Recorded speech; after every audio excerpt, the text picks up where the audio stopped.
In a world where martial arts thrive on Blue Star, a poverty-stricken high school senior unexpectedly finds himself transported to a new realm, bringing with him a martial arts enhancement program he developed in his previous life. In a daze, Lu Chong is jolted awake by a system notification in his mind. Ding. The Qi Absorption technique has awakened, detecting the instability of the host's foundation, initiating self-reflection, and beginning to temper the host's body anew. Another notification quickly follows. Ding. The Qi Absorption technique is famished and running out of steam. Please replenish energy promptly. A profound hunger gnaws at Lu Chong's stomach, as if he hadn't eaten for days, making him desperate to devour an entire pig. As he lifts his head from his desk, a concerned and unfamiliar young face leans in, asking, "Chong, did you skip lunch?" Startled, a flood of information surges through Lu Chong's mind. He finds himself in a modern high martial arts world where technology and martial arts coexist, at Yun City High School in Guanyun City, Hedong-based province, in the Huaxia Nation on Blue Star. His identity remains that of a high school senior, still named Lu Chong, an orphan with the same appearance as in his previous life. The difference now is that he has brought over the martial arts enhancement program he developed before. Gazing at the familiar data panel in his mind, Lu Chong sees his level is at Martial Disciple Stage 3, 95, with mastery of 2 martial skills, 9 Shadow Steps, and Stone Breaking Hand. Astonishingly, these martial arts can be cultivated automatically. His deskmate, Chen Yufei, noticing his state, immediately retrieves a high-energy nutrition bar worth thousands from his drawer. For Lu Chong, who only receives a monthly scholarship and aid of 2,000 yuan, such a nutrition bar is a luxury he usually cannot afford. But at this moment, he doesn't hesitate, devouring it in a few bites. As the warmth circulates through his body, the system notification rings again. Ding. The Qi Absorption technique is satiated and continues to solidify the host's foundation. Instantly, Lu Chong feels a surge of power throughout his body, breaking through to Martial Disciple Stage 4. Just then, a towering man, 2 meters tall and barefoot, strides into the classroom. This is Wang Tong, an 8th-stage martial artist and their homeroom teacher. Wang Tong announces, "Class, the math teacher is ill, so we'll have a martial arts practical lesson instead." The classroom erupts in groans, even from Chen Yufei, who usually dislikes studying, as he sighs nostalgically for the math teacher. The practical class at the Central School's large sports field commenced as scheduled. When Lu Chong and Chen Yufei arrived, they found that almost all the students from the 30 senior classes were present. The field was filled with the sound of energetic breathing, and a fervent atmosphere was palpable. Chen Yufei, his eyes darting around mischievously, remarked with a hint of schadenfreude, "Looks like it's not just us. The other classes' academic lessons have been taken over too." Lu Chong nodded in agreement, his gaze sweeping over the bustling crowd on the field. He knew exactly what Chen Yufei was searching for: attractive girls from other classes. As expected, Chen Yufei quickly zeroed in on his target, exclaiming excitedly, "Look over there. Class 1 is here too. That's Xiang Yuya, the school beauty. I think she's stealing glances at me again. Chong, help me see if she is." With that, he suddenly averted his gaze, assuming a posture of feigned indifference. Reluctantly, Lu Chong followed Chen Yufei's direction and spotted a striking girl standing out from the crowd about 100 meters away. She was around 1.75 meters tall, wearing a tight-fitting white training outfit. Her newly adult figure was already well-defined, making her particularly noticeable in the crowd. Lu Chong couldn't help but think sarcastically, "She's facing away from us. How could she be looking at you?" Is she? Is she?" Chen Yufei asked insistently, sneaking glances out of the corner of his eye. Yes, she's spying on you with the back of her head," Lu Chong replied sarcastically. However, he did notice that at least 100 shy, admiring glances from around the field were directed towards her. Lu Chong mused that this was the stuff of student daydreams. From his predecessor's memories, Lu Chong knew that this so-called school beauty, Xiang Yuya, was not just a pretty face. Not only did she come from a prestigious family, but she was also a formidable martial artist at the 9th level, far ahead of her peers, with her sights set on the top-tier Huabai Martial Arts University. A girl with such lofty ambitions wouldn't be interested in vague, unrequited crushes. As for martial arts underachievers like him and Chen Yufei, they didn't stand a chance of catching her eye. In Lu Chong's view, school beauties were nothing but trouble, and he had no interest in them. In this martial arts world, he adhered to the principle of no women in the heart. At that moment, the homeroom teacher's voice brought the daydreaming students back to reality. "All right, everyone, focus. Warm up individually for 10 minutes, then pair up for sparring as usual. He'll provide guidance as needed." The students began warming up with lackluster enthusiasm, except for a few who were very earnest, including Lu Chong, who was still intrigued by the new experience. As he practiced, he monitored his progress. Name: Lu Chong. Level: Martial Trainee, Level 4, 6. Martial Skills: 9 Shadow Step Minor Achievement, 85, Stone Breaking Hand Major Achievement, 2. In just half an hour, Lu Chong was thrilled to see significant progress in his breathing technique and martial skills. He roughly calculated his progress. The breathing technique was advancing at a rate of 2 per hour. Martial arts test students' comprehension and practical application skills. In high school, they mostly learned basic human-level techniques. Lu Chong's expertise in the 9 shadow steps and rock-breaking hand falls into this category. To get into a prestigious university, one must master at least one martial art to a subtle level, which is a daunting challenge for most students. As Chun Yufei absent-mindedly threw punches, he teased Lu Chong with exaggerated expressions. "Chong, don't tell me you're interested in Xiang Yuya too?" Lu Chong ignored his friend's joke, focusing intently on the surging power within him. He was practicing the rock-breaking hand, an 18-move martial art designed to enhance arm strength. After reaching a major breakthrough during his nap, Lu Chong's strength had doubled, but he was cautiously assessing his condition, keeping his composure. "Time's up." The homeroom teacher's sharp voice interrupted everyone's practice. "Pair up for sparring, and those with good grades, don't forget to help out your partners." Chen Yufei suddenly looked displeased. "Damn it, Sun Zhe's here again." Only then did Lu Chong notice a fierce-looking student approaching them. Sun Zhe was a top martial arts student in the class, already at the 5th level of the martial artist realm, but his academic performance was abysmal. "Yufei, why does he always pick on you?" Lu Chong asked, puzzled. Chen Yufei sighed, glancing toward class one of the third-year students. "It's all because of Xiang Yuya. Just because she thanked me in the cafeteria, this guy has been targeting me." Lu Chong almost rolled his eyes, thinking it was an overreaction. Sun Zhe strutted over to Chun Yufei. "Yufei, come on. Let me, the top student, help you, the underachiever." Chen Yufei retorted defiantly. "Cut it out. I don't need your guidance." Sun Zhe sneered. "What, scared? You dare to fancy Xiang Yuya with your cowardice? You're like a toad lusting after a swan." Fury surged through Chun Yufei. "Bring it on. Who's afraid of who?" Lu Chong shook his head slightly, seeing the youthful impulsiveness on full display. His attention quickly turned to his own opponent, the class representative Lu Qingqing, a delicate and shy girl. "Lu Chong, please guide me," Lu Qingqing said, blushing as she bowed. As the most handsome and academically accomplished boy in the class, Lu Chong was undeniably charming. "Please," Lu Chong replied politely, eager to test his 4th-level martial artist skills and his mastery of the rock-breaking hand.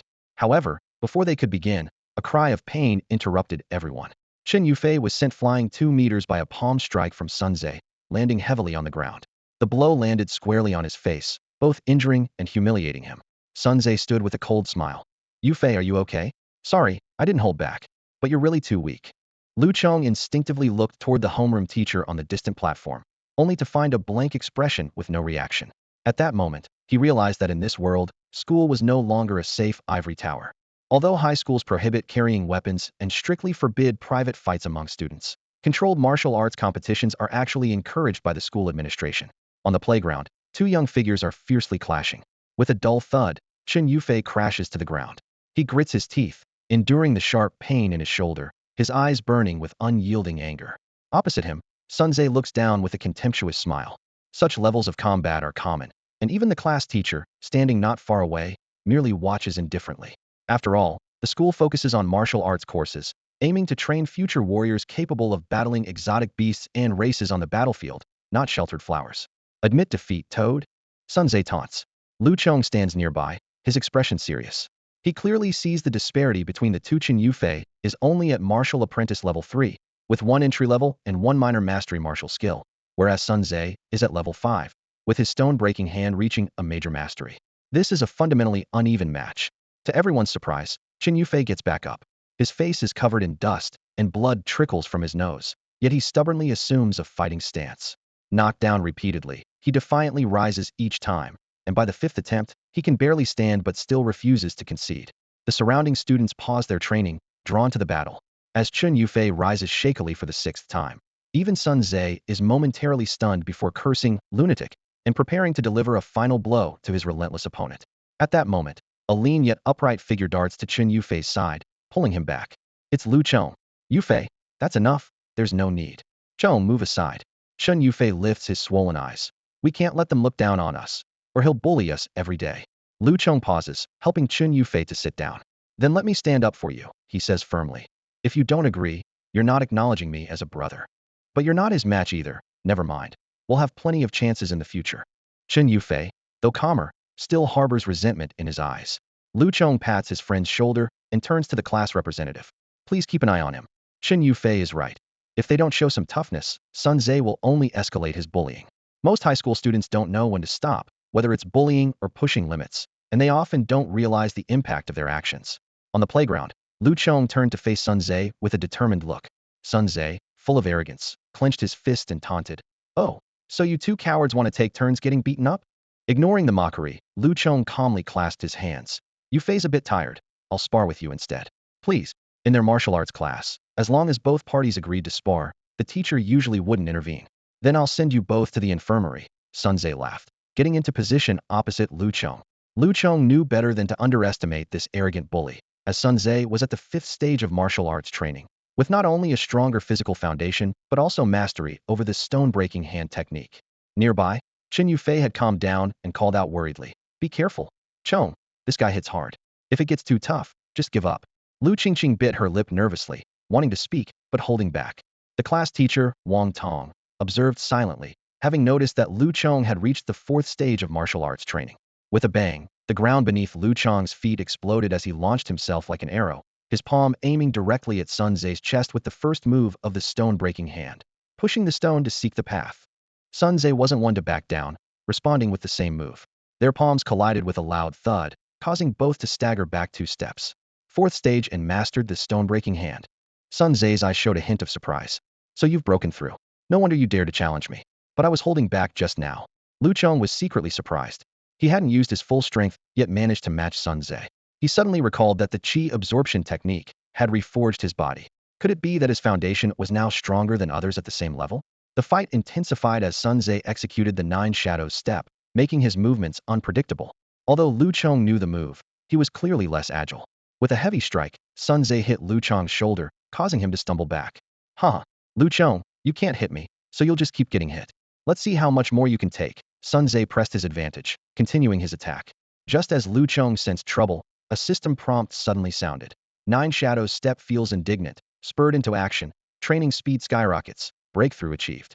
Progress leaped from 3 to 60. Simultaneously, stone-breaking hand wasn't to be outdone, with its training progress increasing by 50.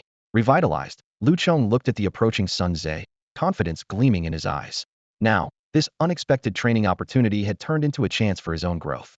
Without a moment to spare, Sun Tze's chopping hand was already closing in on Lu Chong's face. The sound of the rushing wind accompanied the elusive movements enhanced by the 9 Shadows step. Yet, to Lu Chong, this move was no longer an enigma. His mastery of the 9 Shadows step was equally advanced, even approaching the subtlety of its highest form. Whoosh! Sun Tze's confident strike passed right through Lu Chong's body. "It's an afterimage." Sun Tze was taken aback, and the surrounding classmates couldn't help but widen their eyes in shock. Just as the lethal blow was about to land, Lu Chong executed the 9 Shadows step, leaving behind a ghostly afterimage while his actual body dodged away. "Just got lucky," Sun Tze sneered inwardly, convinced that Lu Chong's evasion was mere chance. But in the next instant, Lu Chong appeared behind him like a specter, delivering a powerful stone-breaking hand to Sun Tze's back. The attack was so sudden that Sun Tze had no time to react. Bang! The solid hit sent Sun Tze flying 3 meters. Before he could hit the ground, Lu Chong's figure was already upon him, following seamlessly with another heavy palm strike that landed squarely on Sun Tze's right cheek. Sun Tze let out a cry, spinning once before crashing heavily to the ground.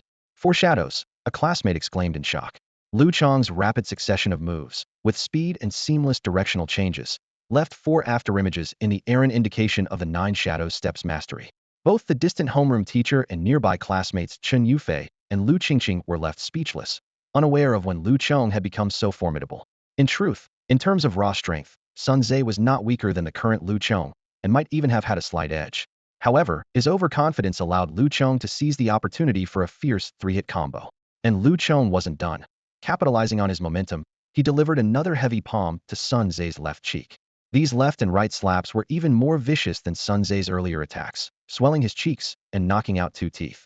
Sun Tze, severely beaten, was left dazed, yet Lu Chong showed no signs of stopping. A snake not killed will bite back. Lu Chong raised his hand again, ready to knock his opponent out completely. With his mastery of the stone-breaking hand, he could now precisely control his strength to ensure no life-threatening harm. "Wait, Icon." In a desperate moment, Sun Tze finally began to plead for mercy. Bang! Unfortunately, it was too late. Lu Chong's final palm strike had already landed, knocking Sun Tze unconscious with eyes rolling back. The surrounding classmates erupted in astonishment, staring at Lu Chong as if he were some kind of monster. Lu Chong bent down to support the unconscious Sun Tze, a sly glint flickering in his eyes. Feigning concern, he shook Sun Ze's shoulders. Sun Ze, are you okay? Sorry, I didn't hold back my strength. I didn't expect you to be so weak. The surrounding classmates exchanged glances, their eyes filled with a mix of sympathy for Sun Ze and a hint of schadenfreude. After all, he had often bullied them. But soon, their gazes shifted to Lu Chong, a chill creeping into their hearts. This seemingly unremarkable guy was even more ruthless than Sun Ze. Many began to silently recall if they had ever offended Lu Chong. Chen Yufei stood nearby, almost bursting into laughter at his friend's superb acting. He felt secretly pleased. This performance not only avenged him, but also revealed a side of his friend that no one knew. The homeroom teacher's voice cut in at the right moment. All right, Lu Chong and Lu Qingqing, you are responsible for taking Sun Ze and Chen Yufei to the infirmary. The rest of you continue your match. Yes, teacher, Lu Qingqing quickly responded.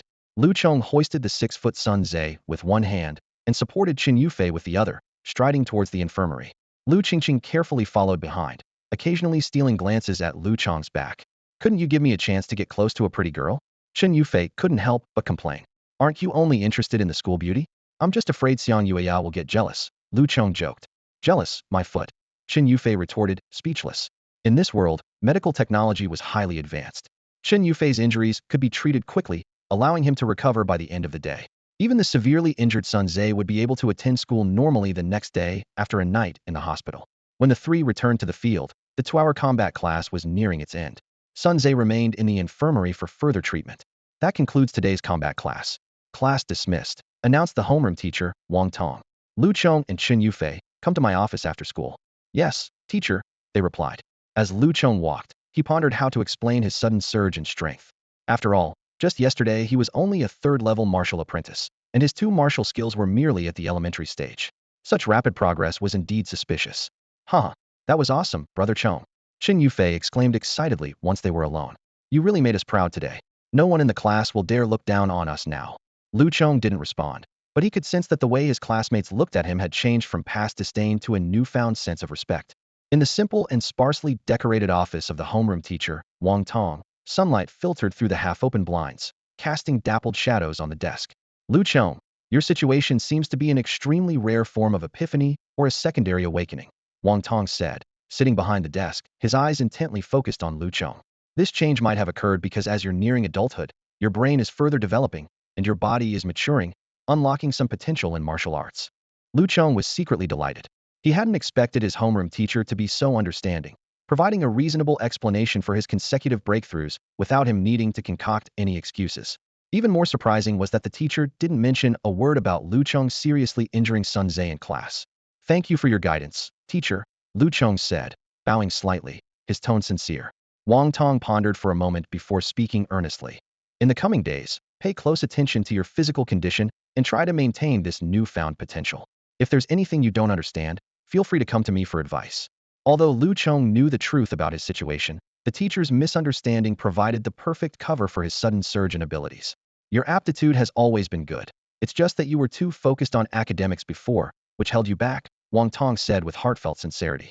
Lu Chong, there are a little over 3 months until the college entrance exams. If you work hard, you might still have a chance to get into a top martial arts university.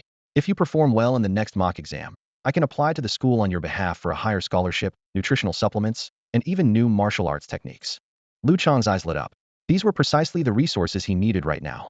Even with his automatic training advantage, he couldn't progress without these foundational supports. I understand. I won't let you down, teacher, Lu Chong promised solemnly, suddenly realizing that beneath his homeroom teacher's seemingly robust and indifferent exterior lay a deep, unspoken care for each student. Wang Tong turned his gaze to Chen Yufei, who was daydreaming nearby, and his tone suddenly became stern. Chen Yufei. Chen Yufei hurriedly looked up, forcing a smile. Yes, Mr. Wang. I'm almost an adult too. Is it possible for me to have a secondary awakening? Lu Chong shook his head in amusement. This guy remembered the teacher's words well. Chen Yufei was indeed a few months younger than him, and not yet 18. Wang Tong was momentarily taken aback, but then replied with a touch of exasperation. Let's hope so. But I want you to reflect on today's lesson. Think about why others can bully you.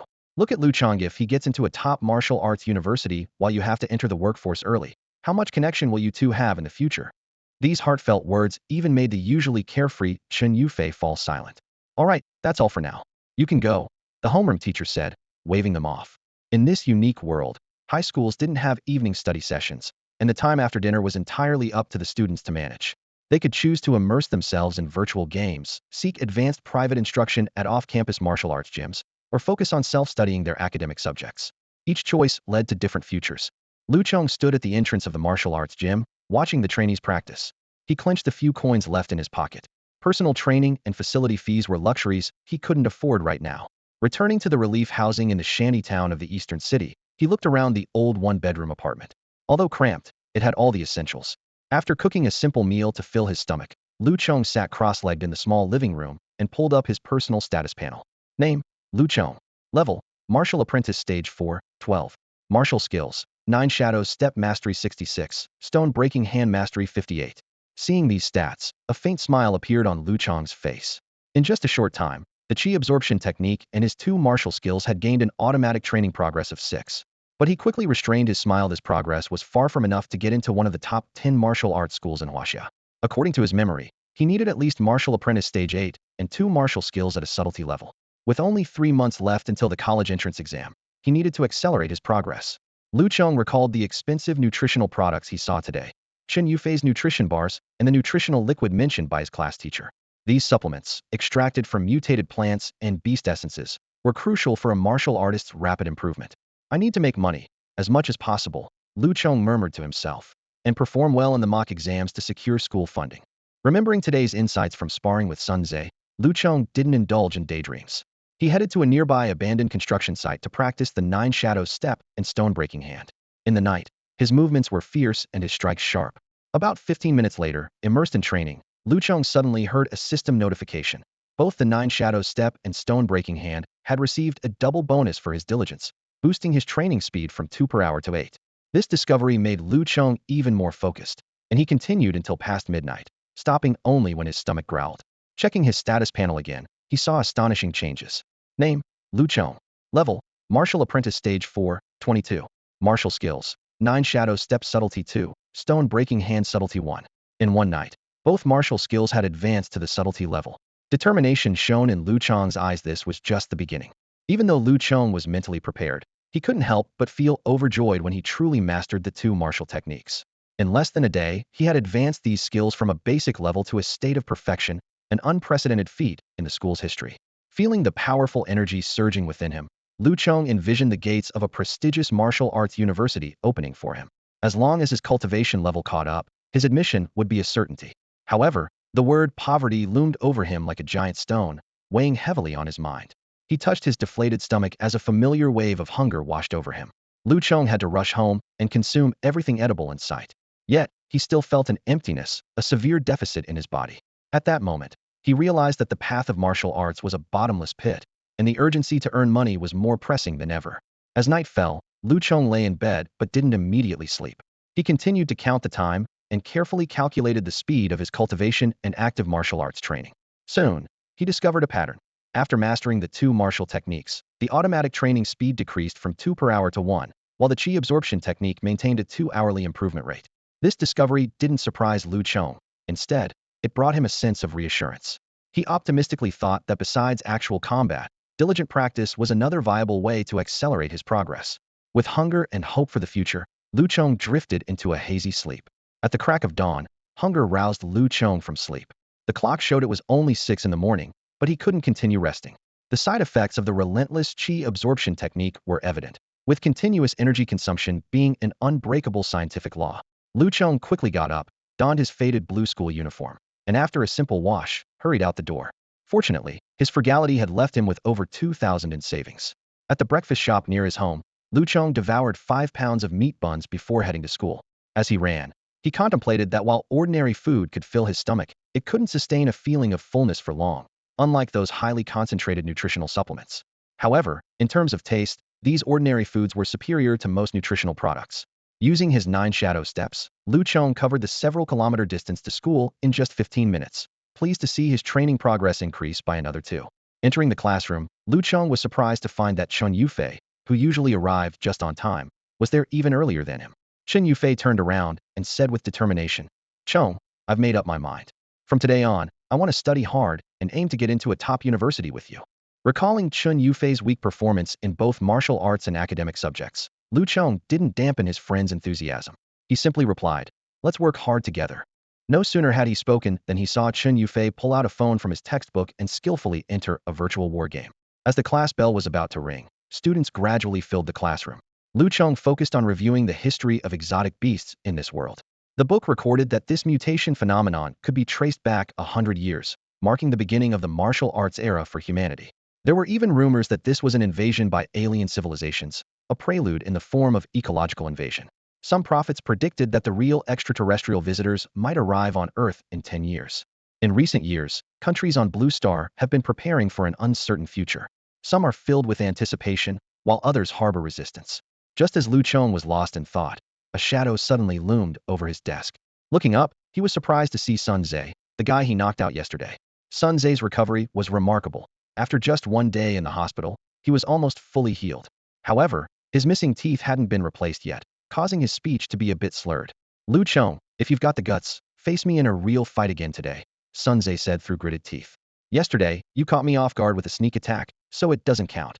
Sun Tze was furious when he regained consciousness last night. It wasn't just because he lost to Lu Chong, but also because Lu Chong had been so ruthless. Not only did he lose 2 teeth, but he was also publicly humiliated, being carried across the entire playground to the infirmary. To make matters worse, his embarrassing photo ended up on the school forum, drawing a wave of ridicule. If I don't get my revenge, how can I hold my head high at #1 high school? And what will Xiang Yuya think of me? Sun Tze pondered silently. Lu Chong glanced at Sun Tze, uninterested in responding. He had narrowly won yesterday by taking advantage of Sun Tze's complacency. Today, he was even less inclined to take Sun Tze seriously. Seeing Lu Chong's indifference, Sun Tze became more aggressive. He slammed his hand heavily on Lu Chong's desk, leaning in closer. "What? Afraid? If you're scared, then admit defeat and apologize in front of the whole class." "What do you mean by this, Sun Tze?" Chen Yufei couldn't hold back any longer, putting away his phone and shouting angrily. "You clearly lost, and now you want to act tough?" "None of your business," Sun Tze retorted rudely to Chen Yufei. "I almost forgot, you're my target too. Fine, if Lu Chong doesn't want to fight, I'll just beat you up again today." He glared at Chen Yufei. "Don't worry, you'll end up worse than I did." Just as tensions were about to boil over, Lu Chong finally spoke up. "No need for that. I'll fight you again in today's combat class." Initially, Lu Chong didn't want to bother with someone he had already defeated, but he realized this issue wouldn't go away, and he couldn't avoid it. Since Sun Tze was unwilling to accept defeat, he might as well teach him another lesson. Plus, it was an opportunity to see if he could accelerate his training through combat. "That's more like it. Not like some useless coward," Sun Tze said with satisfaction as he stood up, not forgetting to mock the visibly upset Chen Yufei before leaving. Chen Yufei, however, ignored Sun Tze's taunts and turned to Lu Chong with concern. "Lu Chong, are you sure about this? You don't have to fight him for my sake." "I'm fine. It's just like being bitten by a dog."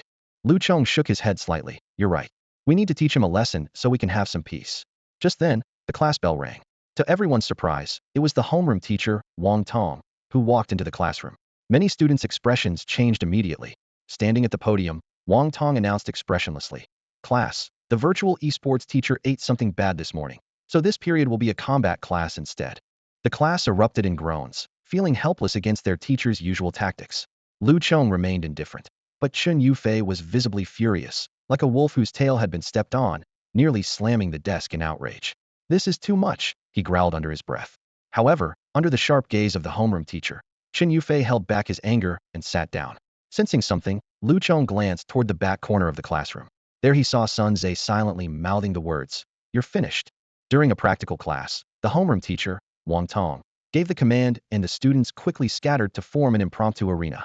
Lu Chong barely had time to look around before Sun Tze approached him with determination, loudly declaring, "Classmates, bear witness as I challenge Lu Chong to a showdown today."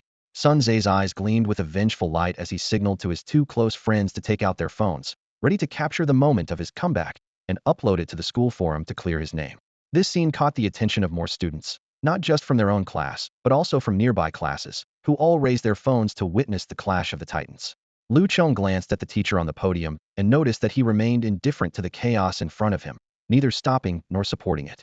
Lu Chong understood that watching a fight during a practical class could be beneficial, and besides, in Class 5 of Grade 3, Sun Tze was considered one of the top fighters.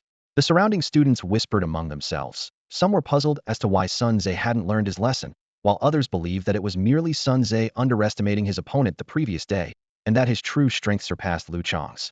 A few students who usually feared Sun Tze even began cheering for him. Sun Tze looked at Lu Chong with a smug grin, a hint of disdain in his smile. See that? The classmates have sharp eyes. Don't think a momentary victory proves you're better than me. Chen Yufei was about to retort when Lu Chong stopped him with a gesture. With a calm expression, Lu Chong casually took off his school jacket and handed it to Chen Yufei, then respectfully gestured to Sun Zhe. Please. Until the battle is fought, words are unnecessary. Sun Zhe clenched his fists, his expression turning serious. Remembering the previous day's lesson, he was determined to give it his all and redeem himself. With a loud shout, Sun Zhe made the first move, utilizing the Nine Shadows step at its peak level, leaving a phantom behind as he appeared in front of Lu Chong. He unleashed a powerful palm strike, the wind howling with force. However, to Lu Chong, Sun Zhe's moves, though fast, were full of flaws. With his mastery of the Nine Shadows step and the steel-breaking hand, Lu Chong's perception had reached a new level. Just as Sun Zhe's palm wind was about to make contact, Lu Chong effortlessly sidestepped, easily evading the fierce attack. Sun Zhe, unaware of the failure, launched into the Nine Shadows step again, leaving another phantom as his palms sliced horizontally. Lu Chong took a small step back, perfectly avoiding the attack, without even his clothes being touched.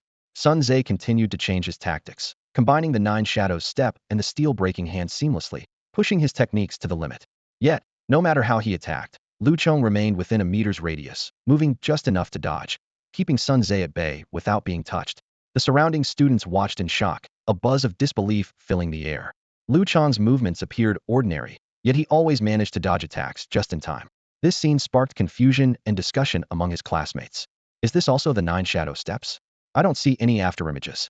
It doesn't look like advanced footwork, but he dodges every time. It's too much of a coincidence, right? It can't just be luck every time. As everyone was puzzled, the homeroom teacher Wang Tong's eyes gleamed with insight. He quickly jumped off the high platform and approached the scene. Excitedly, he explained, it's definitely not a coincidence. If you look closely, this is the Nine Shadow steps at the subtle level, where its true essence lies in the minute changes. Wang Tong was astonished. In just one night, Lu Chong's Nine Shadow steps had advanced to the subtle level. It's extremely rare for high school students to hone martial skills to such a level, not to mention the incredible speed of his progress. From small success the day before yesterday, to great success yesterday, and now to subtlety? It's simply unbelievable. Could it be a second awakening, turning him into a genius of extraordinary comprehension? Wang Tong was thrilled internally. If that's the case, our class might produce a candidate for a top martial arts university. With the teacher's guidance, the class erupted into excitement. Has anyone in our class ever mastered Nine Shadow steps to the subtle level? I heard that achieving subtlety in martial skills gives you a chance to get into a top martial arts university. When did Lu Chong become so powerful? In the battlefield, Sun Zhe was focused entirely on pursuing Lu Chong, unaware of the discussions around him. Though he seemed to have the upper hand, he felt extremely frustrated.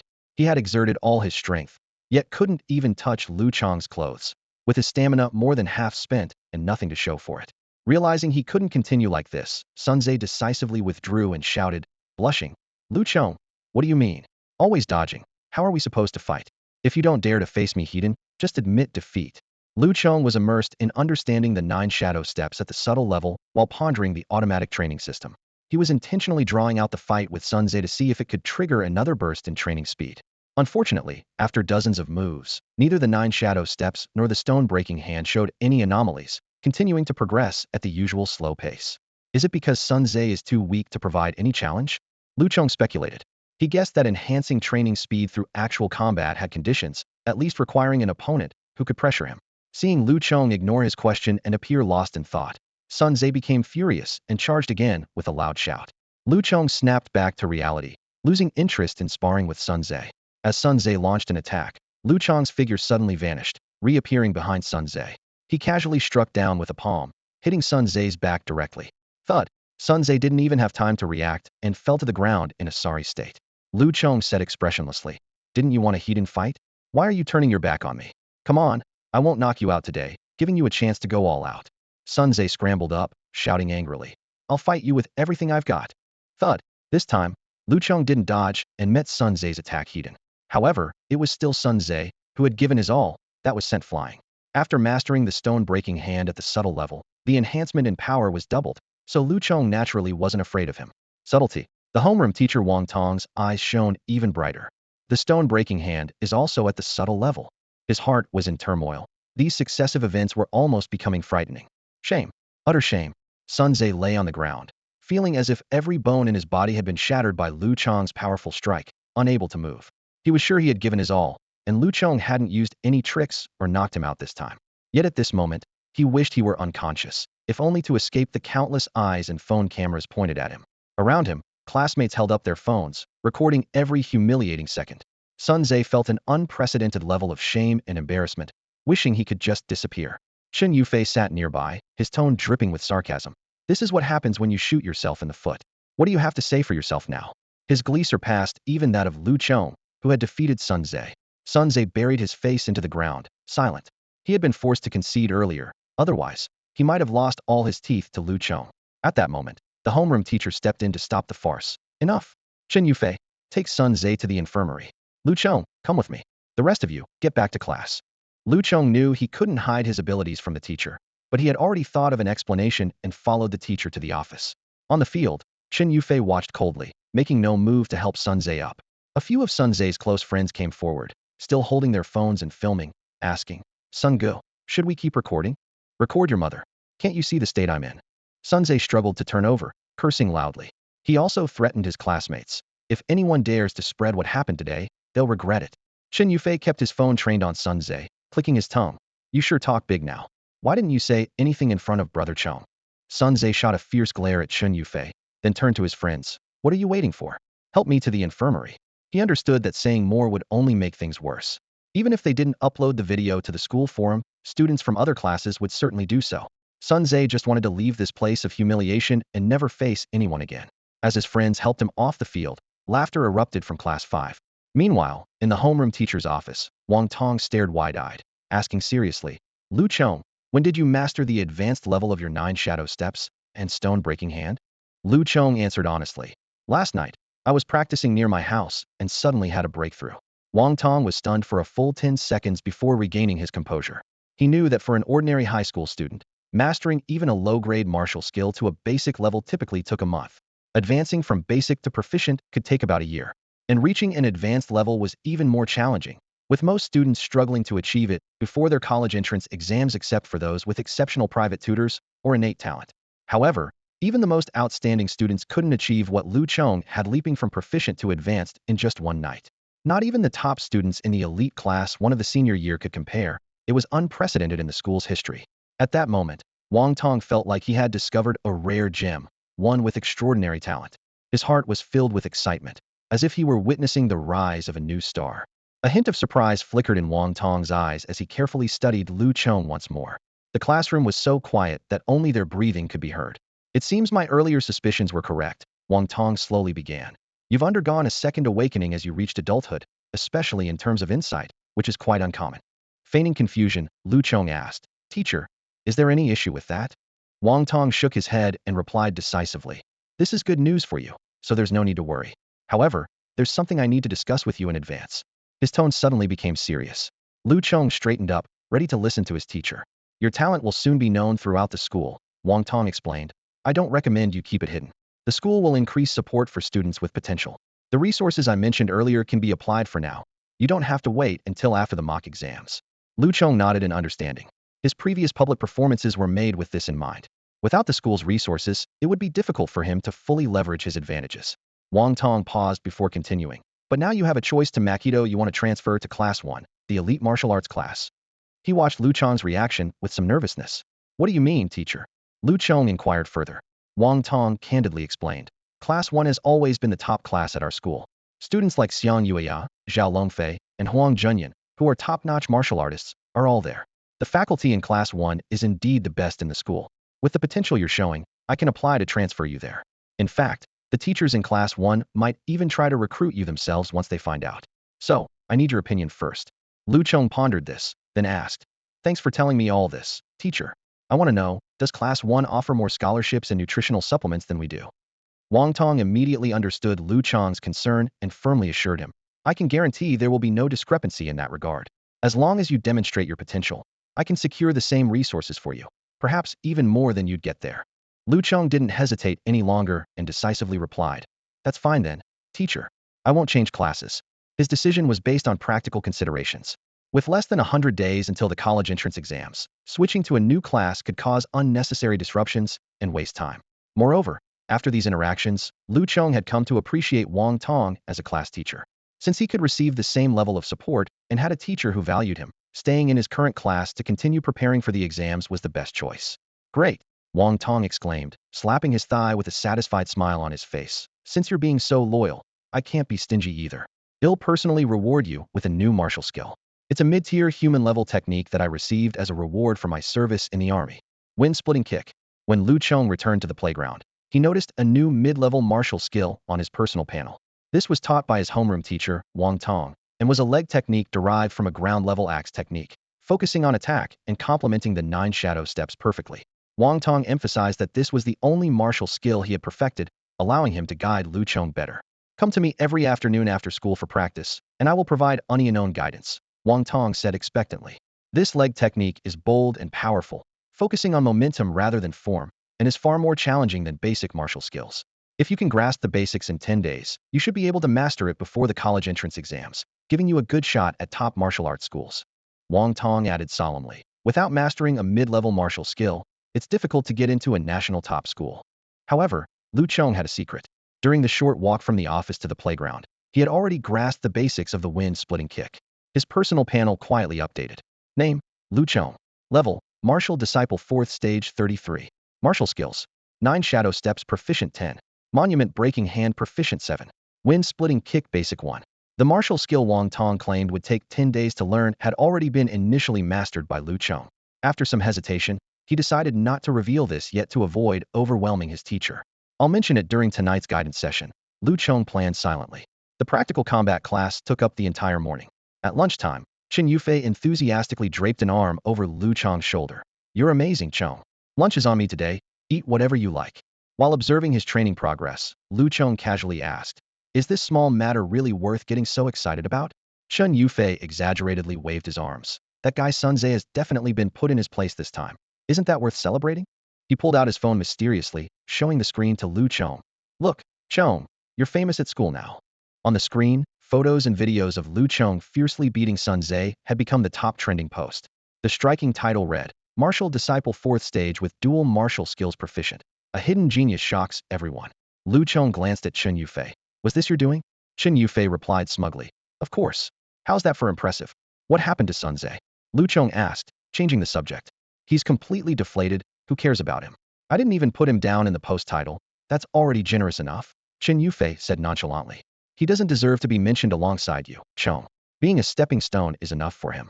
The two laughed and joked as they headed to the main cafeteria, with Lu Chong noticing the curious looks directed his way.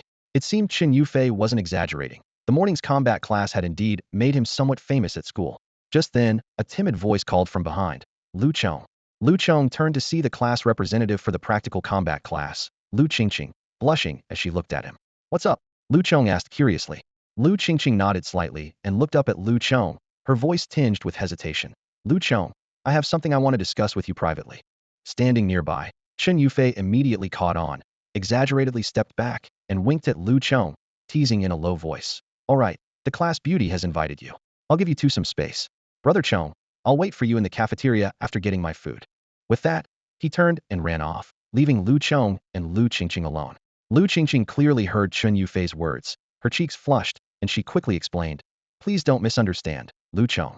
I just want to ask you about martial arts training. Lu Chong remained calm and responded. You've helped me a lot before. If you have any questions, we can discuss them during practical classes. No, that's not it. Lu Qingqing shook her head quickly. I mean, I want to ask you to be my personal tutor.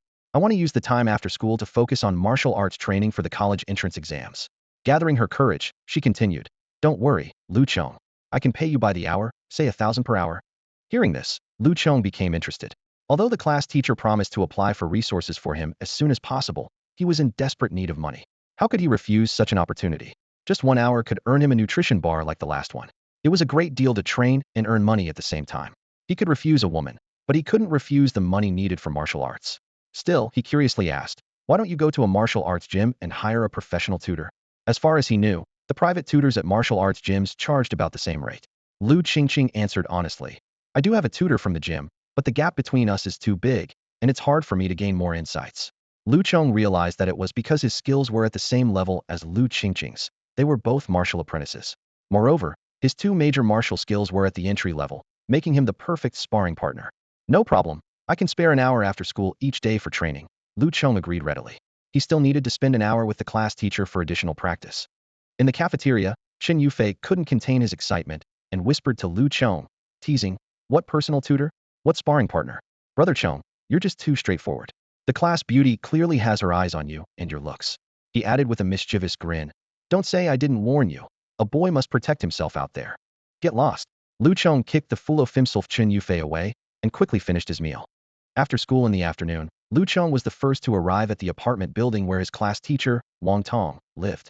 He planned to practice the wind-cutting leg technique for an hour before meeting Lu Qingqing for some extra income. Wang Tong stood barefoot in the small courtyard, calmly guiding Lu Chong. "Go through the wind-cutting leg moves a few times, and I'll correct your stance." "Yes," Lu Chong responded. He then assumed the starting position, his legs like axes as he performed the 36 moves of the wind-cutting leg in the courtyard. His movements were fluid and powerful, with no hesitation from start to finish. Wang Tong's eyes nearly popped out, and his hands behind his back unknowingly clenched tightly. Is this entry level? He could hardly believe his eyes, feeling his heartbeat quicken. But it seemed true. Every move was executed flawlessly. "Yes, teacher, I practiced a bit this afternoon and just felt like I reached entry level," Lu Chong replied honestly. In fact, it was more than just entry level. He checked his progress in the wind-cutting leg technique, and it was already at 18 entry level. If he practiced for a few more hours, he'd likely reach a minor accomplishment by tomorrow morning. This progress was indeed slower than his 9 shadow steps and stone-breaking hand techniques. Keep this leg technique under wraps for now. Use it when the college entrance exams come around. Homeroom teacher Wang Tong took several deep breaths before his look of shock finally subsided. He looked at Lu Chong seriously and advised in a low voice. "The college entrance exams include practical tests. If others fully understand your abilities, it will be easy for them to target you." Lu Chong nodded in agreement. "Understood, teacher." He was well aware that the exams consisted of both written and martial arts components, with the latter including practical assessments. The teacher wanted him to keep a trump card. Wang Tong stood barefoot on the soft grass, assuming the starting stance. As he demonstrated, he patiently guided. "Now I'll show you the wind-cutting leg. Follow my lead. Remember, the moves aren't difficult. The challenge lies in the technique of exerting force and the momentum to cut through any obstacle." Wang Tong's legs moved like sharp axes, each kick accompanied by a whistling wind, with a momentum as thunderous as a storm. Lu Chong focused intently on following his teacher's movements, carefully sensing the intricacies. Suddenly, a prompt sounded in Lu Chong's mind. "Observing the wind-cutting leg practice, you have gained significant insights, increasing your training speed 5-fold." Lu Chong was thrilled to realize that having a masterful guide could so greatly enhance his training speed. He quickly calculated that his progress, originally at 3 per hour, had skyrocketed to 96. This meant that with just 1 hour of practice here, his mastery of the wind-cutting leg could reach a minor accomplishment level. With excitement, Lu Chong concentrated fully on training with Wang Tong. He could clearly feel his understanding of the martial skill advancing at an astonishing speed, a sensation he found utterly captivating. After more than half an hour, Lu Chong's kicks began to produce a sound like a cleaving axe. Wang Tong, who was demonstrating and explaining, suddenly noticed something unusual and was shocked. "What's going on? Is he already nearing mastery?" Noticing his teacher's slight hesitation, Lu Chong quickly urged, "Please continue, teacher. Your guidance has been incredibly beneficial." He secretly hoped Wang Tong wouldn't stop, as it would affect the rapid progress of his wind-cutting leg training. Wang Tong forced himself to remain calm and continued demonstrating the moves. However, he couldn't help but wonder, am I really this exceptional? This isn't just beneficial, it's like enlightenment. He had never witnessed such rapid comprehension before. By the end of the hour, Lu Chong's wind-cutting leg had indeed reached the level of minor accomplishment, and his training speed had slightly decreased. The system indicated, wind-cutting leg minor accomplishment 15. Lu Chong calculated that if he could train with Wang Tong for a few more hours, he might reach major accomplishment, or even perfection. Wang Tong concluded the session and decided to end the day's training. He needed to calm down, as it had taken him nearly half a year to reach minor accomplishment in the wind-cutting leg, and he was considered a prodigy in his unit. Yet Lu Chong had achieved it in just 1 day, which was simply unbelievable. "That's enough for today. Too much can be counterproductive. Go home and consolidate what you've learned," Wang Tong advised. Lu Chong sincerely thanked him. "Thank you, teacher. See you tomorrow." As Lu Chong turned to leave, Wang Tong suddenly called him back. He took out a nutrition bar from his pocket and handed it to Lu Chong, advising, "This is a basic nutritional supplement I've arranged for you. You'll receive one every day. Make sure to focus on practicing the Qi Absorption technique. With your talent, you won't have to worry about martial skills, but your level at martial disciple stage 4 is still insufficient." With that, Wang Tong quickly walked away, fearing further shock. Lu Chong thanked him again and left the teacher's quarters, feeling secretly pleased. Another 1,000 or so in the bag. Lu Chong was secretly pleased as he calculated his earnings for the day. With the reward promised by Lu Qingqing, he would make over 2,000 in a single day, enough to cover his daily expenses. After exerting himself during training, he casually took a bite of a nutrient bar, feeling a warm sensation spread throughout his body. With this nutritional boost, his cultivation speed of the Naki technique doubled, and Lu Chong was quietly delighted. At this rate, he could break through to the 5th level by tomorrow morning. As he walked out of the school gate, Lu Chong saw Lu Qingqing waiting for him. In high spirits, he greeted her with a bright smile. Shall we get going? Where are we studying today? Lu Qingqing, flustered by his cheerful and handsome smile, blushed and quickly suggested, let's go to my place. My parents aren't home anyway. Lu Chong was slightly taken aback, but agreed without much thought. However, as they turned the corner past the school gate, he was astonished by what he saw. A luxurious black limousine was parked there, with a woman standing beside it, dressed in a sharp black suit and sunglasses, looking every bit like a bodyguard. Miss, please get in, the woman said respectfully. Lu Chong keenly sensed that this woman, who appeared to be in her early 30s, was definitely a martial artist. The pressure she exuded was no less than that of their homeroom teacher. Lu Chong was secretly impressed, thinking, Lu Qingqing's family background must be impressive if even the bodyguard is a high-level martial artist. High-level martial artists hold a prestigious status in society, often becoming honored guests at martial arts schools or earning millions as senior private instructors. The financial resources required to hire such a bodyguard must be substantial. In comparison, the top students in Class 1, who drove sports cars to school every day, seemed insignificant. Once inside the car, Lu Chong noticed that the driver was a middle-aged man dressed similarly, exuding an aura no weaker than the woman's. Having two high-level martial artists as escorts, Lu Qingqing's usual low profile was surprising. Uncle Zhong, let's go home. Lu Qingqing commanded with an air of authority befitting someone of higher status. Yes, miss, Uncle Zhong responded, starting the limousine. The car weaved through the streets at high speed, yet remarkably smoothly. After more than half an hour, they arrived at a manor in the outskirts of the western part of the city. The estate spanned at least 10 acres, featuring pavilions, bridges, and streams in a traditional Chinese style. As they traveled, Lu Chong felt the gaze of at least 10 oppressive presences scanning him, confirming that the manor was indeed a place of hidden talents. The limousine eventually stopped in front of a 3-story wooden building. Lu Qingqing turned to Lu Chong and explained, Lu Chong, we're here. This is my family's training room. I'm sorry, but since my family doesn't allow me to train at a martial arts school, I had to bring you here. Lu Chong responded half-jokingly. No problem. It's a chance for me to broaden my horizons. Though surprised, he wasn't intimidated by the grandeur. After getting out of the car, Lu Chong saw an elderly man with white hair and a stooped posture waiting at the entrance. The old man welcomed Lu Qingqing with a smile, and then turned his gaze to Lu Chong. Miss, is this the student Lu Chong? Lu Chong stepped forward to greet him. Hello, I'm Lu Chong. The elder bowed slightly, his politeness tinged with authority. Pardon us, young man. Our miss can be a bit willful, and we apologize for any inconvenience. However, to ensure you are truly qualified to be her private tutor, we must conduct a test. Mr. Chun, how could you do this?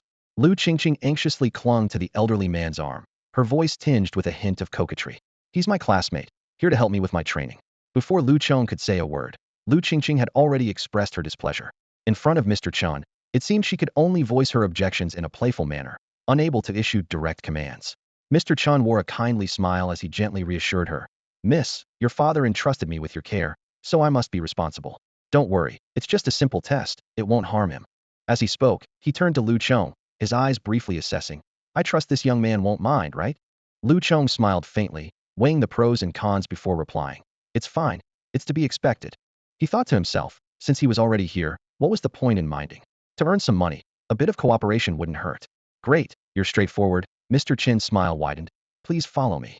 With that, he led the way toward the wooden building. Lu Qingqing sidled up to Lu Chong, whispering apologetically.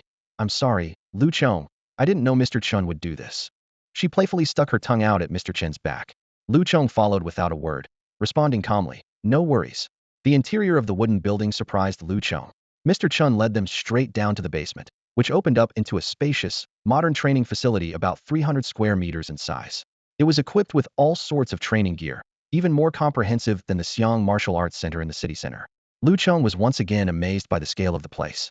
Turning to face Lu Chong, Mr. Chun said directly, Lu Chong, the test is simple. If you can withstand 10 moves from Xiaoyu, you can stay on as Mrs. Private Tutor. Sister Yu. Lu Qingqing immediately objected. Sister Yu is a 9th-level martial artist. How could Lu Chong possibly fight her? Lu Chong's gaze fell on the woman in a suit and sunglasses with a cool demeanor who had followed them in clearly the Xiaoyu Mr. Chin referred to. a ninth-level martial artist, stronger than his homeroom teacher Wang Tong. Lu Qingqing was right. Surviving 10 moves from such a master was beyond Lu Chong's current confidence. In fact, he might not even withstand a single move. Mr. Chen smiled and explained, "Don't worry, Mississippi, hear me out. Xiaoyu will restrain her power to match this young man's level and will only use basic techniques like the stone-breaking hand and 9 shadows step." He turned to Lu Chong, a sly glint in his eyes. "If you last 10 moves without defeat, I'll double your pay. If you manage to beat Xiaoyu, it'll double again." "How does that sound, Lu Chong?" Lu Chong's eyes lit up as he quickly did the math. An hour of sparring originally paid 1,000, doubled to 2,000, and then doubled again to 4,000. This was like a windfall for him. He could train and earn a significant sum. There was no reason to refuse. "No problem, I'll take it," Lu Chong agreed decisively.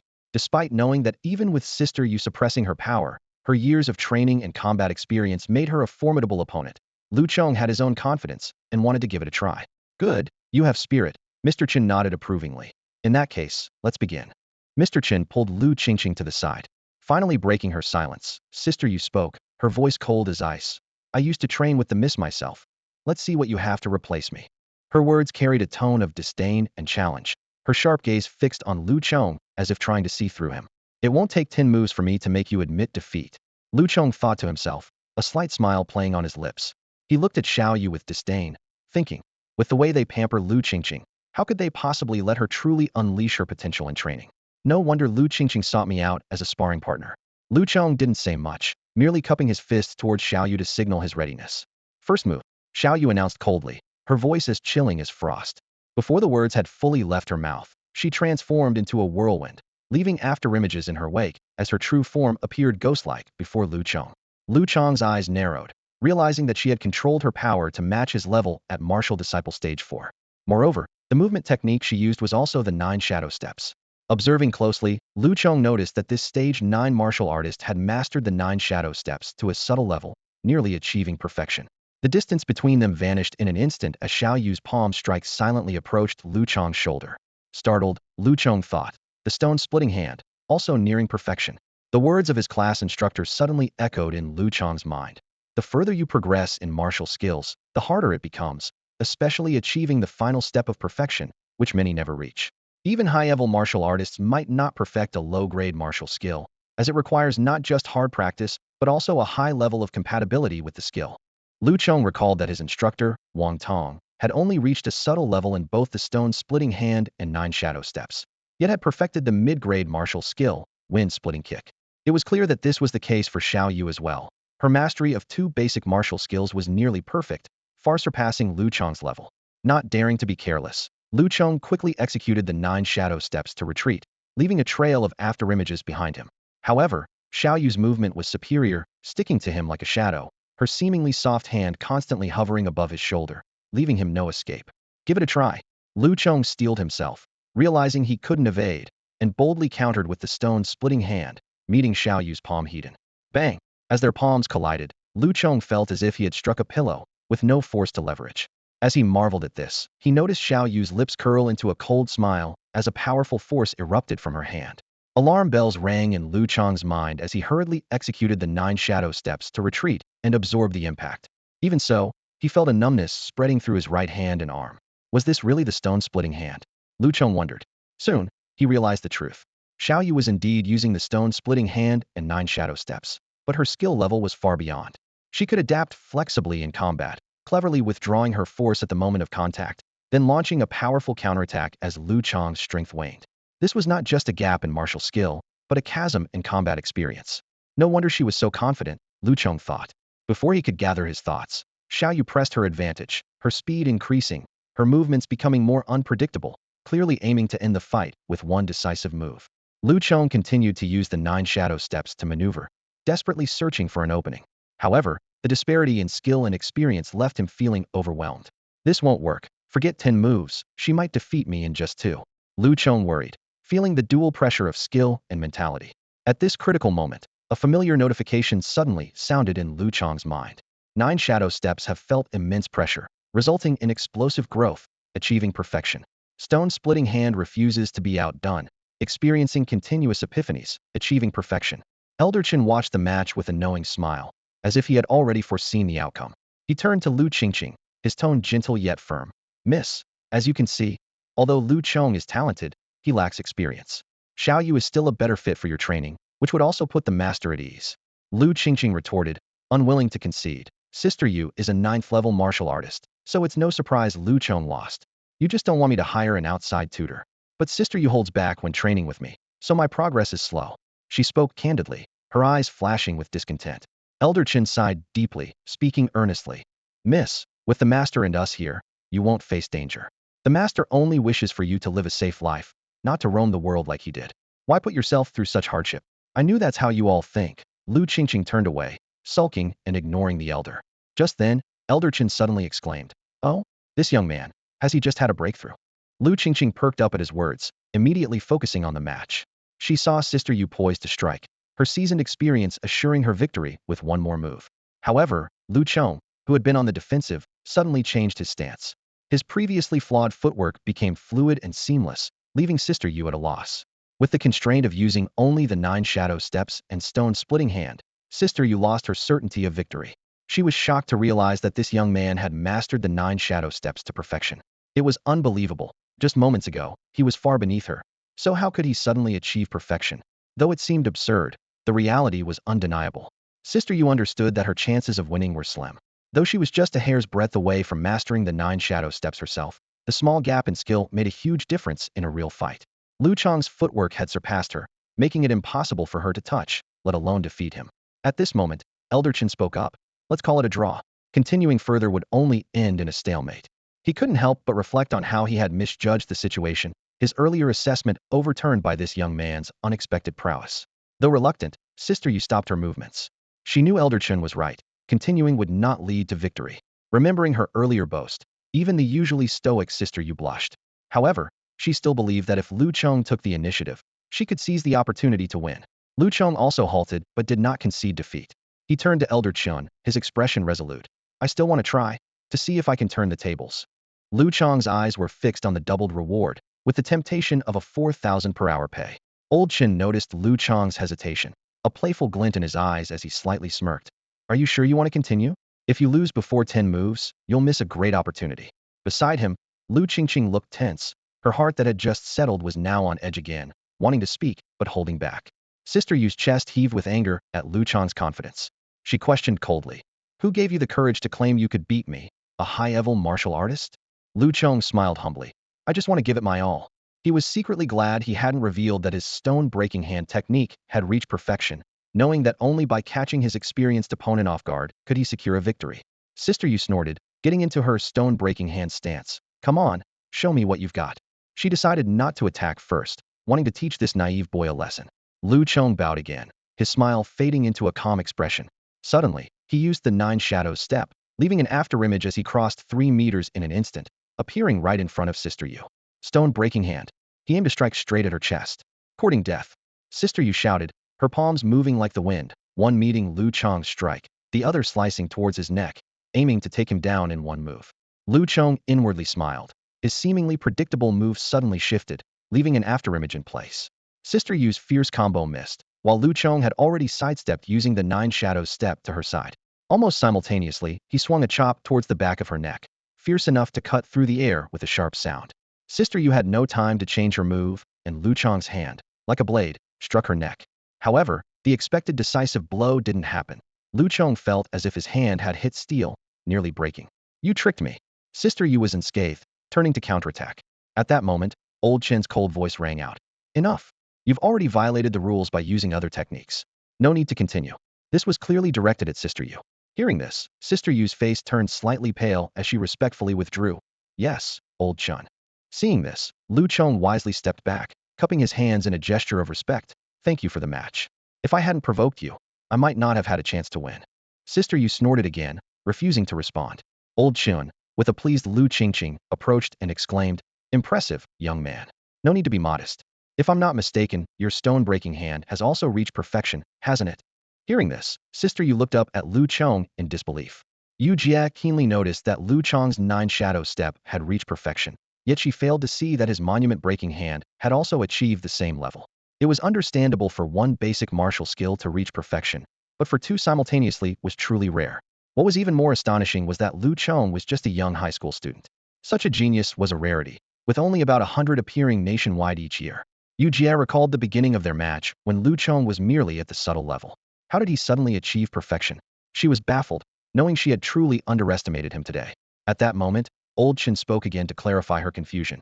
If the monument-breaking hand hadn't reached perfection, how could Lu Chong's strike just now be so controlled and even threaten you, causing your body to react instinctively? His wise gaze turned to Lu Chong. If I'm not mistaken, you made a breakthrough during the fight, didn't you? Lu Chong didn't hide it and admitted openly. Yes. I have to thank Yu Jie for her guidance, which inspired me to break through. He was secretly delighted, as this was the biggest gain from the event.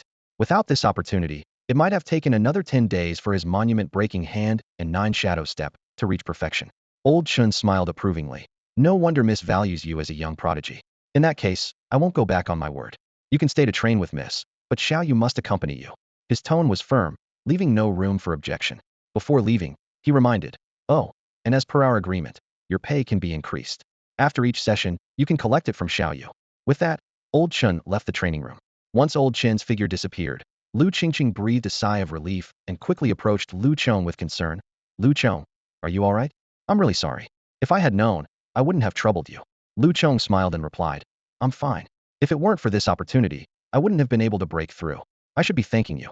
Yu Jie, standing nearby, seemed a bit impatient and said coldly, if you keep wasting time here, I can't guarantee your pay won't be docked. Then she sat down cross-legged, her eyes behind her sunglasses fixed on Lu Chong, as if afraid he might whisk away her young lady. Lu Qingqing stuck out her tongue and whispered, don't blame Yu Jie. She may seem fierce, but she's really nice to people. Lu Chong thought to himself, probably only to you, the young lady of a prestigious family. A 9th-level martial artist wouldn't bother with ordinary people. Let's get started, Lu Chong said, mindful of his pay and worried Yu Jie might deduct it.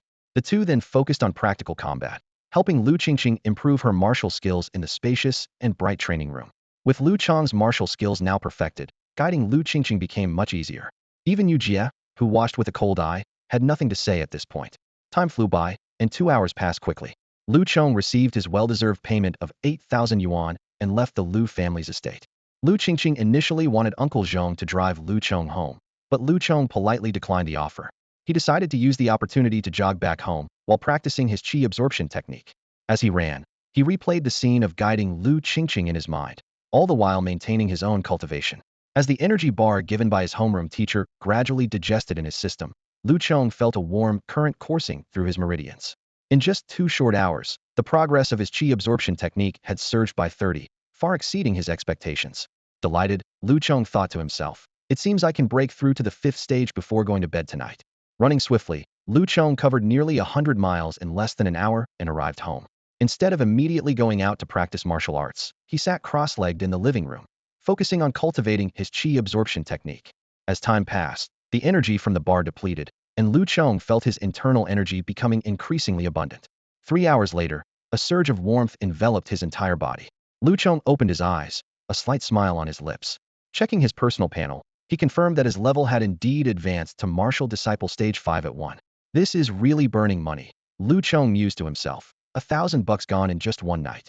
He realized that as his cultivation level increased, the automatic cultivation speed of both his Qi Absorption technique and wind-splitting kick would slow down, and future cultivation would require even more resources. Despite this, Lu Chong did not feel discouraged.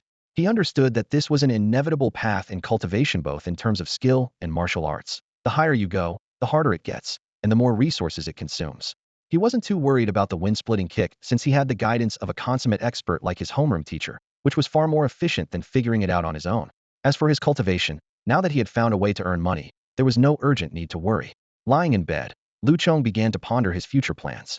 At my current growth rate, getting into a prestigious university is a sure thing. Why not set my sights even higher? Images of the Northern Martial Arts University and the Southern Martial Arts University, two of the most renowned martial institutions on Blue Star, filled his mind. They were dream destinations for countless students. Although the Central Plains Jinwu Military Academy was also highly prestigious, Lu Chong preferred freedom, so he quickly ruled it out. Whether it's the North or the South, both are excellent choices, he calculated. I've heard that getting into these top universities not only comes with scholarships, but also substantial rewards from the city, which could solve a lot of funding issues. As his thoughts wandered, Lu Chong's ambitions grew. Why not aim to be the top scorer in the city, or even the province? With this ambitious goal in mind, he drifted off to sleep. The next morning, Unlike usual, Lu Chong was awakened not by hunger, but by the piercing sound of his phone ringing. Groggily reaching for it, he saw Chen Yufei's name on the screen. Hey Chong. Chen Yufei's voice was urgent. Wake up, something big's happened. Class 1 has issued a challenge to our class. It's not fair, the school forum is going crazy. After listening to Chen Yufei, Lu Chong immediately took out his phone and logged into the forum of number 1 high school. A hot post on the screen made his brows furrow slightly. It was a post pinned at the top, published at 6 in the morning, announcing a friendly practical exchange challenge from Class 1 to Class 5. Each side would field 5 participants, and the last one standing would be declared the winner. The forum quickly erupted, with comments flooding in. Some questioned Class 1's motives, while others expressed concern for Class 5. Even students from other schools joined the discussion, speculating about the reasons behind this seemingly uneven matchup. As Lu Chong was pondering over this, a call from the class teacher interrupted his thoughts. During the conversation, the truth gradually surfaced that it all stemmed from his newfound fame. The teacher from Class 1 had attempted to recruit him, but the class teacher had successfully argued against it. Lu Chong then recalled the inquiry from the academic office teacher about his opinion the previous afternoon. Without much hesitation, Lu Chong quickly washed up, took a bite of a newly purchased nutrition bar, and ran to school. 20 minutes later, he pushed open the classroom door and was greeted by the rising cheers of his classmates. Chonggu. Chen Yufei, standing in the center of the crowd, excitedly waved at Lu Chong. Chonggu, come on, everyone is waiting for you to make the decision. The other students made way, their eyes focused on Lu Chong. Wu Dao class representative Lu Qingqing, holding a challenge letter, approached Lu Chong. Lu Chong, the challenge letter from Class 1 has arrived. What do you think? She knew well that Lu Chong was not only skilled in both aspects of martial arts, but was also the undisputed number 1 in Class 5. Chen Yufei, full of bravado, shouted from the side. Chonggu, let's go for it. Who's afraid? Worst case, we all end up in the infirmary together. This remark immediately drew dissatisfaction from other classmates, as Chen Yufei's skills were lacking and he wasn't even in the top ranks. Ignoring Chen Yufei's interjection, Lu Qingqing continued to address Lu Chong. The class teacher said we can decide for ourselves whether to accept or not. Her tone carried trust and expectation towards Lu Chong, indicating that, as the class representative, she too was willing to follow his lead. Lu Chong pondered for a moment and realized that this challenge might be an opportunity. The honor of the class was at stake, and avoiding the fight would be tantamount to admitting defeat, inviting ridicule from the entire school. He secretly made up his mind to face the challenge. Just then, a rough voice came from the back of the classroom. Everyone turned to see Sun Zhe, who had just returned from the infirmary, striding to the front. He walked straight up to Lu Chong, but instead of looking at him, he announced to the class representative, Lu Qingqing, I'll go first. Following this, 2 more students at the 5th level of martial arts training stood up, expressing their desire to participate in the competition. Lu Qingqing glanced around and decisively said, I'll be the 4th. With that, all eyes were on Lu Chong. In Class 5, there were only these 4 students at the 5th level, and Lu Chong, having previously defeated Sun Zhe as a 4th-level martial artist, naturally became the last hope. However, no one knew that Lu Chong had quietly advanced and reached the 5th level himself. In comparison, even the weakest member of Class 1 was at the 5th level. Lu Chong smiled slightly and said, then I'll go last. He thought it would be nice to give his classmates a chance to shine and learn, since taking on all 5 by himself would be too dull. With his mastery of the stone-breaking hand and 9 shadows step, along with his advancement to the 5th level, Lu Chong was confident that no student of the same level in the school could defeat him. Lu Qingqing readily agreed. All right, it's settled then. The match will take place during the practical class this afternoon. I'll go report to the class teacher. Just as she finished speaking, the class teacher, Wang Tong, walked in from outside. His expression was calm, but his voice carried a hint of excitement. No need, I've heard everything. Your performance makes me very pleased. Although there have been inevitable frictions over the 3 years in the same class, the ability to unite in the face of external pressure is what truly matters. I hope you remember today's lesson, which is what I want to convey to you as you graduate. Everyday disputes are trivial, but when faced with external threats, you must be united and resolute. Wang Tong raised his voice and continued. It is precisely because of this spirit that our nation, Huaxia, can stand tall in the world, repelling invaders, whether they be foreign beings or beasts, outside our bases. The classroom fell silent. The students seemed surprised that their usually stern and brusque class teacher could express such heartfelt sentiments. Lu Chong, deep in thought, could understand this passion given Wang Tong's military background. Lu Chong, come with me, the class teacher suddenly said, looking at Lu Chong. Lu Chong quickly stood up and followed him to a secluded corner of the hallway. Wang Tong looked directly into Lu Chong's eyes and said straightforwardly, Lu Chong, this challenge from Class 1 is actually aimed at me or, more broadly, at suppressing the regular classes. Of course, The main reason lies with you. Do you know why I didn't want you to leave Class 5? Lu Chong shook his head, puzzled. Isn't it because you want someone from Class 5 to make it into a top university? Wang Tong explained earnestly. Because I want to give more children hope, to show them that life is full of opportunities, and that success shouldn't be judged solely by temporary gains or losses. Lu Chong instantly understood the class teacher's intention. He wanted to use Lu Chong as an example to convey to the students in regular classes that they should never give up opportunities to improve. Wang Tong continued. Of course, I can assure you that staying here won't hinder your progress. Also, you must give your all in this challenge.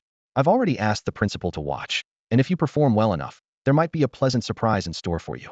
Lu Chong stood on the sports field, his gaze sweeping over the bustling crowd around him, and he gained a new appreciation for his homeroom teacher, Wang Tong's well-intentioned efforts. This seemingly rough man actually possessed a heart as meticulous as that of a devoted educator. The field was packed with people, with nearly 2,000 students from 32 classes gathered together, creating an atmosphere filled with tension and excitement. Lu Chong's eyes settled on the elderly man with a youthful spirit at the center of the stand's principal Wei Jiangwo, the head of Guanyun City's prestigious high school and a renowned martial arts master. Lu Chong, your situation is quite unique. Perhaps even more remarkable than you realize. His homeroom teacher's words echoed in his mind. Getting guidance from the principal could be truly significant for you. Reflecting on his teacher's earlier words, Lu Chong was moved. He finally realized that with his automatic cultivation system, he was indeed suited for advancing in martial arts, especially since he had already mastered the open palm and 9 shadow steps, leaving only the wind-splitting kick to refine. Thank you, teacher. I will do my best, Lu Chong sincerely said. No need to thank me. The homeroom teacher waved it off. Remember, the path of martial arts is all about striving. Ultimately, it's up to you to seize opportunities. The morning classes were unusually calm, as the homeroom teacher surprisingly did not take up 5th class's cultural lessons. However, the school forum was buzzing with heated discussions about the exchange between the two classes, gaining momentum. Not only classes 1 and 5, but students from other grades also expressed their eagerness to witness the event, reflecting the widespread martial spirit. After lunch, the students of Class 5 skipped their break and headed to the field to warm up. As the bell rang, the atmosphere on the field grew more intense. School leaders and teachers took their seats, and when Principal Wei Jiangwo appeared last, the scene erupted in excitement. Lu Chong's gaze returned to the elderly principal. Despite being over 80, Wei Jiangwo remained energetic and upright. On either side of him, the homeroom teachers of the senior classes were lined up, with Class 1's teacher, Li Chengjun, and Class 5's teacher, Wang Tong, seated on the left and right, respectively, ready to introduce the students about to compete. Old class leader, you're really willing to let this prized student take the stage? Li Chengjun smiled at Wang Tong. If he gets discouraged or decides to join us in Class 1, don't be angry. Wang Tong responded with a stoic expression. You're just trying to suppress us, show off, and maybe even poach Lu Chong. He'll give you the chance. Though brief, the exchange between the two teachers was laced with underlying tension, adding a subtle layer to the upcoming competition. Standing amidst the crowd, Lu Chong felt the eager anticipation of his peers, took a deep breath, and prepared to face this challenge of honor.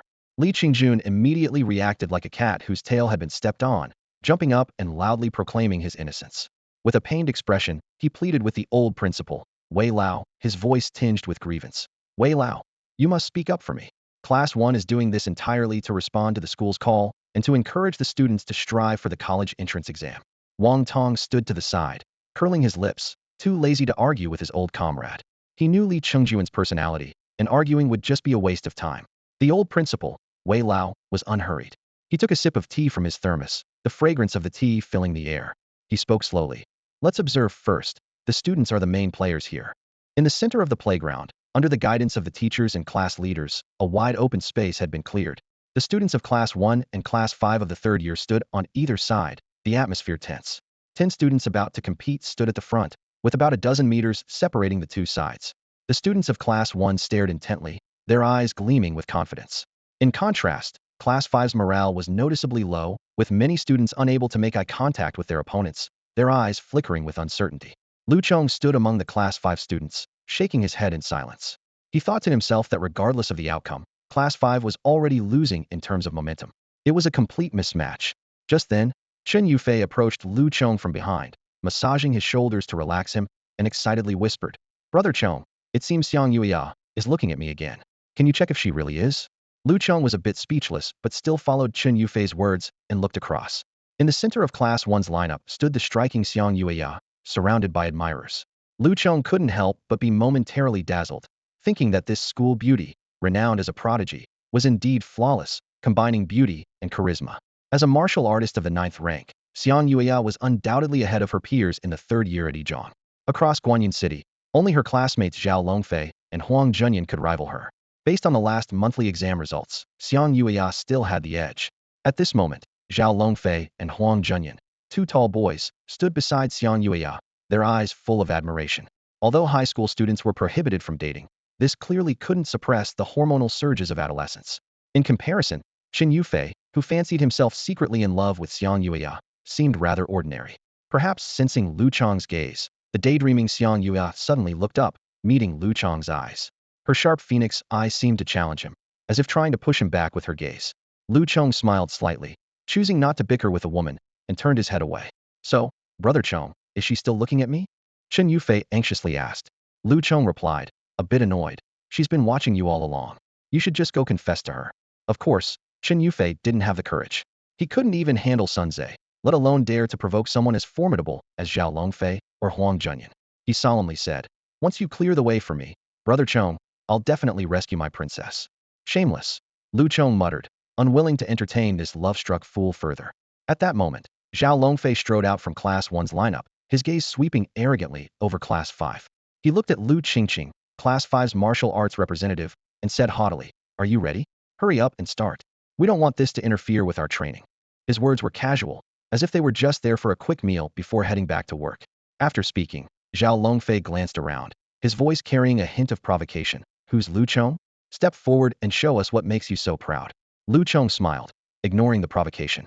He thought to himself that before the college entrance exams, he'd need to find an opportunity to teach this arrogant guy a lesson. Lu Chong gazed at his data panel, a hint of satisfaction in his eyes. He was at 13 of the 5th stage of a martial apprentice, had mastered the 9 shadows step, and nearly perfected the wind-splitting kick at 32. He calculated that by tonight, he should break through to a higher level in the wind-splitting kick. This thought made him realize the importance of acquiring new martial skills, or else he would be wasting his precious auto-training cheat. Currently, the sparring between the two classes was a perfect opportunity to showcase his strength and apply for more advanced martial skills. Lu Chong resolved to perform well. The atmosphere in the clearing was tense. Sun Zhe stepped forward confidently, his tall frame standing straight as he faced the strong students of Class 1. Unlike his timid classmates, his eyes sparkled with fighting spirit. "Bring it on!" Sun Zhe roared, issuing a challenge to his opponents and rallying himself. Zhao Longfei sneered, scanning his side's fighters before settling on one. "Zhou Feng, you go. Remember, if you don't win within 10 moves, you'll be sparring with me for the rest of today's practical class." A wiry student from Class 1 stepped forward. Zhou Feng smiled apologetically at Zhao Longfei. "Don't worry, class monitor. 5 moves will do. If not, I'll train more on my own." As he spoke, he paid no attention to his opponent, Sun Zhe, as if Sun Zhe wasn't worth his time. Facing each other, Zhou Feng lazily turned to Sun Zhe. "Sun Zhe, looks like you've forgotten the pain after your wounds healed. Daring to challenge Class 1 again?" Sun Zhe had clearly suffered under Zhou Feng before, but showed no fear now. "Let's fight. Who's afraid? At worst, I'll spend another day in the infirmary." Well said. Class 5 erupted in cheers, Sun Zhe's courage seemingly infectious. Lu Chong had to admit, despite Sun Zhe's usual unruly and domineering behavior, he displayed real bravery when challenged. Counting today, this would be his 3rd time heading to the infirmary. "Please." Zhou Feng dropped his smile, saluting Sun Zhe before launching the first attack. Lu Chong immediately recognized Zhou Feng's mastery of the 9 shadows step and monument-breaking hand, both at advanced levels. These were standard martial skills for most high school students, so they weren't rare. Sun Zhe was not to be outdone, using the same advanced skills.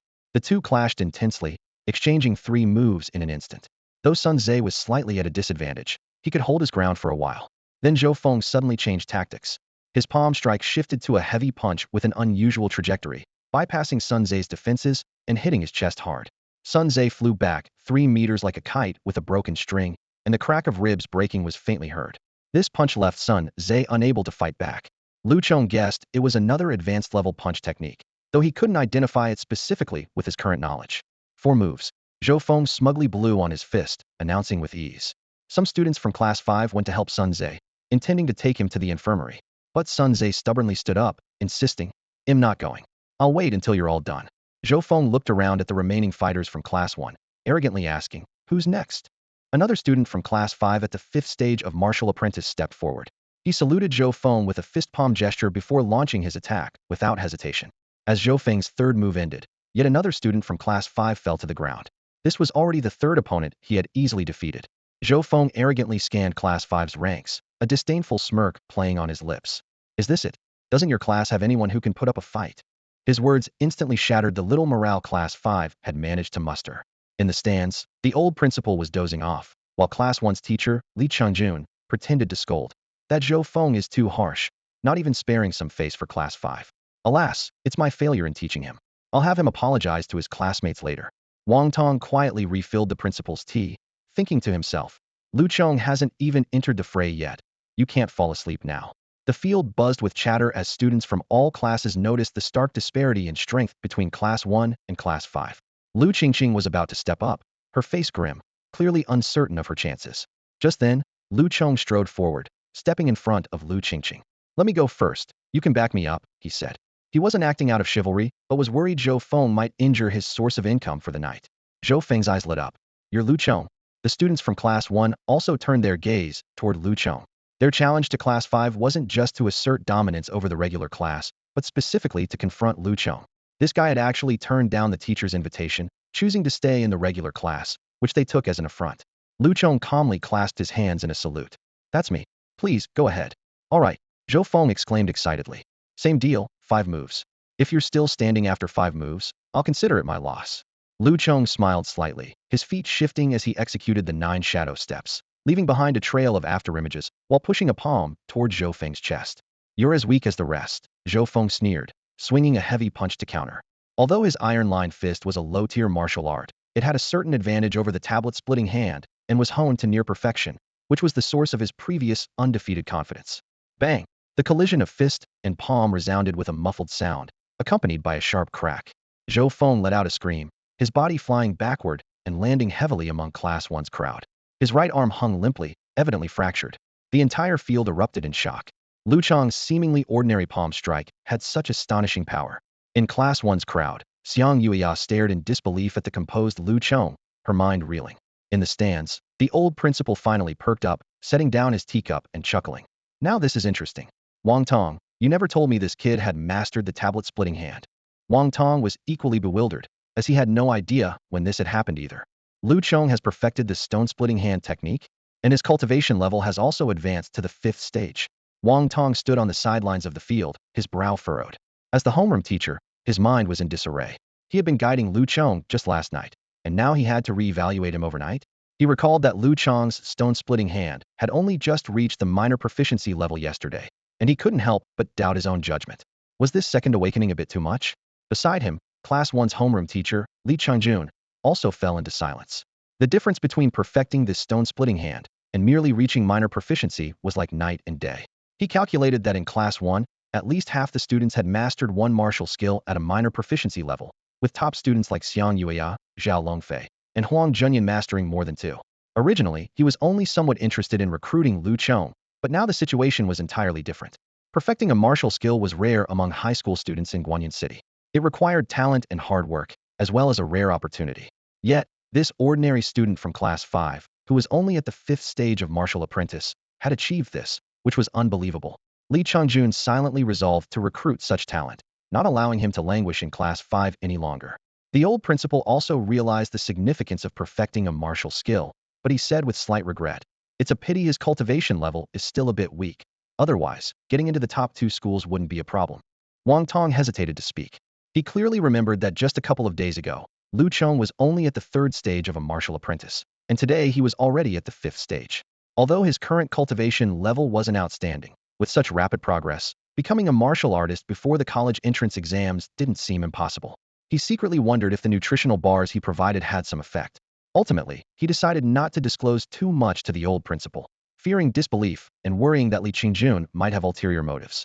On the field, most students didn't realize Lu Chong's perfected martial skill. Only a few with keen eyes were vaguely suspicious but unsure. The students of Class 5 finally felt a sense of pride and erupted in cheers. Go, Chong. You're amazing. Keep it up, Chong. We're cheering for you. Chong, the girls are watching. Look your best. This last comment was undoubtedly from Chen Yufei. On Class 1's side, although Zhou Feng was defeated, they quickly regrouped. A robust young man stepped forward, looking calm and not arrogant like Zhou Feng. "Mo, bye please," the Class 1 students shouted. Mo Bai immediately showcased the 9 Shadows step at the minor proficiency level, leaving afterimages in the open space as he circled Lu Chong, ready to strike at any moment. Chen Yufei analyzed seriously. This guy's 9 Shadows step is also at minor proficiency. He's obviously afraid of Chong's stone-splitting hand, so he doesn't dare to face him head-on. A student from Class 5 expressed concern. But this way, Chong can't do anything to him either. If this drags on, he'll eventually be exhausted. There are still 3 more opponents on their side. In Class 1 student group, Xiang Yueya watched Lu Chong's every move intently, trying to confirm her previous judgment. Though she didn't possess the keen eyesight of the teachers, she was fully focused on observing. Suddenly, Lu Chong moved. His action seemed casual, simply took a slight step back, and then swung his palm in a horizontal chop. This seemingly simple move was executed with precision. Mo Bai's afterimage vanished instantly, and Lu Chong's palm blade stopped at Mo Bai's throat. He effortlessly lifted Mo Bai into the air and calmly said, "You lost." Mo Bai felt grateful, knowing Lu Chong had shown mercy. He cupped his fists and stepped back, secretly relieved that he hadn't been knocked out by that palm. The students from Class 5 erupted in cheers once again, and even those from other classes couldn't help but marvel, even though most hadn't seen how Lu Chong accomplished it. Xiang Yueya took a deep breath, feeling even more perplexed. She realized that Lu Chong hadn't relied on the advantage of the monument-splitting hand this time, but rather demonstrated a high level of the 9 shadow steps. His timing was so precise, it seemed as if he had completely anticipated Mo Bai's movements. This indicated that Lu Chong's proficiency in the 9 shadow steps far exceeded Mo Bai's, and even the teachers at the warrior level couldn't accurately judge it. In the stands, the old principal smiled and commented, "Not bad, not bad, a promising talent. To have both the monument-splitting hand and the 9 shadow steps perfected is quite rare." These words left Li Chengjun even more puzzled, while Wang Tong, although equally confused, suppressed his surprise as Lu Chong's teacher. He silently resolved to question Lu Chong thoroughly later. Li Chengjun reacted quickly and immediately agreed. Indeed a good talent, but it's a pity he's stuck in Class 5. Old way, there are only 3 months left before the college entrance exams. I, Li Chengjun, am willing to make a pledge that I'll help him reach the 9th level before the exams and assist him in getting into the top 3 universities. Hearing this, Wang Tong was so angry he laughed. Li Chengjun, have you no shame? I, too, can make a pledge that Lu Chong will take the top spot in the city. If Old Wei fully supports him, I believe he can take the top spot in the province. Old Wei leisurely sipped his tea, glanced at Lu Chong, who had just won 2 more matches, and smiled. Let's see what the kid wants. I haven't taken on a student in a long time. Perhaps I could personally guide him. Li Chengjun and Wang Tong were left speechless. They suddenly realized that the old principal was even more shameless than they were. It was just like the saying, when the snipe and the clam quarrel, the fisherman benefits. On the playground, Lu Chong continued to demonstrate overwhelming strength against the last opponent from Class 1. Even though this student had mastered the advanced techniques of 9 shadow steps and 3 accomplished martial skills, they were no match for the power of Lu Chong's 2 perfected martial techniques. With ease, Lu Chong defeated his opponent, achieving victory as effortlessly as cutting through dry wood. This match was not only a personal triumph for Lu Bing, but also a dramatic comeback for the students of the ordinary class. The classmates from Class 5 were so excited that their voices grew hoarse from cheering. They rushed to surround Lu Chong, their cheers echoing in waves. They had finally regained their pride, turning the tide in this seemingly uneven contest. Xiang Yueya watched intently throughout the match, finally confirming Lu Chong's prowess's mastery of 9 shadow steps and stone-breaking hand had reached an impeccable level. This realization left Xiang Yueya, who had always prided herself as the top martial artist in the school, slightly dazed. Born into the largest martial arts family in Guanyin City, the Xiang clan, she had been exposed to martial arts from a young age and trained diligently, yet had not reached such mastery. Although she possessed 3 advanced martial techniques, and her cultivation was at the 9th stage of a martial apprentice, far exceeding her peers, she understood the rarity of achieving perfection in martial skills. Even among the senior private instructors at the Xiang Martial Arts School, few had mastered perfected techniques. "Yueya, what are you thinking?" asked Huang Junyan, who had been silent beside her. "Nothing. Let's go back to class," Xiang Yueya replied coolly, casting one last glance at Lu Chong, who was surrounded by the crowd, before turning to leave. Zhao Longfei glanced sideways at Lu Chong and muttered under his breath, "He's just a lucky upstart. If his cultivation wasn't so low, I'd personally send him to the infirmary." Huang Junyan chuckled softly. "If he were on par with your cultivation, you'd only be able to hold your ground with your physical martial skills." With that, he followed Xiang Yueya. A flicker of anger crossed Zhao Longfei's face as he shouted at Huang Junyan's retreating back. "Don't you have to rely on other skills to counter him too? Besides, neither the mock exams nor the final exams restrict cultivation levels." Meanwhile, at the gathering place of Class 5, Lu Chong finally managed to break free from the crowd at the teacher's call. He was not quite used to being in the spotlight like this. Lu Chong, Principal Wei wants to see you, the teacher said, leading Lu Chong away from the playground toward the principal's office. Teacher, what does the principal want with me? Lu Chong asked curiously, wondering what benefits might come his way. Wang Tong looked around, ensuring no one was nearby, then lowered his voice. The principal might want to give you some personal guidance. You should seize the opportunity and ask for some benefits. The principal has created a remarkable body refining martial art. He added mysteriously, you should express your interest in body refining and see if you can get your hands on it. Body refining martial art. Lu Chong's eyes lit up. He had heard of such arts, but never seen them firsthand. Body refining martial arts were exceptionally valuable, enhancing physical strength, explosiveness, and defense on top of existing cultivation levels. However, they were notoriously difficult to master, requiring not only exceptional insight but also various special aids, such as the blood of specific exotic beasts and extracts from mutated plants. Wang Tong didn't offer much explanation and simply told Lu Chong to handle it as he saw fit, since he couldn't influence the principal's decision either. He led Lu Chong to the principal's office door and gently knocked 3 times. Knock, knock, knock. The crisp sound echoed down the hallway. Come in, a strong voice called from inside. Wang Tong patted Lu Chong on the shoulder. You go in by yourself. I'll wait for you outside. With that, he gently nudged Lu Chong toward the door. Taking a deep breath, Lu Chong pushed open the heavy wooden door.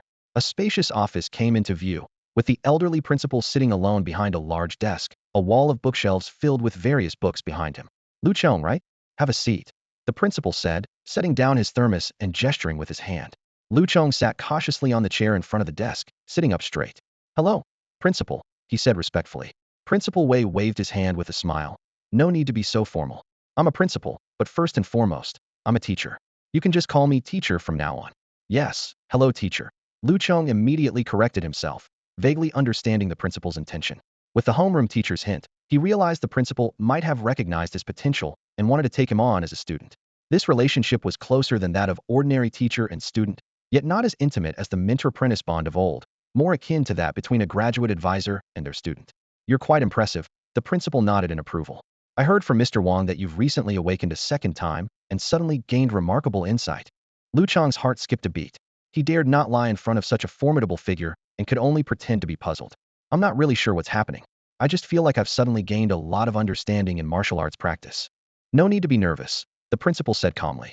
What you're experiencing isn't uncommon among students at this stage. I've even seen more extreme cases. He paused, his tone becoming serious. However, as a teacher, I must remind you not to become complacent. There are many more talented individuals among the billions of people in this world. But how many of those prodigies truly grow into towering figures in history? The principal's gaze turned profound. I've seen too many prodigies who lost their momentum, faltered halfway, or gave up halfway. So, having talent is a good thing, but if you abandon effort and become arrogant, you're destined to be as fleeting as a shooting star. Do you understand? Lu Chong nodded quickly, his expression solemn. I understand, teacher. Thank you for the reminder. Good to hear. The principal replied with a satisfied smile, then shifted the topic. Given your current aptitude, the school will naturally focus on nurturing you. Even if you stay in class 5, you won't be deprived of resources. Mr. Wang has already applied for these from me, and he'll hand them over to you. He paused, his gaze intense as he looked at Lu Chong. However, as your teacher, it's only right for me to offer some personal assistance. So, tell me, what would you like to learn? Lu Chong's mind raced, recalling the homeroom teacher's advice, and he answered without hesitation. Teacher, I want to learn body refining martial arts. The principal was slightly taken aback, then smiled knowingly. Ah, that boy Wang Tong really sold me out completely. He chuckled softly. Very well, I happen to have a top-tier body refining method called golden cicada skin. I'll teach it to you. The principal's expression suddenly grew serious. But let me tell you up front, you'll need to cover the cost of the necessary medicines for body refining yourself. In China, martial arts inheritance is considered a strategic resource under official control. Standing in the principal's office, Lu Chong held the newly acquired Jin Chan inheritance jade slip, feeling a wave of emotions.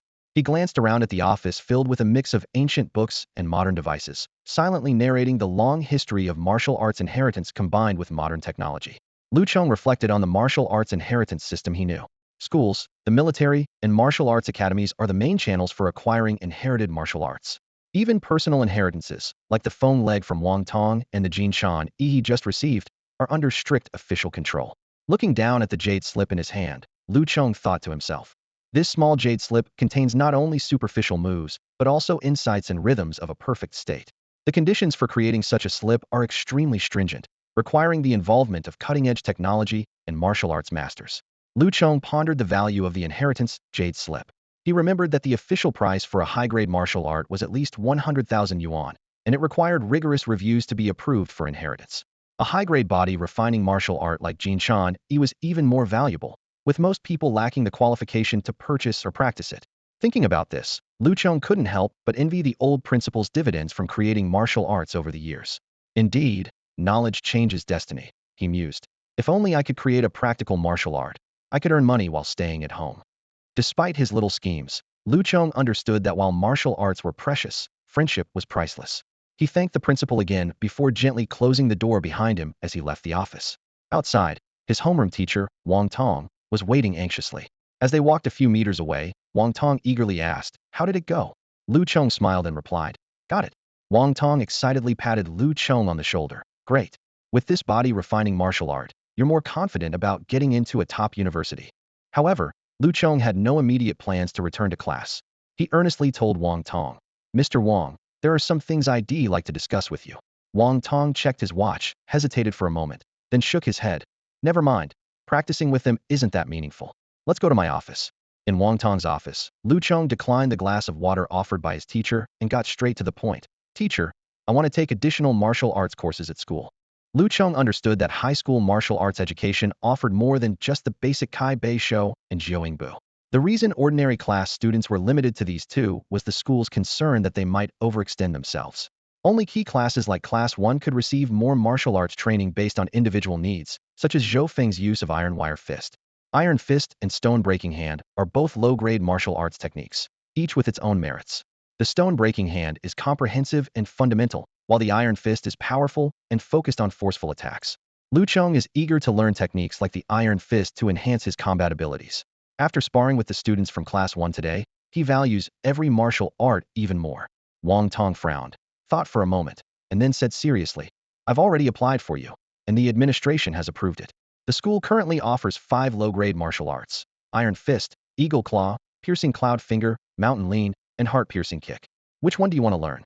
Lu Chong smiled sheepishly and said, "To be honest, teacher, I want to learn them all." Uft. Wang Tong was caught off guard and sprayed the water he was drinking, coughing twice before regaining his composure. His expression turned serious as he earnestly advised, "Lu Chong, although you have good comprehension, remember not to be greedy. More martial arts isn't always better, especially since you also need to train in the wind-splitting leg and the techniques of the former principal.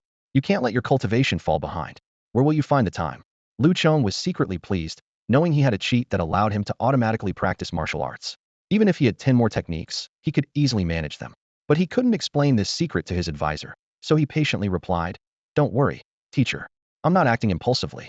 As you can see, I've already mastered the Stone-Breaking Hand and the 9 Shadow Step in a short time. The wind-splitting leg is also coming along nicely, and I believe it will soon reach mastery and even subtlety. By then, I won't have any techniques left to practice. I just want to try, and it won't interfere with anything else. Perhaps learning multiple techniques might even speed up my training." Wang Tong finally understood, realizing that this young man had already mastered 2 techniques and didn't need to spend much time practicing them anymore. Based on his recent performance, it seemed possible he could master a few more. Wang Tong's tone softened, but he still reminded, different categories of martial arts come with varying levels of difficulty for each person. Some techniques might seem easy for you because they suit you well, but that doesn't mean all techniques will be as simple. He hesitated but ultimately compromised, saying, "All right, I will allow you to train in 2 more techniques. If you can master the wind-splitting leg to a subtle level within a month and reach the 6th stage in your cultivation, I'll approve you to learn the remaining school techniques." Lu Chong felt a bit helpless, knowing that further explanations wouldn't be as convincing as actual results. He calculated silently. Mastering the wind-splitting leg to subtlety? 3 days should be enough. Lu Chong ultimately decided to learn the martial arts techniques of Chuanyuan Finger and Taishan Kao. This choice was not made lightly. After careful consideration, he realized that these skills perfectly compensated for his weaknesses and did not overlap with his existing techniques. Chuanyuan Finger emphasizes finger strength, known for its stealth and piercing power, while Taishan Kao focuses on close combat, utilizing elbows, shoulders, and knees, combining both strength and flexibility. The efficiency of his homeroom teacher, Wang Tong, was commendable. He asked Lu Chong to wait for half an hour in the office, then quickly returned with the inheritance jade slip. In front of Lu Chong, Wang Tong solemnly handed over the jade slip. Lu Chong held his breath and concentrated fully as he absorbed the martial arts essence from the jade slip. Suddenly, a clear notification sounded in his mind. Ding! Chuanyan finger has just arrived, greeting its master. Taishan Cao is not far behind, entering the beginner level directly. Hearing this familiar notification, Lu Chong sighed with relief. He had been worried that his external system was malfunctioning, as there had been no progress notifications since he received the Jin Chan E from the old principal. It now seemed that physical enhancement martial arts indeed required special potions or nutrients to progress, similar to how cultivation requires both inside and external support. Noticing the joy on Lu Chong's face, Wang Tong reminded him again. Lu Chong, remember your promise, don't be greedy. Lu Chong earnestly replied. Understood. Thank you, teacher. Shall I head to class now? He understood that his teacher's intentions were not stingy, but genuinely for his benefit. However, Wang Tong stopped Lu Chong, who was about to leave. Wait a moment. There's something else I need to remind you of. Lu Chong immediately focused and respectfully looked at his teacher. Please go ahead, teacher.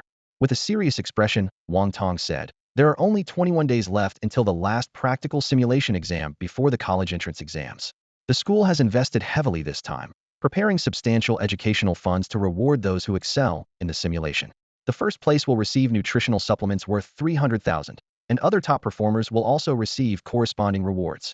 Hearing this, Lu Chong's eyes sparkled with excitement.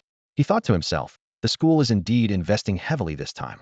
Wang Tong continued, although our school is a key school in Guanyin City, it does not rank in the top 10 in the entire Hedong-based province. Therefore, not only the school, but also the Education Bureau will strongly support us to try to elevate our school to a provincial key school and prevent talent loss from our city. Lu Chong, full of enthusiasm, responded, got it, teacher, I'll do my best. The rewards were incredibly tempting for a student from an ordinary family like him. Wang Tong added, one more thing. Every year after the simulation exam, the school selects 30 top students to participate in a month-long pre-exam training camp organized by the Education Bureau. This is a rare opportunity for you, so don't slack off and let the students from the key class take all the spots. Lu Chong immediately showed his determination.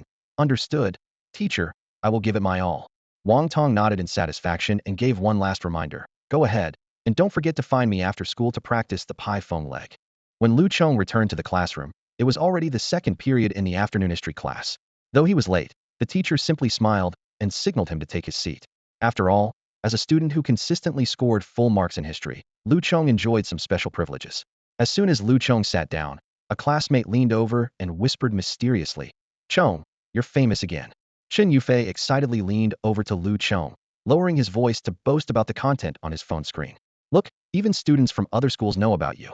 They say you're a ancient-century martial arts prodigy, a potential star with dual martial arts skills. There's even a girl confessing her admiration for you from afar. Lu Chong ignored his friend's flamboyant behavior, focusing on his textbook while his thoughts drifted towards his training plan. He was secretly calculating how to ace the upcoming mock exams and secure that tempting 300,000 yuan prize. Just then, the history teacher, quick as lightning, threw a piece of chalk that hit Chen Yufei precisely. Take your phone and stand by the podium. Don't distract Lu Chong from his studies. Despite being nearly 70, the teacher's throw was powerful, befitting a true martial artist. Chen Yufei grimaced in pain, a small bump forming on his forehead as he reluctantly shuffled towards the front, leaving Lu Chong struggling to suppress his laughter, finally enjoying some rare peace. With only 21 days until the mock exams, I need to focus. Lu Chong quickly redirected his attention. This exam wasn't just an opportunity to prove his skills, but also a key to solving his current financial woes. Both advancing his cultivation and continuing with the golden cicada technique required significant funding. Tutoring Lu Qingqing alone wasn't enough, and he didn't want to miss out on the pre-exam training camp. Lu Chong mentally mapped out his plan. In these 20 days, I'll focus mainly on cultivation and the golden cicada technique. With the homeroom teacher guiding my wind-splitting kick, progress should be swift. Although the newly acquired cloud-piercing finger and mountain-leaning techniques are lower tier, their automatic training speed is decent. They should reach the initial proficiency stage before the mock exam, so I don't need to allocate specific time for them. 2 history classes passed in a flash. When the school bell rang, Lu Chong was pleased to find that his skills and martial techniques had significantly improved. Name, Lu Chong. Level, Martial Apprentice Stage, 538. Martial Techniques.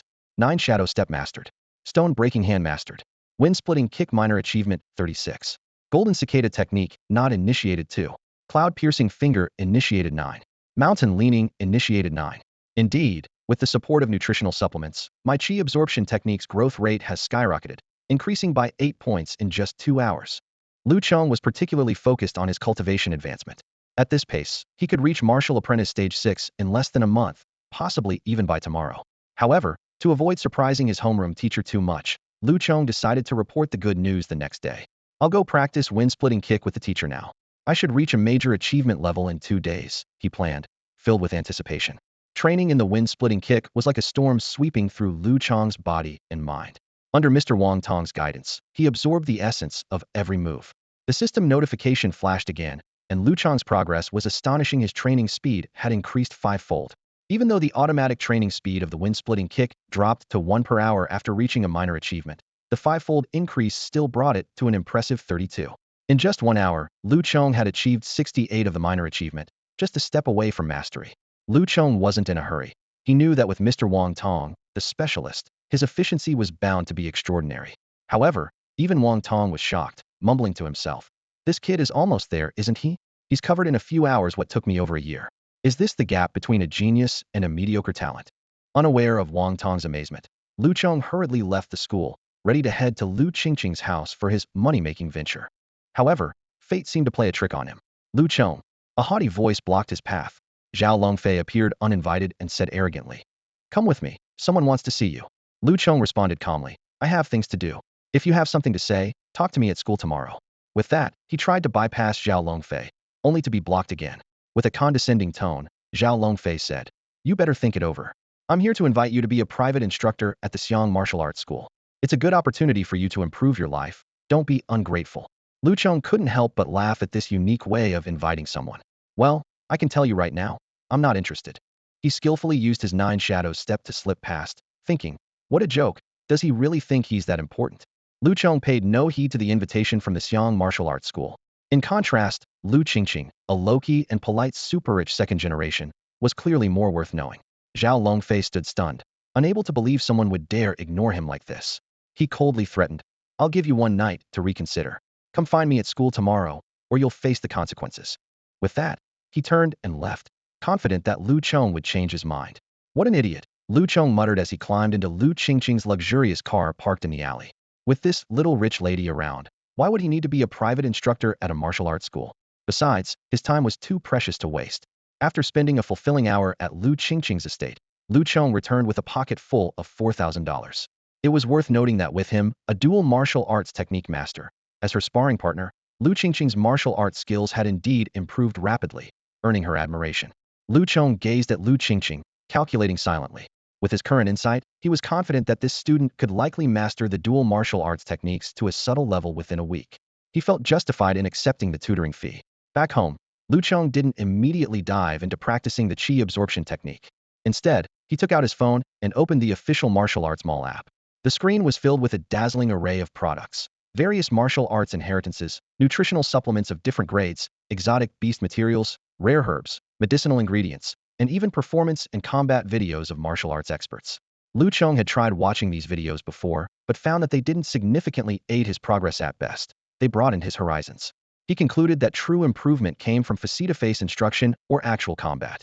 This time, Lu Chong entered the martial arts mall with a clear goal. Although the nutritional supplements awarded by the school were sufficient, he needed to purchase specific body-refining materials to practice the golden cicada skin taught by the old principal. He quickly found the 2 items he needed, the essence blood of a level 2 blade-winged cicada and the level 2 herb phoenix tailgrass.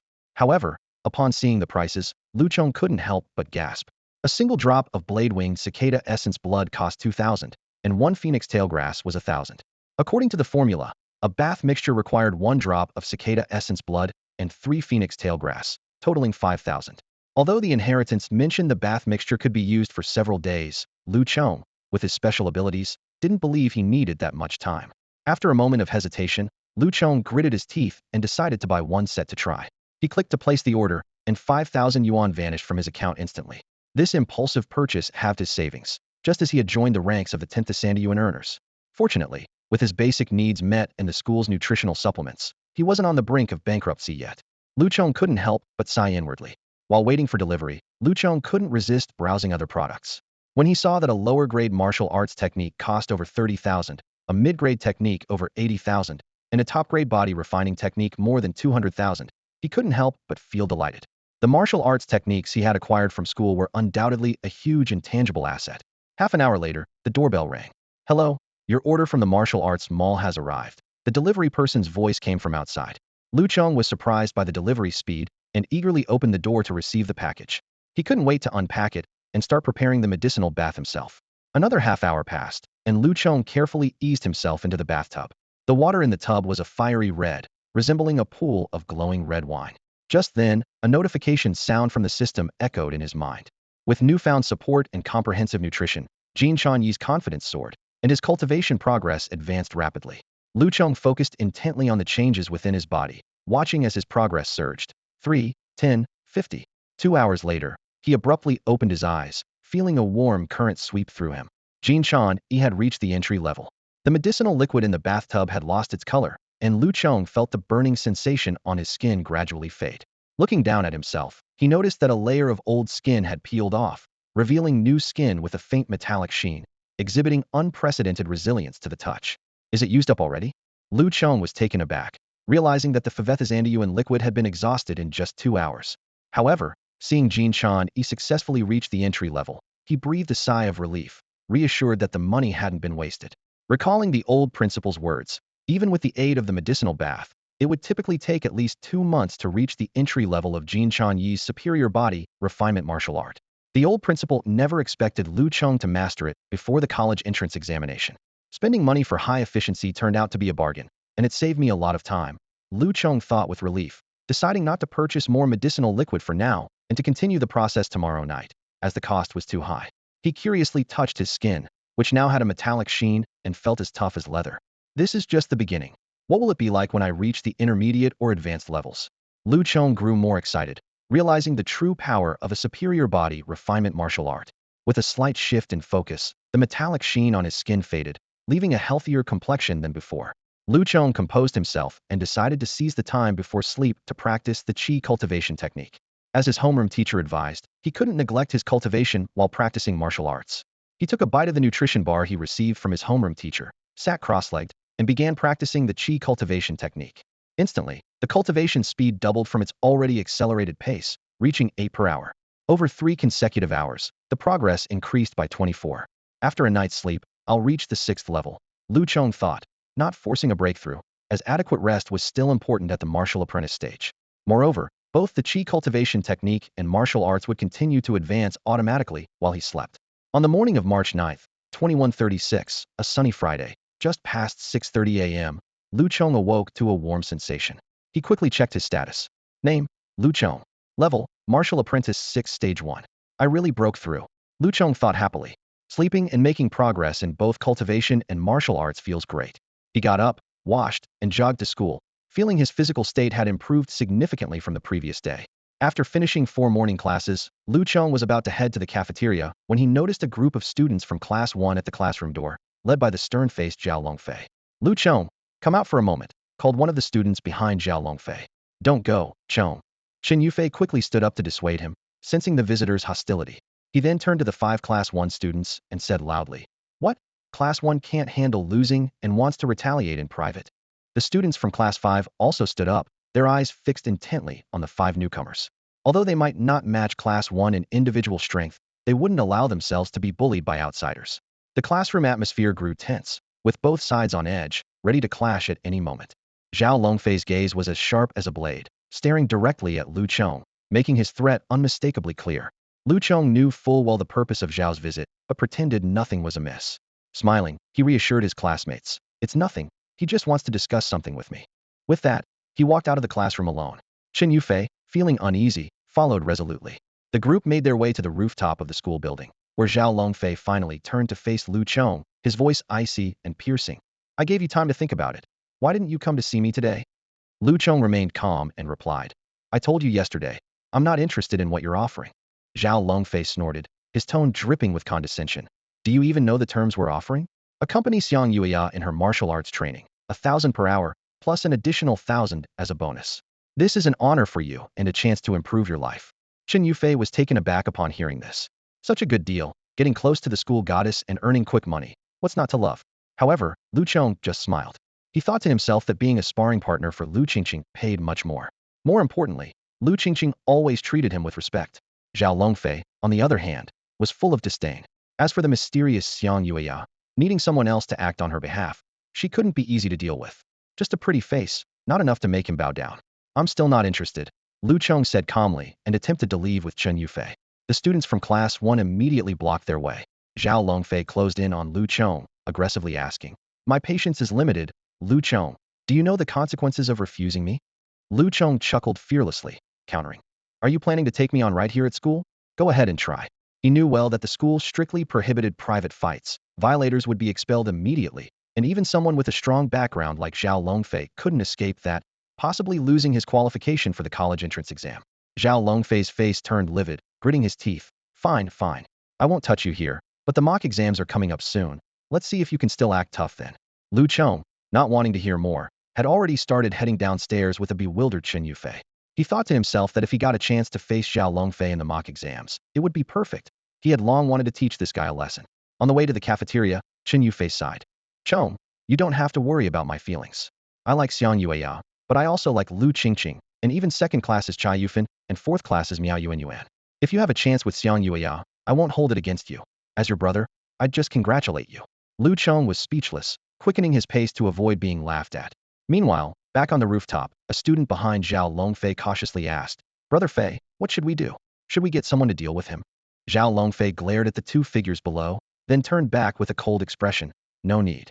We can't let Xiang Yueya look down on us. Plus, Lu Chong is favored by the teachers of Class 5. We can't use underhanded tactics. For someone so self-conscious and arrogant, we just need to defeat him in his proud domain openly and honestly. During the mock exams, I'll show him what I'm made of." Observing the martial arts demonstration of the wind-splitting kick, Lu Chong absorbed every detail eagerly, as if a new door to martial arts had been opened for him. His training speed suddenly skyrocketed, increasing fivefold. Before long, he had mastered the wind-splitting kick, an achievement that further fueled his fighting spirit. As soon as the school bell rang in the afternoon, Lu Chong couldn't wait to follow his homeroom teacher, Wang Tong, to continue studying the wind-splitting kick. Astonishingly, in just a few minutes, he reached mastery. Wang Tong was dumbfounded, forced to pause his teaching, and said with a wry smile, "Not only did you break through today, but you've also mastered the wind-splitting kick. At this rate, I won't have much left to teach you in a few days." Lu Chong quickly responded with humility, "That's not true, teacher. You haven't taught me the other 3 martial arts skills from the school yet." Hearing this, Wang Tong felt a bit exasperated. Just yesterday, he had earnestly warned Lu Chong not to bite off more than he could chew, setting what he thought were too stringent conditions. Who would have thought that today Lu Chong would make such rapid progress, breaking through in cultivation and mastering the wind-splitting kick? The progress he had expected to take a month might now be completed in just 3 or 4 days due to this boy's extraordinary speed. Wang Tong, holding on to a shred of dignity, decided to continue guiding face-to-face. "Keep practicing, and we'll talk after your wind-splitting kick reaches the subtle stage." Lu Chong said no more and focused on his training. However, after reaching mastery, the difficulty level soared. Even with the guidance of his homeroom teacher, who was at the perfect stage, his progress slowed by half, now advancing only about 16 per hour.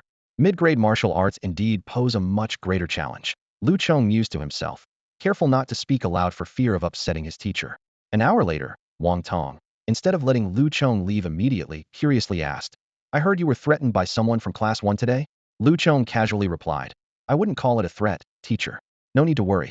They just wanted me to be their private coach." Wang Tong frowned. "Private coach, my foot. It's probably Li Changjun egging them on from behind, trying to lure you to their class with some beauty trap or other inducements. Don't worry, Lu Chong, just focus on your training. If you really encounter trouble, there's always me and the old principal." Lu Chong reassured his teacher. "Thank you, sir. I'm fine and not interested in their offers." Wang Tong nodded in satisfaction. "That's good.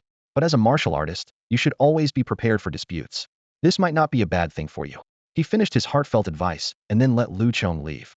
In the days that followed, Lu Chong's life became regular and fulfilling. During the day, apart from attending regular classes, he took time to guide his classmates in their martial arts training.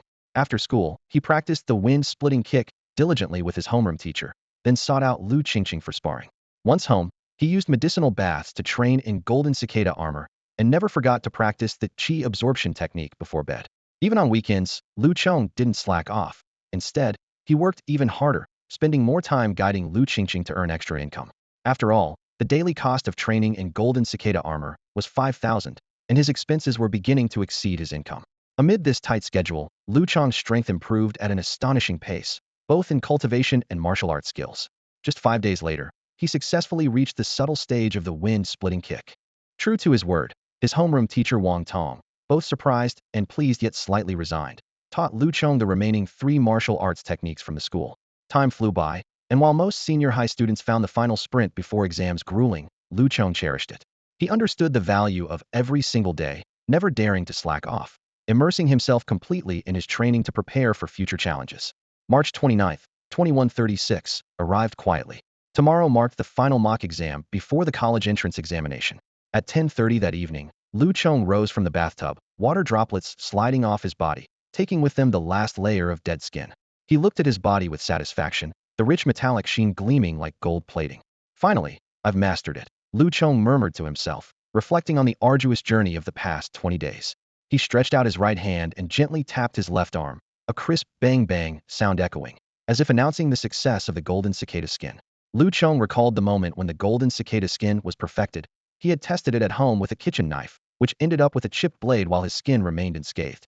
Now, even after reaching this meticulous level, he couldn't determine the full extent of his defense capabilities. Not only had his skin and muscles been enhanced, but even his bones had undergone miraculous strengthening due to the golden cicada skin. Although he still appeared lean, his weight approached 500 pounds at a height of 6 feet tall, with a density that was astonishing. With the unusual changes of the golden cicada skin retracted, Lu Chong's body returned to normal. Despite this, his defense and physical strength still far exceeded that of ordinary people. The cost of all this was a staggering investment of nearly 200,000, almost depleting his savings. Lu Chong brought up his personal data panel and examined it carefully. Name: Lu Chong. Level: Martial Apprentice Stage 818. Martial Skills: 9 Shadow Step, perfected. Monument Breaking Hand, perfected. Cloud Piercing Finger, perfected. Mountain Leaning, perfected. Eagle Claw Technique, perfected. Iron Thread Fist, perfected. Heart Piercing Kick, perfected. Wind Splitting Leg, perfected. Golden Cicada Skin, Meticulous 1. In just 20 days, Lu Chong had completed a path of cultivation that might take others years or even a lifetime. His cultivation level had reached Martial Apprentice Stage 8, with all 8 martial skills perfected except for the Golden Cicada Skin. These lower-grade martial skills, even without intentional practice, could reach perfection within this period simply by his own efforts. Such astonishing progress shocked even the homeroom teacher who monitored Lu Chong's growth daily, leading to stress-induced nosebleeds. However, the teacher only knew about Lu Chong's cultivation and progress in wind-splitting leg, unaware of the meticulous level of the golden cicada skin and the perfection of other martial arts. To avoid causing too much of a stir, Lu Chong had never demonstrated his other martial skills in public. However, with increased strength came new challenges. Now my consumption is increasing, and the pace of my cultivation and the golden cicada skin's advancement is slowing down, he pondered. Consuming 5 nutrition bars daily, the automatic cultivation speed of the Qi Absorption technique remained slow, with his cultivation increasing by only 5 each day. The situation with the golden cicada skin was even less optimistic, with only a 1 daily improvement despite the help of medicinal baths. With only 2 months left until the college entrance exam, at the current pace, it was unlikely Lu Chong could break through to the martial artist realm or perfect the golden cicada skin before the exam. This situation left him dissatisfied, eager to accelerate his cultivation further. I need more funds to purchase higher-grade nutritional materials and more medicinal bath supplies, Lu Chong resolved. In this mock exam, I have no choice but to secure first place. The 30,000 reward was something he was determined to obtain. On March 30th, the mock exams commenced. The academic exams had concluded 2 days earlier, but for martial arts universities and comprehensive universities in the country, the martial arts assessment was the primary focus. In these exams, academic scores accounted for only 20, with the martial arts assessment being the decisive factor. The exam schedule was tight: 2 days for academic exams and 6 days for martial arts assessments. On the first morning, candidates faced the foundational martial arts test, designed to evaluate their basic data. The test included 4 components: cultivation level, basic strength, basic speed, and neural response, each with a maximum score of 100 points, totaling 400 points. The full score standard roughly equaled the basic data of an entry-level martial artist, with additional points awarded for surpassing this standard. Lu Chong arrived at school early, meeting up with his classmates before heading to the testing site. While waiting in line, Chen Yufei approached Lu Chong and whispered, "Chong, do you think you can make it into the top 10 in the school this time and bring some glory to our class 5?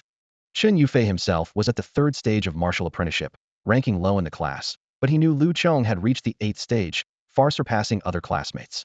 Lu Chong merely smiled slightly, not answering. He had higher goals in mind, but didn't want to intimidate others by revealing them. The basic test proceeded quickly, with most students in class 5 performing averagely. Lu Qingqing's results stood out the most. She had reached the 6th stage of martial apprenticeship, with decent strength, speed, and neural response, ultimately scoring 268 points, barely meeting the basic threshold for key martial arts universities. Soon it was Lu Chong's turn. He entered a testing room alone. Outside the room, not only was his homeroom teacher Wang Tong present, but also Class 1's homeroom teacher Li Chengjun and the head of the senior year academic affairs office, Zhouan. Zhouan was a portly bald man, his smile reminiscent of a laughing Buddha. Yet, in the entire school, there wasn't a student who wasn't intimidated by this seemingly unremarkable academic affairs director. Zhouan was a bona fide martial artist, rumored to have practiced a special martial technique that altered his physique. He was a true smiling tiger, the most feared figure among students. Li Chengjun showed no fear of Zhouan, merely smiling as he said, "Isn't the director here as well? I just wanted to see how the student our old class leader values so much is doing now. We can't let class 5 surpass us." Wang Tong snorted. "You'd better take care of your own class and not let us overtake you." Zhouan, aware that the two were old comrades and not truly at odds, chuckled and said, "You too. I'm here at Elder Wei's request to check on this kid. Besides, he's received the highest rewards and all the martial arts skills from our school. I'm curious about his capabilities." Wang Tong ignored Li Chengjun, turning to focus on the screen outside the testing room, awaiting Lu Chong's test results. Inside, Lu Chong began his basic data test, with everyone holding their breath, eager to see what surprises this highly anticipated student would bring. The test data for Lu Chong flashed on the screen, capturing everyone's attention. Li Chengjun couldn't stop marveling at this promising talent, lamenting that if Lu Chong were in his class, he would have reached the 6th level of martial apprenticeship by now. Wang Tong merely scoffed, uninterested in engaging with this short-sighted fellow. Just as Li Chengjun was about to further provoke his old comrade, Zhouan's expression suddenly changed, and he exclaimed, "This can't be true." Following their gaze to the screen, Li Chengjun was equally stunned and echoed, "This can't be right. Is the equipment malfunctioning?" Displayed prominently on the screen was Lu Chong's cultivation test data martial apprentice level 8, scoring 80 points. Wang Tong seized the chance to retaliate, glaring and angrily rebuking, "You're talking nonsense, Li Chengjun. You're just a frog in a well. Lu Chong surpassed level 8 a while ago. I saw it with my own eyes." Feeling a sense of relief, Wang Tong regained some psychological balance. As Lu Chong's mentor, Wang Tong was well aware of his progress, although even he was secretly amazed by such a rapid advancement. Li Chengjun and Zhouan exchanged bewildered glances, too shocked to speak. They both knew Lu Chong and were aware that he had only recently broken through to the 5th level. This sudden leap was hard to believe. Regaining his composure, Li Chengjun suddenly questioned, "Old squad leader, did you give him some kind of banned substance? This could ruin the kid, not to mention that it would make his foundation unstable and affect his future potential." Although Zhouan remained silent, the suspicion in his eyes was evident. Wang Tong, infuriated by the baseless accusation, retorted angrily, "You're talking nonsense. Do you think I'm that kind of person? I know more about banned substances than you do." Zhouan intervened seriously, interrupting their argument. "Let's not jump to conclusions. However, this kid's progress does seem unusual. If he secretly took something to boost his cultivation, it wouldn't be unheard of." He frowned and analyzed. "It's not uncommon, especially with college entrance exams approaching. Students use these substances to rapidly enhance their cultivation, gaining extra points without technically violating rules. However, it drains their potential and is detrimental to long-term development." Wang Tong was about to refute when a thought struck him. Pointing to the screen, he suggested, "Look at his other scores. If he used drugs to boost his cultivation, his other scores would be inconsistent." Zhouan nodded in agreement. "That makes sense. Let's take a look." He signaled to Li Chengjun not to jump to conclusions and continued monitoring the data. At that moment, Lu Chong's next score appeared on the screen: basic strength, 945 kilograms, scoring 95 points. As the data appeared, Zhouan and Li Chengjun blinked almost simultaneously, then rubbed their eyes vigorously to confirm. The data remained unchanged.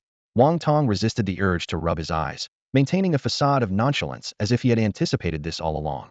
However, the shock within him was undeniable. At the level of an 8th-stage martial apprentice, with a foundational strength nearing 950 kilograms, this figure left Li Chengjun and Zhouan in stunned silence. The classroom air seemed to freeze, with only the hum of the testing equipment filling the void. Zhouan was the first to break the silence, his voice tinged with disbelief. "Indeed, that's a level of strength that even many 9th-stage martial apprentices struggle to reach." He furrowed his brow, as if trying to recall something. "As far as I know, Zhao Longfei from Class 1 is already a 9th-stage martial apprentice, yet his foundational strength is only about 860 kilograms." Wang Tong stood to the side, the corners of his mouth slightly upturned, his tone carrying a subtle hint of pride. Maybe Zhao Longfei's foundation isn't solid enough. He silently celebrated another successful retort. Maintaining his outward composure, he slowly added, "The path of a genius is beyond your comprehension." Zhou nodded thoughtfully, a hint of confusion in his eyes. Li Qingjun remained silent, no longer questioning whether Lu Chong had used banned substances. He thought to himself, if taking drugs could achieve such foundational strength, he would have no hesitation in having his students try it. Trying to ease the tension, Zhou suggested, "Let's take a look at Lu Chong's other stats." Before long, Lu Chong's third metric appeared on the screen: foundational speed, 23 meters per second, scoring 92 points. This data once again plunged the three into silence. Clearly, this speed exceeded the normal level for an 8-stage martial apprentice. It's worth noting that a foundational speed of 25 meters per second is typical only after entering the martial artist realm, yet Lu Chong, still an 8-stage apprentice, was already so close. These astounding results obliterated any suspicion of Lu Chong using banned substances. In fact, the data indicated that Lu Chong's foundation was remarkably solid, far surpassing others at the same level. When the final score for neural response appeared, the three of them finally relaxed a bit. Scoring 83 points, it was at least within the normal range. Zhou joked, "Thank goodness, otherwise I'd consider taking him for research." Seizing the moment, Wang Tong wasn't about to let the silent Li Qingjun off easily. He cheerfully asked, "So, Qingjun, if Lu Chong were in your class, would he achieve these results? 6-stage martial apprentice? Who are you trying to kid?" Li Qingjun snorted softly, smiling at Wang Tong. The old class leader is indeed impressive. But he quickly added, "However, these foundational stats are just one aspect. The real focus is on practical combat assessments, so don't let him face our class. After all, we have 3 9th-stage martial apprentices and 9 at the 8th stage in Class 1. Besides, real combat isn't just about rigid stats and martial skills. It also depends on mentality, will, and experience." He looked Wang Tong in the eye, challengingly asking, "Has this kid ever seen blood? Faced a real beast?" Wang Tong scoffed, proudly replying, "We'll see the truth in the practical combat assessment." With that, he turned and left, his sleeve tracing an arc in the air. The classroom fell silent once more. Wang Tong pondered internally, aware that Lu Chong indeed lacked genuine combat experience, not the typical student sparring, but life-and-death battles with beasts. Without experiencing such real combat, it's hard to imagine the gap. In contrast, those wealthy students in Class 1 often had the opportunity to fight real beasts under the protection of family experts, amassing significant practical experience. The real college entrance combat assessment would take place in a wild hunting ground, facing actual beasts, not the gentle sparring of the ring. Wang Tong sighed, worriedly thinking, "I wonder how much of the practical combat knowledge I've imparted to Lu Chong he's truly absorbed." He doubted Lu Chong would achieve outstanding results in the combat assessment, and his heart was filled with concern. "Don't be a sore loser," Zhou said with a mischievous glint in his eyes as he smiled at Li Qingjun. Li Qingjun laughed awkwardly and quickly explained, "You know, I just don't want the old class leader wasting too much time in a regular class." He glanced at his watch and hurriedly said goodbye. "I have to go now. The practical assessment starts this afternoon, and I need to prepare those little rascals." After Li Qingjun left, Zhou, the director of academic affairs, looked deeply at the testing room where Lu Chong was, a mix of surprise and anticipation in his eyes. He quickly left to inform the old principal about Lu Chong's test results. With the principal's keen insight, he should notice something extraordinary. A moment later, Lu Chong emerged from the room, looking dazed. He silently analyzed his test results. "My basic strength and speed are beyond the level of an 8th-stage martial apprentice, likely due to the secondary refinement from the Qi Absorption technique and the overall enhancement from the golden cicada garment." He frowned. "However, my neural response isn't outstanding. This involves brain development, which isn't easy to improve." Lu Chong committed these data to memory and returned to his class with ease. However, when he rejoined his classmates, he noticed they all looked at him with surprise and awe. "What's going on?" Lu Chong asked, puzzled, looking at Qin Yufei beside him. Qin Yufei replied excitedly, "What do you think, Chong? Everyone's scores are out. Your basic total score is 350 points. Do you know what rank you are?" Lu Chong thought for a moment and humbly replied, "I should be in the top 10 of the whole school, right?" Qin Yufei pursed his lips, gave a thumbs up, and said excitedly, "Not just the top 10. Chong, you came in second in the whole school. Only Xiang Yueya scored 5 points higher than you, and everyone else, including Zhao Longfei and Huang Junyan, are behind you." Even though Qin Yufei knew Lu Chong had reached the 8th-stage martial apprentice, he was still shocked by the school ranking. He recalled that over a month ago, he and Lu Chong were almost neck and neck, ranking over 400 among all senior students. Now, Lu Chong had suddenly jumped to second place in the entire school, an astonishing rate of improvement. The reactions of other classmates were even more exaggerated. For instance, Sun Zhe, who had been defeated by Lu Chong twice recently, now avoided eye contact with him. Sun Zhe was still at the 5th-stage martial apprentice, while Lu Chong, whom he once bullied, had reached such a high level. At that moment, the homeroom teacher approached cheerfully and announced loudly, "All right, the basic scores are out. Those who didn't do well, don't be discouraged. The 5-day practical assessment in the hunting grounds starts this afternoon. Before that, I need to emphasize a few points." Lu Chong immediately perked up. This was his first time participating in a real practical assessment. In the past, he never had the opportunity, conditions, or courage to experience the bloodthirsty beasts in the wild hunting grounds. This simulated combat was a rare opportunity for him. This stage was crucial for Lu Chong to aim for first place. The practical examination was set in a beast hunting ground on the outskirts of the city, away from the hustle and bustle of the school and urban areas. The creatures here were captured and bred by humans during their battles, less fierce than those in the wild, but still posing considerable danger. The hunting ground fell under the jurisdiction of the city base, not open to the public, primarily used to study the habits of these beasts and provide students with practical combat opportunities. That afternoon, over 40,000 senior students from Guanyin City's 108 high schools gathered at the outskirts of the hunting ground. The air was thick with tension and excitement. For most students, this was their first time seeing real beasts beyond the images in textbooks and videos. Class teacher Wang Tong stood outside the hunting ground, tirelessly repeating the assessment rules. Before entering the hunting ground, each of you will receive a Yuan energy amulet. You will be split up from your classes and enter the hunting ground separately.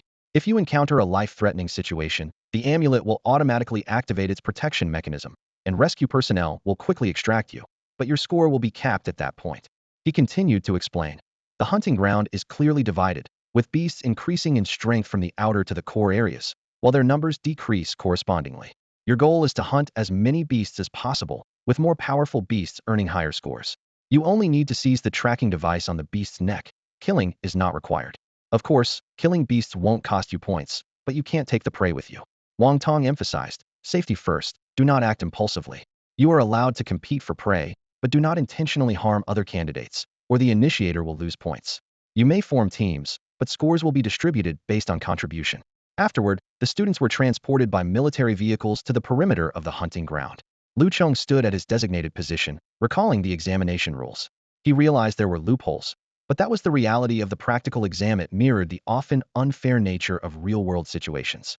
Lu Chong silently calculated the scoring system. A level 1 beast was equivalent to a human warrior, also divided into 9 stages. A level 1 stage 1 beast was worth 1 point, stage 2 was worth 2 points, stage 3 was worth 4 points, and so on. This meant capturing a stage 9 beast would yield 256 points, equivalent to the score of over 200 stage 1 beasts. The difficulty and reward were proportional, but competition would decrease accordingly. At precisely 2 p.m., the Yuan energy light wall, spanning 100 miles, vanished as scheduled. Alarms sounded, and a broadcast came through each student's headset. All students, please enter the hunting ground for assessment within 10 minutes. After 10 minutes, the light wall will be reactivated, and entry will be prohibited. Lu Chong looked around, finding himself alone. Without further hesitation, he stepped into the dilapidated area before him. 10 minutes later, the Yuan energy light wall descended once more, sealing all candidates within the hunting ground. Thus began an exhilarating practical examination. Before him lay a desolate, dilapidated town, with crumbling old buildings scattered everywhere, their mottled remains overgrown with moss and vines. As Lu Chong stepped into this wasteland, memories of the fierce battle between humans and beasts 15 years ago came flooding back. He knew that this area, now called the Guanyin City Base Hunting Ground, was the very site of that battle.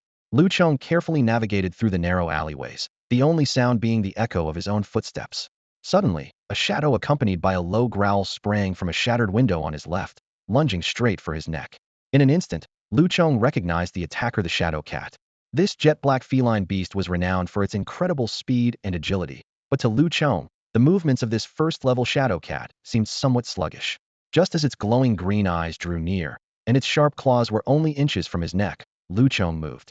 His actions were lightning fast. His left hand reached out while his right hand, like an eagle's claw, precisely grasped the shadow cat's neck. In the blink of an eye, Lu Chong held a tag in his left hand, and the struggling beast suspended in midair in his right. Instead of rushing off, Lu Chong took a moment to closely examine this hard-won beast. He gently stroked the shadow cat's half-meter-long body, feeling its sleek, shiny black fur. He noticed its claws were like barbs, exceptionally sharp, and when the shadow cat bared its teeth at him, the sight of its sharp fangs was intimidating. Its deep green eyes, with vertical pupils, exuded a fierce aura. While Lu Chong curiously observed the shadow cat, a unique live broadcast was underway in the monitoring hall not far from the hunting ground. The large screen at the front was divided into multiple panels, displaying the students' real-time situations. The screens of students with excellent foundational scores were specially enlarged for the audience's scrutiny. The audience was filled with important figures from various sectors: high school homeroom teachers, principals, and senior officials from the Education Bureau, military, and police were all present. Principal Wei Jiangwo of number 1 high school sat in the middle of the front row, smiling as he watched the screen. "Old Wei, which student do you have your eye on?" asked an elder in a long robe sitting beside him. Wei Jiangwo pointed to Lu Chong, who was petting the cat, and proudly said, "Look at this student of mine. He has limitless potential." The principal of number 3 high school glanced at the screen, saw Lu Chong's actions, and couldn't help but chuckle. Is number 1 high school out of students? It's no wonder Principal Fong from number 3 high school was suspicious, because anyone with a discerning eye could see that Lu Chong was clearly entering the hunting ground for the first time. Standing at the entrance, Lu Chong looked around with curiosity, lacking the vigilance expected of an experienced hunter. His hand was unconsciously making motions as if he were petting a cat, as if he had just been studying some feline creature. Meanwhile, other students had already cautiously ventured deeper into the hunting ground, constantly on guard against attacks from exotic beasts. Some experienced students had even mapped out their hunting routes and were scoring efficiently. However, Lu Chong had been in the hunting ground for almost half an hour and was still wandering casually near the entrance, completely disregarding the potential dangers around him. This behavior wasn't due to bravery born of skill, but rather the fearlessness of a novice. Everyone knew that even in areas teeming with first-level beasts, one must remain vigilant. Surrounded by a pack of first-level beasts, even a martial apprentice of the 8th or 9th level could find themselves in trouble, eventually exhausting their strength and failing. These basic lessons were taught in regular classes, but many students either didn't take them seriously or forgot them entirely when faced with real situations. At that moment, Lu Chong seemed to be in just such a situation. Facing Principal Fong's doubts, Wei Jiangwo appeared confident. Leisurely taking a sip of tea, he smiled and said, "Old Fong, after all these years, you still lack the talent for recognizing people." "Damn!" Principal Fong was immediately infuriated. "You sly old fox, stop pretending. Tell me, what's so special about your student?" Principal Wei calmly suggested, "How about this? I've heard you have some promising students at number 3 this time. Let's compare the practical exam results. If any of your students score higher than Lu Chong, I'll call you Big Brother from now on." Upon hearing this, Principal Fong was invigorated. Having been overshadowed by Wei for years, he was eager to turn the tables. Bring it on, who's afraid of whom? Not to mention this mere 8th level rookie. We're not even afraid of those top students from number 1's special class. Hold on. Principal Wei looked at Principal Fong, a sly glint in his eye. "I'm making a big sacrifice here. What if you lose? You should offer something in return." Principal Fong glared for a moment, then burst into laughter. "I knew you were up to no good. Tell me, what do you have your eye on?" Principal Wei then cheerfully suggested, "Your self-created tiger roar technique is quite impressive. How about teaching it to my student?" "Haha." Principal Fong chuckled. "You think calling me Big Brother is enough to exchange for my prized tiger roar technique? Dream on. How about your golden cicada garment in exchange?" "Deal." Principal Wei agreed readily. "But I want you to personally coach my student during special training, okay?" "Fair enough." Principal Fong quickly added his own condition. Principal Wei turned to the middle-aged officer with a square face sitting nearby and casually said, "Colonel Huang, you heard all that, right? You can be a witness for us 2 old guys." The colonel stationed at the Guanyun City base promptly stood up and saluted. "Yes, sir." Colonel Huang, once a student of Principal Wei, was now over 40 and a true peak martial master. However, Wang Tong couldn't help but feel a twinge of curiosity. What extraordinary qualities did this seemingly inexperienced junior possess to earn such high regard from their discerning teacher? At that moment, Li Changjun, sitting in the back row, also noticed Lu Chong's laid-back demeanor. His gaze flicked to the leaderboard on the right side of the big screen before turning to Wang Tong, his tone laced with a hint of disdain. "Old class monitor, did you see? Your prize student has only scored 1 point so far. Look at Xiang Yuya and Zhao Longfei. They're already way ahead, with scores over 100. Wang Tong had to admit that Li Qingjun was stating a fact.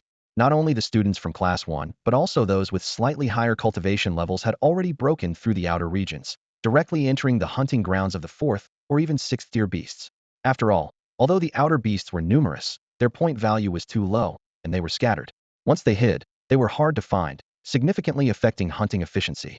Wang Tong glanced at the leaderboard again and then at Lu Chong, who had finally released the shadow cat. He then regained his composure and said, "What's the rush? Sharpening the axe won't delay the work of chopping firewood. We still have 5 days. Let's see who laughs last." Sensing the tension in Wang Tong's voice, Li Changjun refrained from further sarcasm, fearing he might truly anger the old class monitor. Yet, he couldn't help but grumble internally. Sharpening the axe? This is an exam. Even with 5 days, you need to seize every moment. Meanwhile, Lu Chong remained unaware that he had become the center of attention. He calmly released the shadow cat in his hand and continued down the predetermined street, heading straight to the inner areas. The reason he spent time studying this first-tier shadow cat wasn't due to ignorance of time constraints or a lack of skill. He knew that in this mock exam's hunting ground, shadow cats were the only type of beast.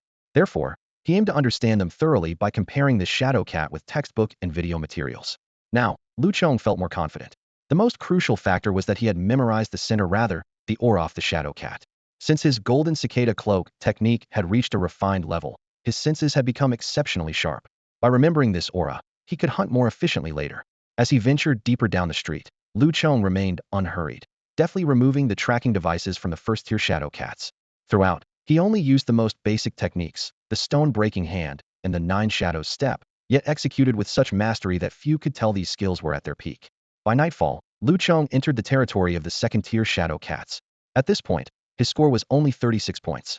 Using the standard-issued communication and rescue device, he saw that the top student on the leaderboard had scored 232 points, and it was Xiang Yueya from First High School. The second place was not Zhao Longfei or Huang Junyan, but a student named Xue Cheng from Third High School, with 218 points. It's getting dark. I guess it's time for me to start my performance, Lu Chong muttered as he glanced at the darkening sky. He took a bite of his energy bar and accelerated his pace toward the inner regions. Shadow cats are nocturnal creatures, their eyes adept at spotting prey in the darkness. As night falls, the atmosphere on campus grows tense. Most students choose to hide in pre-prepared spots, holding their breath to avoid attracting the attention of the many shadow cats prowling at night. Even the more skilled students are cautious, aware that without a group to help distract the shadow cats, they could easily find themselves surrounded. However, Lu Chong does the opposite. His eyes gleam with excitement, ready to showcase his skills under the cover of night. The golden cicada cloak not only grants him formidable defense, but also allows him to see in the dark as if it were daylight. The possibility of being surrounded by shadow cats doesn't concern him. With his mastery of the 9 shadow steps, his speed and agility are on par with the shadow cats of his level. The night is his domain too. Lu Chong moves fluidly through the night, effortlessly swatting away a second-tier shadow cat and quickly removing the tracker from its neck. To him, this is just standard procedure. He doesn't need to harm these shadow cats. His presence alone is enough to intimidate them. The shadow cats he knocks away, after experiencing Lu Chong's powerful aura up close, dare not approach him again. Indeed, night hunting is the most exhilarating, Lu Chong remarks as he sweeps through the streets, constantly adjusting his strategy. In this darkness, he doesn't need to seek out targets. The shadow cats come to him. Even when faced with an onslaught of a dozen shadow cats, Lu Chong can weave through them with ease, thanks to his 9 shadow steps. By the time the clock strikes 9, Lu Chong has accumulated 128 points and entered the territory of third-tier shadow cats. On the leaderboard, the scores of the top 100 students have noticeably slowed. Xiang Yueya holds the top spot with 356 points, while Qin Chuan, at the 100th position, has 201 points. In the monitoring hall, the atmosphere is tense. Wang Tong watches the screen intently, his eyes darting between Lu Chong's live feed and the leaderboard. Beside him, Li Changjun seems relaxed, chuckling. No need to be so tense. Look at your student, bold enough to hunt alone at night. Truly fearless. At this rate, I doubt he'll last the night before getting sent out. Wang Tong ignores Li Qingjuan's teasing, but can't help worrying about Lu Chong. He believes Lu Chong isn't reckless, so why choose to act at night, which is fraught with dangers even for someone of his skill level.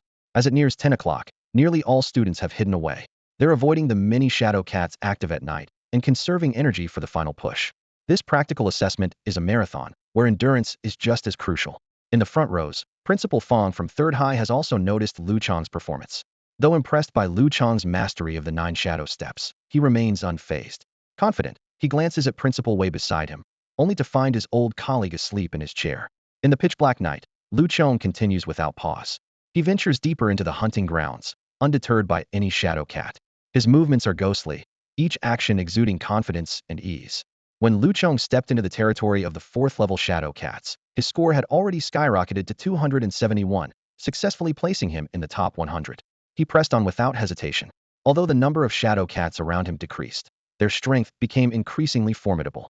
However, with his mastery of the 9 shadow steps and the stone-breaking hand, these threats posed little challenge to him. He lingered in the area for over an hour, his score climbing to 351, catapulting him to 2nd place on the leaderboard. Had the number of 4th-level shadow cats not diminished, having already been culled by students ahead of him, his score might have been even higher. Nonetheless, Lu Chong didn't mind and continued to forge deeper into the territory. As the clock neared 1 a.m., the silent hunting ground was occasionally pierced by the sharp cries of shadow cats. With each step deeper, the shadow cats became scarcer and more powerful. Lu Chong realized he needed to take the initiative, tracking the shadow cats by their scent in the dark alleys. He understood that the higher the level of the shadow cat, the smarter it was, requiring more than brute force in a game of hide and seek. Scaling a wall covered in long vines, Lu Chong slipped into a dilapidated 3-story building. Following a relatively fresh scent, he arrived at the rundown living room on the 3rd floor. Suddenly, a hushed voice called out, "Who's there?" Focusing, Lu Chong saw it was his classmate, Sun Zhe, accompanied by 2 unfamiliar boys. All 3 bore injuries, crudely bandaged. Clearly, they were a team that had ventured into the 5th-level shadow cat territory, now resting after nightfall. Chong. Sun Zhe recognized Lu Chong, a hint of relief on his face. Once disciplined by Lu Chong, he had long since come to admire this martial arts prodigy. Lu Chong nodded in acknowledgement, then glanced at the trio with a peculiar expression. In a low voice, he asked, "You guys can really sleep here?" Sun Zhe looked puzzled, while Lu Chong merely pointed to the beam behind them. The 3 turned rigidly, faces turning palely. A shadow cat with glowing green eyes lay crouched on the beam, watching them intently. "Oh my god!" Sun Zhe exclaimed, realizing he had been oblivious during his watch. Had Lu Chong not arrived in time, they might have faced a deadly attack. The other 2 students, now awake, were equally alarmed by the lurking shadow cat. "What do we do? If we fight here, it might attract more shadow cats." They looked to Lu Chong, hoping this skilled fighter could offer a solution. Lu Chong simply smiled, exuding confidence. "No worries, it hasn't attacked yet, probably waiting for its companions." "Perfect, we can catch them all at once." Sun Zhe was stunned, finding it hard to believe. The other 2 students were terrified, shaking their heads vigorously. "You're crazy. We don't want to be eliminated this early. Instead of searching aimlessly, it's better to lure them out."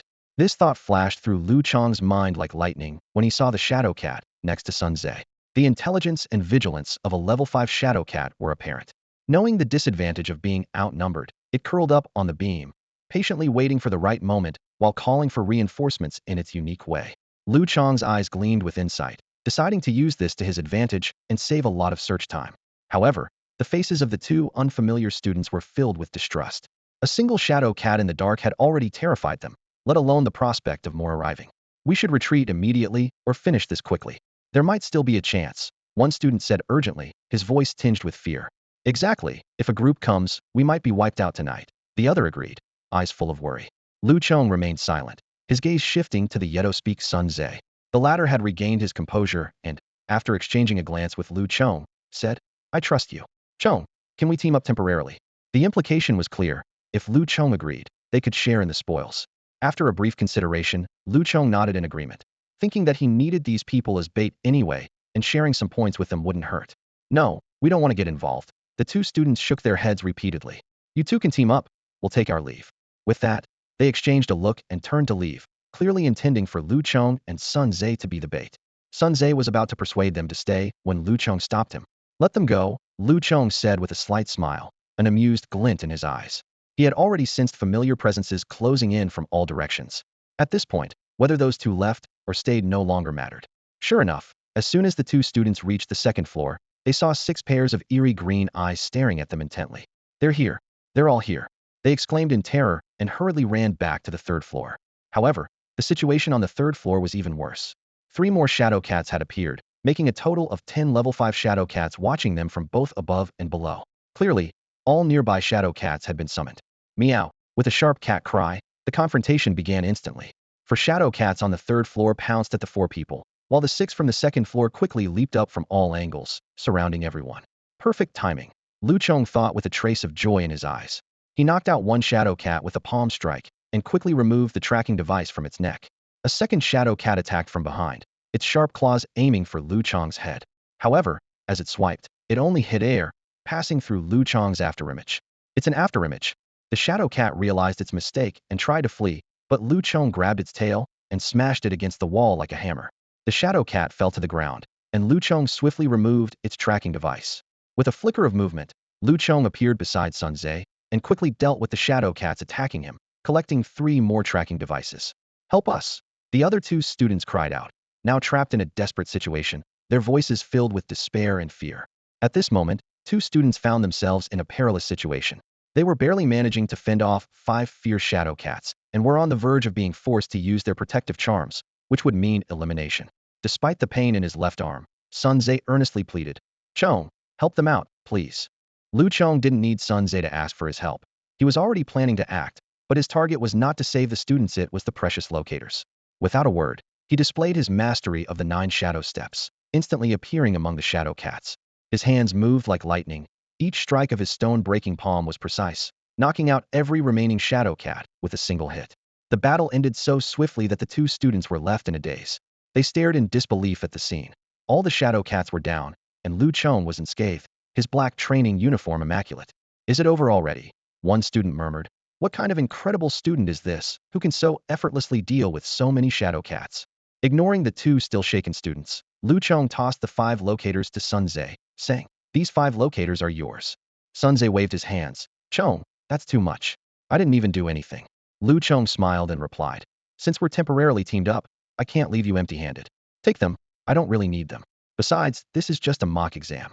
With that, he swiftly collected his own locator and vanished into the darkness of the 3rd floor. Sun Tze silently put away the locators, feeling grateful. The 2 students finally snapped out of their shock and eagerly asked, "Sun Tze, who is that guy, and why is he so amazing?" Sun Tze absent-mindedly replied, "He's my classmate, Lu Chong, the best in our class." "Lu Chong," one student repeated in confusion. "I don't recall seeing that name on the leaderboard today." At this moment, the other student opened the leaderboard and exclaimed, "Lu Chong. He's at the top of the leaderboard." Sun Tze was also taken aback and quickly checked the updated leaderboard on the distress device. The prominent name at the top left him speechless. First place, Lu Chong, 431 points. Second place, Xiang Yueya, 356 points. "Wow, he's ahead by nearly 80 points, one student remarked. "Too bad we couldn't team up with him," the other student said regretfully. "I just want to say 4 words. He's truly amazing." Meanwhile, Lu Chong moved effortlessly to the territory of the 6 shadow cats. It was only 3 in the morning, and he had plenty of time to continue accumulating points. In the monitoring hall outside the hunting ground, Wang Tong's eyes were slightly red from staring at the big screen. When Lu Chong's name topped the leaderboard, he excitedly slapped Li Chengjuan's leg beside him. Li Chengjun, who had been meditating, was almost disrupted by the slap, angrily asking, "What are you doing?"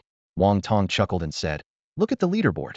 Frowning, Li Chengjun looked and immediately widened his eyes. "First place, Lu Chong?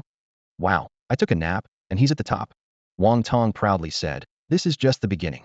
Look at the second place, he's 75 points ahead. The gap will only widen." Li Chengjun turned away, not wanting to see Wang Tong's smug face, and resolutely closed his eyes again. The dawn light spread across the silent hunting grounds, breathing new life into the land. After a night of activity, most of the shadow cats had quietly returned to their dens to rest. These mysterious creatures rarely appear during the day unless their territory is invaded or they are provoked. In the vast hunting grounds, students flowed in like streams joining a river, beginning the 2nd day of their hunt. However, after a night of searching, at least 20 of the students had been eliminated. Even though they carefully hid during the night, like Sun Tze and his group, there was still a chance of being discovered by the shadow cats. In such isolated situations, some were unfortunate enough to be knocked out, ending their practical assessment scores. This back-and-forth battle seemed like a microcosm of the long-standing struggle between humans and these mythical beasts. Upon waking, most of the surviving students immediately checked the newly updated leaderboard. Even those who knew they had no chance of making the top 100 couldn't resist seeing how far they were from the list. Suddenly, a name caught everyone's attention. Who is this? Class 5, Lu Chong from First High? How did he suddenly top the list? Whoa, 680 points. That's over 300 points more than the 2nd place. Where did this guy come from? The students were buzzing with disbelief, unable to believe their eyes. Overnight, from an unknown to the top, it was unbelievable. Some began to question, does this guy not need sleep to recover his energy? Isn't nighttime the most dangerous? Didn't the teachers say the best tactic is to hide and rest? Even high-ranking students rarely venture out at night. Being alone, it's easy to slip up. The teachers have repeatedly emphasized that many ants can bite an elephant to death. Is this Lu Chong, who risked everything at night, still in the hunting grounds? Hunting at night might be efficient, but it greatly increases the risk of elimination. He's probably been knocked out by now. Meanwhile, outside the hunting grounds, in the student camp, more than 6,700 eliminated students were gathered, receiving medical treatment. Most of these students had the misfortune of being discovered by shadow cats the previous night and were eliminated. Among them was Chun Yufei and 5 of his classmates. However, Chun Yufei was excitedly celebrating, as if he himself had topped the list. Unlike the others, he wasn't eliminated last night. but had chosen to call for help and withdraw when he was attacked by two third-stage shadow cats the previous afternoon. He was barely injured, but only scored a paltry 25 points. Yet, Chen Yufei didn't care about his score. From the moment he left the competition, he had been watching the leaderboard, hoping his good friend would make it. Unfortunately, by the time he fell asleep at 8 p.m. last night, his wish had not come true. Who would have thought, upon waking today, he'd be greeted with such a surprise? Chen Yufei exclaimed excitedly. Chong is amazing. Overnight, Lu Chong's name became a dazzling new star, suddenly shooting to the top of the rankings. Chen Yufei excitedly announced the news to his classmates, his eyes sparkling with pride. Who else but our Chong could achieve this? He even outscored Xiang Yuya by more than 300 points. The classmates echoed his sentiments, their faces beaming with shared pride. Chen Yufei smugly glanced around, inwardly mocking those who still doubted whether Lu Chong would be eliminated. He opened the school forum and saw some eliminated students heatedly discussing the topic, which made him sneer. At this moment, all he hoped for was to see Lu Chong continue to break records and prove the doubters wrong. Meanwhile, in the military's tightly guarded monitoring hall, the atmosphere was entirely different. Li Chengjuan's face was ashen as he tried to avoid Wang Tong's triumphant gaze. In the front row, Principal Fong of 3rd Middle School wore a similarly gloomy expression. He knew all too well that the student Principal Wei valued not only hadn't been eliminated, but was also comfortably sleeping in an underground room. In contrast, his pride, Xue Cheng, had barely surpassed 300 points.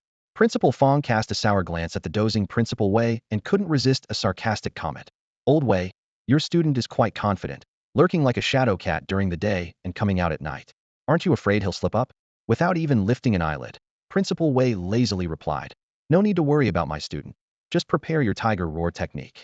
This remark left Principal Fong speechless, glaring resentfully at the large screen displaying Lu Chong's peaceful sleeping face. Colonel Huang observed all of this with amusement. He knew that his teacher was always well prepared. The mastery of both the 9 shadow steps and the stone-breaking hand was unique among this cohort of students. However, Colonel Huang had a hunch that this wasn't the full extent of Lu Chong's capabilities. After all, the 9 shadow steps and stone-breaking hand were low-grade martial arts techniques, and even at full mastery, their power was limited. When faced with intermediate-grade martial arts in the micro-realm, they might still be at a disadvantage. It was like a handgun against a grenade. No matter how accurate the gun, it couldn't compete with a slightly off-target grenade. Colonel Huang decided to keep observing, believing that a student held in such high regard by his teacher must have more hidden strengths. Meanwhile, deep within the hunting grounds in the territory of the 7th-level shadow cats, Xiang Yuya, Zhao Longfei, and Huang Junyan had already met up. In fact, they had rendezvoused there the previous afternoon. Despite the vastness of the hunting grounds and the students' inability to communicate with each other, the deeper they ventured into the shadow cat territory, the smaller the area became. Thus, the three had agreed to meet there quickly to hunt together. At that moment, Zhao Longfei was closely watching the leaderboard on his distress beacon, his expression fluctuating. He should have been eliminated by now, right? It's been half an hour, and his score hasn't changed, Zhao Longfei speculated maliciously. Huang Junyan calmly responded, that's not necessarily true. It's normal to rest after a busy night. Zhao Longfei was about to retort when Xiang Yue interjected coolly. If he hasn't been eliminated, he'll definitely come here soon. Zhao Longfei's eyes lit up with excitement. That's right. Then we can take the initiative to hunt him down. Humph. Losing 100 points is nothing. As long as we can knock him out, I don't care. However, Xiang Yue showed no interest in this. She turned coldly and walked towards the 8th-level Shadow Cat's territory, leaving Zhao Longfei and Huang Junyan staring at each other in bewilderment. Lu Chong opened his eyes and realized it was already past 2 p.m. on March 31st. As a martial arts apprentice, he couldn't yet go without food or sleep for extended periods and needed adequate rest to maintain peak performance. He quickly took a bite of a nutrition bar, and his gaze immediately locked onto the leaderboard. His name still topped the list, Lu Chong, with 680 points. Following closely was Xiang Yuya with 635 points, and in third place, Xue Cheng with 505 points. Although he maintained his lead, Lu Chong noticed that the competitors behind him were catching up quickly, especially Xiang Yuya. Judging by her scoring trend, Lu Chong deduced she might have reached the territory of the 8th-level Shadow Cats. Without hesitation, Lu Chong got up and energetically headed towards the 7th-level area. He knew that the deeper he went, the stronger and fewer the Shadow Cats would be, and fewer students would reach that far. As soon as he stepped into the 7th-level area, a chill suddenly enveloped him. A shadow darted towards the back of his head like lightning. Instead of being startled, Lu Chong was pleased. Without turning around, he delivered a precise backward kick to the Shadow Cat's abdomen, sending it into the air. The Shadow Cat whimpered in pain and fainted before hitting the ground. Lu Chong swiftly captured the creature and removed the tracker from its neck. The scoreboard updated immediately, and Lu Chong's score surged by 64 points to 744. This change quickly caught the attention of everyone inside and outside the hunting grounds. "It's Lu Chong, he's at it again," a student exclaimed. "This guy wasn't eliminated last night, and is just starting to move now." In the resting area outside the hunting grounds, Chen Yufei laughed heartily. "See, Chong is back in action and already trending on the campus forum. Good thing, too, because any later and Xiang Yuya would have overtaken him." A nearby classmate sighed in relief. Chen Yufei glanced at Xiang Yuya's name, feeling a bit conflicted but soon resolved. Whatever, brothers before others. Chong is incredible, don't hold back. In the hunting grounds, Lu Chong tracked down 2 more 7th-level shadow cats, but their trackers had already been removed. Clearly, someone had beaten him to it. Weighing his options, Lu Chong decided to head straight for the 8th-level shadow cat territory, where the real experts were. After passing through the energy barrier, Lu Chong encountered an 8th-level martial arts student from Class 1. The other student turned and left without a word upon seeing him. Lu Chong briefly recalled who he was, but didn't dwell on it. He adeptly followed the scent, beginning his search for the 8th-level shadow cats. After all his training, Lu Chong was confident in handling shadow cats of the same level. The 8th-level shadow cats are faster, have sharper claws, and possess higher intelligence. Lu Chong keenly noticed that these 7th and 8th-level shadow cats had already mastered certain tactics. Like assassins in the night, they strike swiftly and silently disappear if they miss, only to stealthily follow and wait for another chance to attack. These high-level shadow cats are extremely troublesome. Even if one has the strength to match them, capturing them is difficult. To subdue an 8th-level shadow cat, one needs either the power to deliver a fatal blow or speed surpassing theirs. Otherwise, one can merely protect themselves at best. Following the scent, Lu Chong quickly spotted a shadow cat curled up on a dilapidated eaves. It was lazily squinting in the sun, seemingly indifferent to its surroundings. For these creatures, leaping across rooftops was a common feat in comparison. Even though Lu Chong had mastered the 9 shadows step to perfection, he struggled to gain an advantage in such a complex terrain. Lu Chong quickly devised a strategy to lure the cat down. He noticed that the shadow cat had a locator hanging around its neck. In the moment Lu Chong was observing, the shadow cat on the eaves opened its eyes alertly and let out a low meow. It gracefully stood up and stretched, gazing at Lu Chong below, but did not rashly charge down. "Quite cautious, aren't you?"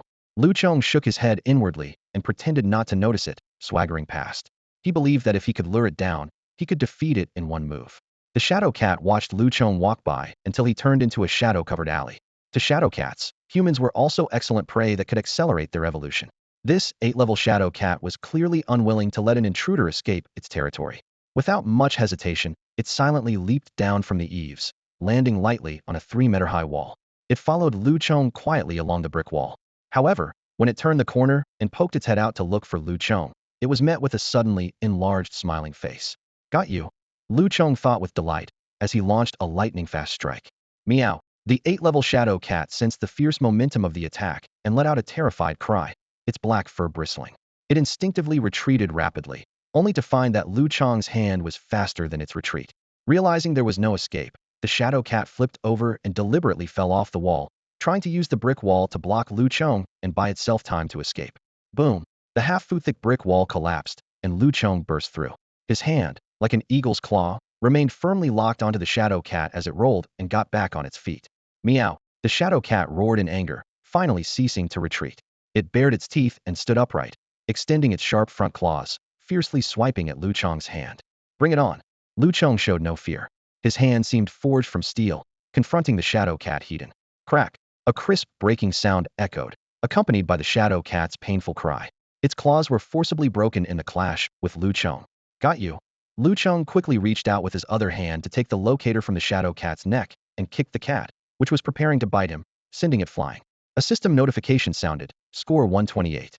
Lu Chong's total combat score skyrocketed to 872 points, once again leaving Xiang Yuya far behind.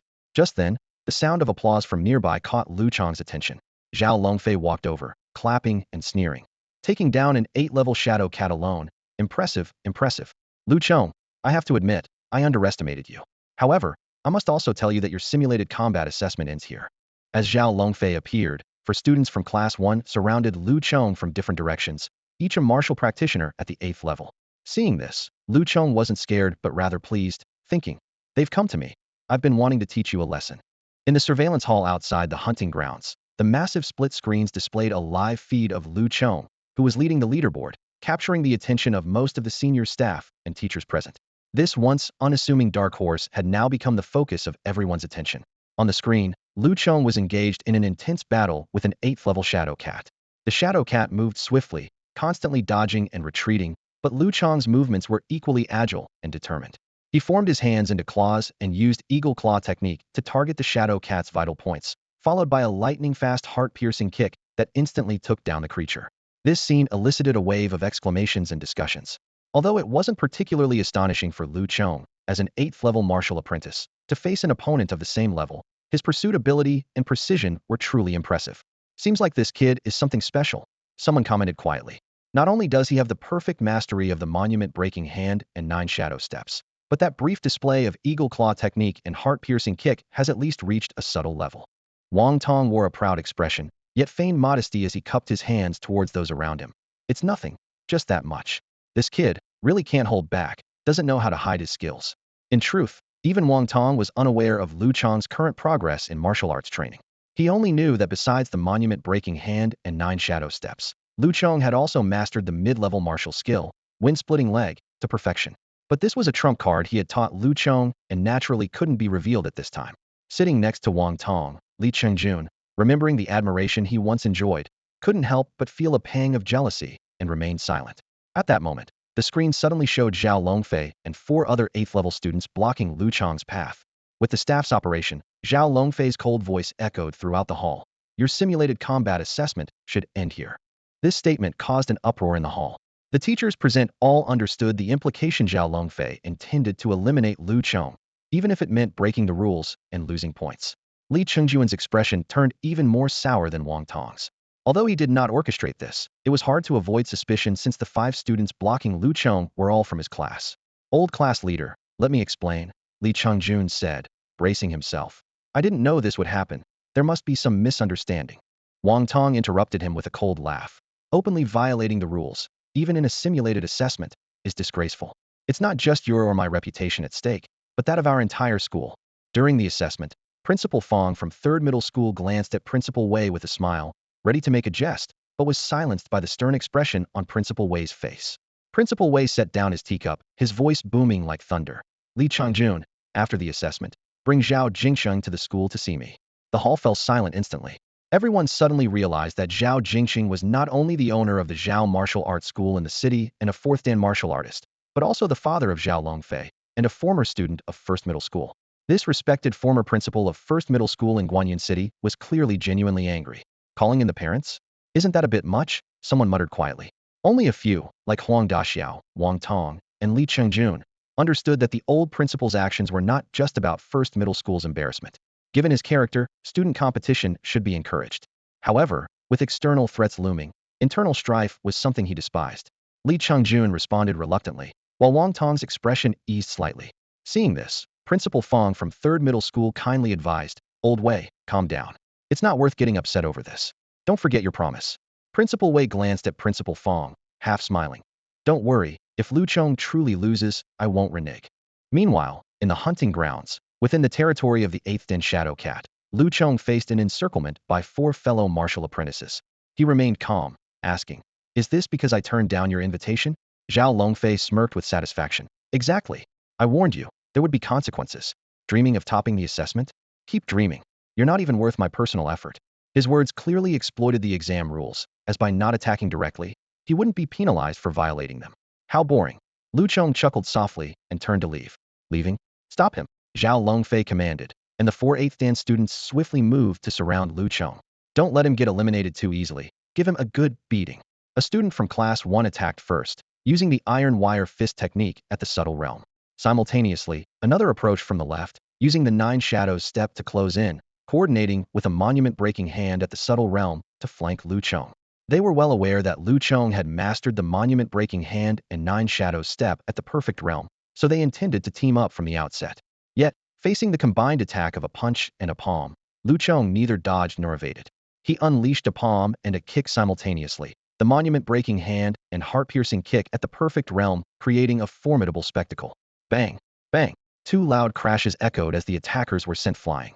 They struggled to their feet, their expressions serious, clearly underestimating Lu Chong's combat prowess. Lu Chong faced off against 2 8th-rank martial arts students of the same level for the first time. Initially, he made tentative moves. However, he quickly realized that these two opponents were lacking in strength. The martial techniques they used were not only familiar to Lu Chong, but he had also mastered them more skillfully. In contrast, his own techniques were difficult for them to comprehend. Lu Chong thought to himself, no need to use the monumental hand or the 9 shadow steps. Just disrupt their rhythm directly. His gaze swept over Zhao Longfei, who stood confidently to the side, unaware that Lu Chong's heart-piercing kick had reached perfection. The 4 opponents wasted no time, attacking simultaneously from 4 directions. One used the iron-line fist, another the cloud-piercing finger, while the remaining 2 employed the eagle claw and the mountain press techniques. These 8th-rank students from Class 1 were indeed formidable, each mastering at least one inferior-grade martial skill to a subtle degree, aside from the monumental hand and 9 shadow steps. Their inability to perfect these techniques was not due to a lack of effort, but because achieving perfection after the subtle stage requires more than just hard work. Rather than focusing solely on the monumental hand and 9 shadow steps, they chose to diversify and study other techniques. At this moment, Lu Chong faced the simultaneous onslaught of 4 subtle level techniques. Had he not practiced these moves before, he might have been overwhelmed at first encounter. However, Lu Chong had already perfected these techniques. To him, the 4 students' moves were full of flaws. Though subtle and perfect are only a step apart, the difference is vast. Lu Chong moved with precision, deftly avoiding a direct collision with an oncoming student, and used a leveraging push to send him into another student's arms. Almost simultaneously, Lu Chong sidestepped to confront the student using the iron-line fist, meeting the punch with a monumental hand. The student intended to unleash his full power, but it felt as if his punch hit thin air. Lu Chong's palm guided him into his partner behind him. With a bang, the iron-line fist collided with the eagle claw, and the mountain press crashed into the cloud-piercing finger, creating a chaotic scene of friendly fire. Lu Chong didn't pause. He executed the 9 shadow steps, weaving through the quartet like a shadow. Each received a well-measured palm strike, knocking them out cold.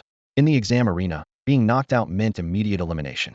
From a distance, Zhao Longfei watched in astonishment, unable to comprehend how Lu Chong managed it. Defeating 4 peers of the same rank with such ease was something Zhao Longfei could not even imagine achieving. In reality, this seemingly effortless victory was far from simple.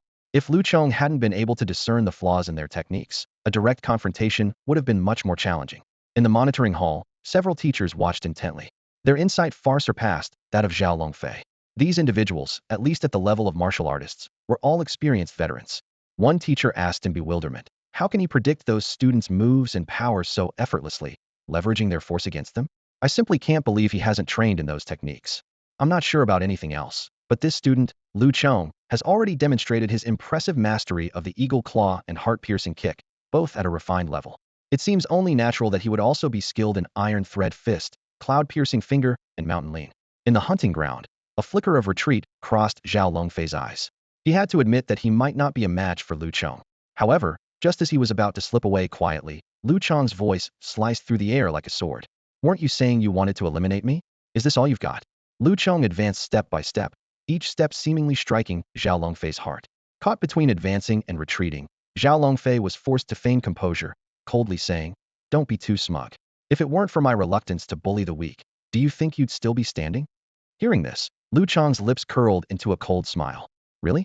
Then why don't you try and see which one of us gets eliminated first? Zhao Longfei wanted to trip him up in the mock exam, but Lu Chong was just as eager to seize this opportunity to teach him a lesson. Such a straightforward chance to beat someone up was rare. However, Zhao Longfei had calmed down and a glint of cunning flashed in his eyes. You want me to make a move and get penalized? Too bad, I won't fall for it. Lu Chong continued to close in, shaking his head. I think you misunderstand. I'm not trying to make you lose points. I'm here to give you points. You want to stop me from reaching the top? Fine, I'll give you 100 points, what do you say? Before the words were finished, Lu Chong had already launched himself at Zhao Longfei like a bolt of lightning, using the 9 shadow steps. He had made up his mind. Even if he lost 100 points, he would eliminate this guy who was always ready to trip him up. Just 100 points she would still be at the top. Zhao Longfei cursed, calling him a madman, and steeled himself, charging at Lu Chong like a bull. He refused to believe that as a 9th-level martial apprentice, he couldn't take on Lu Chong. Besides, his martial skills weren't just school-taught. In the monitoring hall, everyone held their breath, cautiously glancing at Principal Wei, worried that he might disapprove of Lu Chong's aggressive pursuit. Unexpectedly, the old principal burst out laughing. Good job, Principal Wei exclaimed, slapping the table. A real man acts with clear love and hate. If someone challenges you, why hold back? See, this is true courage. The people around exchanged puzzled looks, unable to understand the principal's mindset for a moment. Principal Fong of the third school stroked his goatee, with a hint of concern in his voice. Old Wei, your student is skilled in many school martial arts, even achieving mastery in several uncommon ones, vastly outperforming his peers. But now he's challenging the Zhao family kid, a 9th-level martial apprentice. I'm not trying to praise the other side, but the Zhao family's mid-tier body refinement technique isn't just for show. I've heard this kid has been training since childhood, and his scale armor technique is nearly perfected. Most in the same level can't break his defense and would only get beaten. Principal Wei leisurely picked up his tea, ignoring Principal Fong's concerns. In the hunting ground, Lu Chong finally faced the now empowered Zhao Longfei Heaton. Lu Chong used the straightforward stone-breaking hand, while Zhao Longfei unleashed the powerful iron thread fist. Their fists collided with a force that seemed to stir a tempest. Boom! The ground shook as Lu Chong and Zhao Longfei each stepped back a few paces to dissipate the impact. Lu Chong assessed inwardly. This guy is quite formidable. His 9th-level basic strength, combined with the enhancement of Iron Thread Fist, can actually contend with my consummate-level monument-shattering hand. Zhao Longfei was equally surprised. His opponent was clearly only at the 8th level of martial disciple, yet he could unleash power that rivaled his own. Anger simmered within him as he vowed to cripple Lu Chong. Roar! Zhao Longfei let out a tiger-like roar and charged at Lu Chong again with his 9 shadow steps, swift as the wind. This time, he abandoned the iron thread fist in favor of the more penetrating and agile cloud-piercing finger, which had reached a state of subtlety. Facing the ferocious onslaught, Lu Chong showed no fear. He had long mastered both 9 shadow steps and cloud-piercing finger to perfection. With a swift movement, he effortlessly dodged Zhao Longfei's piercing attack, using his consummate 9 shadow steps. Twisting his body, Lu Chong sidestepped to Zhao Longfei's left and delivered a powerful monument-shattering hand strike. Snap! Zhao Longfei reacted quickly. Although his agility was not on par with Lu Chong's, he managed to raise his arm in time to protect his face. Lu Chong's strike landed heavily on Zhao Longfei's hastily raised arm. However, to Lu Chong's surprise, his strike felt as if it had hit a slippery serpent. Most of the force was neutralized, and the remaining power failed to harm Zhao Longfei in the slightest. With a slight smirk, Zhao Longfei seized the opportunity as Lu Chong's move lost momentum, delivering a punch to his chest and abdomen, forcing him to retreat a few steps. Even if your 9 shadow steps are perfect, they can't hurt me, Zhao Longfei boasted, raising his hand to reveal a sheen like fish scales, smooth yet resilient, a family-taught mid-grade body refinement martial art known as scale armor body. This martial art not only significantly enhanced his defense, but also had the remarkable effect of passive force dispersion, a source of pride for the Zhao family. Body refinement martial arts, huh? Lu Chong muttered, a glint of interest in his eyes. Interesting, but let's see if it can withstand my mid-grade martial technique. The enhancement effects of different martial arts techniques vary, even among those of the same grade, and the differences can be quite significant. Techniques like stone-breaking hand and iron-lined fist mainly boost strength, 9 shadow step enhances speed, and piercing cloud finger focuses on penetration power. The effects of the same martial art also differ markedly at different mastery levels. If 2 techniques are of the same type and level, the enhancement depends on their grade. Mid-grade martial arts offer at least twice the enhancement of low-grade ones, with more intricate moves. Lu Chong, who has mastered the mid-grade martial art, wind-cleaving kick, once compared it to the similarly mastered heart-stabbing kick, and found the former to be at least 3 times more powerful. However, when facing Zhao Longfei, who was displaying body-strengthening martial arts, Lu Chong didn't rush to use his wind-cleaving kick. He thought, with such a perfect target, it's a great chance to test the power of my various techniques. Lu Chong fully executed the 9 shadow step, moving like a phantom around Zhao Longfei. In an instant, 9 afterimages appeared, flickering in and out of sight, making it nearly impossible to identify his true form. This was the true mastery of the 9 shadow step, leaving 9 afterimages at full execution.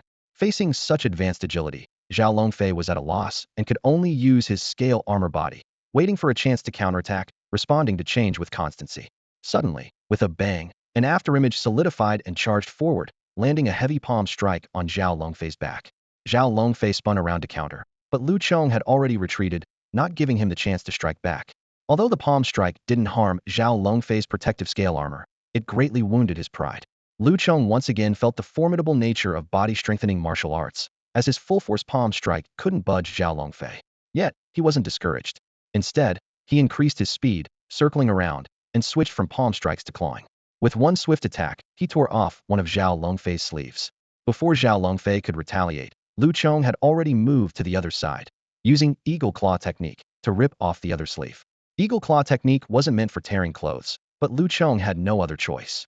His hands grasped Zhao Longfei's arm, feeling an unusually slippery texture. unable to even scratch the skin. As someone also versed in body-strengthening martial arts with even greater skill, Lu Chong knew this was due to Zhao Longfei's formidable defensive capabilities. Lu Chong, enough? If you have the guts, fight me, heathen. Tearing clothes is no skill. Zhao Longfei shouted angrily, unable to reach Lu Chong.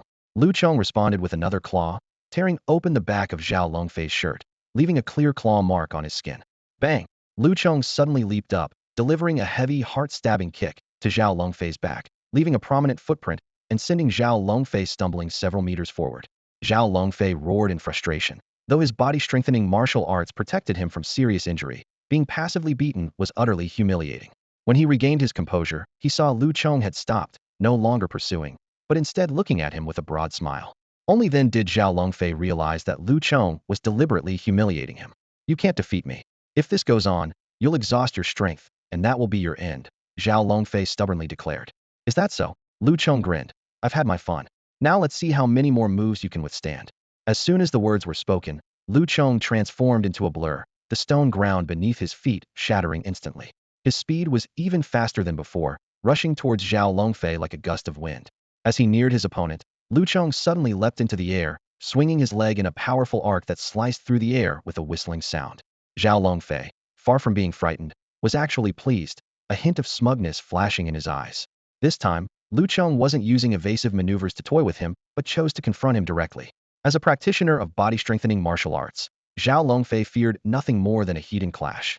He calculated that he didn't need to worry about defense and could focus all his energy on attacking Lu Chong's vital points. With this in mind, Zhao Longfei ignored Lu Chong's leg aimed at his neck, concentrating all his power into his fist and striking fiercely at Lu Chong's chest. Abandoning defense to focus on offense was his proud combat style. However, when Lu Chong's foot struck Zhao Longfei's neck first, Zhao Longfei realized the gravity of his mistake.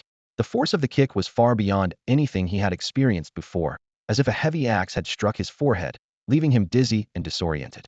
His full-force punch, which he was so confident would land, didn't even touch Lu Chong, and he lost his balance, flying backward like a kite with a broken string. Flipping awkwardly in midair, Zhao Longfei landed heavily 5 meters away, head first. Lu Chong's kick wasn't the simple strike from before, but a much more powerful wind cleaver kick, a mid-level martial technique mastered to perfection. Against the unguarded Zhao Longfei, even his refined mid-level scale armor body technique couldn't withstand such a fierce attack.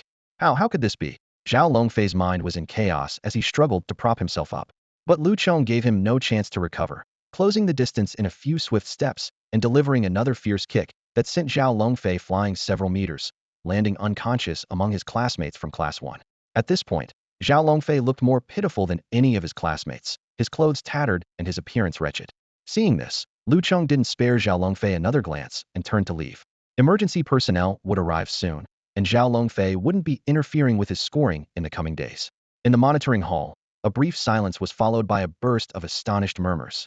Everyone was amazed that Lu Chong had managed to counter the Zhao family scale armor technique, and even more so that he used a mid-level martial technique rather than the school's taught leg techniques. That's right, it's the wind cleaver kick, and it's also mastered to perfection, someone commented quietly. It was hard to believe that Lu Chong not only perfected the stone-breaking hand, 9 shadow step, eagle claw technique, and heart-piercing kick, but had also fully mastered a mid-level martial technique. Such talent and understanding hadn't been seen in Guanyin City high schools for many years. Li Chengjun glanced with some resentment at Wang Tong, whose face was dark. He knew that the mid-level martial technique must have been taught to Lu Chong by the old class leader. Wang Tong noticed Li Chengjun's gaze and snapped, "What are you looking at? If it weren't for your student pushing him, Lu Chong wouldn't have had to reveal the wind cleaver kick in the mock exam. Once exposed, his advantage in the college entrance exam will be greatly reduced." Li Chengjun quickly turned his face away, not daring to argue. In the middle of the front row, Principal Fong from 3rd High School sighed softly and said, "Old Wei, passing the tiger roar technique to this kid wouldn't be a bad choice either. To have taught such a student, I, Old Fong, am content." Principal Wei cast a sidelong glance at him, unwilling to expose Fong's ulterior motives. The old fellow clearly saw Lu Chong's immense potential and wanted to claim him as a disciple. But no matter what, Lu Chong was a product of their first high school, representing its glory. As for how many mentors Lu Chong might have in the future, that was beyond his concern. Lu Chong was indifferent to the attention he received. Even if he was aware of it, he wouldn't care. The 100-point deduction was insignificant to him, easily recoverable later. At this moment, his focus was entirely on how to quickly resolve the nuisance that was Zhao Longfei. He glanced down at his score, 772 points, still firmly in first place. Following closely was Xiang Yueya with 763 points.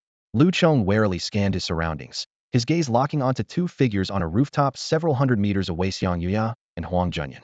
Clearly, these two were also closely watching his confrontation with Zhao Longfei. Sensing Lu Chong's gaze, the two figures quickly leapt off the rooftop, disappearing from sight. Lu Chong wondered if Xiang Yueya had a hand in Zhao Longfei's targeting of him. However, as long as she didn't provoke him, Lu Chong couldn't be bothered to engage with her. If she did seek trouble, it didn't matter if she was the school belle or a martial arts prodigy. Lu Chong wouldn't hold back. With time running out, Lu Chong decided to continue searching for targets in the territory of the 8-stage Shadow Cats. He was determined to secure the top spot in this mock exam, especially with a substantial prize of 300,000 awaiting him. He raced forward until sunset, successfully capturing 3 more tracking devices, boosting his score to 1156, far ahead of the others. As night fell, most students chose to lie low, but Lu Chong grew even more invigorated, staying put to await the Shadow Cat's emergence. After an afternoon of battling the 8-stage Shadow Cats, he was fully confident in handling these beasts at night. That night, Lu Chong performed a solo act once again. Without resorting to his mid-level martial technique, the whirlwind kick, he maneuvered effortlessly among the Shadow Cats using only his Stonebreaker hand, 9 Shadows Step, Eagle Claw skill, and heart-piercing kick, reaping substantial rewards. By dawn on April 1st, Lu Chong's score had soared to 2052 points. Trailing behind was Xiang Yueya with only 1078 points, widening the gap further. Although the practical assessment had 3 days remaining, it was evident to those in the monitoring hall that Lu Chong was undoubtedly the rightful first place.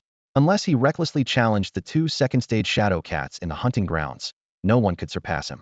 Lu Chong did not take unnecessary risks, but after waking up that afternoon, he directly entered the territory of the 9-stage Shadow Cats.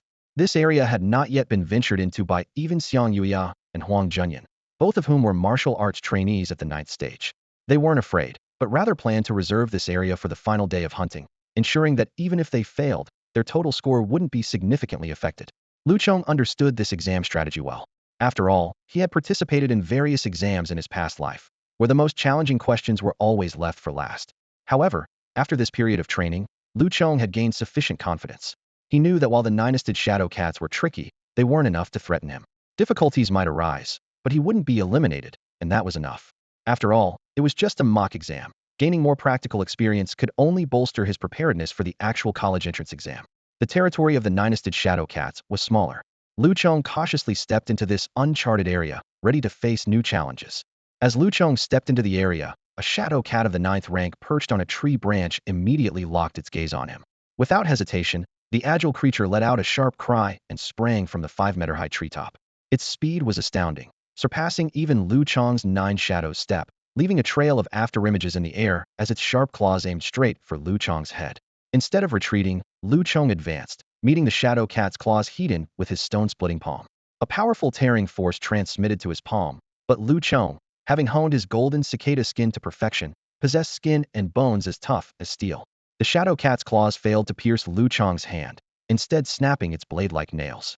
Lu Chong's counterattack didn't stop there. His stone-splitting palm, at its peak, delivered a blow so powerful that it sent the Shadow Cat flying, losing balance midair. Almost simultaneously, Lu Chong used his 9 Shadows Step to close the distance and deftly remove the locator from the cat's neck just before it hit the ground. Following up with a precise heart-piercing kick, he knocked the bewildered Shadow Cat unconscious. Without getting complacent, Lu Chong quietly reflected, the speed and agility of a 9th-rank Shadow Cat far exceed mine. Without the protection of the golden cicada skin, it wouldn't have been easy to take it down. While others might not have noticed his use of the golden cicada skin, Lu Chong knew that if not for its passive defense, he would have been injured, affecting his combat ability. Not lingering at the spot, Lu Chong continued his search for more Shadow Cats in the vicinity. That night, he had a fruitful haul, collecting 4 locators and gaining substantial battle experience. Facing such formidable beasts was the only way for him to feel pressured and grow rapidly. If not for the Shadow Cat's speed, several had already fled at the sign of danger, he could have scored even more points. By the morning of the second day, Lu Chong's score reached 3,076 points, astonishing many teachers and students. On the third and final day of the assessment, a group of 8th and 9th rank students, including Xiang Yueya and Huang Junyan, finally reached the Shadow Cat's territory. However, they only encountered Shadow Cats that fled in fear or prey whose locators had already been taken. Lu Chong had thoroughly scoured this area multiple times. As for venturing deeper into the territory of the second-level Shadow Cats, Lu Chong ultimately chose not to. This was not out of fear, but because it wasn't necessary, his score was already firmly in the lead. Moreover, facing shadow cats comparable to human martial artists would require him to reveal all his abilities, including his mastery of the golden cicada skin, which wouldn't benefit his upcoming college entrance exams. With the simulated combat assessment concluded, all candidates' scores were locked in. The final rankings were as follows. First place, Lu Chong, 4,100 points. Second place, Xiang Yueya, 1,850 points. Third place, Shui Cheng, 1,638 points. Fourth place, Huang Zhenyan, 1,569 points. As for Zhao Longfei, who was eliminated on the second day, he ended up with a mere 424 points. Without a doubt, Lu Chong claimed the top spot in this mock exam with an overwhelming advantage. The efficiency of the city's education bureau and the school was impressive. Just a day after the mock exams, the large sports field at school number 1 was bustling with activity. A temporary stage was set up in the center, adorned with colorful flags, and a banner prominently displayed the words Mock Exam Commendation and College Entrance Exam Oath Ceremony. Lu Chong stood on the stage, scanning the sea of students below, his heart filled with excitement. As the top performer in the city for this mock exam, he was invited to speak on behalf of all students to declare their determination. Lu Chong's brief yet powerful speech was met with enthusiastic applause, but his thoughts were already focused on the 30,000 yuan worth of cultivation resources he had received. Although it wasn't cash, these resources were enough to help him break through the martial artist boundary before the college entrance exam and even push his golden cicada garment to perfection. He was already calculating in his mind how to choose the most suitable nutrients and potions. Lu Chong's remarkable performance in the mock exam made him famous overnight. From an ordinary class student to the top in the city, from ranking at the bottom of the school to making a dramatic leap in just 1 month, his transformation caught the attention of the education sector. The Education Bureau and various schools hailed him as a model, widely promoting his rapid progress. Look at Lu Chong, who went from martial trainee level 3 to level 8 in just a month, topping the entire city. What excuse do you have to say there's no time to sprint? Such statements echoed in classrooms across schools. For a time, Lu Chong became the ideal child in the senior high school circles of Guanyin City. Some students were inspired and doubled their efforts. Others complained, feeling that Lu Chong's presence added pressure on them. However, Lu Chong turned a deaf ear to these discussions. After the ceremony, he returned home with abundant resources, ready to continue his intensive training. He had 2 days of rest ahead, after which he would join other top students in a special training organized by the Education Bureau. Only he and Lu Qingqing from Class 5 were selected, which also demonstrated Lu Qingqing's outstanding performance in the mock exam. Back home, Lu Chong immediately checked his personal data. Name, Lu Chong. Level, Martial Trainee Level 8, 43. Martial Skills, 9 Shadow Steps Perfect, Stone Breaking Hand Perfect, Cloud Piercing Finger Perfect, Mountain Lean Perfect, Eagle Claw Skill Perfect, Iron Line Fist Perfect, Heart Stabbing Kick Perfect, Wind Splitting Leg Perfect, Golden Cicada Garment Micro 2. Looking at these stats, Lu Chong frowned slightly. After reaching Martial Trainee Level 8, the automatic improvement of his cultivation had noticeably slowed, especially the progress of the golden cicada garment, which was frustratingly slow. This was Lu Chong's biggest concern. His cheat-like advantage might gradually diminish as his level increased. Not only was this true for cultivation, but the automatic training speed of his martial skills also slowed with higher grades.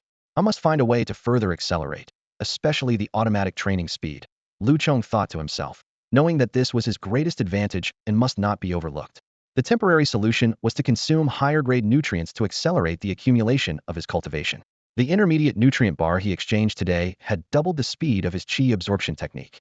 Additionally, he could now use the medicinal bath needed for cultivating the golden cicada garment without limitation, unlike before when he dared to use it only once a day. Taking a deep breath, Lu Chong decided to begin a new round of training.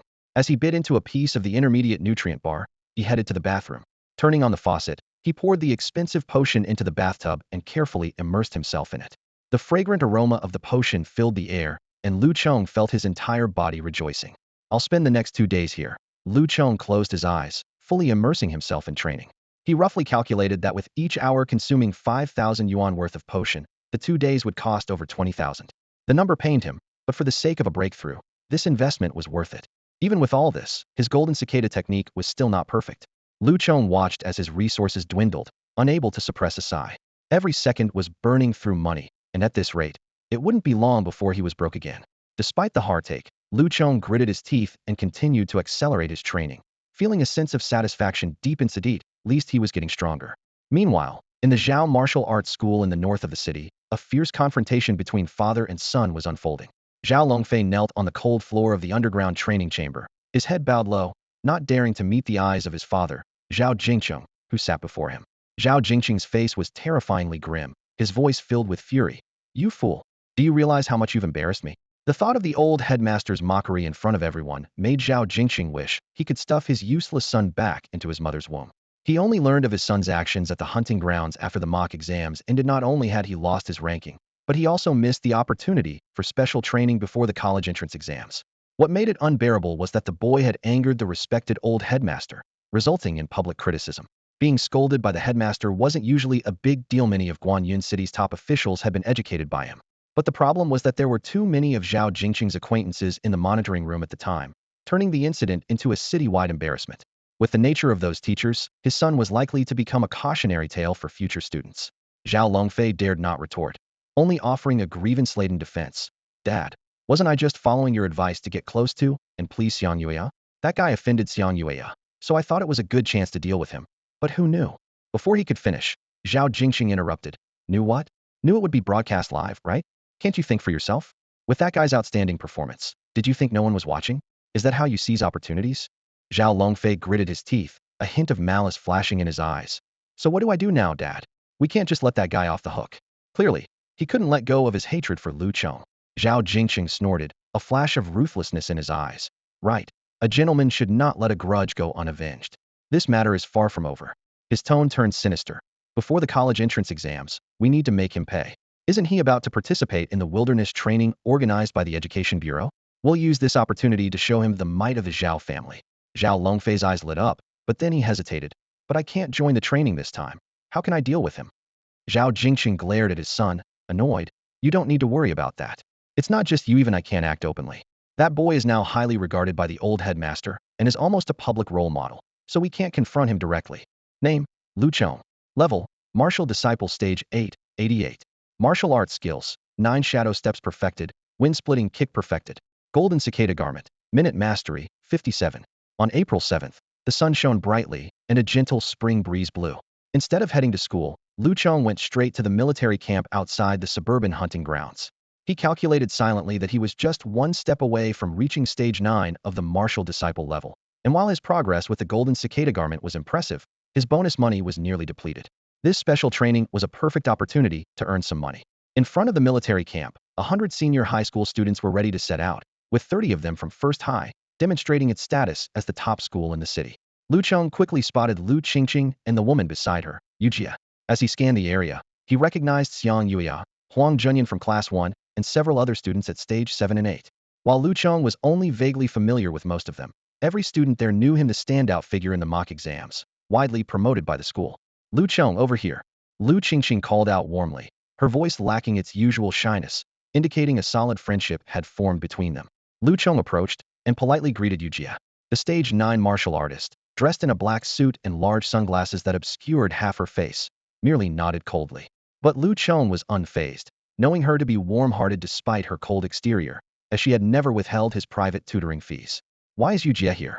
Lu Chong asked quietly, curious.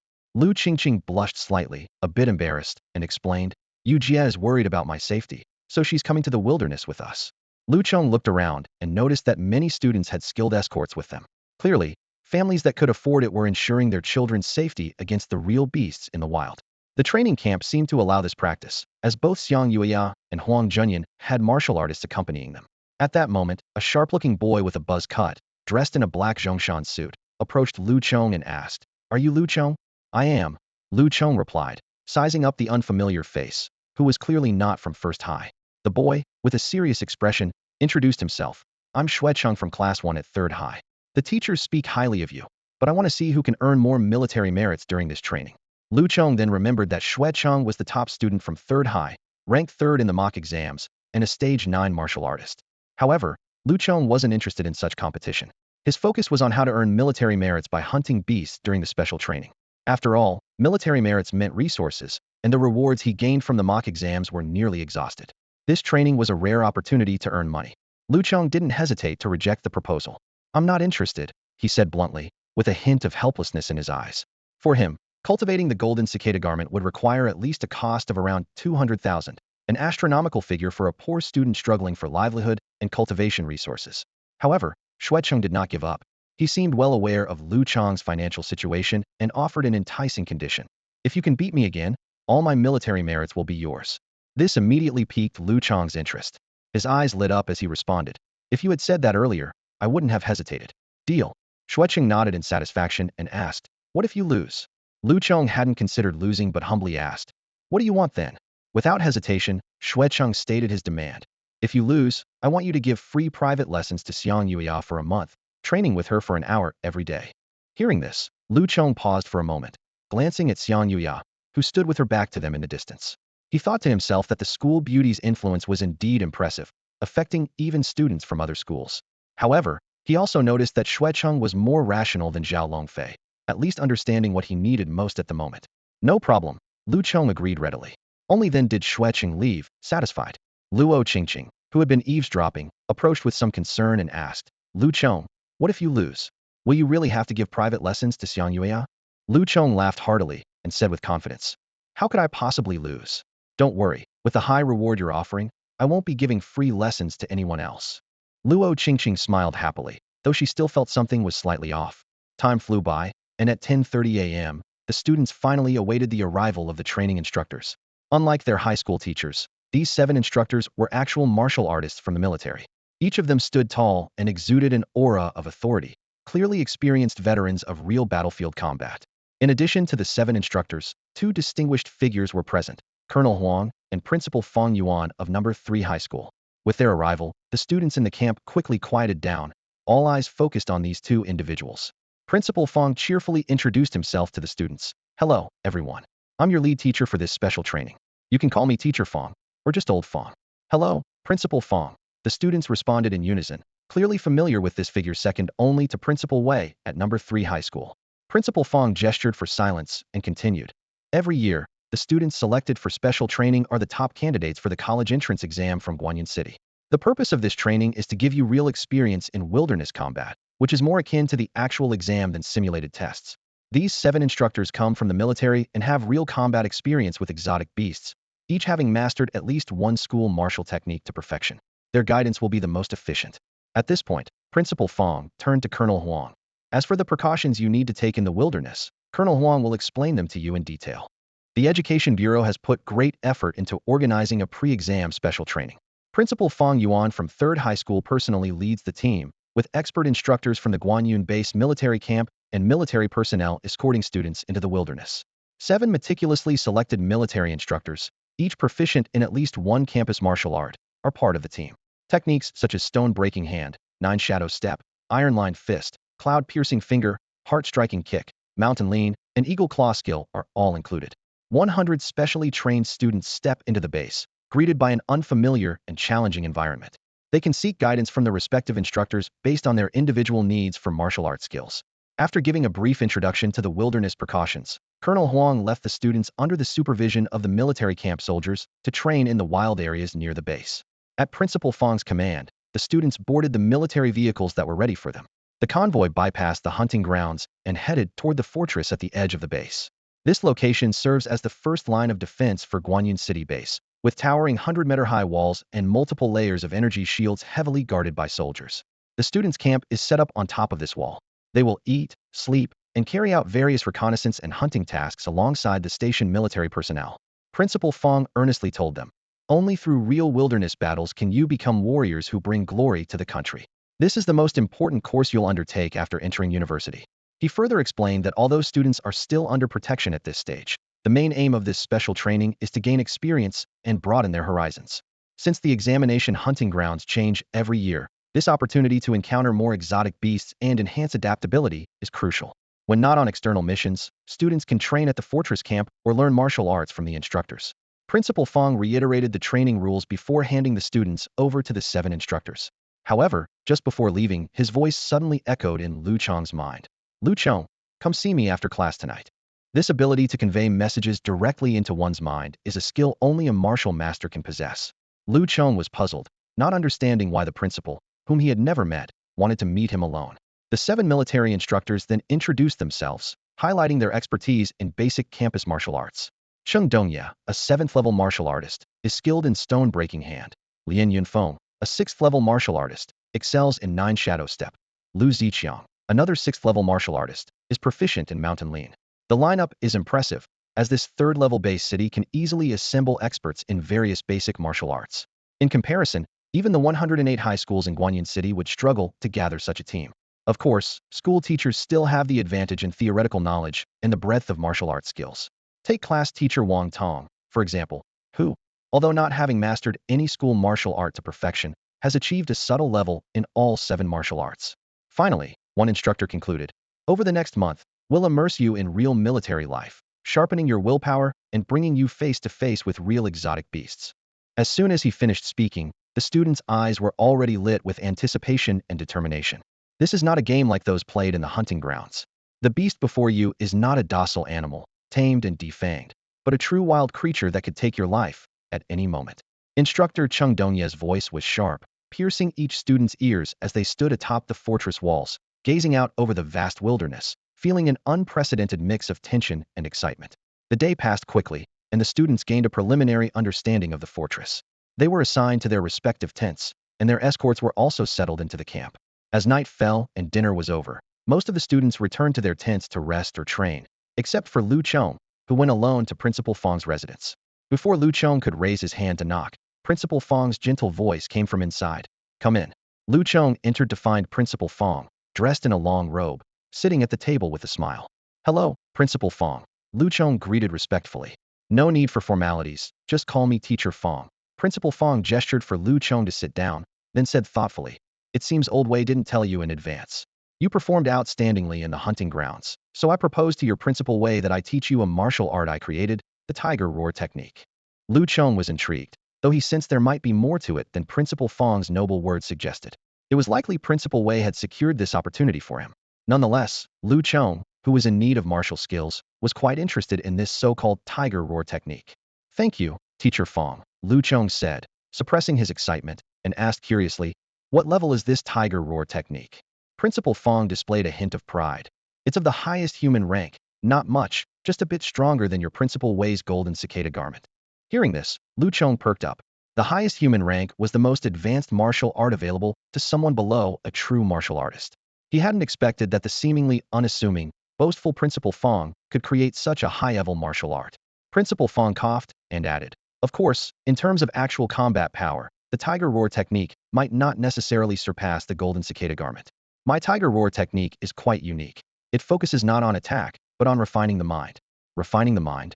Lu Chong was surprised, as he had only heard of such martial arts but never seen them. Principal Fong explained, "It's not as mystical as you might think. It's a martial art that trains your mental willpower and improves your neural response." He refrained from boasting too much, knowing Lu Chong would likely consult Principal Wei later, so it was better not to exaggerate. Recalling the previous simulation test, Lu Chong remembered that his neural response scores were just average. He was pleasantly surprised to find an opportunity to enhance his neural response so soon. He thought to himself that Principal Wei truly understood his needs. Lu Chong was amazed by the incredible effects of the golden cicada robe. Not only did it enhance physical defense, but it also significantly boosted basic strength and speed. He silently marveled at Principal Fong's creativity in developing such a profound martial art. Without further explanation, Principal Fong took out a jade slip of inheritance and gestured for Lu Chong to take it. Lu Chong eagerly accepted it, feeling a surge of joy. Such a precious martial art was priceless in the outside world, certainly not cheaper than the golden cicada robe. As the information from the jade slip flooded his mind, Lu Chong felt a strange energy circulating within him. Principal Fong's voice seemed to come from afar. "Tiger Roar technique has moves, but its core lies in the roar. Master it deeply, and you can form sonic attacks to intimidate an enemy's spirit. As a top-tier martial art, it's challenging and cannot be assisted with potions. You can come to me for guidance after classes every day, and I believe you should achieve some progress before the college entrance exams." However, Lu Chong was already immersed in an indescribable joy. Just as he fully absorbed the Tiger Roar technique inheritance, a system notification sounded in his mind. Tiger Roar technique, inspired by Eagle Claw technique, 9 Shadow Steps, and Mountain Lean, has reached the minor success stage, doubling the training speed. Tiger Roar technique has greatly benefited from expert guidance, doubling the training speed again. Lu Chong was ecstatic, never expecting this top-tier martial art to directly reach minor success, with its training speed quadrupled. He speculated that this might be related to the 7 basic martial skills he had previously learned. The moves in the Tiger Roar technique, such as Tiger Claw, Tiger Pounce, and Tail Swing, indeed shared some similarities with those basic skills. While ordinary people would need time to digest and absorb them, he could directly integrate them into the new martial art. At this moment, Lu Chong realized the importance of low-grade martial arts. Much like foundational knowledge from primary and secondary school in his previous life, they seemed simple but were essential stepping stones to higher levels. He was grateful that he had mastered the 7 high school martial skills, which undoubtedly laid a solid foundation for his future martial arts journey. Lu Chong, are you listening? Principal Fong noticed Lu Chong's distraction, his tone carrying a hint of helplessness and amusement. Lu Chong snapped back to attention and quickly replied, I'm listening. I'm listening. Please continue, Mr. Fong. Principal Fong stood up, his figure suddenly becoming tall and imposing, as if he had become decades younger. He said in a deep voice, Good. Now, I will demonstrate the tiger stance for you. Once you have the basics of the tiger form, you will have entered the beginner's level. Principal Fong displayed an astonishing posture. He slightly bent his knees, leaned forward, extended his arms with fingers curled like tiger claws. The elderly man then began to move back and forth in the small stone chamber, gradually increasing his speed, exuding a powerful momentum. Lu Chong watched in fascination, as if a majestic tiger had truly descended the mountain in search of prey. As Principal Fong passed by Lu Chong for the 3rd time, he slowed down and called out, Give it a try. Follow my lead. Eager to join in, Lu Chong immediately mimicked the posture and followed closely. His movements were smooth and natural, and he thought to himself, Not bad, it's going quite well. After all, I've already reached a minor level of mastery. However, after completing a lap, the calm on Principal Fong's face vanished. He abruptly stopped, turned to block the enthusiastic Lu Chong, and asked with wide eyes, Kid, have you already practiced tiger roar technique before? Lu Chong was unfazed and simply shook his head honestly. No, Principal Fong. Didn't you just teach it to me? Yes, I did teach you. Principal Fong scratched his beard, incredulously saying, But do you realize that you have already surpassed the beginner's level and reached a minor mastery of the tiger roar technique? You've already begun to emulate its spirit. Principal Fong was inwardly shocked. He had heard of the boy's high aptitude, but never expected it to be this high. Is this just high aptitude? This is like having a cheat code, he thought, recalling a gaming term used by students, but refrained from saying it out loud due to his authority. Adjusting his emotions, Principal Fong stroked his beard and said, Don't get complacent. Although your aptitude is impressive, you haven't grasped the essence of the tiger roar technique yet, so continue practicing diligently with me. Lu Chong humbly replied, Understood, Principal Fong. Don't be formal, just call me teacher from now on. Principal Fong emphasized again. All right, teacher, Lu Chong complied. Principal Fong looked around and decisively said, Refining the spirit through the tiger roar isn't suitable here. Come, let's go outside to practice the tiger roar technique. Lu Chong respectfully obeyed and followed Principal Fong outside. To his surprise, the old principal grabbed him and leaped off the 100-meter-high fortress wall. Their target was not the inside of the fortress, but the dark wilderness outside. A stream of air surged beneath Principal Fong's feet, slowing their descent in midair. They glided for several hundred meters before landing smoothly. Lu Chong was amazed, but Principal Fong was nonchalant.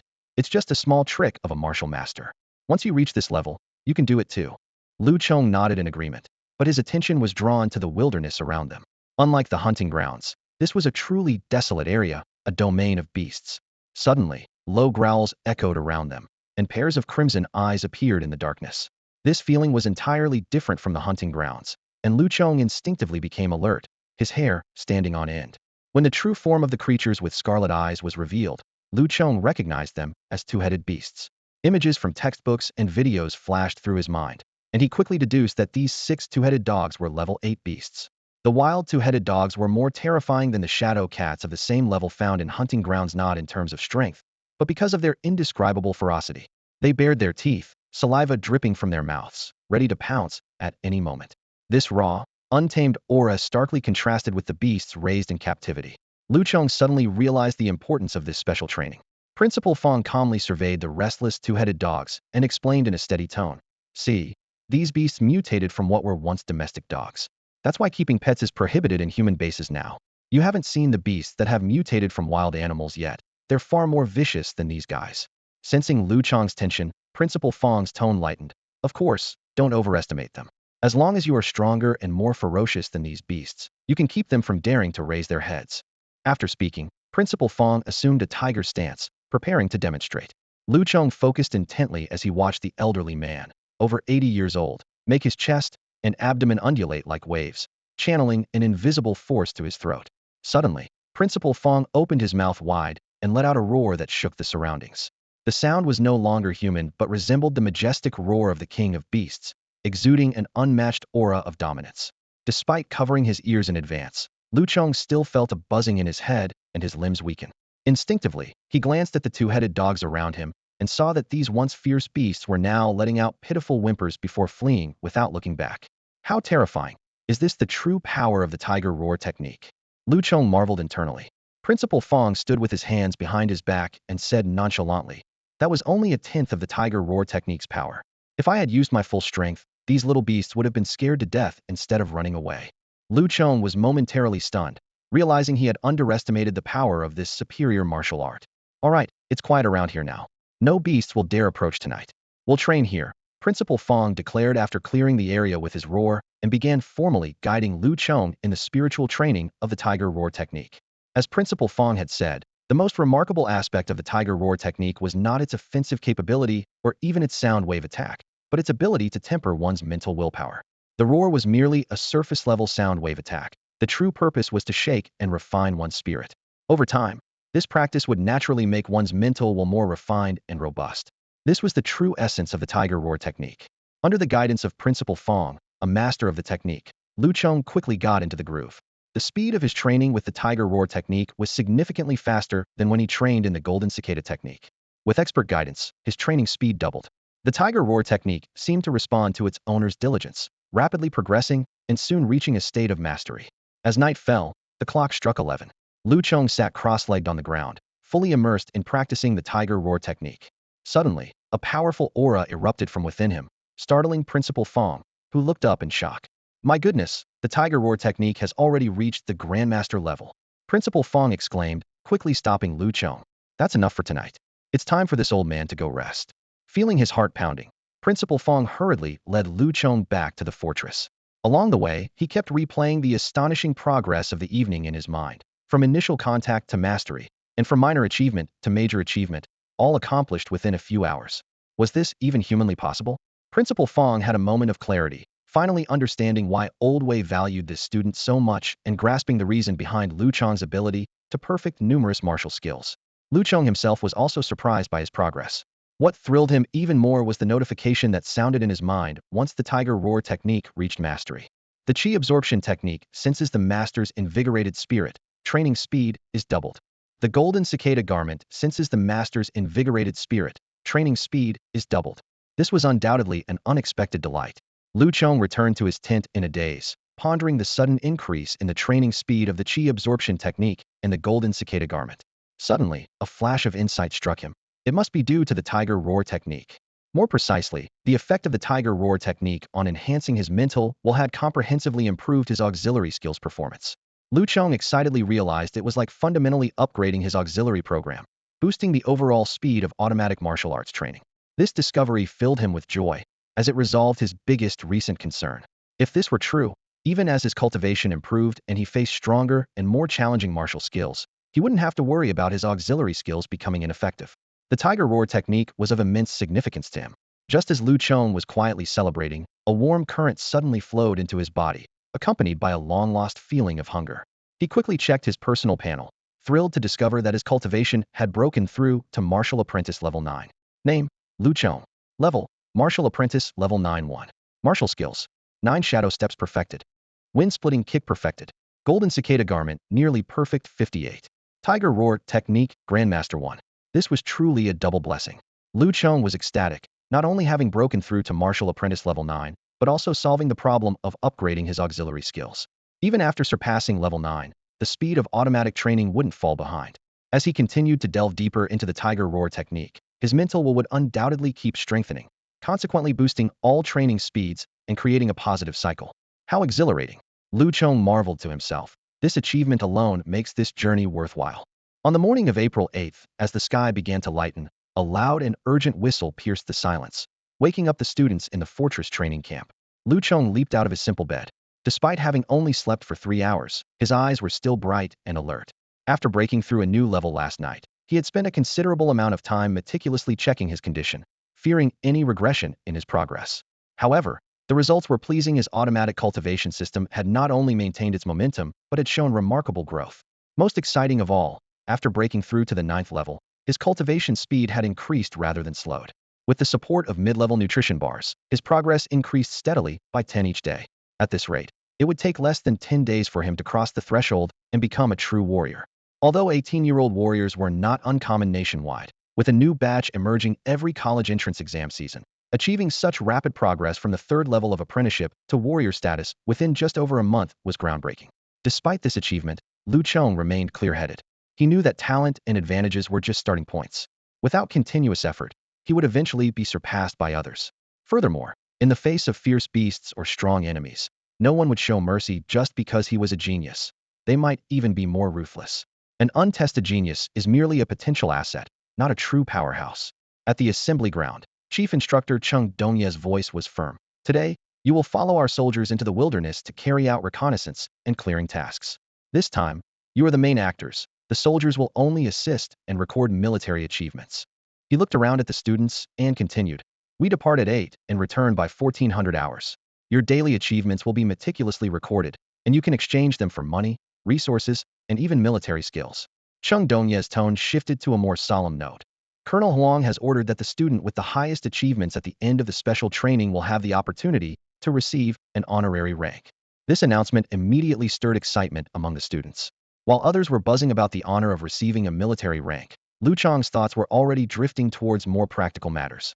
An honorary rank signified not only enjoying national policy benefits and social status, but also stable salary treatment, priority access to military resources, and many exclusive inheritance opportunities. These were exactly what he urgently needed. Compared to the resources available in the market and at school, the military's foundation was on an entirely different level. Even better, this honorary rank wouldn't limit his personal development. He could enjoy military benefits while pursuing his dreams. Such an opportunity was like a gift from heaven. The top spot in this special training. I've got it reserved, Lu Chong declared, his eyes shining with determination as if he could already see the gleaming military rank beckoning him. The other students around were eager as well, itching to rush out of the fortress and battle the beasts. Chief Instructor Chung Dongya wisely shifted from motivational speeches to organizing the teams. Each group was led by an instructor and consisted of around 14 or 15 students, with a squad of soldiers to assist. Lu Chong and Lu Qingqing found themselves in the same group, surrounded by unfamiliar faces. Their instructor was Lu Ziqiang, a 6th-rank martial artist with the rank of 2nd lieutenant. In the military camp, platoon leaders were typically mid to high-rank martial artists, while squad leaders were low-rank martial artists, and ordinary soldiers were often martial apprentices. All 7 instructors were 2nd lieutenants, and most of the soldiers escorting the students were high-rank martial apprentices. Move out, Chung Dongye commanded, and the students filed through the opening in the light wall, stepping into the true wilderness. Unlike the abandoned town and the base hunting grounds, this was an endless forest. The 7 groups quickly dispersed, each heading in a different direction to scout. Their mission was to search for potential threats within a 50-mile radius, collect rare medicinal herbs, and eliminate any beasts they encountered. The students led the way, with the instructors and a squad of soldiers bringing up the rear, ready to provide support at any moment. Some students had brought escorts, like Sister Yu, who silently followed at the end of the line, ready to intervene only in an unavoidable crisis. Lu Qingqing nervously advised Lu Chong, if you run into danger, call me immediately, and I'll have Sister Yu help you. Lu Chong gave her a grateful smile, but resolved inwardly not to call for help unless absolutely necessary, so as not to miss the chance to earn military merits. At the back of the group, the young squad leader approached Lu Ziqiang and quietly asked, Platoon leader, is he the one who topped the mock exam the other day? Lu Ziqiang nodded seriously. That's right, it's Lu Chong. I hear his stone-breaking hand, 9 shadow steps, eagle claw technique, and heart-stabbing kick are all mastered. Old Chung asked me to guide him in practicing the mountain lean. Favoritism, huh? The squad leader curiously inquired. Who's pulling strings for him to get special treatment? Lu Ziqiang gave him a sidelong glance and kicked the squad leader 3 meters away, snapping, mind your own business. Do you know what it means to be the nation's future? Do you know what a prodigy is? Tell all the soldiers to be ready for fire support at any time. These precious kids are here to gain experience, and not a single one can get hurt. As the squad leader walked away with a grin, Lu Ziqiang looked towards Lu Chong in the distance, recalling Chung Dongye's instructions. This student is highly valued by Colonel Huang, and there's no room for error.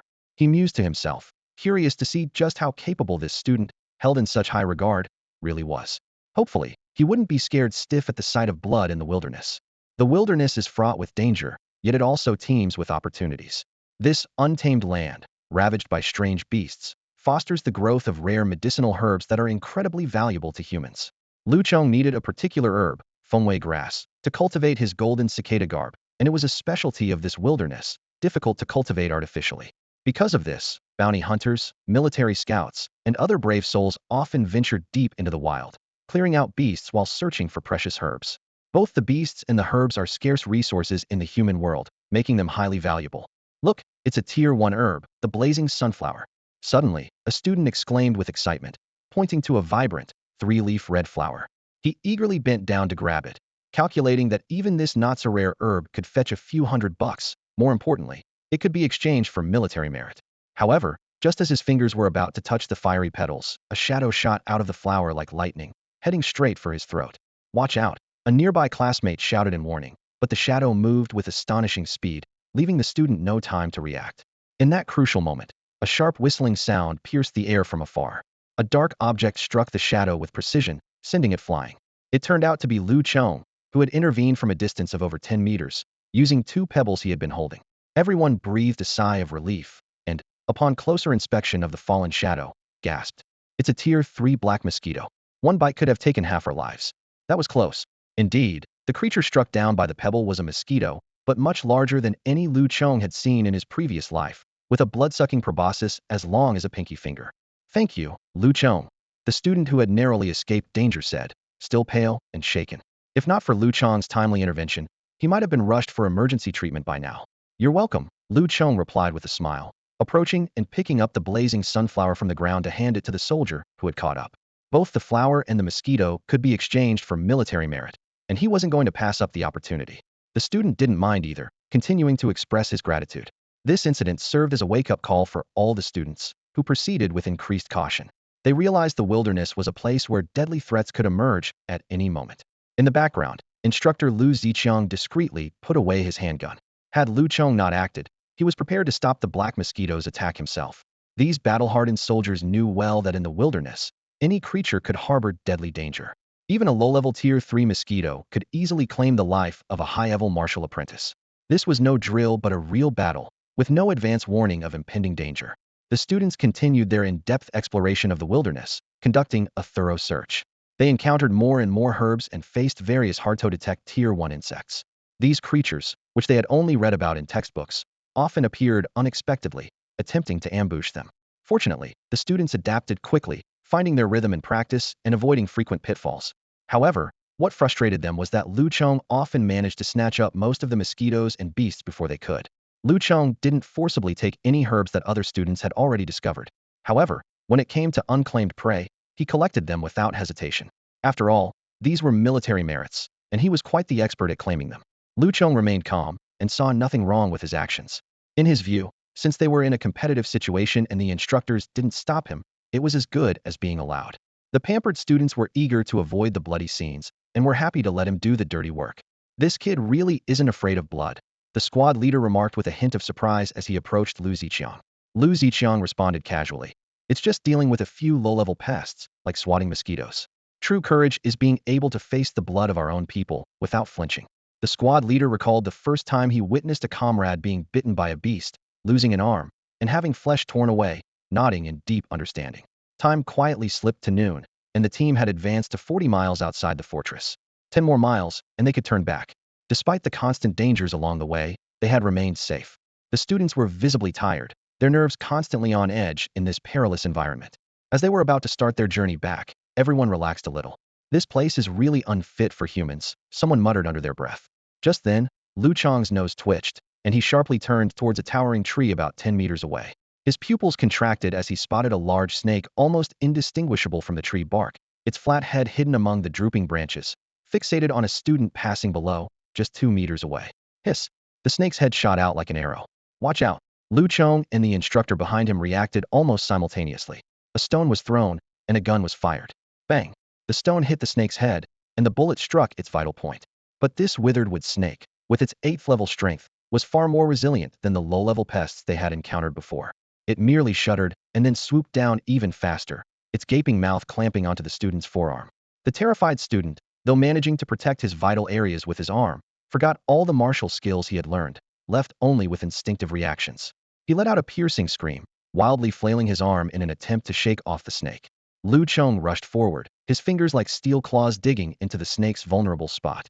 Blood gushed out as he yanked hard, forcibly tearing the withered wood snake from the student's arm, along with a chunk of flesh. The snake, its vital points seized, let out a shrill hiss, its tumtor-long body thrashing and coiling like a whip. I've had enough of you. Lu Chong grunted coldly, grabbing the snake's tail with his other hand. With a fierce pull of his arms, he tore the large snake in two, blood spraying everywhere. The gruesome scene sent the surrounding students scattering in fear. Wow, this guy is more ferocious than the beasts, the squad leader murmured in shock. What are you standing around for? Go help him. Lu Ziqiang shouted after glancing at Lu Chong, who was covered in blood. The student from the other school had a large chunk of flesh bitten off his forearm, with blood spurting from the wound, indicating that an artery had been damaged.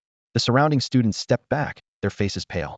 Fortunately, the medical technology in this world was highly advanced, allowing for even severed limbs to regenerate. While the injury looked terrifying, it wasn't life-threatening. The class president immediately rushed forward with 2 soldiers to expertly perform emergency bleeding control on the injured student. Lu Chong took the handkerchief handed to him by Lu Qingqing and calmly wiped off the snake blood that had splattered on his face. He had mentally prepared himself for such bloody scenes, having watched numerous related videos to strengthen his tolerance. However, this experience made him realize even more the dangers of the wilderness. These wild beasts were on a completely different level compared to the ones reared in hunting grounds, and even the untamed shadow cats he encountered in the simulated exams paled in comparison to these true wilderness predators. Kid, are you alright? Instructor Lu Ziqiang asked with concern as he approached Lu Chong. Lu Chong watched as other soldiers collected his spoils of war, shook his head with a smile, and then asked, Instructor, can you tell me my current military merit points? Lu Ziqiang was momentarily stunned.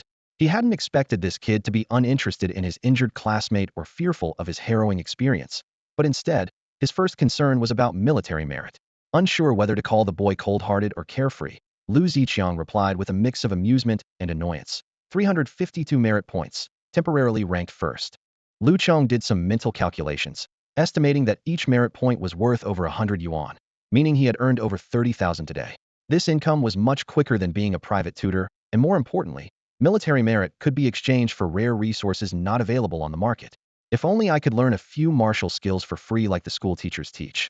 Lu Chong mused, though he knew the military wasn't a charity. Everything had to be exchanged for merit points. Of course, private teaching was another matter. With this in mind, he looked meaningfully at Lu Ziqiang, thinking that the martial instructor must have some unique skills. What are you looking at? Lu Ziqiang asked, feeling a bit uneasy under the stare.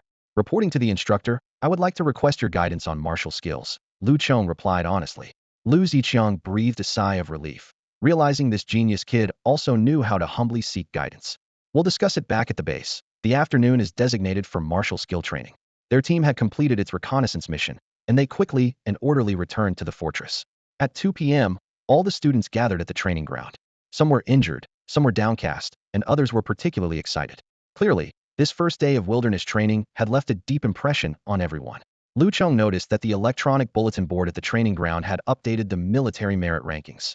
He was at the top with 352 points, while Shui Chong, a student from another school who had previously challenged him, was in second place with 297 points. Xiang Yueya and Huang Junyan occupied the third and fourth places with over 200 points each. From a distance, Shui Chong gave Lu Chong a look full of determination, clearly not discouraged by the results. Lu Chong's lips curved into a slight smile as he did the math in his head. 352 plus 297 meant he had now accumulated 649 military merit points. This number flashed in his mind repeatedly, hinting at endless possibilities for the future. At that moment, the voice of Chief Instructor Cheng Dongya boomed through the air, interrupting Lu Chong's thoughts. I'm sure you're all aware of your performance in the wilderness. Cheng Dongya's gaze was sharp as a knife, sweeping across each student's face. I must say, you are the worst batch I've ever trained. If there's no improvement, I suggest you pack up and go back to school to play house. These words struck the students like a heavy hammer. Most of them bowed their heads in shame, feeling as if the term worst was directed at them personally. A heavy atmosphere filled the air. Cheng Dongye continued, you have 30 minutes to rest. After that, we'll begin martial arts training. Find a suitable instructor to spar with based on your level. His smile turned sinister, hinting that the upcoming training would be torturous. The students shivered, recalling warnings from previous classes. Sparring with these instructors was pure agony. The military training motto, fight to the death and then live, echoed in everyone's mind. Many students and even new recruits had claimed they'd rather face the wild beasts than spar with these devil instructors. However, Lu Chong was unfazed, focused on how to gain more benefits from the instructors. During the break, Lu Chong opened his personal panel. Name, Lu Chong. Level, Martial Apprentice 9th Stage 4. Martial Arts. 9 Shadow Steps mastered. Wind Splitting Kick mastered. Golden Cicada, Cloak, Proficient 59. Tiger Roar Technique Advanced 2. Lu Chong frowned. The automatic training speed for Golden Cicada Cloak and Tiger Roar Technique was still too slow. He decided to exchange military merit for potions that night, using sleep time to soak and accelerate his training of the Golden Cicada Cloak. As for the Tiger Roar Technique, being an exceptional technique, it was naturally slower to advance. However, with Principal Fong's special guidance, Lu Chong believed it could reach near mastery within a month. These thoughts flashed through his mind, and Lu Chong quickly made a decision. He needed to learn more martial arts. Realizing the importance of foundational skills, he saw them as essential building blocks for future training. The half-hour break flew by. Without hesitation, Lu Chong approached instructor Lu Ziqiang. Having already mastered the school's 7 martial arts, it didn't matter whom he approached. The key was who could teach him new techniques. Lu Qingqing followed closely behind. Her stone-splitting hand and 9 shadow steps had reached proficiency under Lu Chong's sparring guidance, naturally choosing to join his group. To Lu Chong's surprise, Xiang Yueya, Huang Junyan, and even Xuecheng also chose instructor Lu Ziqiang. Could it be they all wanted to learn the mountain lean? Standing proudly, Lu Ziqiang's gaze was piercing as he looked at the 15 students before him. His voice was loud and clear. I'm not as good a teacher as your instructors, but I can suppress my power to spar with you in the most realistic way. I won't teach you the theory of mountain lean, but how to use it to defeat opponents. How much you grasp is up to you. He glanced around. Who wants to go first? The students lowered their heads, avoiding Lu Ziqiang's gaze, none volunteering. Then I'll choose. Lu Ziqiang's eyes locked onto Lu Chong in the crowd. Lu Chong, step forward. Without hesitation, Lu Chong stepped out and bowed to the instructor. Please guide me, instructor. Lu Ziqiang nodded slightly. All right, I'll spar with you at the Martial Apprentice 9th stage using mountain lean. His voice carried a hint of anticipation, as if a thrilling match was about to unfold. 9 stages. The students erupted into a flurry of whispers and murmurs. Wasn't Lu Chong just at stage 8 a few days ago? How did he advance to stage 9 so quickly? Is cultivation really as easy as eating or drinking? Lu Ziqiang was unaware of Lu Chong's recent breakthrough. He judged Lu Chong's level of skill from his performance in the wilderness. Quiet, he roared, silencing the crowd. Watch carefully, this will benefit you all. Once the students fell silent, Lu Ziqiang turned to Lu Chong and sternly declared, Kid, pay attention. This is how you execute the perfect mountain lean. Without waiting, he charged at Lu Chong like a fierce tiger. Each step seemed powerful enough to shatter the ground. As he closed in, Lu Ziqiang suddenly shifted tactics, twisting his body and increasing his speed to slam into Lu Chong's chest. Lu Chong remained calm, executing his own mountain lean. He inhaled, seemingly collapsing his chest to absorb half of the instructor's force. Simultaneously, his right knee shot upward, aiming for Lu Ziqiang's exposed abdomen. With a dull thud, Lu Chong staggered back several steps, and the once formidable Lu Ziqiang stumbled back 2 steps before regaining his balance. Lu Ziqiang was astonished. Between skilled fighters, a single encounter is enough to gauge each other's abilities. From Lu Chong's response and subtle counterattack, it was clear this kid had also mastered the mountain lean technique. Damn, how did the Education Bureau approve this information? Lu Ziqiang cursed internally. There was no need for his guidance. It was more like they wanted him to make a fool of himself in public.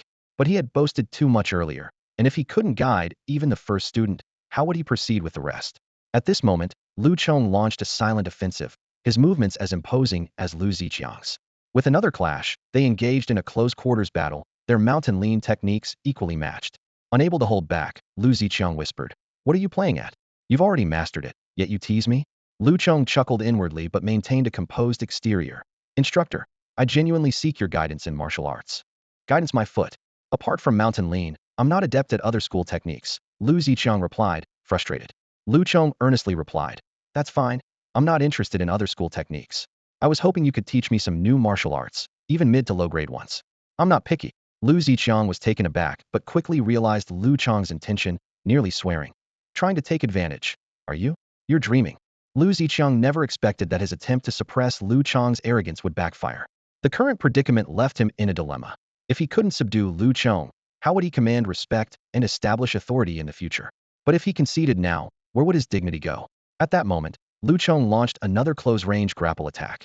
Although Lu Ziqiang dodged, he heard Lu Chong change his tone, saying, Instructor, think about it. This also enhances your reputation. When I use the martial skills you taught me in the future, won't it add to your glory? This subtly flattering remark was clearly offering Lu Ziqiang a way out. Sure enough, Lu Ziqiang gritted his teeth and said, You're tough, kid. I'll exchange a military martial skill for you, the 7-step killing fist. He paused and added, Don't worry, it's a mid-grade skill. Hearing this, Lu Chong was overjoyed. Thank you, instructor, he exclaimed, and suddenly exposed a clear flaw. Lu Ziqiang seized the opportunity and sent him flying into the group of students with a powerful elbow strike. Staggering to his feet, Lu Chong clasped his fists and said, "Thank you, instructor, for your guidance. I've gained a new understanding of the closed mountain technique." Lu Ziqiang stood with his hands behind his back, feigning calm as he said, "You're quite good already. Your mastery of the closed mountain technique is approaching perfection." In truth, he was pained by the thought mid-grade martial skills not only cost nearly 1,000 military credits, but also required him to vouch for this kid. However, upon reconsidering Lu Chong's potential, he felt the investment was worthwhile. The surrounding students were shocked to hear that Lu Chong's mastery of the closed mountain technique had reached such a level. They already knew that his skills and techniques like the stone-crushing hand, nine-shadow step, eagle claw, and heart-piercing kick were perfected, but didn't expect his closed mountain technique to be equally impressive. Yet seeing the instructor's actions were not as ruthless as rumored, they felt somewhat relieved and eagerly stepped forward to spar. As a result, Lu Ziqiang, filled with pent-up frustration, thoroughly trounced the group of students, sending nearly all of them to the military medic. Only 2 female students, Xiang Yuya and Lu Qingqing, were spared, though they still suffered some hidden injuries. As Huang Junyan and Xue Qinglin were carried away, they couldn't help but stare at the unscathed Lu Chong in disbelief. By 4 in the afternoon, only a few people remained in the 6 training grounds. Lu Ziqiang instructed Lu Chong to wait on the spot, while he personally went to exchange and approved the mid-grade martial skill. Upon returning, he taught Lu Chong the 7-step killing fist, advising him, "Remember, don't tell anyone about this for now." Before leaving, Lu Ziqiang gave a meaningful smile and said, "If you have any other hidden talents, try them on other instructors tomorrow. I can't be the only one to suffer." Lu Chong's eyes lit up, a sudden flash of inspiration striking his mind. He still had 2 hidden techniques, the iron thread fist and the piercing cloud finger, that hadn't been revealed yet. Weren't these 2 perfect opportunities to gain more benefits? With this thought, he cast a sincere look of gratitude towards the instructor and thanked him earnestly once more. The moment the essentials of the 7-step kill fist were imprinted in his mind, the system notification sounded due to its similarities with the iron thread fist and the 9-shadow step. The 7-step kill fist had directly advanced to the minor achievement level. Even more exciting was that, thanks to Lu Chong's enhanced mental will and the instructor's guidance, his training speed had doubled. Consequently, after reaching the minor achievement level, the 7-step kill's progress could increase by 16 per hour. 2 hours later, Lu Chong quietly checked his training progress. The 7-step kill had reached 32 minor achievement. To avoid arousing the instructor's suspicion, he simply observed quietly without practicing. Lu Ziqiang, seeing this, thought Lu Chong was digesting the essentials and patiently explained, "The 7-step kill fist emphasizes the accumulation of killing intent, advancing step by step, each punch stronger than the last. It's crucial not to interrupt." Lu Chong nodded slightly. Having reached the minor achievement, he already understood the essence. Lu Ziqiang continued, "The reason I chose this fist technique for you is because I've mastered it and can personally guide you. Starting tomorrow, I'll dedicate an hour every afternoon to train you." Secretly, he thought, "Let this kid try to fool me. Tomorrow, he'll see the power of the 7-step kill fist. If I couldn't handle him with the mountain lean, this time I'll send him straight to the military doctor." Lu Chong, hearing this, was also calculating in his mind. No wonder the training speed of the 7-step kill fist was slower than when I learned the wind-splitting leg with the homeroom teacher. It turns out the instructor's skill is shallow, just reaching the mastery level.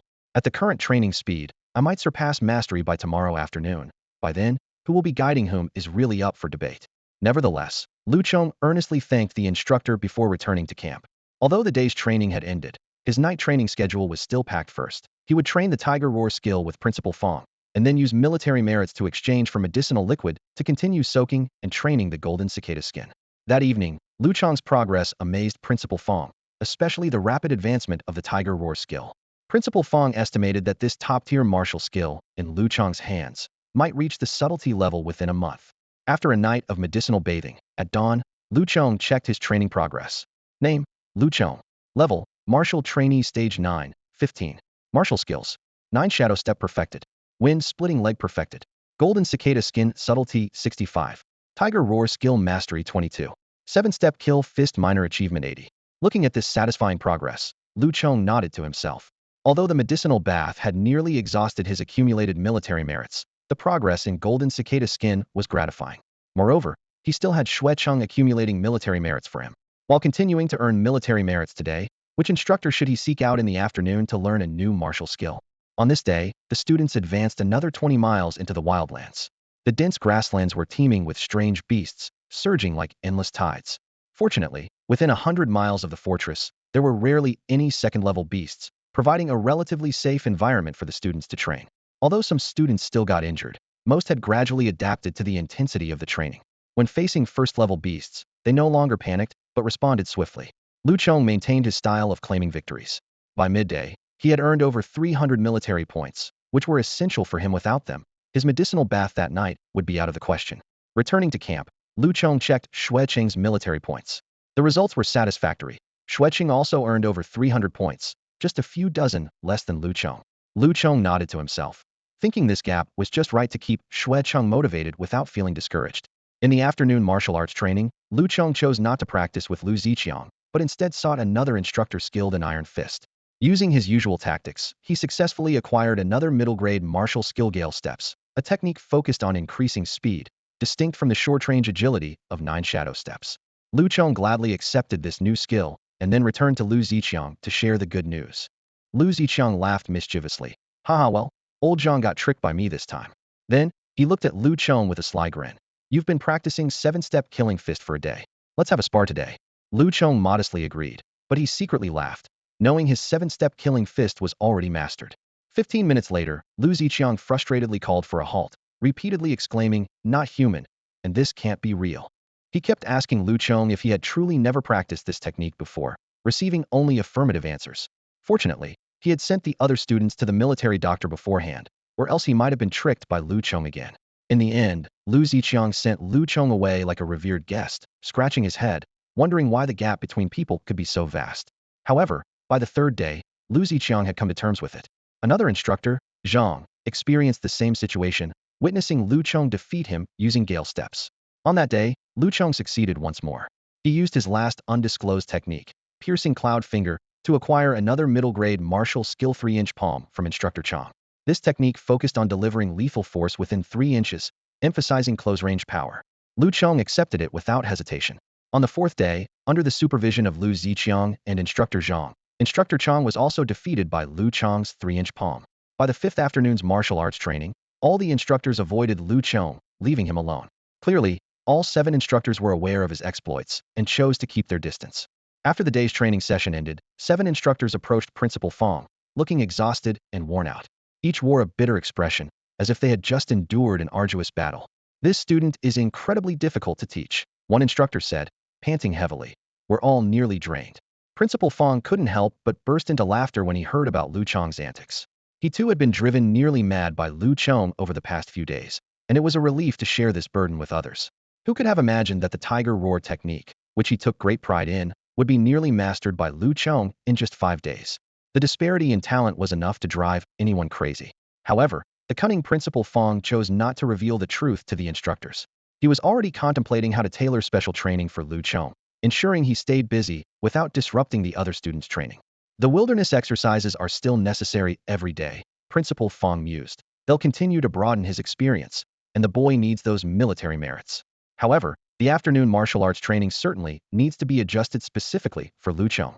Any suggestions? Cheng Dongya hesitated for a moment before suggesting. How about letting him spar with the soldiers, without restricting martial techniques? Principal Fong's eyes lit up, and he immediately applauded the idea. Great, let's do that.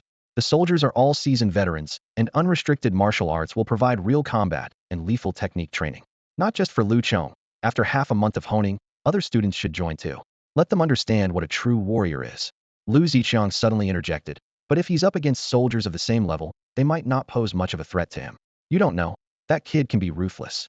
As the instructor who personally took Lu Chong to the wilderness, he was well aware of Lu Chong's fierce determination and worried that the soldiers' toughness might not be enough to subdue him. Cheng Dongya snorted dismissively. Don't worry, if one isn't enough, we'll send 2, and if that's not enough, a whole squad. I refuse to believe he can take on 100 by himself. Principal Fong, eager for excitement, nodded in agreement. Well said, this kid needs to learn some lessons in special training. In the barracks, no one fears anyone. If you're not convinced, you fight, and the strongest is the big brother. Meanwhile, completely unaware of the plans being made for him, Lu Chong was leisurely soaking in a bathtub inside his tent, reflecting on his achievements over the past few days. He silently reviewed his status. Name, Lu Chong. Level, Martial Disciple 9th Stage, 65. Martial Techniques. 9 Shadow Steps perfected. Stone Breaking Hand perfected. Piercing Cloud Finger perfected. Lean on the Mountain perfected. Eagle Claw Technique perfected. Iron line fist perfected. Heart-piercing kick perfected. Wind-splitting leg perfected. Golden cicada skin proficient 85. Tiger roar technique advanced 59. 7-step killing fist proficient 50. Gale steps proficient 35. 3-inch palm proficient 10. Looking at the 13 martial techniques he had mastered, Lu Chong felt a deep sense of accomplishment. 7 low grade, for mid grade, 1 high grade, and 1 top grade. He thought to himself with pride, I doubt there's another martial disciple who has mastered as many techniques as I have. On April 13th, less than 2 months before the National College Entrance Exam, the campus was filled with an atmosphere of intense preparation. Students were returning from their wilderness training, ready to engage in martial arts drills. However, the usually outstanding Lu Chong was nowhere to be found, causing his classmates to wonder, Chief Instructor, are you planning to give me some personal guidance? Lu Chong stood in Cheng Dongya's office, his eyes filled with anticipation. He was secretly hoping that this mysterious chief instructor might teach him some exclusive military martial arts techniques. Cheng Dongya saw through Lu Chong's thoughts, his lips twitching slightly. Stop dreaming, he said bluntly. I have nothing to teach you. It's not just me. The other instructors don't have time to train you in martial arts right now either. Disappointment immediately showed on Lu Chong's face. The instructors are too modest. I still have so much I want to learn from you all, he said, feigning regret while secretly plotting how to earn military merit. Unmoved, Cheng Dongya's expression grew serious. Enough with the sweet talk. Though we don't have time to teach you, we found a more suitable special training method for you. He pointed to a burly soldier beside him. This is Squad Leader Lee. I've arranged for you to have practical combat training with the Special Forces Squad. Lu Chong's eyes lit up, realizing this might be the real-world experience he needed. Cheng Dongya continued. These soldiers are seasoned 9th-level martial apprentices. They might not teach you new techniques, but you can learn the most practical combat skills and experience from them. If you can beat them, you'll be a true warrior, not just a student who talks about fighting. Do you understand? Understood. Thank you, instructor. Lu Chong shouted gratefully, already calculating how to make the most of this opportunity. Just as Cheng Dongya was about to let Lu Chong leave with Squad Leader Lee, Lu Chong suddenly asked, Instructor, if I can defeat all the Special Forces soldiers, is there any reward? Don't worry, I'm not picky, just a few thousand military merits or a top-grade martial technique will do. Upon hearing this, Cheng Dongya's anger flared. This kid was actually thinking of bargaining. He turned to Squad Leader Lee and deliberately asked, Squad Leader Lee, it seems Lu Chong is very confident. What do you say? Squad Leader Lee immediately stood at attention and shouted, reporting, Sir, no agreement. We'll make sure to take good care of this student. Seeing this, Cheng Dongya quickly added, I meant the whole squad at once. Squad Leader Lee was taken aback, clearly not expecting such an arrangement. He thought to himself, does the chief instructor underestimate the Special Forces squad? After all, besides himself, the other 10 soldiers in the squad were 9th-level martial apprentices with rich combat experience. All at once would be overkill. Before Squad Leader Lee could respond, Cheng Dongya sternly asked, Answer me. Cheng Dongya was well aware of Lu Chong's formidable abilities. He believed that once Lu Chong got a grasp of the soldiers' fighting styles, defeating 1 or 2 of them would be no challenge at all. Therefore, he decided to raise the stakes of the challenge. Report, Lieutenant. We will not lose. Sergeant Lee saluted with determination in his voice. If we do lose, we are willing to pool our resources to fulfill this student's request. Cheng Dongya nodded in agreement, and then turned to Lu Chong with a challenging look in his eyes. So, are you up for the challenge? Lu Chong broke into a wide smile, gratitude evident in his expression. Thank you, Chief Instructor. Humph. Cheng Dongya snorted. You seem quite confident. But what if you lose? I'm saying, if you can't defeat a Special Forces class within 10 days. Lu Chong was taken aback. The chief instructor's line of thinking was unexpected. Was he trying to gain an advantage over a student? Cheng Dongya didn't make things difficult for Lu Chong. Instead, he offered a compromise. If not, you can join the soldiers in their training sessions and spar with them. It's not much of a loss for you, he said with a smile. After a moment of thought, Lu Chong realized that this would essentially make him a martial arts coach for the soldiers, which wasn't a bad arrangement. He replied earnestly, I'll follow the chief instructor's lead. All right, off you go. Cheng Dongya waved dismissively, not wanting to look at the young man any longer. Once Lu Chong had left with Sergeant Lee, Cheng Dongya chuckled to himself. Cheeky kid, trying to take advantage of me. No matter what happens, old Cheng won't lose out. On the way to the Special Forces class, Lu Chong initiated a conversation. Sergeant Lee, I don't know your full name yet. Li Yibing. Sergeant Lee responded curtly, his tone carrying a hint of coldness. Clearly, he had reservations about Lu Chong's arrogance. Sensing the tension, Lu Chong wisely kept silent, following Li Yibing to a camp far from the student training grounds. Before they even arrived, Lu Chong could hear the soldiers' shouts and cheers. The atmosphere was intense, far surpassing that of the students. Just the sound alone was enough to get Lu Chong's blood pumping. Upon reaching the training ground, Lu Chong was taken aback by the scene before him. Hundreds of soldiers were engaged in intense, bare-chested combat, showcasing their muscular physiques and numerous scars. Most of the soldiers were young and strong, with some even around Lu Chong's age. After all, many high school graduates chose to enlist directly rather than attend martial arts universities. Lu Chong noted that these soldiers' battles were far more fierce than the practical training at school. Many were bloodied, with some even suffering fractures, yet they persevered through gritted teeth.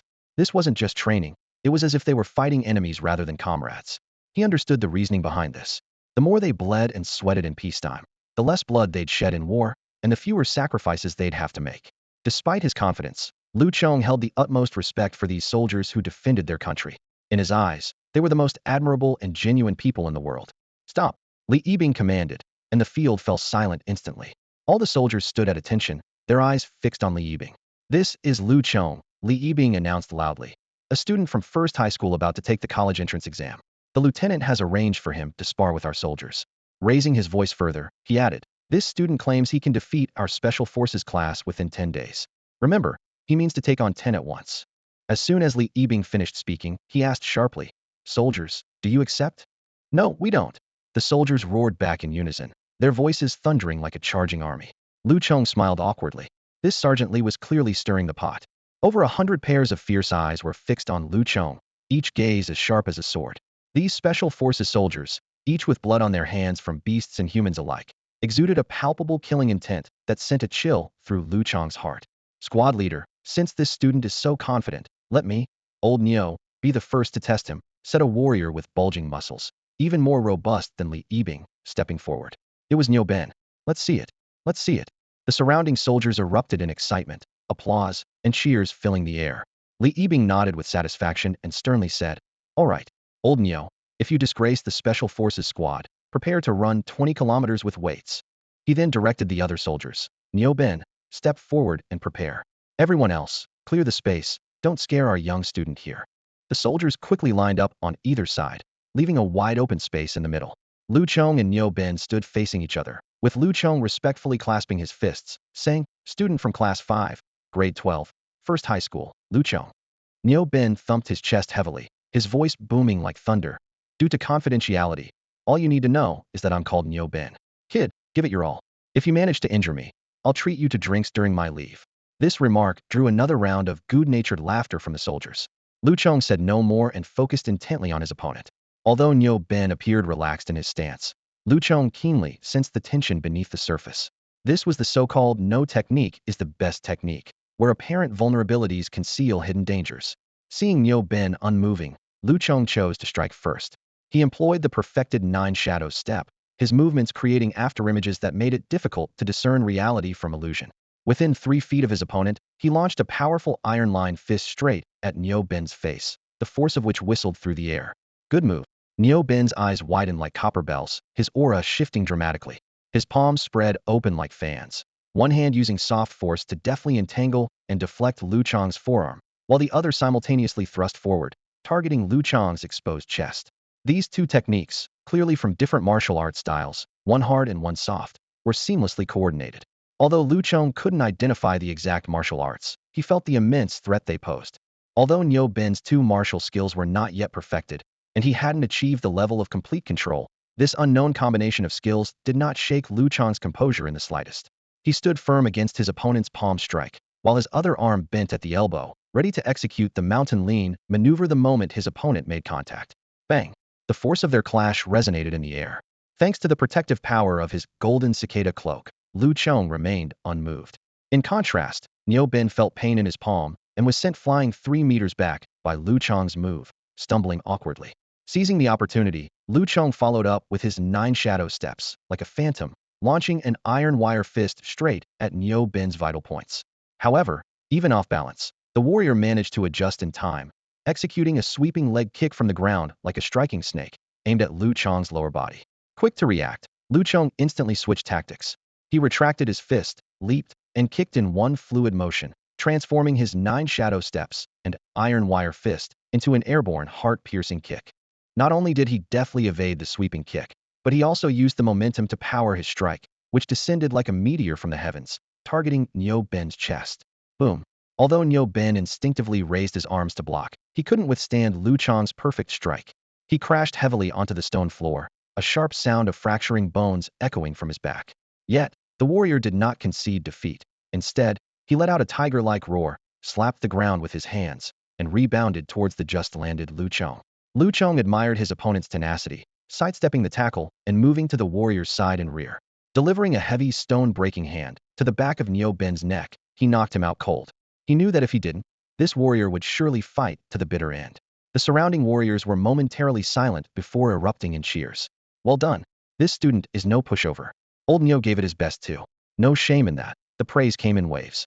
Li Yibing's eyes flashed with surprise as he finally realized the kind of prodigy the platoon leader had sent him. As a true martial artist, his discerning eye surpassed that of most surrounding warriors. In those few brief exchanges, Li Yibing saw that Lu Chong had used 4 martial skills: stone-breaking hand, 9 shadow steps, mountain lean, and heart-piercing kick, each mastered to a perfect level. Damn, the platoon leader set me up, Li Yibing muttered to himself. This little troublemaker won't be easy to handle. Li Yibing ordered the unconscious Nyo Ben to be taken to the military doctor and arranged for him to run a 20-kilometer weighted run once he woke up.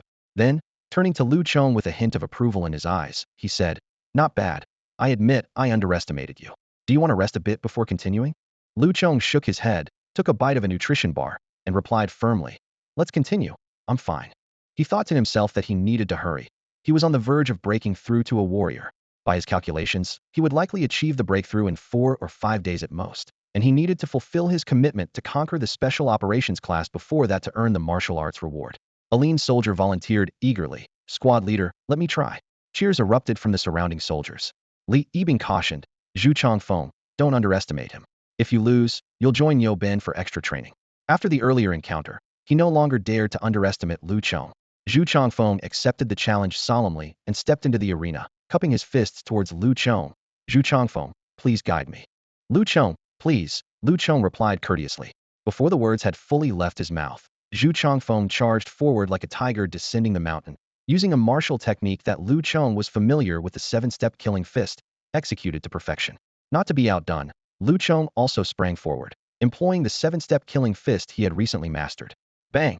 Their fists collided, evenly matched. Immediately, the two exchanged a flurry of punches, each more fierce than the last. The second punch was still evenly matched, but by the third and fourth punches, Lu Chong's movements were noticeably quicker and his transitions more fluid. With the fourth punch, Zhu Chongfeng's rhythm was completely disrupted, unable to continue the sequence. Meanwhile, Lu Chong's fifth punch came as expected, its power more than tripling from the initial strike, a force few could withstand at the martial apprentice level. In a desperate moment, Zhu Chongfeng shifted his stance from offense to defense, retreating while alternating his hands to deflect Lu Chong's punches. This was a purely defensive martial technique that Lu Chong hadn't practiced, but he recognized its intricacy. Lu Chong didn't relent, instead delivering a heavier and faster sixth punch, enhanced by his swift wind step. The combination of the swift step and the sixth punch's power left Zhu Chongfeng with nowhere to escape, and his defensive technique couldn't fully absorb the blow. Bang! Lu Chong's sixth punch landed heavily on Zhu Chongfeng's chest, sending him flying 5 or 6 meters away, a mist of blood spraying from his mouth. Struggling to rise and counterattack, Zhu Chongfeng saw Lu Chong already upon him, his hand poised like a knife, stopping an inch from his throat. "Thank you for the match," Lu Chong said calmly, withdrawing his hand as the outcome was clear. Lu Chong withdrew his fist, choosing not to further harm the fallen warrior. The situation no longer required any more proof. Zhu Chongfeng attempted to speak, but Li Yibing interrupted him just in time. "Come back. If this were the battlefield, you would already be dead." Next, Lu Chong stood firm, his gaze piercing as he scanned the remaining warriors. He showed no sign of resting, instead exuding an even stronger fighting spirit. The warriors, undeterred by the challenge from this high school student, shouted eagerly, "I'll go. Let me try." Li Yibing observed Lu Chong quietly, secretly amazed. He noticed that Lu Chong had not only mastered the intricate 7-step killing fist and gale steps, but, more importantly, his combat experience was rapidly growing. Lu Chong could skillfully adapt and deploy combined martial techniques. His comprehension was extraordinary, his combat awareness outstanding, and his progress swift and decisive. Li Yibing thought, what a great asset he would be if he could join his troops. Li Yibing realized that it would be difficult for anyone in his special operations class to defeat this high school senior alone. No wonder Lu Chong dared to challenge the entire class. He truly had the strength to back it up. Next, the remaining 8 warriors from the special operations class took turns facing Lu Chong unknown. Each warrior had their own unique style. Some were bold and aggressive, others balanced strength and flexibility, some excelled in speed, and others were strong in defense. Yet, they all shared a fearless spirit. However, Lu Chong's foundational skills and martial techniques were exceptionally solid. Even more surprising was his ability to continually adapt and counter the warriors' fighting rhythms. In the end, none of the warriors could withstand more than 10 moves against Lu Chong. As the matches progressed, Lu Chong's victories became increasingly effortless. The warriors could never fully grasp Lu Chong's abilities, while he could see through them with ease due to his strong foundation. In less than 2 hours, half of the 10 ninth-level martial apprentices from the Special Operations class had been sent to the Military Medical Center by Lu Chong. The surrounding warriors from other classes did not look at Lu Chong with anger, but instead offered generous praise and applause. Li Yibing's expression softened from what it had been at the start. As long as it wasn't empty talk and showmanship, he was willing to give the respect that was due. Li Yibing approached Lu Chong and said sincerely, "Lu Chong, let's continue tomorrow after they recover. For now, you can spar with warriors from other classes and offer them some guidance on their martial techniques." "Yes, I will do my best," Lu Chong replied, holding a high opinion of these warriors. Even without the prior agreement, he was willing to lend a hand to these admirable soldiers. Of course, he hadn't forgotten about the high-grade martial techniques he needed. That day, the Military Medical Center was busier than usual. The students participating in the special training lay on their beds, surprised to see bruised and battered soldiers being brought in, their injuries no less severe. "Soldier brother, what's happened? Is there a fight outside the fortress?" A curious student couldn't help but ask one of the similarly injured soldiers. The young soldier grinned, giving a thumbs up. "This year's class has a student named Lu, and he's amazing. He beat all of us seasoned soldiers." The students were stunned, suddenly realizing what extraordinary feats Lu Chong, who had gone missing during the training camp, had been up to. On April 14th, Lu Chong returned from the wilderness and stepped back into the Special Forces training ground. The impact of his performance from the previous day still lingered in the air. No longer underestimated, the soldiers now held a newfound respect for him, appreciating his generous guidance in martial arts. In the training arena, Li Yibing arranged a match as promised. This time, 2 soldiers teamed up against Lu Chong, working in perfect harmony. Lu Chong felt the pressure intensify and focused entirely on the fight. The soldiers exchanged glances and coordinated their movements seamlessly. With his solid skills, Lu Chong navigated the challenge deftly, eventually finding an opportunity to win. "Step down and bring in 3 more," Li Yibing ordered, privately amazed at Lu Chong's rapid progress. In just one day, Lu Chong had nearly mastered the mid-level martial techniques and quickly adapted to the rhythm of cooperative combat. When 3 soldiers attacked simultaneously, Lu Chong had to reveal another mid-level technique, the 3-inch palm. After subduing one opponent up close, he ultimately claimed victory. Li Yibing felt a mix of surprise and frustration, realizing this technique must have been learned from other instructors. Yesterday, he had inquired about Lu Chong's background from Cheng Dongye and others, learning that 2 instructors had already been outsmarted. However, the existence of the 3-inch palm technique wasn't mentioned, likely out of embarrassment. Li Yibing decided not to pursue the matter further. What shocked him even more was Lu Chong's ability to master 3 mid-level techniques in just a few days. The disparity between individuals amazed Li Yibing, making him eager to see how far Guanyun City's dark horse could go in this year's national exams and how many people they might impress. However, Lu Chong's cultivation level was still lacking. Past top performers in the exams were typically at the martial artist level. Despite his solid martial skills, the gap in cultivation was hard to bridge. Across the nation, many prodigies existed. Could Lu Chong rise above them all? Snapping back to reality, Li Yibing decided not to dwell on it further and sent out the remaining 5 soldiers. This time, Lu Chong couldn't conceal his perfected wind-splitting kick. Utilizing multiple mid-level techniques, he broke through and emerged victorious once more, leaving the soldiers in awe. "That's enough for today," Li Yibing said solemnly, looking at the still energetic Lu Chong. "Lu Chong, tomorrow I'll have them all face you together, and they won't hold back." Lu Chong stood on the training ground, silently calculating his progress. His gaze swept over the bustling crowd around him, sensing the tension and anticipation in the air. Today, he was set to challenge the entire Special Forces class alone with his strength at the 9th stage of martial apprenticeship feat that hadn't been attempted in the Guanyun City barracks for a long time. The pressure from yesterday seemed to have vanished overnight. Lu Chong's confidence wasn't blind. It stemmed from his breakthrough earlier that morning. He had mastered all 3 intermediate martial techniques. He quickly reviewed his status in his mind. 9 Shadows Step, 3-inch palm, and Gale Step all perfected. The Golden Cicada robe is nearing completion, and although Tiger Roar technique and 7-step killing fist still have room for improvement, they're already sufficient for today's challenge. However, what excited Lu Chong the most was his cultivation level. After a long period of accumulation, he was on the brink of stepping into the warrior realm. This breakthrough would mean a qualitative leap. Not only could he teach in high school, but he could also earn high rewards at a martial arts school, or even venture into the wilderness as a bounty hunter. In the military, a warrior could serve as a squad leader and complete missions independently. Just as Lu Chong was immersed in the joy of his impending breakthrough, Li Yibing's booming voice pulled him back to reality. Lu Chong, step forward. Here.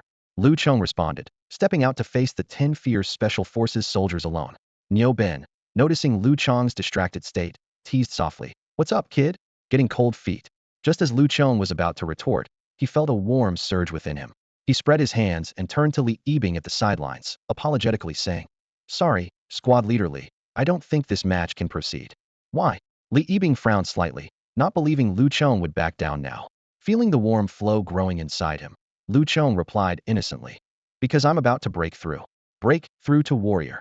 Principal Fong exclaimed with joy, instantly leaping to Lu Chong's side. Li Yibing stood frozen, murmuring in disbelief. He's breaking through just like that? This kid, treating such an important breakthrough so casually. The atmosphere around them instantly became tense and expectant, with all eyes fixed on Lu Chong, awaiting the critical step this young man was about to take. Li Yibing was worried about Lu Chong's progress in cultivation today, but to his surprise, the young man had a breakthrough in no time. An 18-year-old martial artist with such talent was truly exceptional, with the capability to compete for the top spot in the province. Principal Fong appeared instantly in front of Lu Bing, turning to face the hastily arriving instructors. He said solemnly, "Instructor Chung, seal off this area immediately and allow no one to approach. Also, keep Lu Chong's breakthrough confidential for now." Instructor Chung nodded gravely and quickly gave the orders. He and the other instructors split up to lead the surrounding soldiers away, creating a quiet space for Lu Chong. A martial artist breakthrough was a significant event and could not afford any disturbance. Chung was secretly amazed at how effortlessly Lu Chong achieved his breakthrough. As for maintaining confidentiality, it was a simple task for these disciplined soldiers. Once the soldiers within 100 meters of Lu Chong had all retreated, Principal Fong turned his attention to Lu Chong, who stood there with a look of satisfaction. Shaking his head helplessly, he said, "Kid, can you be a bit more serious? This is a breakthrough for a martial artist, not something as simple as eating or drinking. At least give me a heads up beforehand. If anything goes wrong, how am I supposed to explain it to Old Wei?" While speaking, Principal Fong took out a high-grade nutrition bar from his pocket and handed it to Lu Chong, then sat down cross-legged on the spot and began to practice the Qi Absorption technique. Lu Bing gratefully accepted the rare nutrition bar and sat down cross-legged as well. He thought to himself, "Is it really that dangerous? Didn't I just naturally break through? From 99 to 100, there didn't seem to be any bottleneck or significant reaction for me. Oh right, I did receive a prompt earlier. The Qi Absorption technique has accumulated like grains of sand into a tower, about to break through a major barrier. That's all." Of course, Lu Chong didn't share these thoughts with Principal Fong. He simply followed instructions, sitting cross-legged, and took a bite of the energy-rich nutrition bar, actively practicing the Qi Absorption technique. At this moment, Lu Chong truly felt the difference. Previously, when practicing the Qi Absorption technique, he could only extract energy from ingested food, particularly nutrition sources, to strengthen his body. But now, he discovered something new. He seemed to be able to sense the Qi outside his body and could use the Qi Absorption technique to draw this Qi into his body, merging it with the energy from nutrition sources throughout his physique. Principal Fong's voice echoed in his mind again. "Continue to stabilize your cultivation while I explain. You should have already sensed it. Now you can absorb the Qi that is free in the world. This is something humanity discovered in the bodies of exotic beasts after the cataclysm, known as Yuan energy, the source of all energy. It is invisible and intangible, yet it truly exists. Yuan energy is present in nutrition sources scattered throughout the world and even in outer space. By popularizing the Qi Absorption technique to every household, we can sense this invisible Yuan energy, thereby strengthening our bodies and reviving the ancient martial arts prowess. In conditions where technological means are limited, reviving ancient martial arts is our only way to face those mutated beasts and establish our own survival basis. Of course, by now, many Yuan energy weapons have emerged, including the Yuan energy light walls you've seen at the hunting grounds and fortresses." Principal Fong continued, "Back to cultivation. Before becoming a martial artist, one cannot sense the Yuan energy that is free outside the body. So, during the martial apprentice stage, we can only absorb Yuan energy through nutrition sources to strengthen the body. When the human body reaches a critical point, it can resonate with external energy and absorb it, marking a pivotal moment in becoming a martial artist." Principal Fong explained the path to advancement in martial arts to Lu Chong with a steady and powerful voice.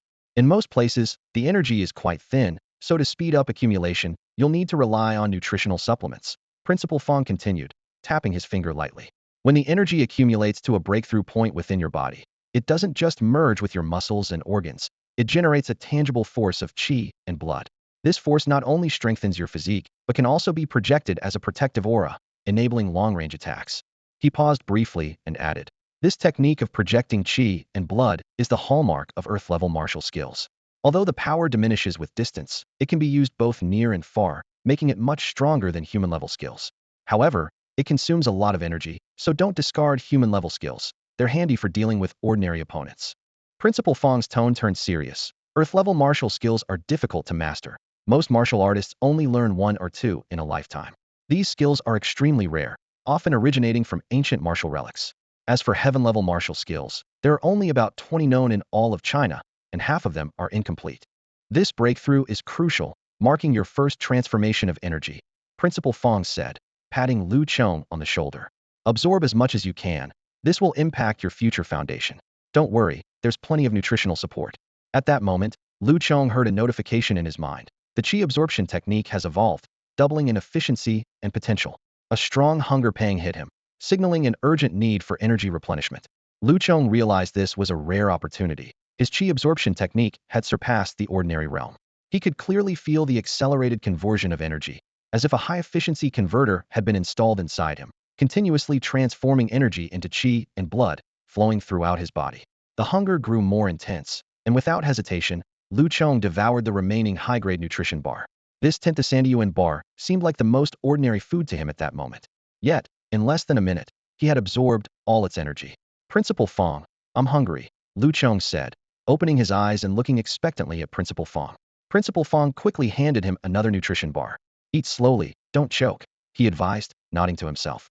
This absorption speed was far beyond ordinary, indicating a solid foundation. However, it wasn't long before Lu Chong showed signs of hunger again. Although surprised at his absorption rate, Principal Fong handed him a third bar, then a fourth. When Lu Chong finished the fifth, Principal Fong's supply was nearly exhausted, and he hurriedly called for Instructor Chung and others to prepare more nutrition bars. Go ahead, eat. I refuse to believe we can't satisfy you, Principal Fong said, feeling the pinch of this 50th Zanduan expense while contemplating the possibility of getting reimbursement from Old Way. 6, 7, 8. Until the 10th high-grade nutrition bar was swallowed by Lu Chong in one go, he finally felt an unprecedented sense of satisfaction. The energy within him surged like a tidal wave, reaching a state of saturation. Eagerly, Lu Chong checked his cultivation level, his delight evident 80 of the way through the first stage of a warrior, and on the verge of breaking through to the second stage. At this moment, Lu Chong felt a surge of power throughout his body, with energy flowing continuously, like an active volcano about to erupt. However, having never encountered Earth-level martial skills, he was unsure how to release this overwhelming energy to form the so-called qi. When Lu Chong opened his eyes, he found several pairs of red eyes staring intently at him. Bewildered, he touched his face and asked, Teacher Fong, Instructor, is there something on my face? Principal Fong sighed deeply and waved his hand dismissively. Never mind, it's just 10 high-grade nutrition bars. I won't hold it against you. Cheng Dongya, standing nearby, quickly added with a hint of grievance. 10 nutrition bars. That's worth $1 million. Principal, that's not fair. We instructors contributed 5 bars, all exchanged with our military merits. Principal Fong cleared his throat, turned, and nonchalantly said, What's mine is yours. As special training instructors, if you have nothing to teach, shouldn't you at least provide some nutrition for the students? The instructors exchanged glances, realizing with resignation that they wouldn't be getting their military merits back. Yet, seeing such an outstanding student emerge from the training camp gave them a sense of satisfaction. Cheng Dongya suddenly spoke up, but the top-grade martial skill we mentioned earlier is off the table. Lu Chong quickly smiled and expressed his gratitude. Thank you, instructors. I'm content. He dared not push his luck, fearing the instructors might lose patience. Principal Fong looked at Lu Chong again, his eyes filled with curiosity. All right, enough about that. What I'm curious about now is your basic stats after the breakthrough. Lu Chong was also eager to know how he compared to other new warriors, considering his evolved Qi Absorption technique and the extraordinary amount of nutrition bars he consumed. Cheng Dongya immediately said, There's a testing station right here. Follow me. The other instructors followed closely, all eager to see Lu Chong's current state. Lu Chong entered the testing station alone, while Principal Fong and the 7 instructors waited outside, their eyes fixed on the screen by the door. Cheng Dongya looked at Principal Fong and tentatively said, For a new warrior, the standard stats are 1,000 kilograms of strength, 25 meters per second speed, and 100 neural reactions per minute. I wonder what level Lu Chong can reach. Principal Fong shook his head, cautiously replying, It's hard to say. This kid has too many peculiarities, it's difficult to predict. Another instructor, Lu Zifeng, added, the military's record is 3,500 kilograms, 30 meters per second, and 120 reactions. Overall, it's almost on par with a third-stage warrior. Do you think Lu Chong could break the military's record? Cheng Dongya shook his head slightly, his tone doubtful. It's unlikely. The military has recruited countless talents over the years, and yet this record remains unbroken. Principal Fong agreed. Indeed, as far as I know, no candidate has broken this record since the martial arts exams began. Just then, the screen flickered, revealing Lu Chong's strength data for all to see. With a base strength of 4,500 kilograms, those watching the screen exchanged wide-eyed glances. This figure was astonishing, reaching the level of a typical fourth-stage martial artist. Just as Principal Fong was about to explain, the speed data flashed on the screen, a base speed of 32 milliseconds. The 7 instructors held their breath, their eyes fixed on the screen, thinking to themselves, this is heading towards breaking records. The final measure, nerve reaction speed, appeared slowly 150 turns. All the instructors, except for Principal Fong, gasped in unison. This data was even more impressive than the strength and speed, almost comparable to an 8th or 9th stage martial artist. Principal Fong wasn't too surprised, having personally taught Lu Chong the Tiger Roar technique, which was expected to enhance nerve reaction. He looked seriously at the 7 instructors and quietly said, we must keep this confidential. Apart from Colonel Huang and Principal Wei, no one else should know. The instructors immediately responded earnestly. Understood, Principal Fong. Rest assured. Principal Fong continued. You all know that while the human survival bases have been temporarily stable in recent years, certain foreign powers are stirring again. They've even devised the so-called Eliminate the Seedlings plan, targeting our nation's outstanding talents. The basic data of students taking the college entrance exam is kept strictly confidential by the state. With Lu Chong's potential, if foreign spies find out, they might stop at nothing to assassinate him. The instructors' faces showed anger at these words. Humanity had barely managed to hold on to survival bases amidst unknown civilization invasions, and yet those foreign forces were once again revealing their wolf-like ambitions, which was despicable. Just then, Lu Chong emerged from the testing area. Everyone fell silent immediately. Principal Fong approached with a beaming smile. Not bad, very good. Lu Chong, you can rest today. There's no need to participate in special training. Starting tomorrow, we will arrange martial artist sparring.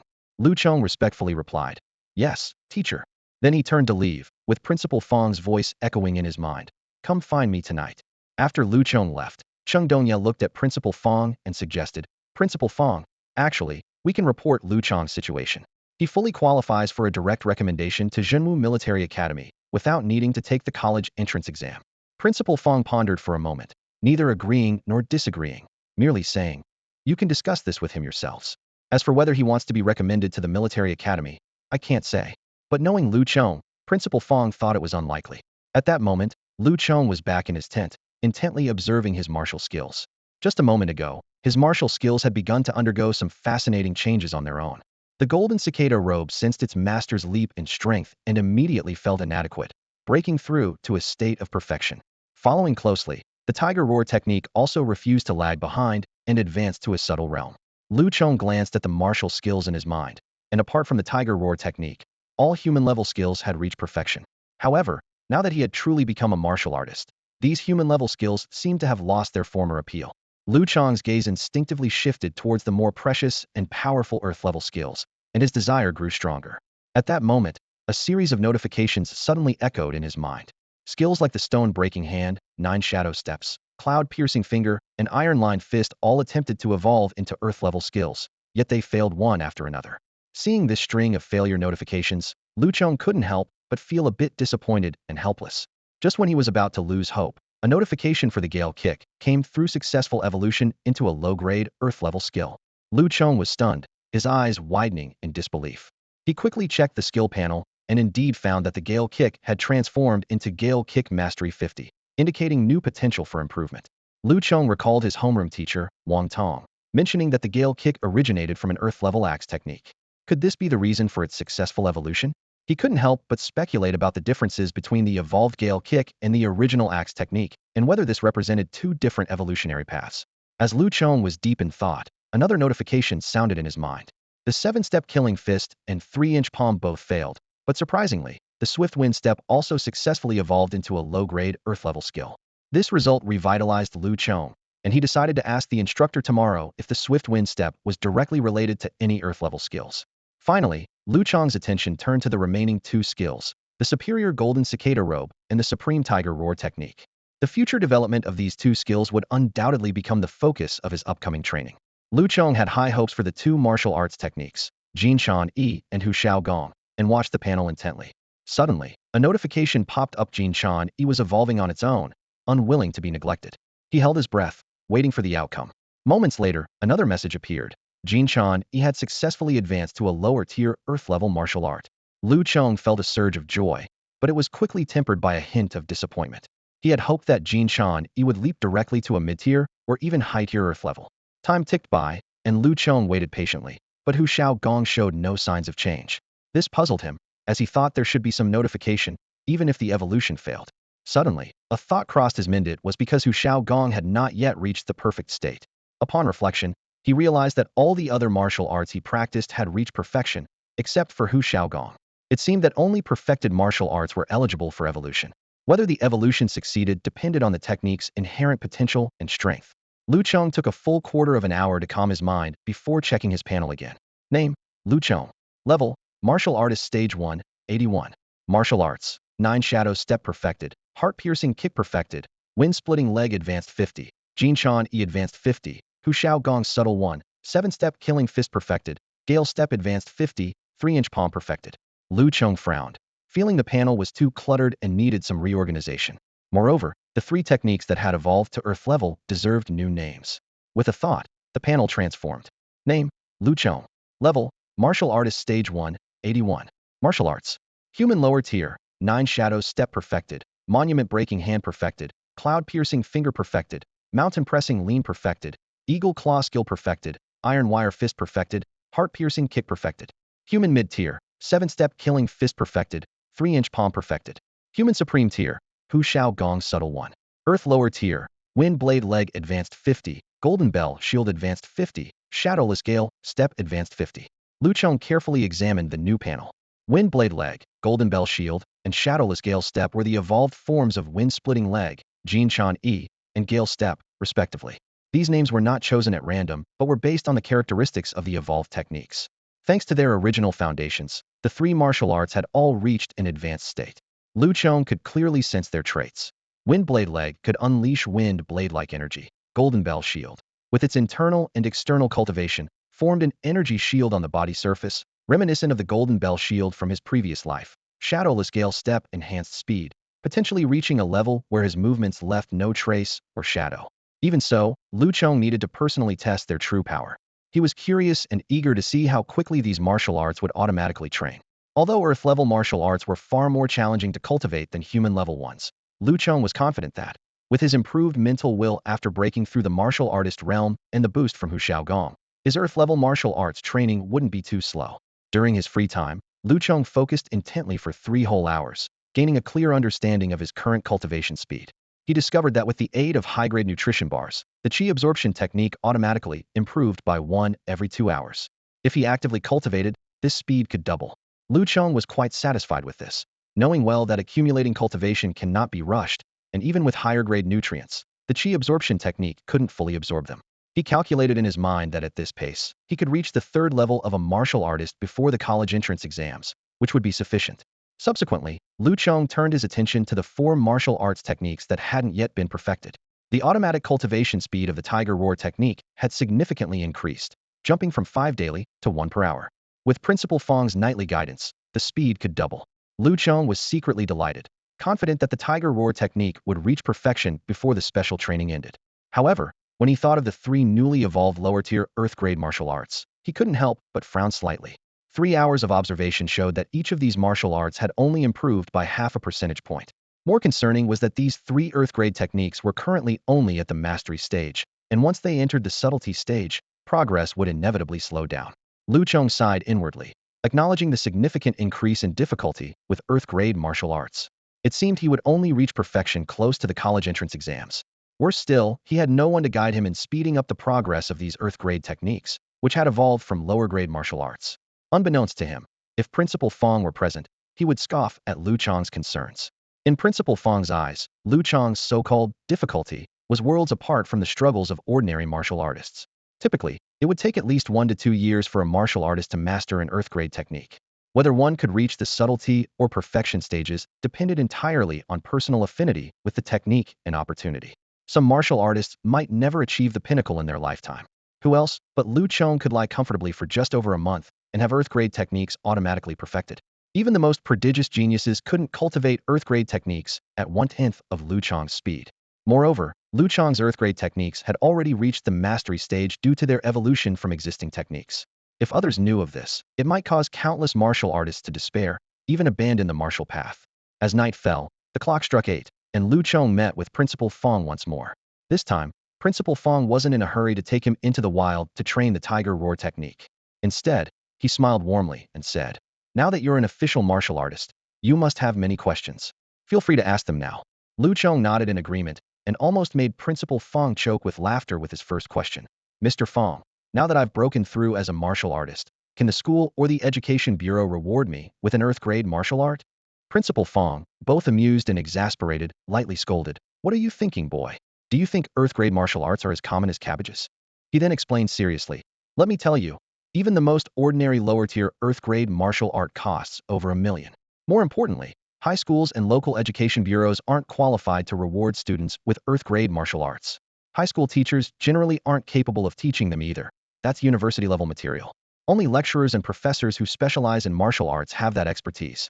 Hearing the value of Earth-grade martial arts, Lu Chong's eyes lit up, seizing upon this crucial point. Lu Chong felt secretly delighted. Receiving 3 automatically evolving martial arts techniques was like gaining 3 million for free. Principal Fong continued to emphasize the difficulty of ground-level martial arts, earnestly advising Lu Chong not to become arrogant. He gave an example. "Your class teacher, Wang Tong, has been practicing the ground-level wind-splitting axe for 10 years and is still at the mastery stage." Lu Chong was taken aback, thinking how challenging ground-level martial arts must be. However, he cautiously refrained from revealing his situation, fearing it might surprise Principal Fong and be hard to explain. He decided to wait for half a month before revealing anything, as a newly advanced martial artist mastering 3 ground-level martial arts might end up being studied. A sudden idea struck him, and Lu Chong asked, "Mr. Fong, is it possible to evolve human-level martial arts into ground-level ones?" Principal Fong was slightly surprised, but after serious consideration replied, "Theoretically, yes. Some university professors have researched this issue, as it could solve the scarcity of ground-level martial arts." Lu Chong nodded repeatedly, pressing further. "Have there been any successes?" Principal Fong nodded slightly. "There have indeed been successful cases, but they are very rare and require immense time and effort."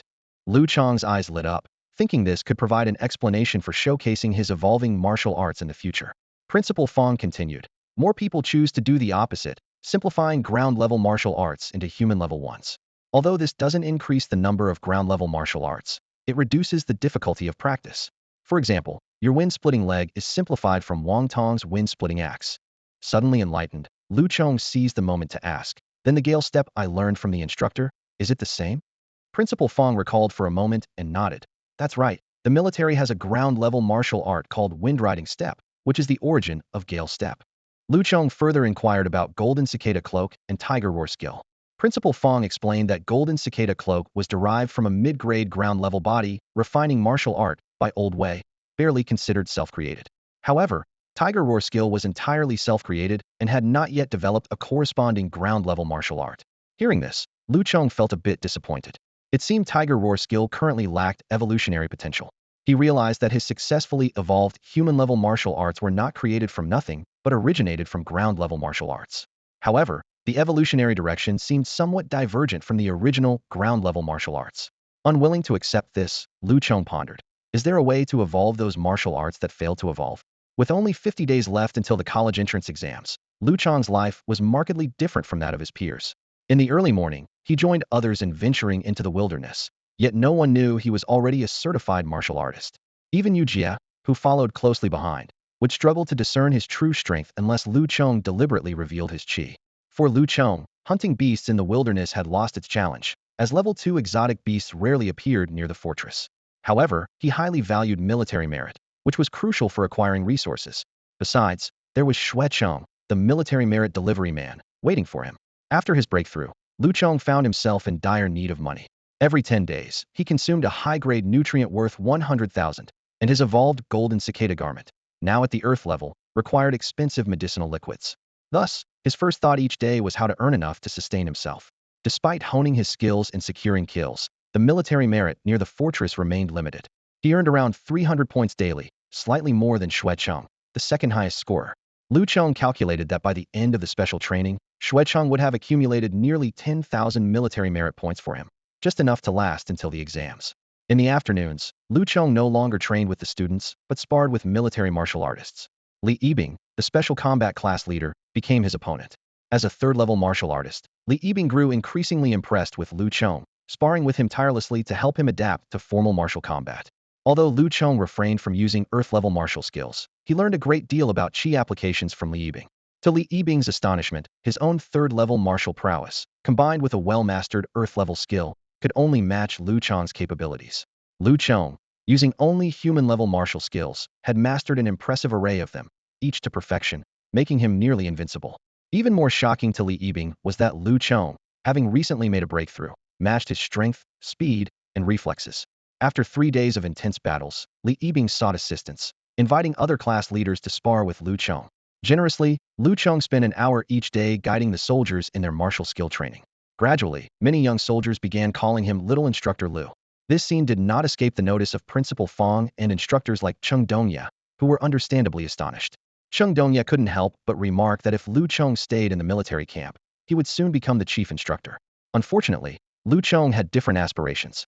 Following orders from Colonel Huang, Cheng Dongya personally discussed the possibility of Lu Chong being specially recruited into the military academy, only to be politely declined. It wasn't that Lu Chong looked down on the Zhenwu military academy. He simply cherished his freedom and found it hard to adapt to the strict discipline of a military academy. Time flew by, and by late April, only a week remained until the special training concluded. After the students' martial arts training concluded, they began engaging in actual combat with fellow soldiers in the camp every afternoon. To their surprise, Lu Chong's presence was still elusive. Even more astonishing was the fact that the soldiers they sparred with spoke highly of Lu Chong, even referring to him respectfully as an instructor. It dawned on the students that Lu Chong's special training had diverged from theirs. He was now instructing the soldiers. This unexpected turn of events left them both amazed and envious. Meanwhile, Lu Chong had integrated seamlessly with the squad leaders. Just half a month after breaking through as a martial artist, he had advanced to the second stage, with his strength growing exponentially. Remarkably, even without the aid of earth-level martial skills, he could hold his ground against instructor Cheng Dongya, who was at the 7th stage. This left the squad leaders feeling rather inadequate. Consequently, they too underwent rigorous training under Lu Chong's guidance, resulting in rapid progress for everyone. After training, Lu Chong reviewed his capability panel. Name: Lu Chong. Level: Martial Artist Stage 272. Martial Skills: Human Level Low Grade, 9 Shadow Steps Mastered, Heart-Piercing Kick Mastered.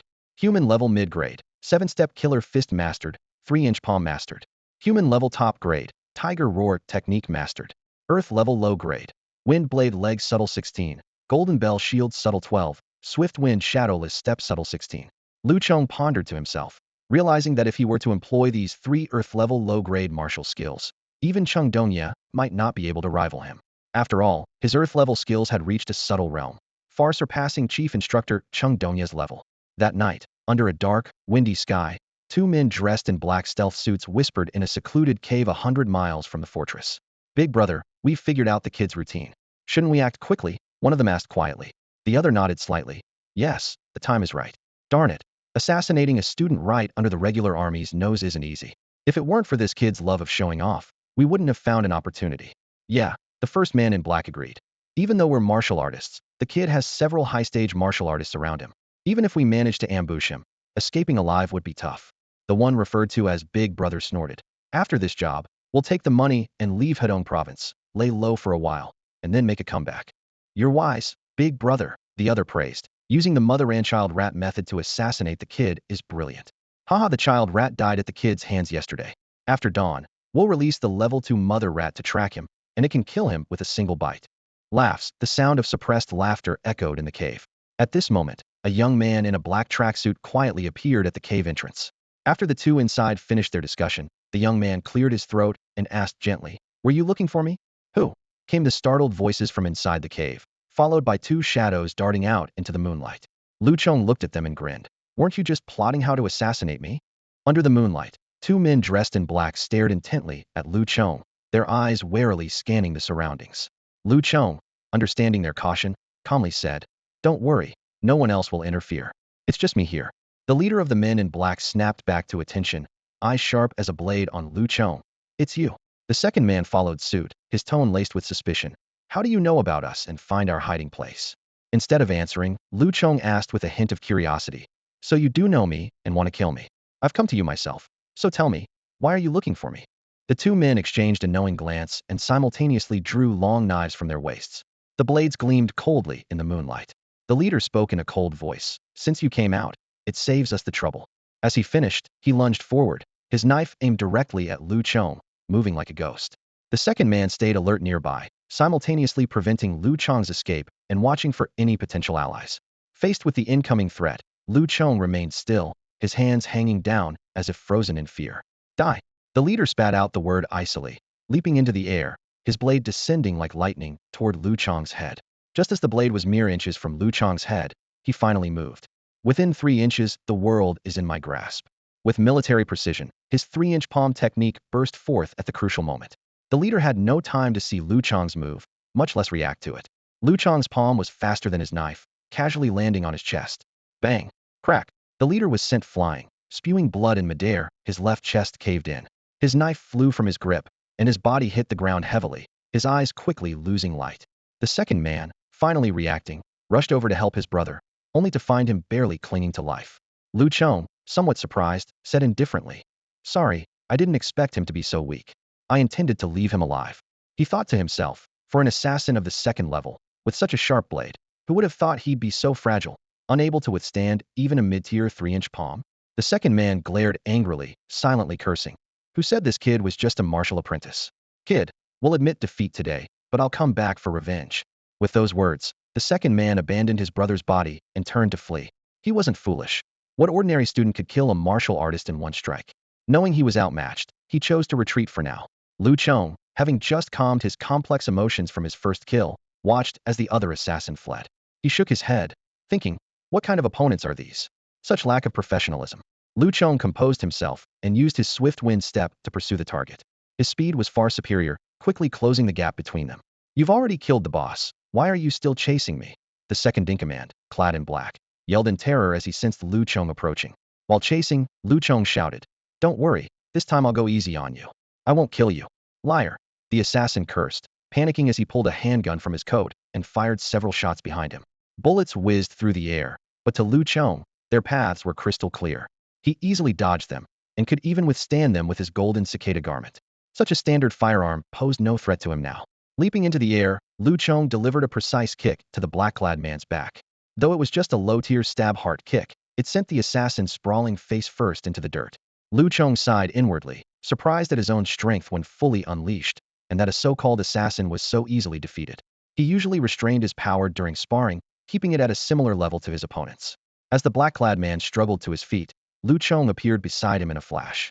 He kicked the man's long knife aside and delivered a hand chop to the back of his head, knocking him unconscious instantly. What a disappointment. I didn't even get to use my Earth-level martial skills, Lu Chong lamented, having expected to meet formidable opponents. At that moment, a burly figure descended from the treetop. Abovite was Principal Fong, who had been secretly observing.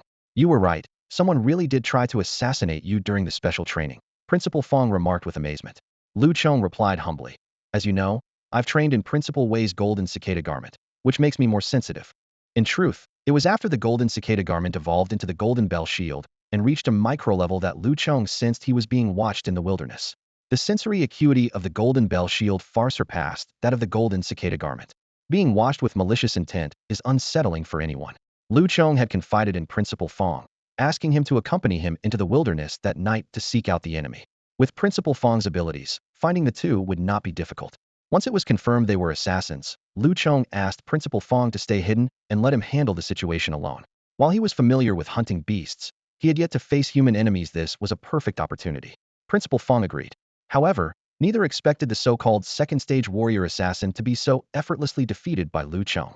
Originally intending to leave one alive, he accidentally killed one with a single strike.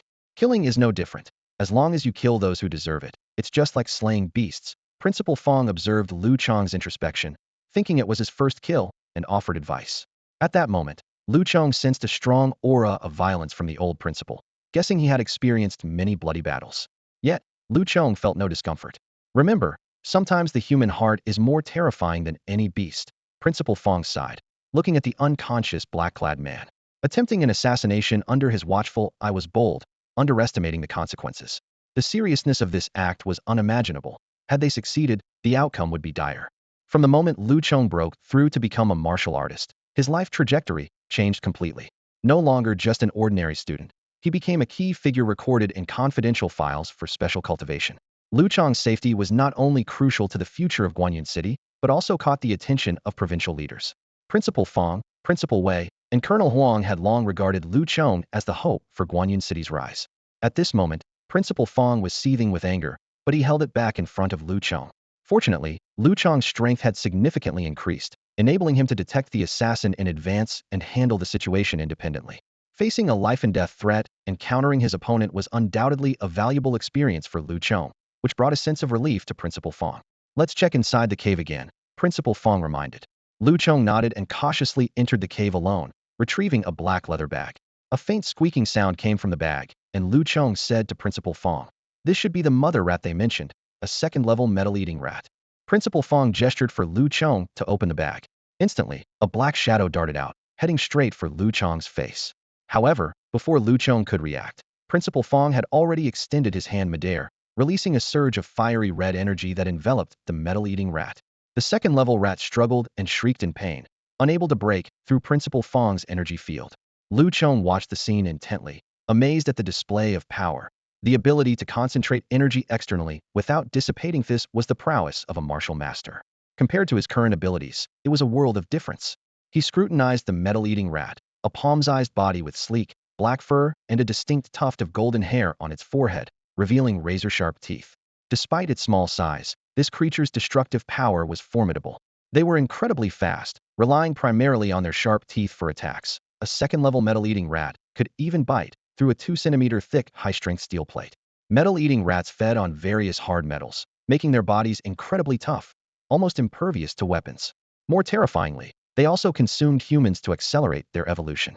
Lu Chong shuddered at the thought that if he hadn't advanced to the martial artist realm, he might not have been able to fend off such a targeted second-level metal-eating rat. Principal Fong calmly placed the rat back into the black bag and said coldly, "Those two assassins indeed went to great lengths. To avoid exposing their identities, they found such a pair of mother and child rats. They first released the child rat for you to kill, so the mother rat would remember your scent and target you. When you enter the wilderness tomorrow, the lurking mother rat would launch a fatal attack, giving the instructors no time to react. A clever plan. From start to finish, they wouldn't need to show themselves." Upon hearing this, Lu Chong finally understood the assassination plan and felt a chill in his heart. He began to ponder. Who wanted him dead? He seemed to have no mortal enemies. If it was about inadvertently infringing on someone's interests, the first person that came to mind was Zhao Longfei, whom he had defeated at the hunting ground last time. Could it be him? Lu Chong wasn't sure, but the possibility set off alarm bells in his mind. Lu Chong was cautious, yet found it difficult to discern the truth behind the situation. He glanced at Principal Fong, who seemed to understand his concerns and waved his hand, saying, "I'll investigate this matter. Don't overthink it. Remember, having talent often invites jealousy, and that's normal. But you must always be on guard, understand?" Lu Chong quickly nodded in gratitude. Principal Fong, with a strong voice, continued, "But don't let this make you timid. If anyone openly targets you, feel free to come to me. I'll also inform Old Wei about this." These words warmed Lu Chong's heart, and he silently appreciated the care. "Go back," Principal Fong said. "The special training is almost over. I'll find some level 2 beasts in the wilderness for you to practice with. I'll quietly accumulate the military merits for you, including that of the gold-eating rat." Lu Chong thanked him once more. Although level 2 beasts were dangerous, they were valuable treasures. Even the most ordinary level 2 beast could be exchanged for 500 military merits, equivalent to 50,000 Huaxia currency. Upon returning to the fortress, Lu Chong went straight to rest, while Principal Fong interrogated the assassin overnight and began the investigation. The next morning, Principal Fong, looking troubled, approached Lu Chong. "We couldn't trace it. All we know is that they are foreign bounty hunters who have committed murder and robbery in the past. But this time, the mastermind used an overseas virtual platform to issue the task and make payment, making it impossible to trace the source." Lu Chong had anticipated this and comforted him. "It's okay, Teacher Fong. I'll be more careful in the future. Once I become an official warrior, I'll have some ability to protect myself." Principal Fong advised, "If you have any suspects, feel free to tell me or Principal Wei. Fortunately, it's not foreign spies targeting you, or they would stop at nothing. Avoid going into the wilderness alone for now." It's safer within the base. Lu Kong nodded solemnly, though deep down, he felt a lingering unease, contemplating how to eventually resolve it. On May 1st, students continued hunting in the wilderness as usual. In the afternoon, news arrived that Xiang Yuya had become a warrior, causing quite a stir in a small place like Guanyin City. However, Lu Kong didn't pay much attention, as he was already a second-level warrior. In the following days, perhaps due to the effectiveness of the special training or the students' accumulated efforts, several breakthroughs occurred. On May 3rd, Lu Qingqing also advanced to the 7th level of martial apprentice, significantly boosting her strength. On May 5th, the day before the special training ended, Xuecheng from 3rd High School also became a warrior. That afternoon, the newly advanced young man sought out Lu Kong, declaring his intention to challenge him. On the afternoon of the 5th, the training ground was bustling with noise. Lu Chong had just finished his match with the class leaders and hurried to the center of the field to face Xuecheng's challenge. Xuecheng stood tall, his gaze piercing, as he looked directly at Lu Chong and said, "Lu Chong, during the special training, I lost to you in the accumulation of military merits. A bet is a bet, and I'll give you all my military merits." Lu Chong smiled, feeling secretly pleased. While politely saying, "You're too kind," he quickly calculated Xuecheng's accumulated military merits over the past month. Over 11,000 points, second only to his own, equating to over 1 million in Huaxia currency. Although Lu Chong was first in military merits, most of his had already been spent. Chief Instructor Cheng Dongye stood nearby, watching with a cold eye. Seeing through Lu Chong's thoughts, he said, "You can exchange his military merits for resources, but they won't count towards your personal military merit honors." Lu Chong nodded in thanks, understanding that military merits could be exchanged for resources and were also linked to subsequent honor awards.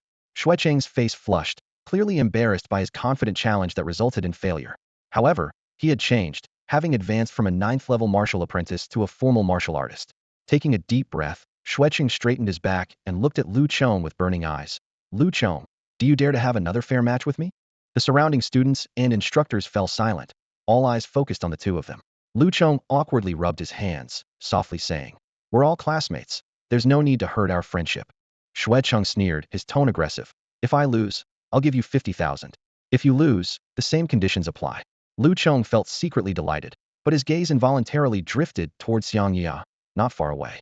This quiet girl had so many male classmates vying for her attention, which was truly astonishing. Shaking his head, Lu Chong refocused on the challenge at hand. Gritting his teeth, Lu Chong pretended to be in a dilemma and said, "All right, I'll take the risk for you, Xue. Please go easy on me." At that moment, Cheng Dongye suddenly interjected. "I forgot to inform all the students that Lu Chong from First High broke through to become a formal martial artist over 10 days ago. So, if you have questions, feel free to seek guidance from him." Having said this, he glanced at Lu Chong with satisfaction, as if he had finally scored a point. A commotion erupted around them, especially among the students from First High, who widened their eyes in disbelief. The Lu Chong they remembered had only advanced from the 8th to the 9th level of martial apprentice upon arriving at the training camp. In just a few days, he had become a formal martial artist? The field was abuzz with surprise and skeptical discussions, with everyone's gaze once again fixed on Lu Chong, awaiting his response. Is this the normal speed for someone to cultivate? Lu Chong's astonishing progress inevitably raises doubts. But on second thought, Lu Chong was never an ordinary person. To turn the tables in the military camp and become an instructor is not something a regular person could achieve. Cheng Dongye exposed him with a single sentence, yet Lu Chong remained unfazed. He shamelessly said to Xuecheng, whose expression shifted slightly, "It was just a lucky breakthrough. If you're scared, Xue, we can cancel our match." Cheng Dongye secretly applauded from the sidelines.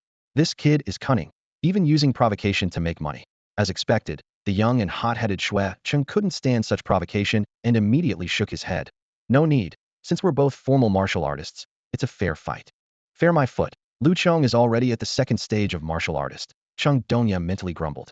The students were unaware, but he knew Lu Chong's strength inside out. Forget about Xuecheng, who just broke through. Even he, a 7th-stage martial artist, might not be able to defeat Lu Chong now. This was practically giving Lu Chong money. Despite this, Cheng Dongye didn't say more. He didn't want to be resented by that money-grubbing kid, to avoid future trouble. Lu Chong was inwardly overjoyed. Someone was willingly offering money, and he would feel embarrassed not to take it. But outwardly, he remained calm and said, "Then let's begin." Xuecheng said no more, and the aura of a formal martial artist burst forth, scattering dust around his feet. He charged like an arrow released from a bow, using martial arts clearly not taught at school. Given Xuecheng's family background, he must have learned higher-grade martial arts at outside dojos. Before the fist arrived, a chilling wind hit his face. Facing Xuecheng's advanced top-grade boxing technique, Lu Chong only used the strength of a first-stage martial artist and the low-grade stone-breaking hand. He had to restrain his power, fearing he might accidentally kill this cash-bringing fool with one strike. When their fists collided, both took 2 steps back. Xuecheng was forced back by Lu Chong's strength, while Lu Chong did so deliberately. Even when bullying someone, he had to leave a bit of dignity for this cash-bringing fool, just in case he came to offer money again in the future. Xuecheng gritted his teeth, the blue stone beneath his feet cracking, and charged forward even faster, throwing a heavier punch than before. Lu Chong still met him with the stone-breaking hand, only slightly increasing his power. Bang! They exchanged blows repeatedly, each clash intense and seemingly evenly matched. Yet to the insiders, especially the instructors observing, it was clear Lu Chong was toying with his opponent. From their understanding, Lu Chong could have won at the first clash. The two students were simply not on the same level. But Xuecheng remained oblivious, thinking he had a chance of victory and that Lu Chong was not invincible. In another strike, Xuecheng's heavy punch carried a chilling intent that surged forward as it neared Lu Chong. Interesting, Lu Chong sensed it before the strike even landed. This was no ordinary human-grade martial technique. He could clearly feel the concentrated vitality and force in Xuecheng's punch, ready to burst forth. Boom. At the moment their fists clashed, a wave of piercing cold energy erupted from Xuecheng's fist towards Lu Chong's hand. Yet, despite this punch resembling an earth-grade martial technique, it was Xuecheng who was sent flying, his entire exerted arm hanging limp. His face changed dramatically as he looked up at Lu Chong in disbelief. How could you block my punch containing energy force? Lu Chong's eyes narrowed slightly, sensing the unusual nature of Xuecheng's punch.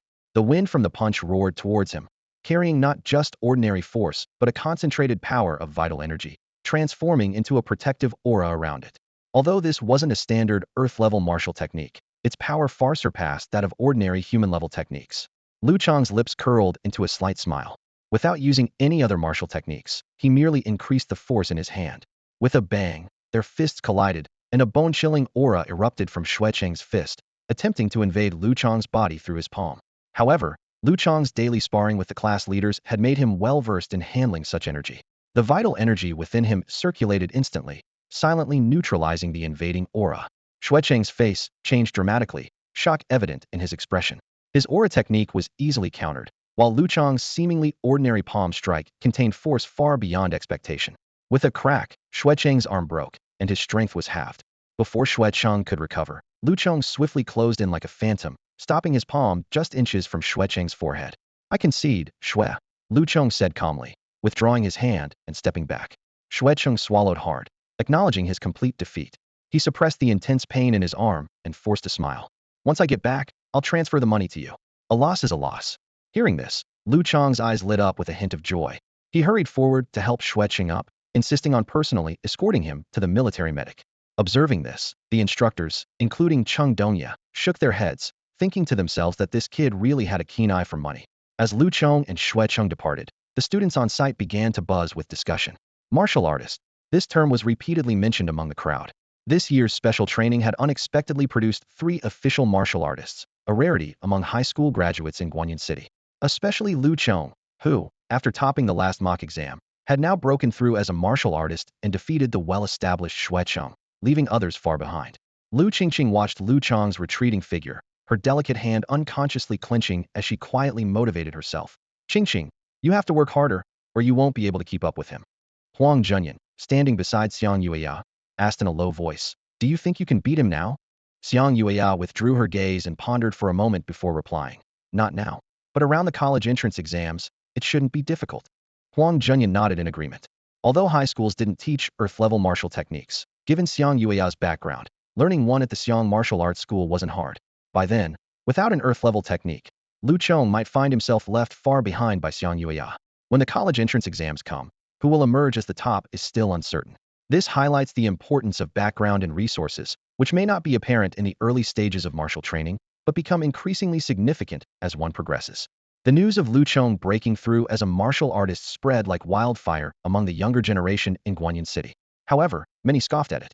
Standing on the balcony of a luxurious villa, Huang Junyan looked down at the bustling city with disdain and sneered. Lu Chong? Humph, just a poor kid. So what if he broke through first?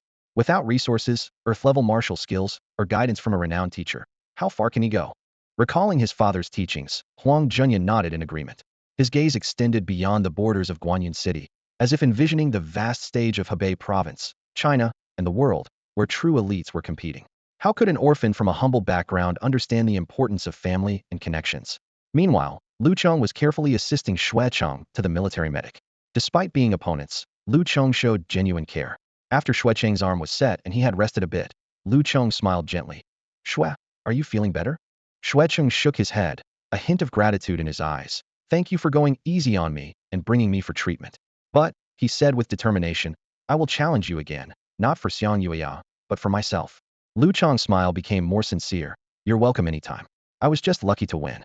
This humility seemed to soften Xue Cheng's demeanor. Sensing an opportunity, Lu Chong tentatively asked, Xue, I have a question. I hope it's okay to ask. Go ahead, Xue Cheng replied readily. We're not enemies after all. Feigning confusion, Lu Chong asked, that punch you used at the end, which concealed the power of transforming qi and blood into force, is it an earth-level martial skill? Xue Cheng chuckled wryly and explained, of course, it's not a true earth-level martial skill. I've just broken through as a martial artist. How could I master such a level of skill?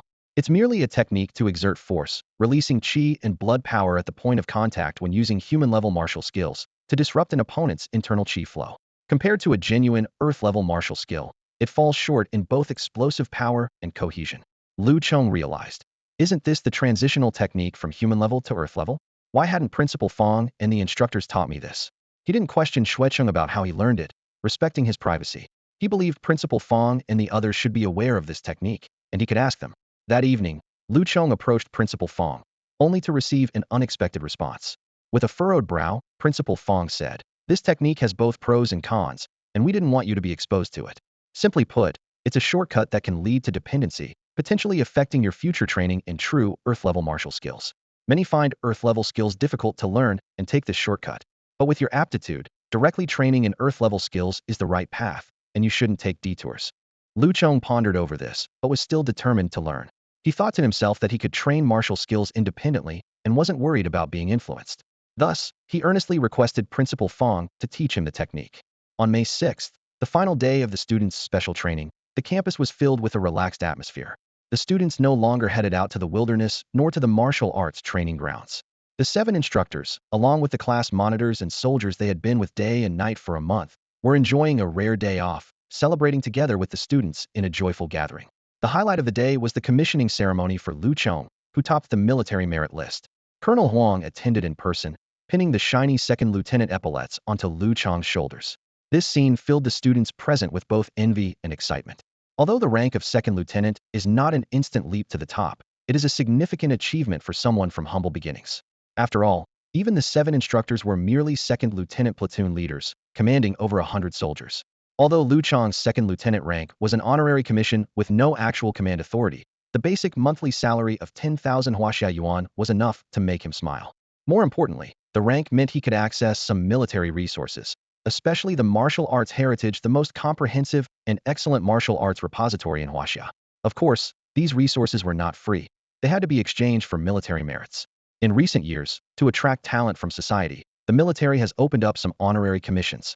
This not only attracted those who cherish freedom to cooperate with the military, but also made management easier. Although the students were envious, after spending time together, they all knew that Lu Chong deserved it. Even the veteran soldiers and instructors were genuinely convinced by him, which is no easy feat in the military. At the farewell banquet, after several rounds of drinks, Cheng Donya put his arm around Lu Chong's shoulder and said boldly, Lu Chong, don't hold back on the college entrance exam. If you can become the provincial top scorer, we instructors will go to the city to throw you a celebration banquet. The soldiers nearby chimed in. Little instructor Lu, don't forget us. After the exam, if you have time, we'll take you to the wilderness to try some wild game. These soldiers, who had been taught by Lu Chong, looked at him with both closeness and respect. Lu Chong agreed to each of them, his heart full of gratitude. These Huaxia soldiers were always the most lovable and genuine people in his eyes. Without their protection, there would be no thriving Huaxia base, let alone the learning opportunities for students like them. It wasn't until 3 p.m. that the reluctant students boarded the military vehicles to return to their respective schools. As soon as Lu Chong stepped onto the school grounds, he was called to the office by Principal Wei, with his homeroom teacher Wang Tong waiting there. Principal Wei greeted Lu Chong with a hearty laugh. Good job, young man. You've really brought honor to our school. Although Wang Tong didn't speak, his face was full of smiles. It was unprecedented in the school's history for an ordinary class student to become a martial artist. Moreover, Lu Chong's achievements went far beyond that. News from the training camp said that he performed astonishingly well and ultimately received an honorary commission as a second lieutenant. Wang Tong, who had served in the military for 10 years before finally reaching the rank of second lieutenant platoon leader with no further advancement, felt a mix of emotions as he looked at the young man in front of him and the achievements he had earned. Who would have thought that his student, barely an adult, could already stand shoulder to shoulder with him? Wang Tong looked at Lu Chong, filled with pride. He secretly calculated that, even without military power, he could boast to his old comrades. When Li Qingjun saw him, he might even have to take a detour. With this thought, Wang Tong couldn't help but smile, feeling more satisfied with Lu Chong by the moment. Just then, Principal Wei's voice turned serious, interrupting Wang Tong's thoughts. I heard you were targeted for assassination during your special training. Do you have any suspects? Wang Tong's expression darkened immediately. Such behavior was truly heinous. Who could be so cruel as to harm a high school orphan, especially one who was the greatest genius in the school's history? Although Lu Chong had his suspicions, he had no evidence and could only shake his head. I don't know. I don't think I've made any mortal enemies. The old principal nodded slightly, sipped his tea, and said, for the time being, don't go home. Stay at the teacher's apartments. Seeing Lu Chong hesitate, Principal Wei added with a smile, don't worry, I'm not charging you. It's my own extra place. He had heard that this kid had swindled quite a few people during training and was very money-minded. Lu Chong finally smiled. Thank you, Mr. Wei. Don't mention it. Your safety is what's important. Principal Wei continued, unconcerned. Moreover, before the college entrance exam, I'll personally teach you the Earth-level martial art above the Golden Cicada garment. High schools aren't supposed to teach Earth-level martial arts, but if I do it in my name, no one will complain. Wang Tong was about to speak, but was cut off by Principal Wei. Don't teach him the wind-cleaving axe for now. Your salary can't cover it. Wang Tong was left speechless.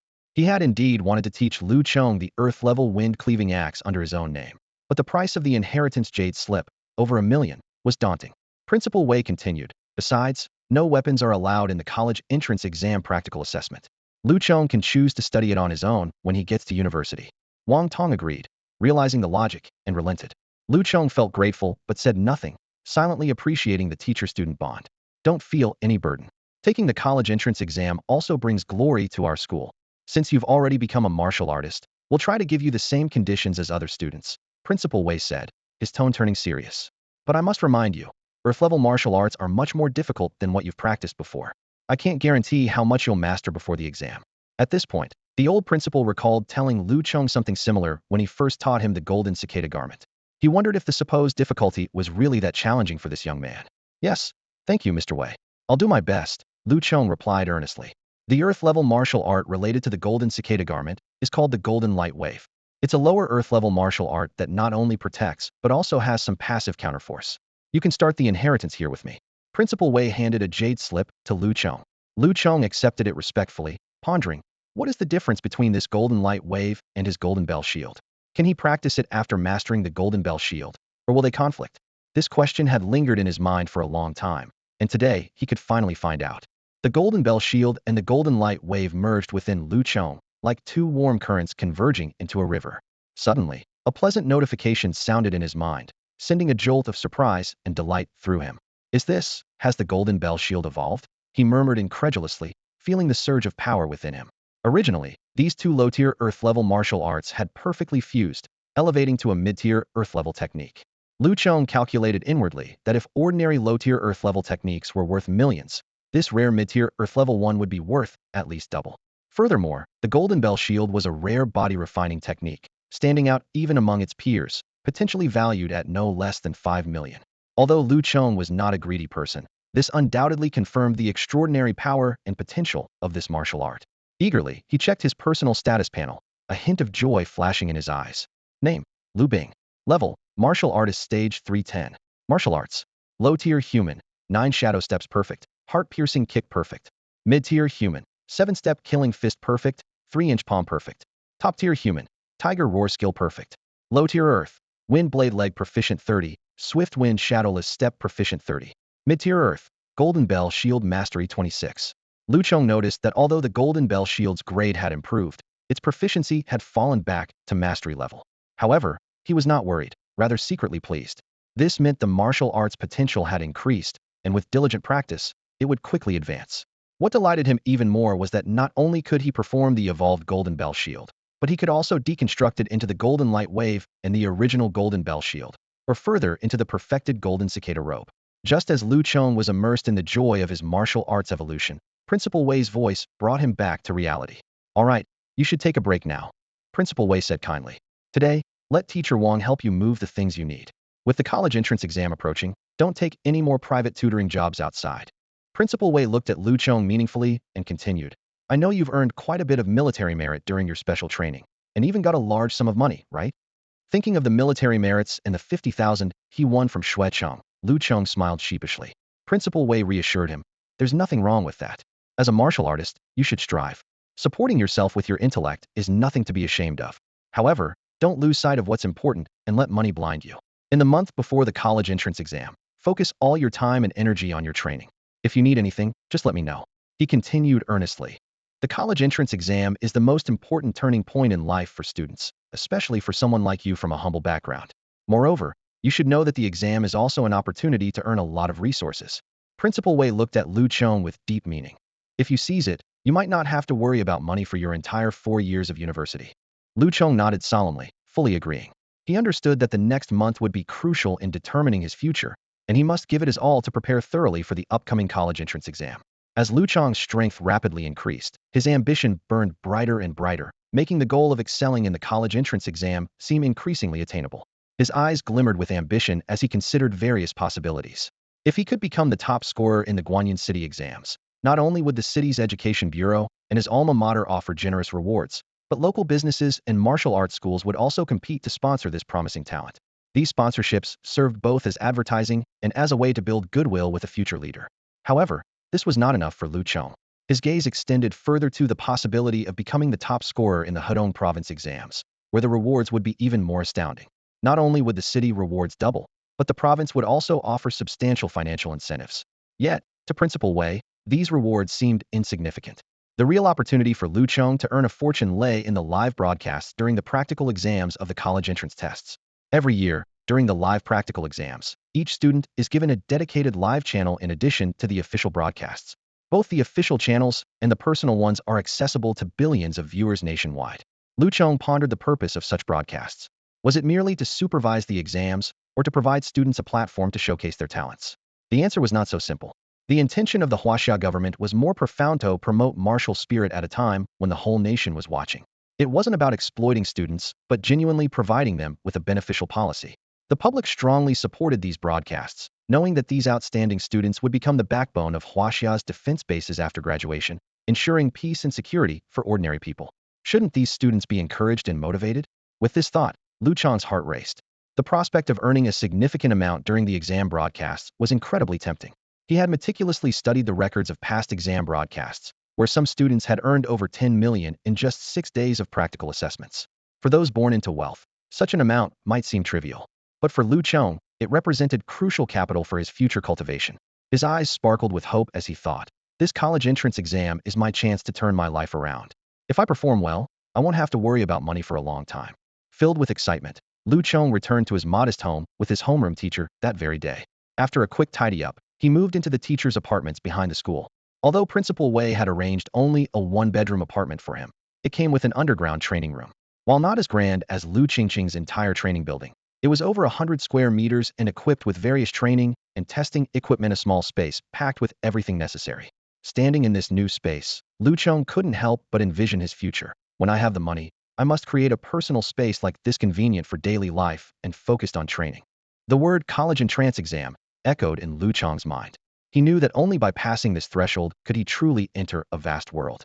His eyes shone with determination, and he was filled with a fighting spirit, ready to face the most important test since arriving in this world, a test that could propel him to great heights. The eyes of tens of millions of viewers in the live stream were fixed on the scene, and most of them saw nothing wrong with Lu Chong's actions. After all, the team of 3 top students from the provincial capital had come specifically to suppress Lu Chong. His actions were merely a small counterattack. The practical assessment was meant to be competitive. Otherwise, there wouldn't be a need for such an elaborate setup. The audience was eager to witness a classic underdog story. Lu Chong was playing that role, trying to topple the favorites and elites before the exam. Although they couldn't see a direct confrontation, the struggle through the medium of exotic beasts was just as thrilling. This resonated with many viewers. In the hunting ground, Lu Chong had just defeated a shadow cat and was basking in his victory when he suddenly heard a swift approach from behind. Turning around, he saw it was Chun Yuan, one of the 3, closing in on him at high speed. The other two candidates were nowhere to be seen. Lu Chong quickly grasped their strategy: send one person to distract him and prevent him from scoring, while the other two took advantage of the situation to claim points in the area. If it were nighttime, you wouldn't stand a chance of catching me, Lu Chong mused. At night, all level 2, stage 7 exotic beasts would be active, and these three might not handle them well. But during the day, they could deal with a lone stage 7 shadow cat, leaving Lu Chong without a clear advantage. Worse still, Lu Chong realized that Chun Yuan was incredibly fast. Without using his Gale Phantom step, he couldn't shake him off unless he could eliminate or scare him away first. With this in mind, Lu Chong stopped, turned to face Chun Yuan, and coldly asked, "Are you looking for a fight?" Cautiously, Chun Yuan halted about 10 meters away and waved his hand, saying, "You're overthinking it. I'm just hunting for prey, not breaking any rules." By now, Chun Yuan and his group had realized that Lu Chong's true capabilities were on par with theirs. A direct confrontation left Chun Yuan uncertain of victory. Lu Chong sighed inwardly. This was tricky. If the opponent attacked first, he could eliminate him without breaking any rules. But if he initiated the fight, he would lose points and possibly upset the livestream audience. Should I head to the stage 8 exotic beast area? Lu Chong pondered. These three likely couldn't handle level 2, stage 8 beasts and might not even dare to enter that zone. But he was reluctant to give up so easily. Never mind. Revealing a bit of my cards for the sake of cultivation resources is worth it, Lu Chong decided. Taking a deep breath, he suddenly generated a whirlwind of energy under his feet in front of the watchful Chun Yuan. Lu Chong's figure shot forward like a gale, his speed doubling in an instant. This was the Gale Phantom step, a perfected Earth-rank martial skill. Chun Yuan was stunned, his eyes wide open. Both of them were skilled in speed-focused martial arts of the Earth-tier lower grade, but he had only reached the stage of mastery, while Lu Chong had already perfected it, creating a gap as vast as a chasm between them. In the blink of an eye, Lu Chong's figure had vanished into the distance, with not even a speck of dust left in sight. No way, I need to find them quickly. This guy is really not someone to mess with, Chun Yuan thought to himself, decisively turning around to leave.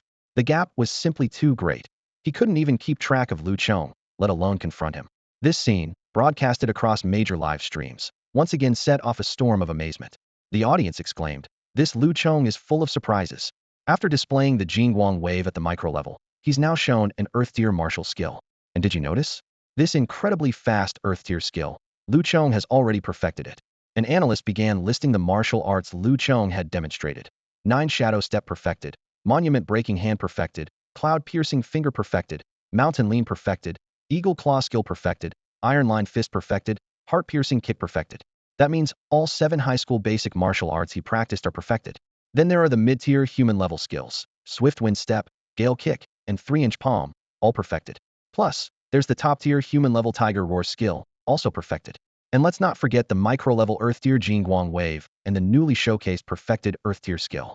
Oh my god, this makes Lu Chong undoubtedly the top martial arts practitioner among this year's candidates nationwide, someone exclaimed. However, someone raised a question. But has anyone seen this speed-focused martial skill before? Experts in the official live stream quickly offered an answer. If I'm not mistaken, this should be the Earth-tier lower-grade wind controlling step, which is the origin of Swift Wind Step. However, the version Lu Chong displayed seems slightly different from the wind controlling step I know. In the official live stream of Guanyin City, Principal Wei was once again invited to address this question. The old principal felt a bit troubled. He had no idea when Lu Chong had learned this Earth-tier martial skill, nor why it seemed different. But with millions of viewers watching, he had to provide an explanation. Stroking his beard, Principal Wei skillfully smoothed things over. It is indeed the wind controlling step, but there are subtle differences from the original. This is actually a new method Lu Chong comprehended after perfecting the wind controlling step and having many discussions with me. His words not only cleared things up for Lu Chong, but also brought some credit to himself. Principal Wei was planning to quickly contact the relevant officials to help Lu Chong address this issue. After all, official martial arts lineages need to be registered, and Lu Chong must clarify the origin of his wind controlling step. But the old principal decided this should wait until after the college entrance exams to avoid affecting Lu Chong's performance. This kid is so outstanding, it's almost a handful, the old principal thought with a smile. Viewers across various live streams are eagerly anticipating what other hidden talents Lu Chong might possess. The expected challenges in the area of level 2, stage 7 exotic beasts did not unfold as anticipated. Lu Chong swept through this region like a whirlwind, effortlessly clearing it out. Ever since he showcased his exceptional skill, the swift shadow step, the shadow cats here were doomed to have nowhere to hide. He didn't even need to use his Tiger Roar technique. His speed alone was enough to easily subdue these exotic beasts. Meanwhile, The team of Li Qianzhong and his two companions could only watch in awe. Not only could they not seize Lu Chong's prey, but they also couldn't even keep up with his shadow. Whenever they finally encountered a shadow cat, they found it was one that Lu Chong had already beaten, leaving it in an agitated state. As Lu Chong boldly stepped into the territory of Level 2, Stage 8 exotic beasts, the trio had no choice but to abandon this doomed competition. Chen Yuan was still a bit unwilling, but Li Qianzhong calmly analyzed. The exotic beasts in the Stage 8 area are beyond our capability. We can't stop Lu Chong and might get eliminated early ourselves, so why persist? Wang Shan agreed. Luckily, he hasn't had the chance to sweep the areas with level 1, 2, and 3 beasts yet. We can still make it back there in time. Chen Yuan sighed helplessly. That's all we can do. It's like watching someone feast while we can only sip the soup. If we don't hurry, we won't even get the soup, Wang Shan urged impatiently. At this moment, Lu Chong was checking his score. In the Stage 7 area, he found 8 shadow cats, bringing his total score to 715,926 points. This score was enough to leave other candidates far behind.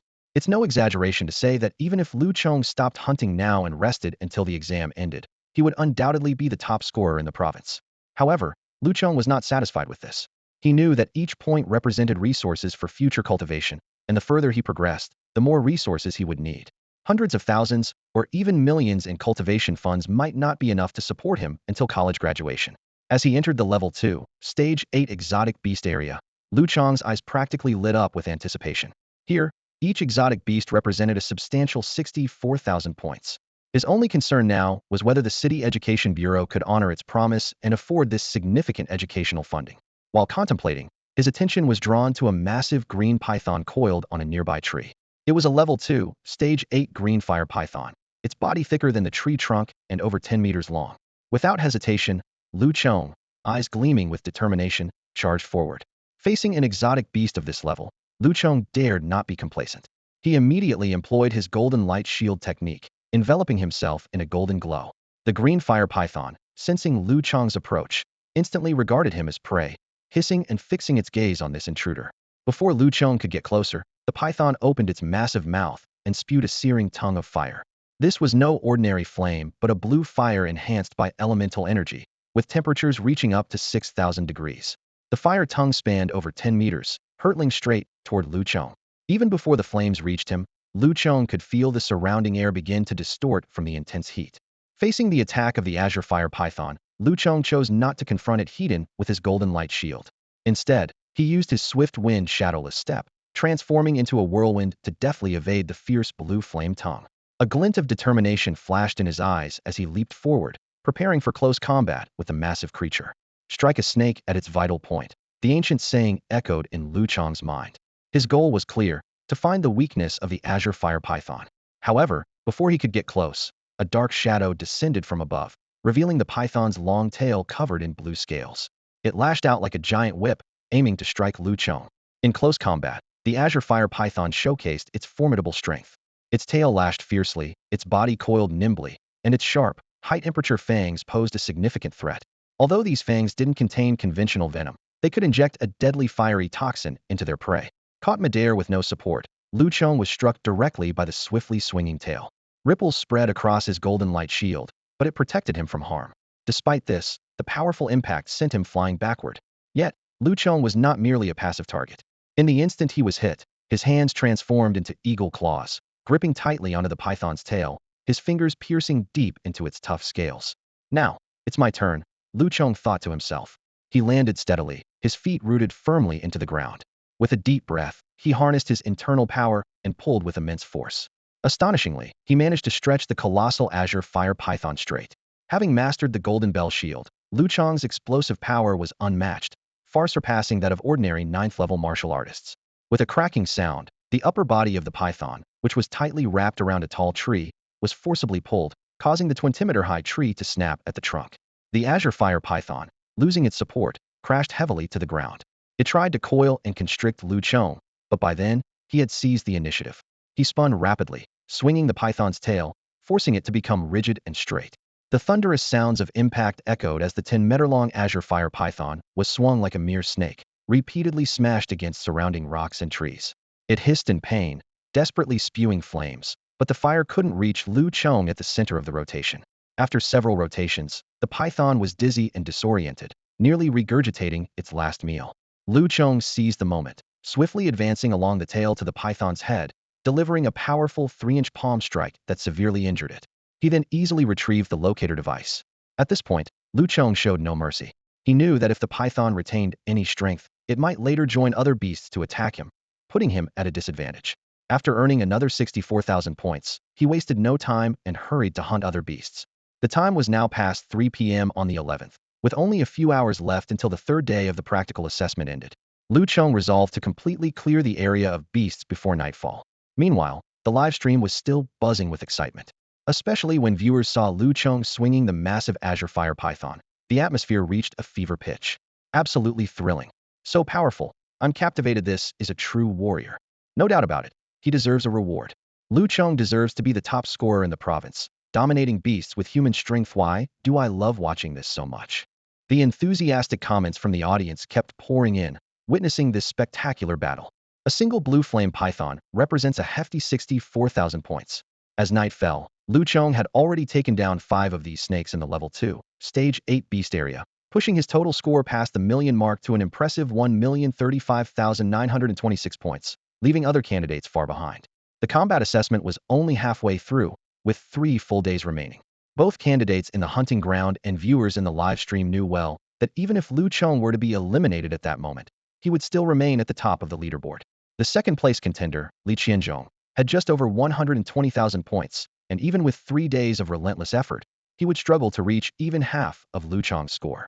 Moreover, Lu Chong had almost cleared out the level 2, stage 3 and above beast zones. The only high-scoring areas left were the more perilous level 2, stage 9 beasts and level 3 beasts. Would Li Qianzhong dare to challenge them? It wasn't just him. Gathering all the martial artist candidates together still wouldn't be enough to attempt it easily. After all, every candidate was vying for their own points, and no one wanted to become cannon fodder. Lu Chong's next move became the focus of attention for both the remaining candidates in the hunting ground and viewers in the live streams. The candidates secretly hoped Lu Chong would continue to challenge stronger beasts, as those high-scoring areas were beyond their reach anyway.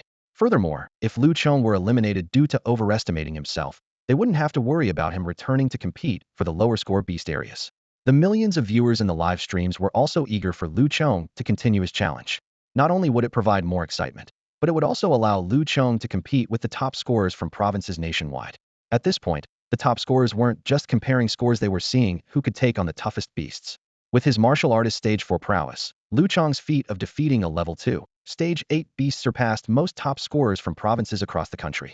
If he could continue and defeat a level 2, stage 9 beast, he would be qualified to compete with the champions from the 5 major base cities.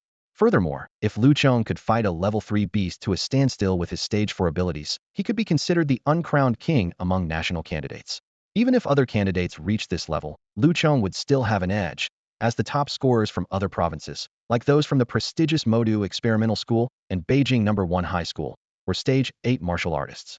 Everyone held their breath, eagerly anticipating Lu Chong's next move. However, they were ultimately disappointed to find that Lu Chong did not do as they had hoped. After sweeping through the level 2, stage 8 beast area, he did not continue to challenge the stronger beasts, but instead turned back, heading straight for the lower stage beast areas. This move led to speculation. Was Lu Chong giving up on further challenges? It seemed this dark horse's journey might end here. After all, with his current total score, even without striving for more points, his spot as the top scorer was firmly secured.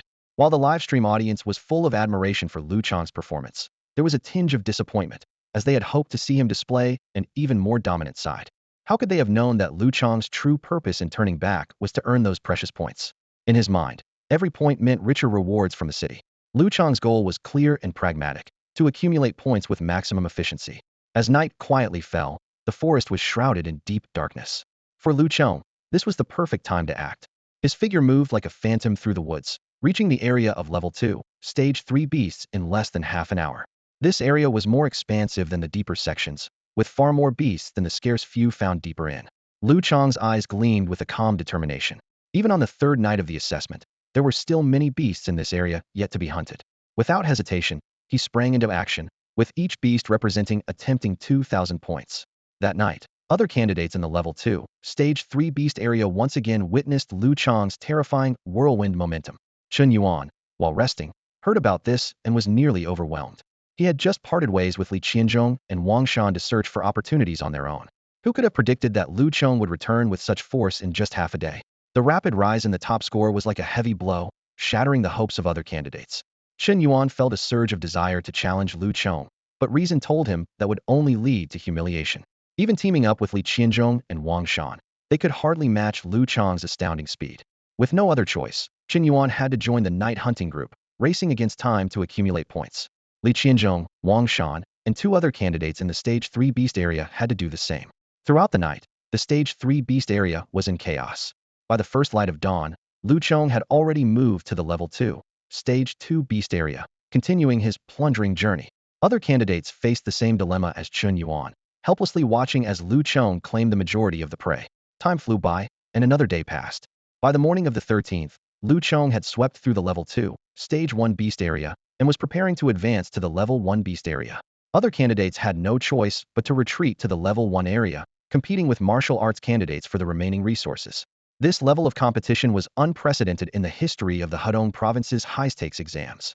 By this point, Lu Chong's total score had surpassed the 1.2 million mark. However, his entry into the Level 1, Stage 9 Beast area was not solely for point collection. He had a special purpose in mind, wanted to have an in-depth conversation with one of the candidates there.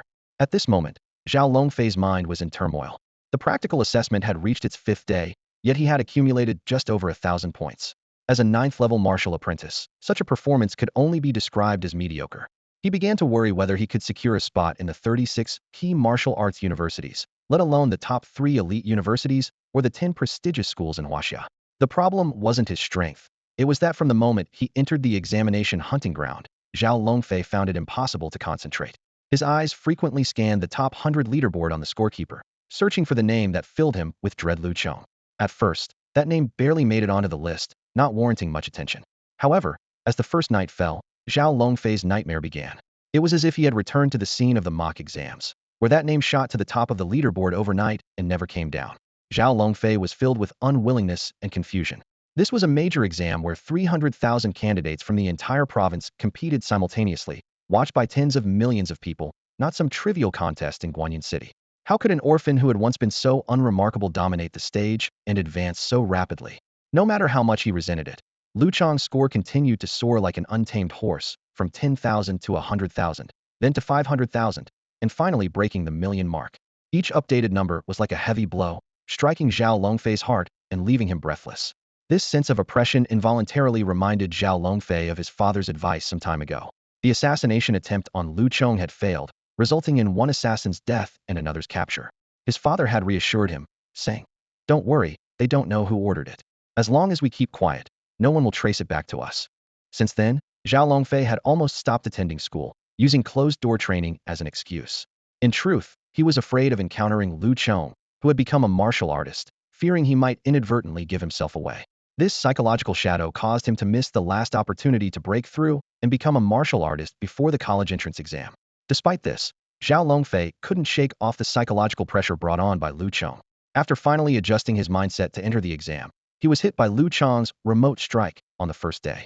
Lu Chong's ever-increasing score felt like one heavy hammer blow after another, not only making Zhao Longfei anxious, but also stirring up jealousy and resentment within him. Why?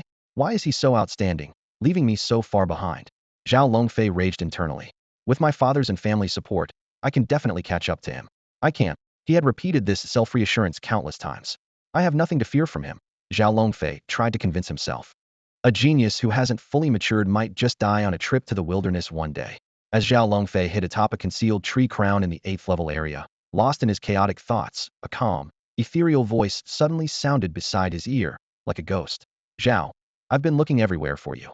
So this is where you are." It was already past 11 p.m. on the night of the 13th. Zhao Longfei whipped his head around, scanning for the speaker, but saw no one. The voice seemed like a figment of his imagination, vanishing as quickly as it came. This unexpected situation sent his heart racing and cold sweat soaking his back. As Zhao Longfei let his guard down slightly, a chilling voice suddenly echoed through the pitch-black forest. "You caused me so much suffering. To help you harm others, I was killed and my body was thrown into the wild, devoured by beasts." Zhao Longfei shivered all over, looking around but seeing no one. The voice grew more shrill. "It was you. You left me with no body to bury. You owe me your life." This unexpected and eerie situation nearly drove the newly adult Zhao Longfei to collapse. Already burdened with guilt and haunted by the shadow of Lu Chong, He was unable to think straight. Unbeknownst to him, his every move was being watched by tens of millions of viewers on a live streaming platform. It wasn't me, it was my dad. My dad paid to hire you, Zhao Longfei pleaded, his face pale and voice trembling. It was your own fault for failing to kill Lu Chong, not mine. This statement hit the live stream audience like a bomb, instantly igniting outrage. Viewers shouted angrily, an assassination attempt on a prodigy? Who was behind this? They must be severely punished and exposed. Meanwhile, in the Zhao family home in Guanyin City, Zhao Jingsheng had been anxious since the afternoon. His unease grew as he watched Lu Chong search through the 8th segment area and begin tailing Zhao Longfei. It wasn't until midnight, when Lu Chong mysteriously appeared beside Zhao Longfei, that Zhao Jingsheng realized the truth. The young man he had underestimated was indeed ruthless. Pretending to be a ghost was just a ploy to extract a confession from Zhao Longfei and reveal evidence of the assassination attempt to the national audience. Zhao Jingsheng held on to a glimmer of hope that as long as his son remained calm, the worst outcome would be an early disqualification. However, Zhao Longfei's response left him in despair. A martial artist of the 9th rank, frightened by such a simple trick, lost his composure and confessed everything. Zhao Jingsheng instantly understood that not only Zhao Longfei, but he himself as a martial master, was finished. Confessing in front of a national audience meant that even with his deep roots in Guanyin City, he could not escape the law. Hiring a killer during a student training session was an unimaginably grave crime. Zhao Jingsheng's eyes turned bloodshot, and he stood frozen, raging internally. How could this barely adult boy be so ruthless? This was like cutting off all escape routes. Before Zhao Jingsheng could devise a counterplan, his door was suddenly broken open. A team of military police, led by a martial master, stormed in and approached Zhao Jingsheng. Mr. Zhao, you are suspected of hiring a killer. Please come with us. Simultaneously, the examiners responsible for aerial patrol quickly descended and took Zhao Longfei away. Only then did Lu Chong reveal himself, thinking to himself, this kid was easier to scare than expected. I didn't think it would go so smoothly. He then turned to the drone's live camera, clasped his hands in gratitude, and said, I apologize for using public resources. But without doing so, I couldn't have forced the culprit out. I just didn't want the perpetrator to remain at large and harm more people. In the live stream, the audience's reactions surged like waves. Some unfollowed, but more people flocked to support Lu Chong. Amidst the controversy, most believed that Lu Chong's actions embodied the decisive and vengeful nature of a true martial artist. In an era where the nation encourages martial prowess, his firm stance against a murder suspect was widely applauded. Lu Chong's clever strategy to expose the suspect won him numerous admirers. Lu Chong felt no burden from the external evaluations. This controversial probe not only dealt with the hidden Zhao family of Guanyin City, but also cleared potential threats for his future. He understood that if this insidious family wasn't eliminated, it would pose endless troubles later on. As he anticipated, hidden enemies are often more dangerous than those in plain sight. After dealing with Zhao Longfei, Lu Chong didn't continue hunting. Instead, he chose to rest for a night, holding on to his impressive score of over 1.2 million. Since the practical assessment began, he had been on the move non-stop. Although he had no regrets in his pursuit of resources, he knew that only by resting fully and adjusting to his best state could he face the toughest challenge on the final day. However, Lu Chong's rest made the live stream audience restless. Discussions were rampant. Some questioned whether he was going to rest on his laurels and enjoy his victory, while others hoped he would make a final push in the last 18 hours. Many speculated whether he was preparing for the deepest challenges. Various voices arose, with both skepticism and praise coexisting, but most were still hoping for a miracle. Would anyone dare to challenge the final level 2 stage 9 beasts and the even more terrifying level 3 beasts? All suspense would be resolved on this last day. Time flew by, and over 6 hours passed in a blink. At 7 a.m. on the 14th, Lu Chong woke up on time. He stretched, feeling refreshed and full of energy. Checking his personal stats again, Lu Chong felt even more confident. Name, Lu Chong. Level, Martial Artist Stage 4-5. Martial Skills. Human Rank Low Grade, 9 Shadow Step Mastered, Heart Piercing Kick Mastered. Human Rank Mid Grade, 7 Step Killing Punch Mastered, 3-inch Palm Mastered. Human Rank Top Grade, Tiger Roar Technique Mastered. Earth Rank Low Grade, Wind Blade Leg Mastered, Swift Wind Shadowless Step Mastered. Earth Rank Mid Grade, Golden Bell Shield Subtle 21. Although his cultivation and Golden Bell Shield didn't break through, his overall strength had significantly improved compared to previous days. Without hesitation, Lu Chong resolutely set his sights on the forest's core area and embarked on his journey. At this time, the remaining tens of thousands of candidates in the hunting grounds also began to take action, each aiming to challenge their limits on the final day for one last chance. However, for most, Lu Chong's starting point was already far beyond their limits. As a result, everyone's attention was focused solely on Lu Chong. The remaining martial candidates had lost the opportunity to continue challenging. It wasn't that they didn't want to, but they couldn't. The positioning devices in the Level 2 Beast area, from Stage 1 to Stage 8, had been completely swept clean, leaving them with no points to earn even if they wanted to push their limits again. Lu Chong sped northward, swiftly traversing one area after another, and soon arrived at the territory of the Level 2 Stage 9 beasts. The audience held their breath, silently exclaiming, "It's starting! Lu Chong is truly going to continue the challenge." Look, even the Invigilator's plane is hovering over Lu Chong, ready for rescue at any moment. Lu Chong has become a treasure of the Hedong province, and even if the challenge fails, he cannot be allowed to come to harm. The live streaming rooms are buzzing with excitement, and Lu Chong's personal account is flooded with comments. Cameras from the national, Hedong province, Guanyin City, and even other cities' live streams are all focused on Lu Chong. Hosts, experts, and consultants are analyzing his odds of success, with most believing that a Level 9, Stage 2 beast is his limit. Suddenly, someone exclaimed, "Look, there it is." On the live feed, a mutated pangolin known as the spiked mountain-devouring beast appeared. This creature has formidable defense, but lacks the attack power to be easily dealt with. In the hunting ground, Lu Chong was cautiously watching the 1-meter-long short-legged, long-tailed beast in front of him. He immediately recognized it as the spiked mountain-devouring beast, a creature capable of burrowing through mountains. Its iron-like scales can easily grind stone, and its defense is several times stronger than that of an armored yak of the same level. More terrifyingly, these scales can rise to form blades sharper than alloy steel. Lu Chong also noticed the beast's long tongue, coiled within its small body like a resilient whip, ready to become a lethal weapon at any moment. At this moment, the spiked mountain-devouring beast was also warily observing Lu Chong, half of its body hidden in the earth, ready to flee. Lu Chong knew that if it burrowed away, he would be helpless. He decided that he must strike with deadly force. He cautiously approached the beast, but before he could get within 3 meters, it suddenly turned and disappeared underground. Lu Chong pondered, recalling his studies. This beast is aggressive but has a sneaky approach. It hasn't fled but is lying in wait underground. Sure enough, as Lu Chong was thinking, a crimson whip-like tongue shot out from the soil beneath him, lightning fast, and wrapped around his legs. It was the spiked mountain-devouring beast's long tongue. Lu Chong scoffed, "I was just hoping you'd show yourself. Now that you have, you're done for." He unleashed the ground-level lower-grade wind blade kick, a technique he had never used in assessments before. In an instant, a ring of sharp energy erupted from Lu Chong's feet, shattering the beast's tongue. He then stomped his right foot, sending a surge of energy downward through the ground. With a loud boom, the earth beneath him exploded, revealing a 2-meter-deep pit. At the bottom lay the unconscious spiked mountain-devouring beast. Lu Chong had already leapt out of the pit, waiting for the beast to reveal itself. The wind blade kick, at its perfect level, was incredibly powerful, and even the spiked mountain-devouring beast couldn't withstand it. For Lu Chong, a Level 9, Stage 2 beast wasn't a true challenge. It was just a matter of finding these elusive creatures. The live stream erupted once more, with viewers exclaiming, "Is it over already? What technique did Lu Chong just use? Too fast." Lu Chong, with the cultivation level of a 4th-stage martial artist, easily defeated a 2nd-level, 9th-stage exotic beast, leaving everyone in shock. The audience was buzzing with speculation about the secret behind this feat, especially curious about that deadly ground-stomping strike. The discussion was heated in the live stream, and soon, official experts provided an answer. It was a variation of the wind-splitting leg technique, known as the wind-splitting axe technique, just without the use of a weapon. Even more surprising was the fact that this leg technique had reached the pinnacle of mastery, representing yet another high-level martial skill displayed by Lu Chong. Experts across various live streams were once again astounded, and Principal Wei from the Guanyin City livestream quietly sighed. This young man had once again acted without prior notice, leaving him to prepare explanations once more.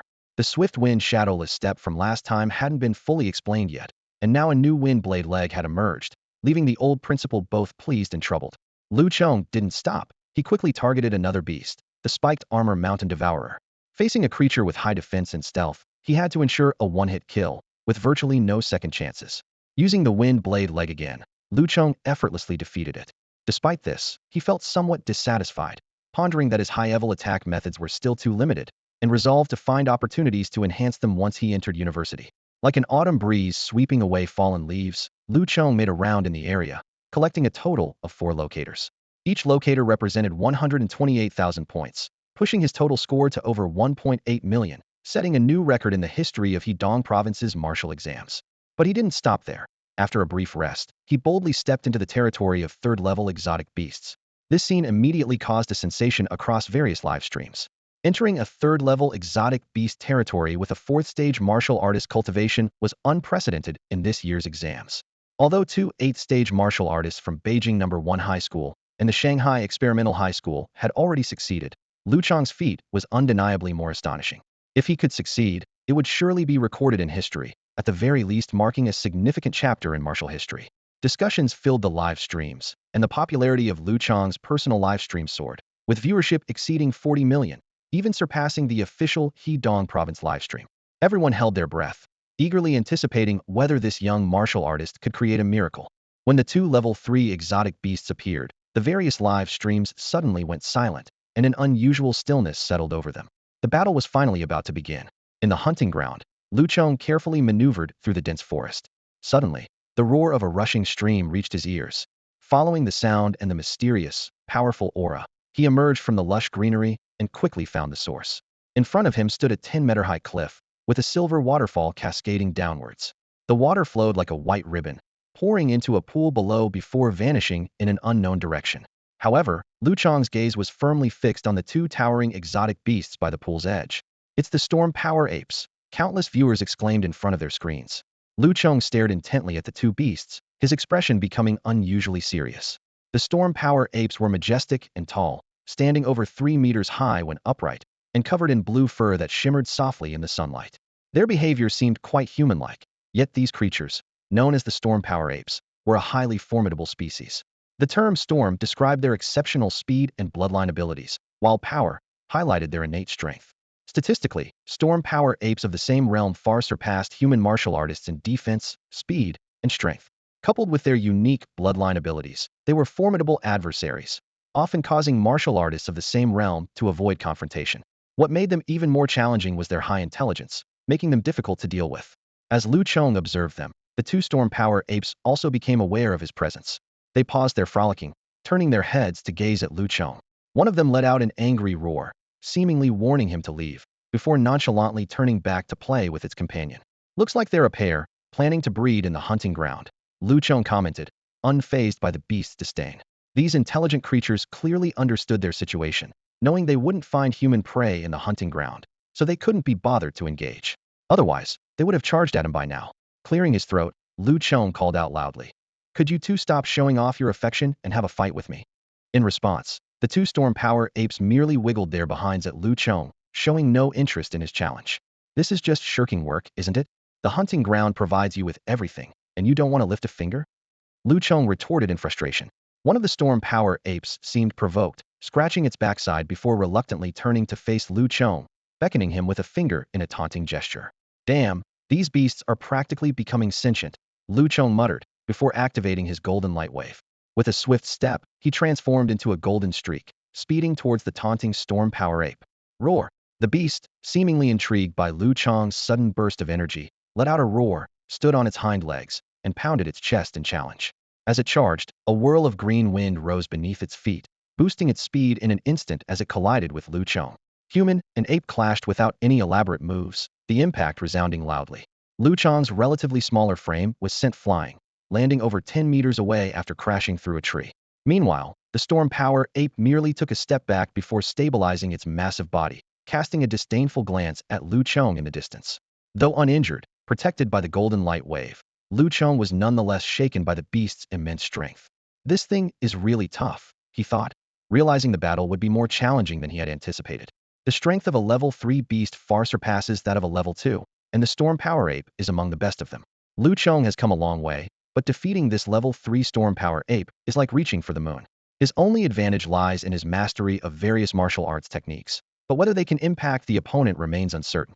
In the livestream, viewers began analyzing the situation. Some even presented specific data to argue Lu Chong's shortcomings from every angle.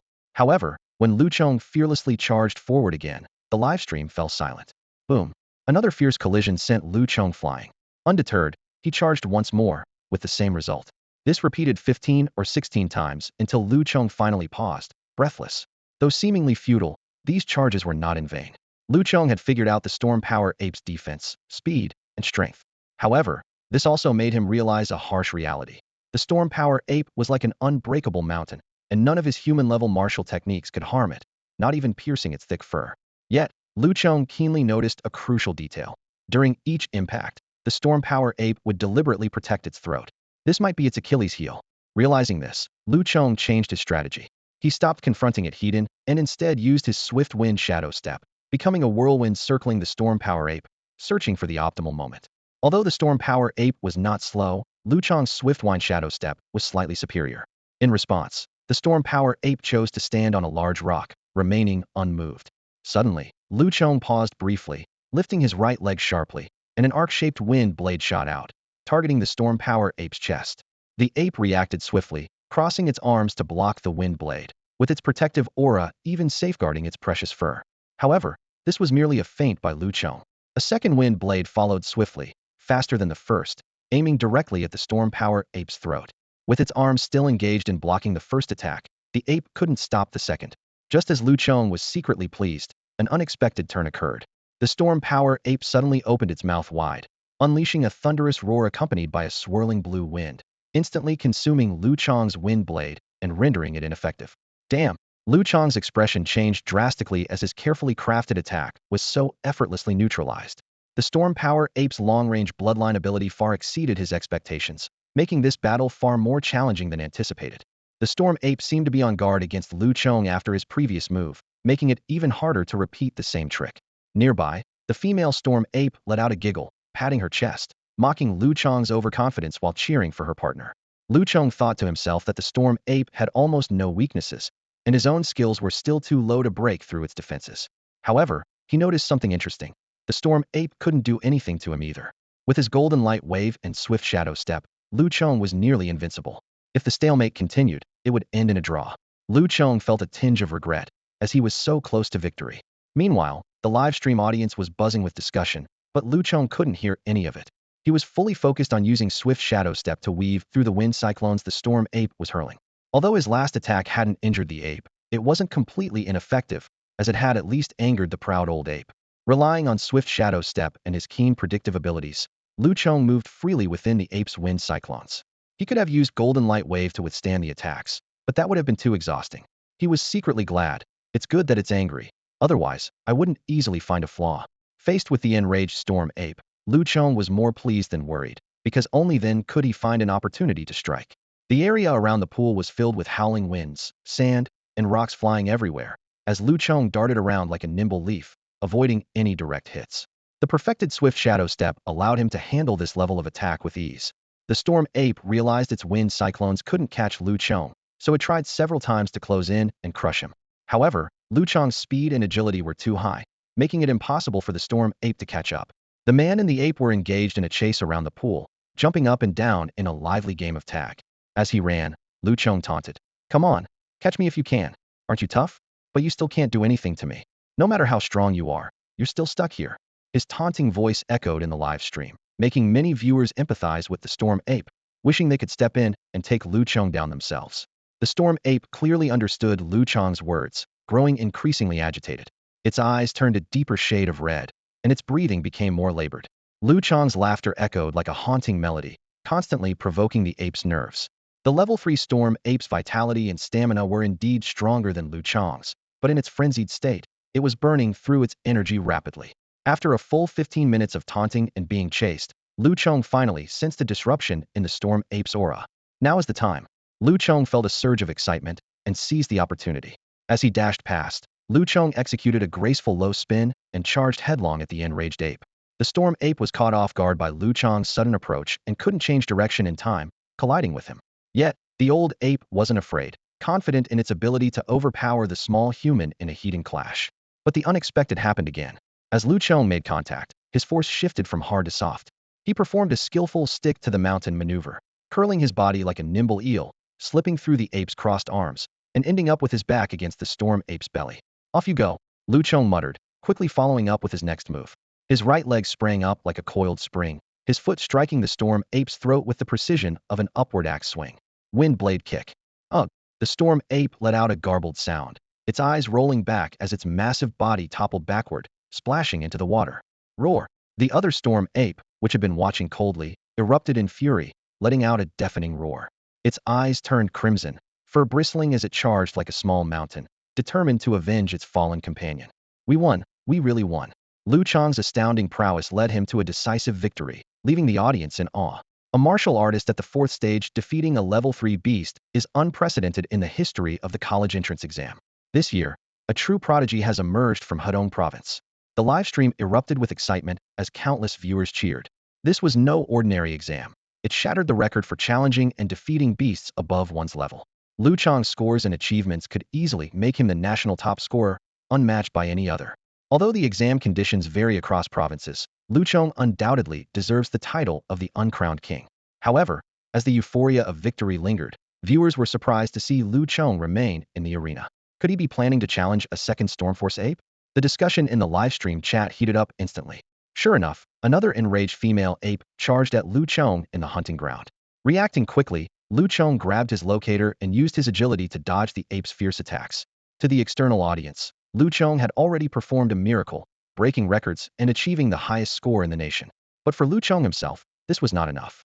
The 300,000 points meant a 3 million reward, and he was not willing to give up easily. With more than 3 hours left until the exam ended, Lu Chong decided to engage the female ape in a prolonged battle.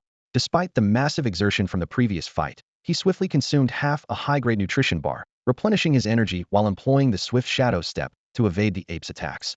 This female ape was slightly weaker than the previous one, giving Lu Chong a chance to catch his breath.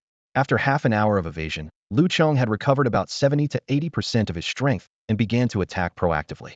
With the experience from the earlier battle, this fight seemed more manageable. Ultimately, Lu Chong ended the battle with a sharp wind blade kick, successfully acquiring the second locator. With a final score of over 2,352,000 points, Lu Chong had secured a prize of over 20 million.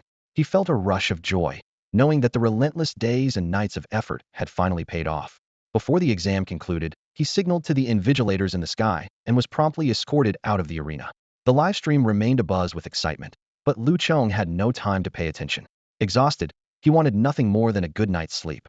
Back at the military camp escorting the candidates from Guanyin City, Lu Chong was warmly welcomed. The 7 instructors from the special training camp, along with the squad leaders and soldiers he had sparred with, all came forward to congratulate him, their eyes filled with pride. Even Colonel Huang personally greeted him, praising, "Well done, Guanyin City will surely be proud of Lieutenant Lu today." Finally, everyone thoughtfully dispersed, allowing the young instructor who had created a miracle to rest well. Lu Chong could finally relax and bask in the joy of his victory. Colonel Huang personally escorted Lu Chong into the camp and arranged a private tent for the young hero. This special treatment wasn't favoritism but a recognition of Lu Chong's significant contributions, which were vital not only to Guanyin City, but also to the colonel's unit. Colonel Huang understood well that the funding from the state and province for the Guanyin City base would increase significantly, and compared to that, the educational grant Lu Chong received was a mere drop in the bucket. After settling Lu Chong in, Colonel Huang stood guard outside the tent, ensuring no one disturbed him. This was not only out of respect, but also to protect the record-breaking top scorer, who could potentially be the unofficial national champion of this year's college entrance exams. Orders had already been issued to have a high-ranking martial artist escort Lu Chong back to the Guanyin City base. Assassinations targeting domestic geniuses had been on the rise, and they couldn't afford any mishaps with Lu Chong. When Lu Chong awoke from his deep sleep, it was 6 in the evening on the 14th, marking the official end of this year's exams. Other students quickly gathered to return to their city bases, while Lu Chong was directly placed in an armored vehicle by Colonel Huang. Accompanying him was a stern, silent elder. Along the way, the convoy moved smoothly within the national borders, with few exotic beasts or foreign spies daring to provoke the regular troops. By 8 in the evening, the convoy arrived at Guanyin City. Colonel Huang woke the resting Lu Chong, gesturing for him to look outside. Lu Chong was stunned by the sight. Both sides of the brightly lit streets were packed with cheering crowds holding banners and glow sticks, full of enthusiasm. The large characters on the banners were particularly striking.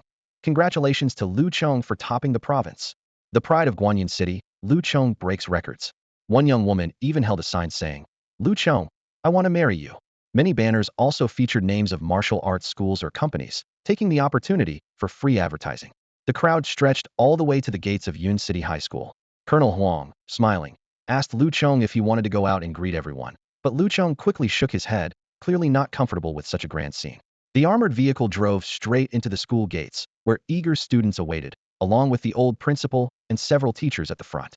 Reluctantly, Lu Chong stepped out of the vehicle, immediately swarmed by excited students. He inwardly lamented but dared not show it. Fortunately, Principal Wei intervened, announcing a celebration to be held the day after tomorrow, temporarily calming the excited crowd. The principal then turned to Lu Chong with a serious tone, saying, "Come with me. There are some things I need to ask you about." In the principal's office, only Principal Wei and Lu Chong were present. The air was thick with tension, even overshadowing Lu Chong's joy at becoming the top scorer. Principal Wei's expression was unusually stern, his brows tightly furrowed, eyes fixed on Lu Chong. "Lu Chong, you must answer my question seriously," Principal Wei said directly, his voice low and firm. Lu Chong nodded slightly, already having some suspicions in his mind. "All right, sir, go ahead," he replied calmly, though internally he was contemplating. Principal Wei clasped his hands on the desk, leaning slightly forward, his gaze piercing as he asked, "Where did you learn the 2 additional Earth-level martial techniques you used in the practical examination?" As expected, Lu Chong thought to himself, then calmly answered, "The Golden Light Wave was taught to me by you. The other 2 techniques, the Splitting Wind Kick was taught by my homeroom teacher, Mr. Wang, and the Swift Wind Step was given during special training at the military camp." He paused, adding, "All these techniques have been reviewed and officially recorded." Principal Wei's expression turned impatient, his voice tinged with clear anger. "What Splitting Wind Kick? What Swift Wind Step? You know what I'm talking about. The techniques you displayed were not human level, but true Earth level. Moreover, they were at a perfected state. So many people saw it. Do you think you can hide it?" Lu Chong showed a slight bitter smile and quickly explained, "Please don't worry, sir. I was just about to explain. The Splitting Wind Kick and Swift Wind Step I used in the exams were indeed different from the original human-level techniques. They weren't stolen Earth-level techniques, but something I comprehended myself after becoming a formal martial artist and practicing the Golden Light Wave." He paused before continuing. "You know I have a strong aptitude, right? With the Splitting Wind Kick and Swift Wind Step already perfected, some insights were only natural." Principal Wei was clearly taken aback. A look of disbelief flickered in his eyes. He widened his eyes, his voice filled with surprise and skepticism. "This isn't just some insight. It's like you've unlocked a cheat code." Taking a deep breath, Principal Wei continued seriously.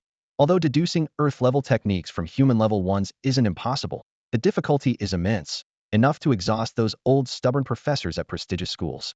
Yet here you are, having recently become a martial artist, managing to deduce Earth-level techniques on your own, and even perfecting them. How many old professors would be envious, and how many would believe it?" Seeing this, Lu Chong seized the opportunity to explain. "Sir, you did say it was possible. Moreover, since I deduced them myself, that's why I reached perfection so quickly. This should make it more believable, right?" Principal Wei waved his hand, his brows furrowed, seemingly a bit confused by Lu Chong's logic. He paused in silence before asking seriously again, "Are you sure you didn't learn the techniques from some underground source?" This time, Lu Chong's attitude was exceptionally firm.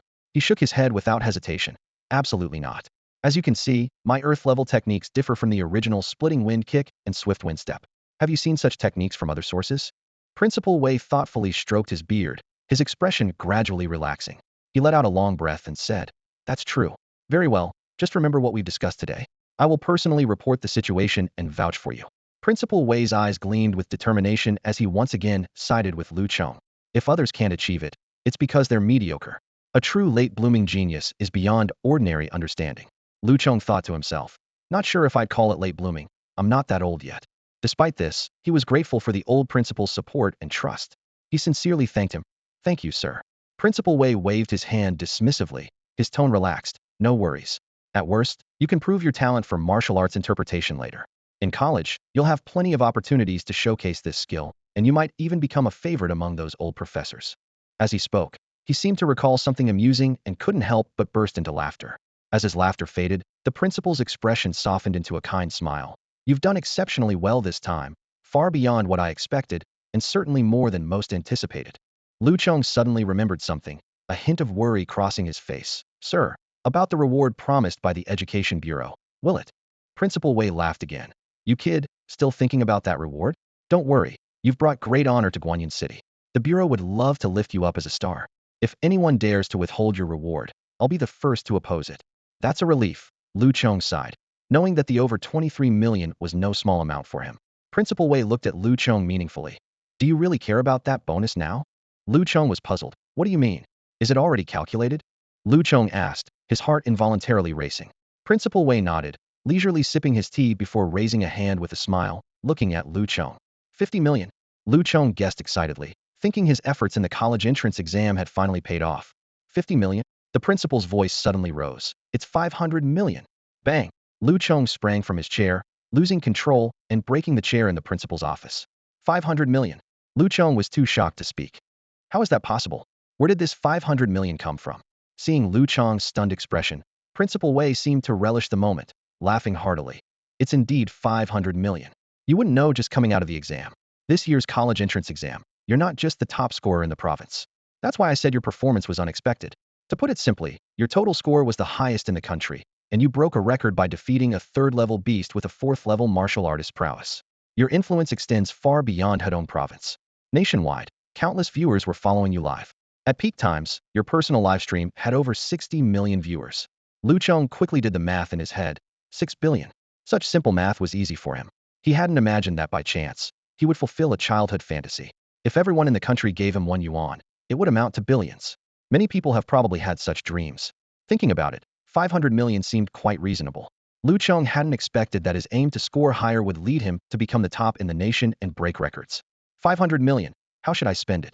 Lu Chong mused, entertained by the absurdity of the thought. In both past and present lives, he had only seen such amounts in news reports and dreams. Principal Wei laughed heartily, his eyes gleaming with satisfaction. Looking at the former student who had grown into an outstanding young man, he couldn't help but feel a deep sense of pride. So, do you still care about the small reward from the Education Bureau? Principal Wei asked with a teasing tone. Lu Chong was momentarily taken aback, then quickly responded, "Of course I do. I still really need the money." As he spoke, he couldn't help but start calculating. 5 billion might sound astronomical, but on second thought, it might not last as long as it seemed. He recalled his journey in this world over the past 100+ days, advancing from a third-stage martial apprentice to a fourth-stage warrior, which had already cost him at least 2 million. Lu Chong mused that the path of cultivation beyond a warrior would only become more financially demanding, like a bottomless pit. Principal Wei noticed Lu Chong's contemplation and nodded approvingly. At least you haven't let it go to your head. I must remind you not to waste this money. It should be spent wisely to enhance your strength. His tone turned serious. Remember, money is external, but turning it into your strength is your true wealth. Yes, sir, I understand, Lu Bing replied earnestly, his eyes shining with determination. Principal Wei smiled contentedly, then shifted the topic. All right, that's all I have to say. I hope you truly take it to heart. He paused before continuing. Tomorrow, you'll probably be busy again. The top universities will soon be competing for you, and you'll need to hold your ground to negotiate the best terms. Lu Chong had anticipated this, knowing that his national ranking would inevitably attract competition from universities. He nodded. I'll need your guidance when the time comes. Of course, I wouldn't let your talent go to waste. Principal Wei chuckled, a sly glint in his eyes. Suddenly, he remembered something and added, "Oh, by the way, I should tell you that Zhao Longfei and Zhao Jingcheng have been detained. They'll soon be tried in a military court, so you don't need to worry about them affecting you anymore." Military court? Lu Chong frowned in confusion, not understanding why the military was involved. Principal Wei explained briefly, attempting to harm you during military training is a serious offense, so it has to be handled by a military court. With that, the old principal waved his hand, signaling the end of their conversation. Go and get some rest. As Lu Chong turned to leave, Principal Wei added, by the way, I've transferred the ownership of my apartment to you. No need to refuse. Consider it a personal reward from me. Remember, no matter how far you go, you'll always have a home here. Hearing this, Lu Chong was taken aback. He turned around and bowed respectfully to Principal Wei, his eyes filled with gratitude and respect. Then, he walked away with a tall and resolute stance. Lu Chong returned home exhausted and finally had the chance to check his phone. As he unlocked the screen, it buzzed incessantly with a flood of accumulated notifications. Missed calls and text alerts poured in, but the most eye-catching were the countless messages from the Huaxia Heroes platform. Instead of checking these messages immediately, Lu Chong opened the platform and logged into his account. He gasped at the account information. His followers had surpassed 60 million, and the number was still climbing rapidly. Even more astonishing was his account balance, 566,238,841. This string of numbers gave Lu Chong his first real taste of what it meant to be wealthy. He realized that the money was entirely at his disposal. After calming his excitement, Lu Chong didn't rush to review his livestream, but clicked on the only video he had posted earlier. This seemingly ordinary martial arts practice video had now garnered over 10 million likes, and the comments had exceeded 1 million. Lu Chong skimmed through the comments section. Most were congratulatory, but a few special messages caught his attention. These included official recruitment invitations from dozens of top martial arts universities, collaboration proposals from various martial arts schools and large enterprises, and even a few bold marriage proposals from admirers, which almost made Lu Chong laugh. Of course, amidst the praise on such a virtual platform, there were inevitably some malicious attacks. Lu Chong merely glanced at these trolls with indifference and ignored them. Thinking of this, Lu Chong decided to record a video. He briefly expressed his gratitude to his supporters and promised to share insights on martial arts practice on the platform as a way to give back to the community. It was a basic courtesy, and Lu Chong was not stingy. After posting the video, comments flooded in once again, but Lu Chong didn't scrutinize them. He had no intention of becoming an internet celebrity or overly managing the account, lest he be seen as trying to cash in. After silencing his phone, Lu Chong fell asleep immediately. He had a lot to deal with the next day, and at that moment, all he wanted was a good rest. The next morning, on June 15th, Lu Chong was awakened by calls from the old principal and his homeroom teacher. Admissions officers from North China Martial Arts University, Jiangnan Martial Arts University, and Central Plains Military Martial Arts University had already arrived. On the way to school, Principal Wei began to remind Lu Chong, "You should also meet the teachers from the top 10 schools. It's best to see them all." Lu Chong replied with some headache, "You both can handle it for me. I can't manage so many people." In truth, Lu Chong was more inclined towards North China Martial Arts University or Jiangnan Martial Arts University. Although Central Plains Military Martial Arts University was a military school with the best conditions, it wasn't suitable for someone who valued freedom like him. North China Martial Arts University was in the capital, with the most influence. Jiangnan Martial Arts University was in the metropolis, with the strongest financial backing. Both schools had top-notch faculty, so he was mainly weighing these two options. Principal Wei smiled and said, "Actually, the conditions of the top 10 schools are also good, just slightly inferior to those two. Moreover, the offers from the top 10 schools will surely be more generous than those from North China Martial Arts University and Jiangnan Martial Arts University. So, what is your suggestion, teacher?" Lu Chong asked in return. Principal Wei smiled and replied, "Of course, you should still choose North China Martial Arts University or Jiangnan Martial Arts University." Lu Chong was momentarily speechless but heard Principal Wei continue, "But when you meet them later, you shouldn't show any clear preference." Lu Chong smiled knowingly and said, "I understand, teacher. You mean to wait for the best offer, right?" Principal Wei and Wang Tong exchanged a knowing glance, clearly impressed with this clever young man. Principal Wei guided him gently. "The more hesitant you seem, the better the offers they'll make. The key is to make the two major martial arts schools restless." Wang Tong added, "Choosing them isn't just about their faculty. The most important thing is the cutting-edge information you'll have access to there. From various heritages and ancient martial relics to exploring alien civilizations, you'll have the chance to explore it all." Lu Chong nodded solemnly, his eyes shining with a thirst for knowledge. Since he had the privilege of choice, he naturally wanted to go to the best place. As the three of them walked and talked, they soon arrived at the large conference room of the high school. The moment they opened the door, Lu Chong felt an invisible pressure wash over him. Around the conference table sat mentors and leaders from major martial arts schools, each with an imposing presence, at least at the peak martial master level. Representatives from the 3 top-notch martial arts schools and the 10 prestigious schools were gathered, while those from the 36 key martial arts universities didn't even have the qualification to compete and left disappointed. Principal Wei led Lu Chong to the main seat and introduced him calmly. "Everyone, this is Lu Chong." Even in the presence of these powerful figures from prominent places, he maintained a composed and respectful demeanor. Lu Chong politely greeted everyone. "Hello, teachers." He then sat upright, waiting for Principal Wei to lead the meeting. Principal Wei got straight to the point. "Everyone here is aware of Lu Chong's achievements, so I won't elaborate. The decision of which university he'll choose ultimately depends on who can persuade him." The 3 elders sitting beside Principal Wei remained silent with closed eyes, hailing from Huabai Martial University, Jiangnan Martial University, and Zhongyuan Town Martial University, adopting a let the other schools go first attitude. Seeing this, the teachers from the 10 prestigious schools began to extend their offers. A teacher from Chang'an Martial Arts University spoke first, offering to waive 4 years of tuition, provide an annual education fund of 20 million, and grant access to all human and earth-level martial techniques. Lu Chong's eyes showed a hint of interest, but this was just the beginning. Next, the teacher from Heiha Martial Arts University made an even more staggering offer. Not only full tuition waiver, an annual 30 million education fund, and full access to the armory, but also the opportunity to choose any professor or even the president as a mentor. Having a martial king-level president as a mentor would be an incredible backing. With such support, Lu Chong could practically walk unchallenged across the land. The subsequent 8 prestigious schools weren't about to be outdone, each offering enticing conditions. One martial arts university in Taiwan even tried to attract Lu Chong by mentioning the gender imbalance at their school. As the situation grew more intense, the schools that had initially made offers started to up their ante, presenting even more extravagant terms. Lu Chong showed interest in each school, but refrained from making a final decision. Just as the competition among the schools reached a fever pitch, a teacher from Huabai Martial University finally spoke, silencing the other representatives with a single statement. Join us at Huabai Martial University. I can't offer you what they can, but you can become an assistant researcher at our Ancient Martial Research Institute. This remark left the other school representatives speechless. Someone couldn't help but mutter, "Your tactics are a bit shameless, aren't they? Saying that about us." It's understandable why representatives from the top 10 universities would feel disgruntled, as the proposal for an Ancient Martial Arts Research Institute by North China Martial University was something their institutions simply didn't have.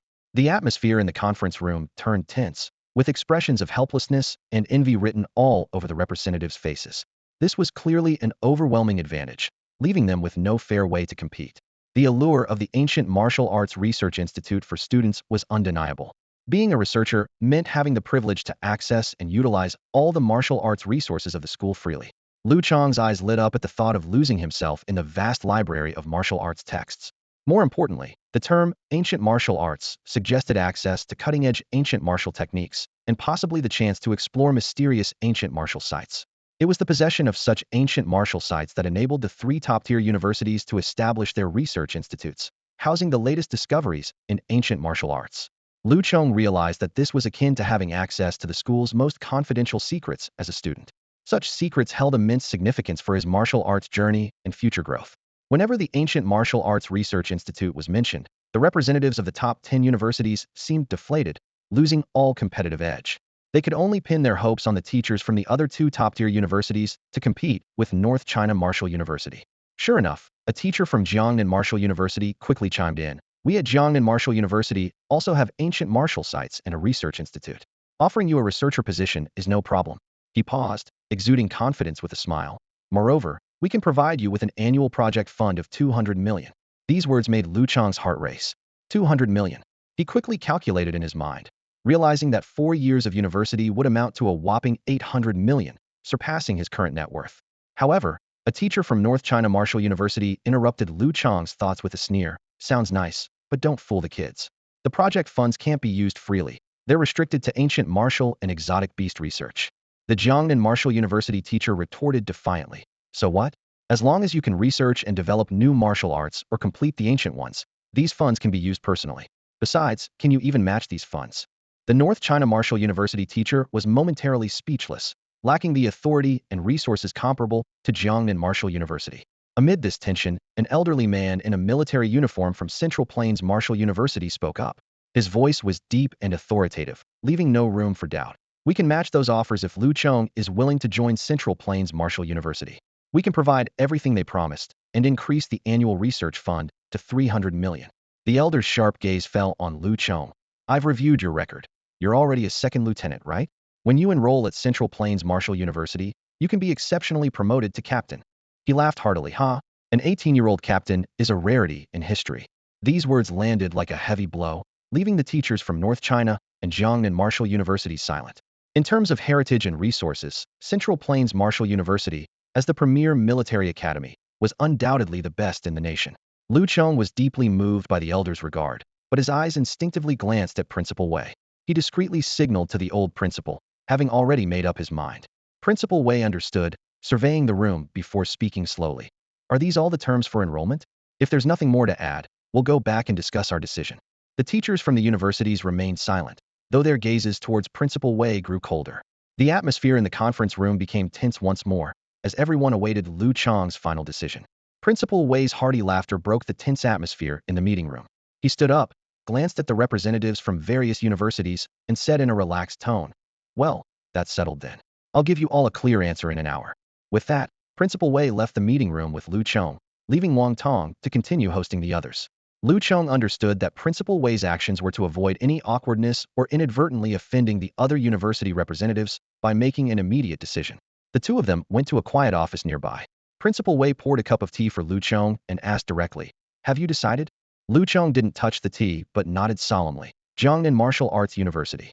Principal Wei didn't question the reason but encouraged, "If that's the case, then it's settled. I'll personally explain the situation to them in an hour." He sighed and added, "You don't need to deal with these old folks." "Thank you, Mr. Wei." Lu Chong quickly expressed his gratitude, then added, "However, I have one more request. I'm not sure if it can be fulfilled." "Let's hear it," Principal Wei said with interest. Lu Chong candidly said, "There's still over 2 months before university starts, and I don't want to waste this time. So, I'd like to practice a few Earth-level martial arts techniques in advance. Is it possible to get them early? This was true, as he only had one more technique, Golden Bell Shield, yet to master. For someone like Lu Chong, who had an automatic cultivation system, being idle was wasting precious time. After hearing this, Principal Wei once again marveled at Lu Chong's extraordinary talent and confirmed, that shouldn't be a problem. Since you've been given the status of an ancient martial arts researcher, sending a few Earth-level martial arts techniques in advance isn't much. I'll help you apply for it. Do you have any specific requests? Lu Chong was secretly delighted and quickly said, I'd like to further practice wind riding step and wind splitting kick to verify them against the Earth-level techniques. I've comprehended myself. He thought to himself that the Golden Bell Shield had evolved to mid-Earth level this way, and he hoped for another breakthrough this time. Besides, I'd like to learn a few Earth-level techniques that excel in attack and complement my current skills. Principal Wei understood Lu Chong's intention and laughed. You have quite an appetite. Realizing Lu Chong's strategy from the techniques he had already mastered, he added, all right, these requests shouldn't be hard to fulfill. We certainly don't need to spend money on inheritance that can be practiced for free. You really understand me, Lu Chong replied with a smile. Then, the two of them chatted leisurely over tea in the office until an hour later when Principal Wei left alone to speak with the university representatives. Lu Chong patiently waited in the office. Another hour passed before he saw Principal Wei return with two people. Following him were an elder from Jiangnan Martial Arts University and an elder in military uniform from Zhenwu University. The military-clad elder looked at Lu Chong and said in a friendly tone, no need to be nervous, Lu Chong. I'm not here to blame you. I had suspected you wouldn't choose Central Zhenwu University. Otherwise, you would have already been guaranteed a spot. The reason I'm here is to tell you some good news. Even if you don't enroll in Central Zhenwu University, your military rank can still be promoted by one level. The elder from Zhongyuan Zhenwu University handed the promotion notice to Lu Chong with a solemn expression. From today, you are a lieutenant, he announced in a deep and powerful voice. The military values you highly and hopes you will continue to make significant contributions. Even if you don't serve, there are opportunities to collaborate and achieve. His gaze was piercing as he locked eyes with Lu Chong, giving a serious reminder. A teacher from Jiangnan Martial Arts University laughed beside them. Many of our instructors and students also hold military ranks. We're all contributing to the country. His tone was light, but his eyes shone with approval. After the military academy elder departed, the teacher from Jiangnan Martial Arts University quickly produced an acceptance letter and handed it to Lu Bing. Sign here, he said, eyes fixed on the tip of Lu Bing's pen. Then he presented a contract. This is your exclusive agreement, encompassing all the conditions mentioned in the meeting earlier. Lu Bing read the contract carefully, noting that aside from strict confidentiality clauses, other restrictions were relatively lenient. The teacher added, the martial arts techniques you need will be delivered tomorrow, he said excitedly. Welcome to Jiangnan Martial Arts University, Lu Bing. We'll see you in Shanghai for the fall semester. After completing the paperwork, the teacher, named Su Dongsheng, left in high spirits. The office was left with only Lu Bing and Principal Wei, both of whom let out a sigh of relief almost simultaneously. Principal Wei joked, Lu Bing, you're no longer a high school student. You're stepping into society as a martial arts university student. Lu Bing expressed his gratitude. Mr. Wei, Yun City No. 1 High School will always be my alma mater, and I'll never forget your teachings. Don't get all sentimental on me. Principal Wei interrupted, then turned serious. I must remind you, university life is completely different from high school. It relies heavily on self-discipline and learning. No one will be there to supervise you daily. Do you know the most important difference? Without waiting for Lu Bing's response, Principal Wei continued. Most high school students are minors, under strict protection by the state. Whether it's training or practical assessments, the risk is minimized. In simple terms, there are no death quotas in high school. The top priority is always the student's safety. Lu Bing recalled his months of training, and it was indeed true. Whether it was mock exams, military training, or the college entrance practical exam, they were under comprehensive protection. The combat scenarios mostly involved controlled hunts of captive beasts, with manageable risks. Even during the wilderness training, military personnel accompanied them for protection, ensuring there was little danger. But university is different. Principal Wei's voice grew somber. Considering you are now adults about to enter society, becoming hunters or warriors in the wilderness, university training, practice, and combat are much more akin to real battles. Bloodshed and brutality are the norms. Every university has death quotas, especially military academies like Zhenwu, which have even more. Principal Wei's gaze was sharp as a knife, directly meeting Lu Bing's eyes. Lu Chong focused intently, listening carefully to Principal Wei's guidance. Seeing Lu Chong's sincere attitude, Principal Wei nodded with satisfaction and continued. Your performance in the college entrance examination was indeed outstanding, achieving the highest score in the province, and even nationwide.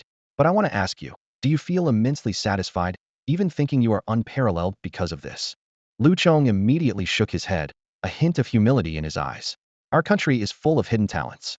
How dare I entertain such thoughts? Principal Wei smiled approvingly. Good. Keep that attitude. Never become complacent.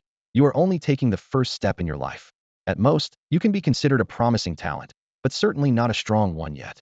His tone became serious. In the wilderness, or even at university, no one will go easy on you just because you're young. Those senior students who enrolled before you, whether in cultivation, martial skills, or experience, do you think they would easily lose to you? Even your peers may not be inferior to you. Principal Wei's words were like a splash of cold water, bringing Lu Chong back to reality.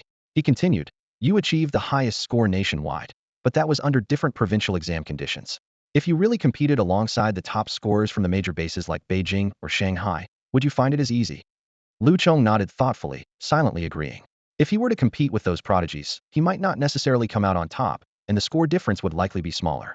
Principal Wei added, every year before the college entrance exams, a group of geniuses is pre-admitted to major martial arts schools.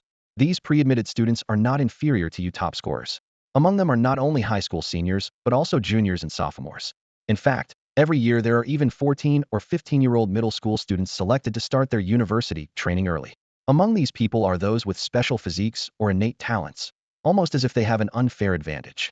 Lu Chong was deeply shaken by these words coming from Principal Wei, whose credibility was high. Yet, he didn't feel discouraged. Instead, he felt a stronger sense of determination.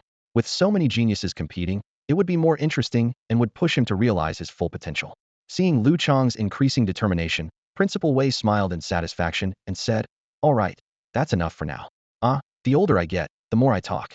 I see that you don't really need my advice. You understand everything. Lu Chong respectfully replied. What you said is truly wise, and I've benefited greatly. All right, enough flattery. Go get some rest. Principal Wei waved him off. You've got 2 months of vacation, plan it well. If you have nothing to do, you can come chat with this old man. Lu Chong thanked the principal again before leaving the office. Homeroom teacher Wang Tong was anxiously waiting outside.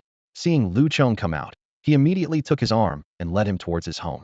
You're a top researcher at Jiangnan Martial University, and my wife is now your fan, Wang Tong joked. She personally cooked a table full of dishes for you today. If I don't bring you over, I won't be able to go home. Lu Chong laughed and replied, then I'll trouble Mrs. Wang. Before Lu Chong even reached his homeroom teacher's house, his phone rang. The screen displayed a call from Chen Yufei. He answered, and Chen's excited voice came through immediately. Hey Chong, are you done yet? Let me treat you to dinner. I'll pick you up from school, all right. Glancing at his homeroom teacher, Wang Tong, standing next to him, Lu Chong firmly declined. I'm not done here yet. Let's get together tonight. Chen Yufei didn't press further and instead asked, so, which university did you end up choosing? Everyone's waiting for the good news. Jiangnan Martial Arts University, Lu Chong replied bluntly. This seemed to excite Chen Yufei even more than Lu Chong himself. That's awesome. I'll share the good news then. Walking alongside his teacher, Lu Chong laughed and asked back, enough about me. What about you? Where are you heading? Isn't it obvious? I'm sticking with you, heading to the big city to conquer the university scene. Chen Yufei laughed heartily. As for which university exactly, that's a secret for now. I'll surprise you once I get my acceptance letter. All right, enough bragging. I'm hanging up now. See you tonight, Lu Chong said as he reached the door of his teacher's house, wrapping up the call. Wang Tong had clearly overheard the conversation. With a slight frown, he remarked, with Chen Yufei's grades, it's going to be tough for him to get into a top martial arts school. Such a waste of his talent. Haha, Mr. Wang. Everyone has their own path, Lu Chong replied easily. As soon as they entered, the teacher's wife, wearing an apron, warmly greeted them and gave Lu Chong an exaggerated hug. Finally, I get to hug our city's martial arts star. Honey, take a picture of us. I'm going to make all my friends jealous. Wang Tong gave Lu Chong an apologetic look and picked up his phone to take the photo. You're too kind, ma'am. I'm at your service anytime, Lu Chong said, playing along. I used to tell him to bring you over for a meal, but he always said it would distract you from your studies, she said, rolling her eyes at Wang Tong. Look how skinny this kid is. You should come by often. I'll always cook something nice for you. The meal was lively and enjoyable, and Lu Chong became much more familiar with the gracious and gentle teacher's wife. After dinner, Wang Tong took Lu Chong to the study and talked at length. Besides discussing things to keep in mind for university, he emphasized patriotic values, teaching Lu Chong never to forget his country, no matter how far he went. This teacher, with a military background, was just as passionate in the classroom, which was one of the things Lu Chong admired most about his homeroom teacher. Despite being middle-aged and progressing slowly in martial arts, his sense of righteousness was something many couldn't match. His contributions to the school were significant. With everything settled, Lu Chong calmed himself and reviewed his status panel once more. His eyes quickly scanned the data. Warrior level 4 at 7, proficiency in martial arts like 9 shadow steps and heart-piercing kick, and the not yet perfected golden bell shield. Lu Chong calculated that in the next 2 months, he would aim to elevate his cultivation to at least level 5 or 6. With sufficient financial support, he hoped to perfect the golden bell shield as well. He eagerly anticipated the martial arts techniques that Jiangnan Martial University would send him tomorrow, which would mark the beginning of his training in other advanced martial arts. Lu Chong understood the principal Wei's warning was not, without reason his current strength was far from secure. Many of his seniors and peers at university were stronger. This realization drove him to give his all before starting college, determined to catch up with those potential rivals. With this in mind, Lu Chong didn't hesitate to order a large quantity of herbal bath materials online. These supplies would sustain him until university began, costing over 2 million. Although the expense was significant, it was no longer a concern for the now wealthy Lu Chong. By just past 5 in the afternoon, all the items Lu Chong ordered were delivered to his home. Before he could unpack them, his phone rang again. It was Chen Yufei. "Chong, I'm downstairs," Chen Yufei said. Lu Chong quickly changed into a black casual sports outfit and headed downstairs to find a familiar luxury RV. Lu Qingqing. Lu Chong was surprised to see Lu Qingqing's family vehicle. "Come on, Chong." Chen Yufei enthusiastically waved at the car door. Following him into the car, Lu Chong saw not only Lu Qingqing, but also the aloof Huaxia. "What's going on?" he asked Lu Qingqing, puzzled about how these two ended up together. Chen Yufei laughed and explained. "Chong, you wanted a surprise? This is it." He proudly showed his electronic admission letter. "From now on, the 3 of us are college mates. This is our future college mates gathering." Chen Yufei formally introduced Lu Qingqing, Jiangnan Martial University, Department of Variant Biology, specializing in interstellar civilization and biological mutations. Lu Qingqing gave Lu Chong a shy smile, confirming the introduction. Then, Chen Yufei patted his chest proudly, saying, "As for me, Chen Yufei, Jiangnan Martial University, Virtual Warfare Department, which explores future interstellar warfare." Impressive, right? Lu Chong was genuinely surprised that the 2 people closest to him in high school both got into the same university. Lu Qingqing was expected, with her above-average martial arts and excellent academics, to enter the Variant Biology Department. But Chen Yufei, who struggled with both martial arts and academics, also got into Jiangnan Martial University. Although it wasn't the top martial arts department, the so-called Virtual Warfare Department wasn't something just anyone could enter. Suddenly, Lu Chong remembered Chen Yufei's daily obsession with virtual games and realized, "So you had this plan all along and didn't tell me?" Chen Yufei replied smugly, "I wanted to surprise you, couldn't spoil it early. I'm a special recruit, the only one from Guanyun City." He added dramatically, "Not to mention, soon we'll be conquering college students together." Seeing Yu Jie's cold glare, Chen Yufei quickly corrected himself. "Ahem, I mean, university students." The group rode in a luxury car and entered Lu Qingqing's family estate. Lu Chong frowned at Chen Yufei. "Weren't you treating me to a meal? Why are we here?" Chen Yufei shamelessly replied. "Eating out isn't as comfortable as here." He leaned closer to Lu Chong and lowered his voice. "I only found out today that our class rep's family is this wealthy. Brother Chong, make your move, and you'll never have to worry about money again." Lu Chong impatiently pushed Chen Yufei away, not interested in this topic. He was aware that Lu Qingqing had some special feelings for him, but he wasn't focused on that. He didn't want to get caught up in romance at such a young age, so he pretended to be oblivious and kept a distance. Upon entering the Lu family estate, Lu Chong noticed a different level of treatment. Mr. Chun, the head butler, personally greeted them and prepared a lavish dinner, including rare exotic beast meat and special medicinal dishes. During the meal, Lu Chong felt a 2% improvement in his cultivation. He thought to himself, level 2 exotic beast meat combined with proper medicinal dishes is more beneficial than the high-grade nutrition bars I usually consume. It's time to upgrade my nutritional intake. He realized that the nutrition bars he had been using were more suited for martial apprentices and early martial artists, and were now insufficient. Lu Chong knew that mid to high-level martial artists with the means had started using level 2 nutritional products. Even a lower-grade level 2 compressed nutrition bar cost 200,000, primarily made from level 2 exotic beast meat and herbs. He had been reluctant to use them before, but now, with wealth in hand, he could afford these expenses.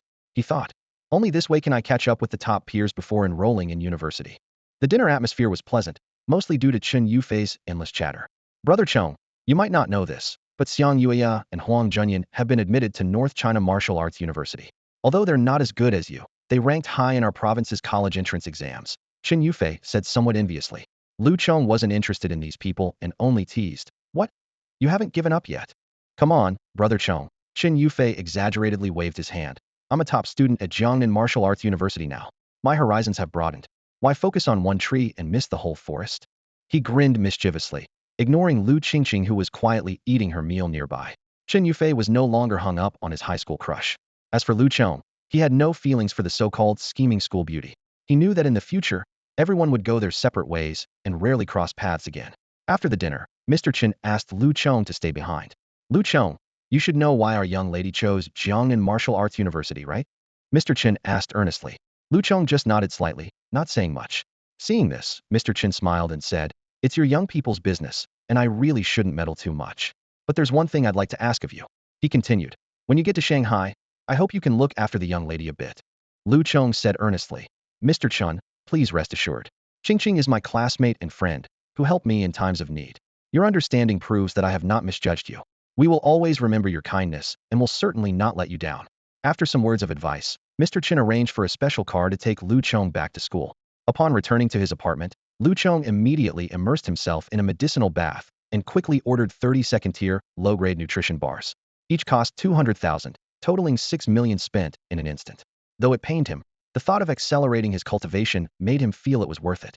The next morning, the principal called to inform Lu Chong that he needed to receive the martial arts inheritance sent by Jiangnan Martial Arts University. This precious inheritance was personally escorted by a martial artist from the university's Yin City office, and Lu Chong had to receive it in person. In addition to the Earth-tier low-grade wind-splitting axe and wind-riding step that Lu Chong requested, Jiangnan Martial Arts University generously gifted 3 Earth-tier martial arts. The Earth-tier low-grade rolling blade 18 forms, the Earth-tier mid-grade fist of the mountain, and the Earth-tier high-grade airborne claw technique, dragon capture skill. These martial arts were considered top of their class, with difficulty increasing progressively. The martial artist advised, "Professor Su asked me to tell you not to push yourself too hard. If there's anything you don't understand, you can ask him after the semester starts." Lu Chong was thrilled, knowing these martial arts would help him develop his Earth-tier skills comprehensively, greatly enhancing his strength. "Please convey my gratitude to Professor Su," Lu Chong said sincerely, aware that Professor Su was Su Dongsheng, who had previously tried to recruit him. Under the supervision of Principal Wei and the martial artist, Lu Chong began receiving the inheritance. Immediately, a series of pleasant notification sounds chimed. Wind blade leg and wind splitting axe merged, evolving into Earth-tier mid-grade martial arts. Swift wind shadowless step and wind riding step merged, advancing to Earth-tier mid-grade martial arts. Rolling blade 18 forms was inspired by monument breaking hand, 3-inch palm, and 7-step killing fist, reaching a minor completion stage with doubled training speed. Fist of the Mountain drew inspiration from Iron Line Fist and 7-step killing fist, also reaching a minor completion stage with doubled training speed. Dragon capture skill took inspiration from Eagle Claw Hand and Cloud Piercing Finger, similarly reaching a minor completion stage with doubled training speed. Returning to his apartment with excitement, Lu Chong discovered that his status panel had undergone a dramatic transformation. Name: Lu Chong. Level: Martial Artist Stage 4-6. Martial Arts Skills: Human Tier Low Grade, 9 Shadow Step perfected, Heart Piercing Kick perfected. Human Tier Mid Grade, 7-Step Killing Fist perfected, 3-inch palm perfected. Human Tier Top Grade, Tiger Roar skill perfected. Earth Tier Low Grade, Rolling Blade 18 forms minor completion 65. Earth Tier Mid Grade, Golden Bell Shield Insight 22, Wind Blade Leg Insight 15, Swift Wind Shadowless Step Insight 15, Fist of the Mountain minor completion 12. Earth Tier High Grade, Dragon Capture Skill minor completion 1. Gazing at his refreshed status panel, Lu Chong was filled with anticipation for the future and a yearning for the challenges ahead. Lu Chong gazed at his latest status panel, feeling a surge of exhilaration. His eyes sparkled with excitement, and a smile unconsciously formed at the corners of his mouth. The techniques Gale Shadow Step and Wind Blade Kick, having integrated with Wind Step and Wind Cleaving Axe, had evolved into mid-tier Earth-level martial arts. Although his proficiency temporarily regressed to the subtlety realm, their potential had significantly increased, and their combat effectiveness had been greatly enhanced. Lu Chong gently lifted his right leg, sensing the flow of energy and blood within him. The Wind Blade Kick, having absorbed the essence of the Wind Cleaving Axe, could now transform into a fierce axe technique at any moment. Even without external weapons, the power of his kicks had become incomparable. He took another step, his figure instantly blurring. The enhancement of Gale Shadow Step had elevated his speed and made his movements more unpredictable. Turning his attention to the 3 newly learned martial arts, Lu Chong's eyes flickered with satisfaction. These techniques perfectly compensated for his current weaknesses, and each had reached the small accomplishment stage, capable of unleashing considerable power. His thoughts first settled on the lower-tier Earth-level technique, the 18 rolling blade styles. This blade art incorporated the essence of the monument-breaking hand and the 3-inch palm, while also adopting the continuous, overlapping momentum of the 7-step killing fist. Lu Chong lightly swung his arm as if wielding an invisible blade, feeling the accumulation of momentum between each move. This technique pursued pure destructive power, even surpassing the offensive capabilities of the mid-tier Earth-level wind blade kick. Lu Chong had no intention of purchasing a blade weapon. His gaze fell on his own hands, a confident smile playing on his lips. With the Golden Bell Shield technique, his entire body was his most formidable weapon. He aimed to forge himself into a true human weapon, not relying on external tools. His legs were the heaviest axe, and his palms the sharpest blade. Then, Lu Chong recalled the mid-tier Earth-level overturning mountain fist. This technique contrasted sharply with the 18 rolling blade styles, focusing on area attacks and overwhelming opponents with its formidable presence. He gently clenched his fist, feeling the surging power within him, as if he could overturn mountains and seas with a single punch. Finally, Lu Chong's attention turned to the upper-tier Earth-level dragon capture skill. This rare technique came as a delightful surprise, possessing not only formidable offensive capabilities but also excellent control. Lu Chong closed his eyes, imagining transforming his energy into a Qi claw, seizing objects from afar and disrupting opponents' actions.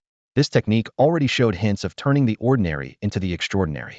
However, after over an hour of careful observation and practice, Lu Chong realized the difficulty of mastering the dragon capture skill. Currently, it was only at the small accomplishment stage, with an automatic daily progress of just 6. He quickly calculated that by the time he enrolled, the dragon capture skill would, at best, reach the subtlety realm. In contrast, the training speed of the other mid-tier and lower-tier Earth-level techniques was 1 to 2 times faster, with the potential to reach perfection before enrollment. Lu Chong took a deep breath, deciding to focus his active training efforts on accumulating cultivation and enhancing the dragon capture skill. His eyes shone with determination, ready for the challenges ahead.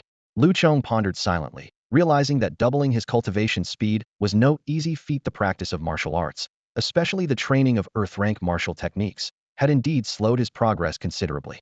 He couldn't help but regret that if he could spar and learn from those who had perfected these techniques, it would surely yield twice the result with half the effort.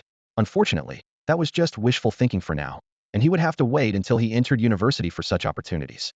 Jiangnan Martial Arts University was renowned for its abundance of top-tier practitioners, which would surely meet his needs. Lu Chong felt a surge of joy at the thought, unaware that if his cultivation speed became known, it might attract countless envious eyes. He also had a minor regret, wondering if the university offered any martial arts like the Tiger Roar technique to hone mental willpower. This would be a fundamental solution, as improving the speed of automatic cultivation from the ground up would make things much easier. Shaking his head, Lu Chong decided to focus on the present and master the martial techniques he was currently working on before anything else. That afternoon, a grand celebration was held at No. 1 High School. As the top achiever, Lu Chong naturally couldn't miss it. His outstanding performance not only gave No. 1 High School a shot at being recognized as a provincial key high school, but also brought significant benefits to Guanyin City. The rewards he received from the old principal and the City Education Bureau were well-deserved. After delivering a speech as the student representative, Lu Chong's account was credited with over 20 million in rewards from the Education Bureau. The celebration also marked the graduation ceremony for the senior students. After the event, some classmates organized a graduation dinner, but Lu Chong politely declined the invitation and returned to his apartment to continue his training. During the 2-month summer break, Lu Chong set a strict plan for himself. He aimed to advance his cultivation, perfect the newly acquired martial techniques, and venture into the wilderness for practical experience while earning military merits. He had already communicated with the instructors of the base garrison to join missions as a lieutenant alongside the soldiers. Lu Chong understood that true strength required the tempering of real combat. To establish himself in university and future society, he needed to prepare in advance and personally experience wilderness battles, no longer being a sheltered flower. Additionally, Colonel Huang invited him to the military camp daily to guide the soldiers, serving as the martial arts instructor for the Guanyin City garrison. Thus, Lu Chong's summer was both fulfilling and blood-soaked. Almost every day, he ventured out of the city, returning each time with a heavier scent of blood and killing intent. Eventually, even Chen Yufei would shiver unconsciously at the sight of him, exclaiming that Lu Chong was becoming increasingly intimidating. By the end of August, Lu Chong began to restrain the killing intent around him, regaining a sense of calm, as if he had mastered the art of control. His accumulated military merits exceeded 300,000, equivalent to over 30 million in currency. The soldiers in the camp dubbed him the strongest summer worker in history. While others spent their summer vacation resting and traveling, he earned millions and was promoted from lieutenant to captain. Colonel Huang personally informed him that Lu Chong was one of the youngest captains officially registered in the military. On September 1st, Lu Chong did not report back to the military camp. He was ready to set off for the frontline base city Shanghai. a metropolis said to be able to hold back the Yangtze River. Looking at his progress report, Lu Chong felt as if a lifetime had passed. Name: Lu Chong. Level: Martial Artist Level 7, 36. Martial Techniques. Human Rank: Lower Grade. 9 Shadow Steps Perfected. Heart-Piercing Kick Perfected. Human Rank: Middle Grade. 7-Step Killing Fist Perfected. 3-Inch Palm Perfected. Human Rank: Top Grade. Tiger Roar Technique Perfected. Earth Rank: Lower Grade. Rolling Blade 18 Styles Perfected. Earth Rank: Middle Grade. Golden Bell Shield Perfected. Wind Blade Leg Perfected. Gale Shadowless Steps Perfected. Mountain Overturning Seal Perfected. Earth Rank: Higher Grade. Dragon Capture Technique Perfected. Lu Chong gazed at this testament to his growth, filled with anticipation for the future. For nearly 2 months, Lu Chong's path of cultivation has been like a speeding train, unstoppable. Whether in the rigorous training of the military camp or the harsh environments of the wilderness, he always made time to diligently practice the Qi Absorption technique and dragon capturing skill. With ample financial support, he could afford secondary nutritional substances and various rare medicinal herbs, which significantly boosted his rapid progress in cultivation. In this short period, Lu Chong's cultivation level has shot up like a sprouting bud, reaching the 7th stage of a martial artist. This astonishing pace of progress was like a dazzling meteor streaking across the sky, shattering everyone's preconceived notions. The old principal and his homeroom teacher couldn't help but show expressions of amazement whenever they saw him. The instructors and soldiers in the military camp even privately labeled him a little monster. However, what truly exhilarated Lu Chong was the breakthrough he achieved in martial arts training. At this moment, he had mastered numerous martial techniques to a perfect level. This achievement was like equipping his combat power with a pair of powerful wings, making him even more formidable. Lu Chong calculated that if he were to encounter the 3rd-level initial stage Storm Force Ape from his entrance exam again, he was confident he could defeat it in one move. This strength was the confidence he needed as he prepared to head to the Magic City and compete against other talents at Jiangnan Martial Arts University. In 2 months, Lu Chong spent over 20 million. For someone with a net worth of nearly 700 million, this expenditure was just a drop in the bucket. Moreover, his income during these 2 months was not limited to just that. This investment, in Lu Chong's eyes, was undoubtedly worth it. On September 1st, Lu Chong set aside time to bid farewell to his friends and family in Guanyin City. From Principal Wei, Principal Fong to his homeroom teacher, and then Colonel Huang and the instructors, he didn't miss anyone. Each goodbye made him feel the ties that bound him to this city. The next morning, Lu Chong and Chen Yufei met at Lu Qingqing's house, and then Chen Lao personally drove them to the airport. This airport was quite different from what Lu Chong remembered. On the tarmac were not ordinary passenger planes, but combat transport aircraft capable of withstanding attacks from at least 4th-level beasts. Each transport plane was escorted by 2 imposing fighter jets to ensure they wouldn't be harassed by flying beasts during the flight. This high-standard mode of travel reflected the skyrocketing costs of travel for humans after the cataclysm. A ticket from Guanyin City to the Magic City now cost over 200,000 Huaxia currency, a staggering sum for ordinary people. Yet, this costly journey only took a little over 2 hours. The reason for not choosing land travel was simple: it was more difficult and riskier. The reconstruction after the Great Disaster had turned each city and province in Huaxia into relatively independent survival bases, connected by a tenuous thread. The wilderness between bases was rampant with beasts, making it impossible for humans to completely eradicate them. Whenever one group was cleared, new beasts would soon take their place. Therefore, reaching another base city required the escort of experts or military forces. Just like during the college entrance exams, when candidates were escorted to the hunting grounds. The journey from Guanyin City Base to the Magic City Line Base would traverse countless wilderness areas, demanding immense human and material resources. Ground and underground beasts far outnumbered the flying beasts in the air. Currently, humans could only ensure that no beast kings above level 4 roamed within Huaxia, but the lower-level beasts lurking in the wilderness were hard to eliminate. Over time, humans gradually realized the necessity of these wilderness areas. Since these beasts could no longer threaten the survival bases, why not let them remain as a resource generating more value for humanity? Beasts were both a crisis and a vast resource pool. High-energy nutritional substances and mutated rare herbs were all gathered from the wilderness. Overall, the various wilderness areas within Huaxia were like a massive natural hunting ground, and humanity was the true master of this hunting ground. When it comes to foreign territories, especially in primeval forests and ocean areas, it's hard to say. Of course, the wilderness challenges between these bases are nothing to true powerhouses. Martial arts experts of the Wuzong level have the ability to traverse between domestic bases. Lu Chong and his 2 companions weren't at that level yet, so they obediently boarded a transport plane heading to the Magic City frontline base. The state would cover the cost of this journey for their enrollment. During their 4 years at university, students could make 4 round trips, but any additional travel expenses would have to be paid out of their own pockets. They boarded a large transport plane that could accommodate 500 people. Chen Yufei excitedly leaned against the window and suddenly shouted, "Chong, look, it's a Silver Sword 30 fighter jet. They say it can even fend off a Beast King." Following his direction, Lu Chong saw a sleek black fighter jet about 20 meters long streaking across the sky, its streamlined body resembling a sharp broadsword exuding a cool aura. Lu Qingqing sat in the front row with her attendant, Sister Yu, who would also accompany her to the Magic City to take care of her. "No Beast King can breach our national borders, right?" Lu Chong casually remarked. "Of course not," Chen Yufei replied proudly, puffing out his chest. "Our nation's borders are the toughest to breach. The life energy of a Beast King is so high that it would be detected and repelled as soon as it appears." As they chatted, the transport plane had already taken off smoothly, ascending into the sky. Once the plane reached the stratosphere, Chen Yufei mysteriously pulled out his phone and grinned. "Chong, I've got something good to show you." Lu Chong glanced at the screen, which displayed Jiangnan Martial Arts University's 3 major rankings: the top 10 beauties, the top 100 experts, and the academic points ranking.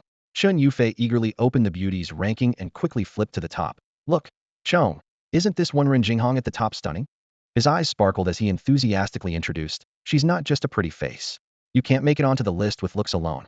This senior is in her 3rd year and is also 10th in the Jiangnan Martial Arts University top 100. Rumor has it she's from a martial arts family, only 20 years old, and already a 3rd-stage martial artist. Her greatest feat was single-handedly slaying a level 3, 8th-stage flood dragon." Looking at the image of the young woman dressed in combat attire, exuding a heroic spirit, Lu Chong had to admit she indeed possessed both charisma and strength. A 20-year-old 3rd-stage martial artist, capable of independently slaying a level 3, 8th-stage beast. Lu Chong was more interested in her strength, so he interrupted Chen Yufei's chatter and directly opened the top 100 rankings. Chen Yufei, feeling a bit resigned, explained, "Everyone on the top 100 is a martial artist. Even the weakest has defeated a level 3, 3-stage beast." Lu Chong's eyes lit up slightly. These were his competitors, presenting a certain challenge. He carefully perused the list. At the top of the Jiangnan Martial Arts University top 100 was Wu Tao, a 9th-stage martial artist, a 4th-year student who had once defeated a level 4, 3-stage mountain shattering bear. Second was Wang Tong, a 7th-stage martial artist, a 3rd-year student who had fought a level 4, 2-stage golden armored earth dragon to a draw. Third was Lu Fian. The 100th was Gu Chongfeng, a 2nd-stage martial artist, a 2nd-year student who had defeated a level 3, 3-stage storm force ape. As Lu Chong reviewed each person on the top 100 list, the transport plane began its descent. He mused to himself, "With my current strength, I could barely make it onto the list, but there's still a significant gap between me and the top 10. Lu Chong gazed out the window, his heart surging with excitement. The Magic City was just ahead. The plane gently landed at the airport in the bustling city of Shanghai, and Lu Chong and his group quickly boarded the long-awaited school bus. Outside the window, the vibrant cityscape whizzed by, and soon they arrived at the Jiangnan Wu University campus located on Chongyang Island. As the bus entered the campus, a tall and graceful senior greeted them. Leading the 3 to the registration area, she enthusiastically introduced the overview of Jiangnan Wu University. "Our university covers nearly 100 square kilometers, with more than 60,000 faculty and students on campus year-round. Besides studying and training, we also have the duty to cooperate with the station troops to guard the mouth of the Yangtze River." For Lu Chong and Chen Yufei, this was their first time leaving Guanyin City and stepping into such a large-scale base city. They widened their eyes, eagerly absorbing everything around them. The campus was vast, resembling a small city, comparable in size to a district of Guanyin City. The students passing by were all energetic and full of vitality, exuding the demeanor of martial artists in their every move. Lu Chong managed to stay composed, but Chen Yufei and Lu Qingqing, 2 freshmen of the martial apprentice level, couldn't help but feel insignificant, like 2 rabbits accidentally straying into a wolf pack. Soon, they arrived at the registration office. The staff efficiently processed the enrollment procedures for the 3 with a calm demeanor. However, when he received Lu Chong's admission notice, his face suddenly showed an expression of disbelief, and he even stood up in surprise. Lu Chong, Department of Martial Arts, comprehensive ancient martial arts major, also serving as an assistant researcher? The teacher's voice was filled with astonishment. The senior next to him also widened her eyes, scanning Lu Chong's handsome face back and forth, suddenly realizing, "I get it. You're Lu Chong, the top scorer in this year's college entrance exam. Is it really you?" The senior never expected that the person she was welcoming was the most talked-about figure among this year's freshmen. Although the college entrance exam was 2 months ago, and the buzz on virtual platforms had long faded, seeing Lu Chong in person made her realize he was no ordinary freshman. The comprehensive ancient martial arts major in the Department of Martial Arts is one of the top programs at Jiangnan Wu University and even across the entire Blue Planet. Plus, being an assistant researcher, you're practically at the pinnacle as soon as you enroll. Many senior students would dream of such an opportunity. The senior's tone was filled with admiration. Lu Chong humbly replied, "Yes, that's me, teacher. Thank you."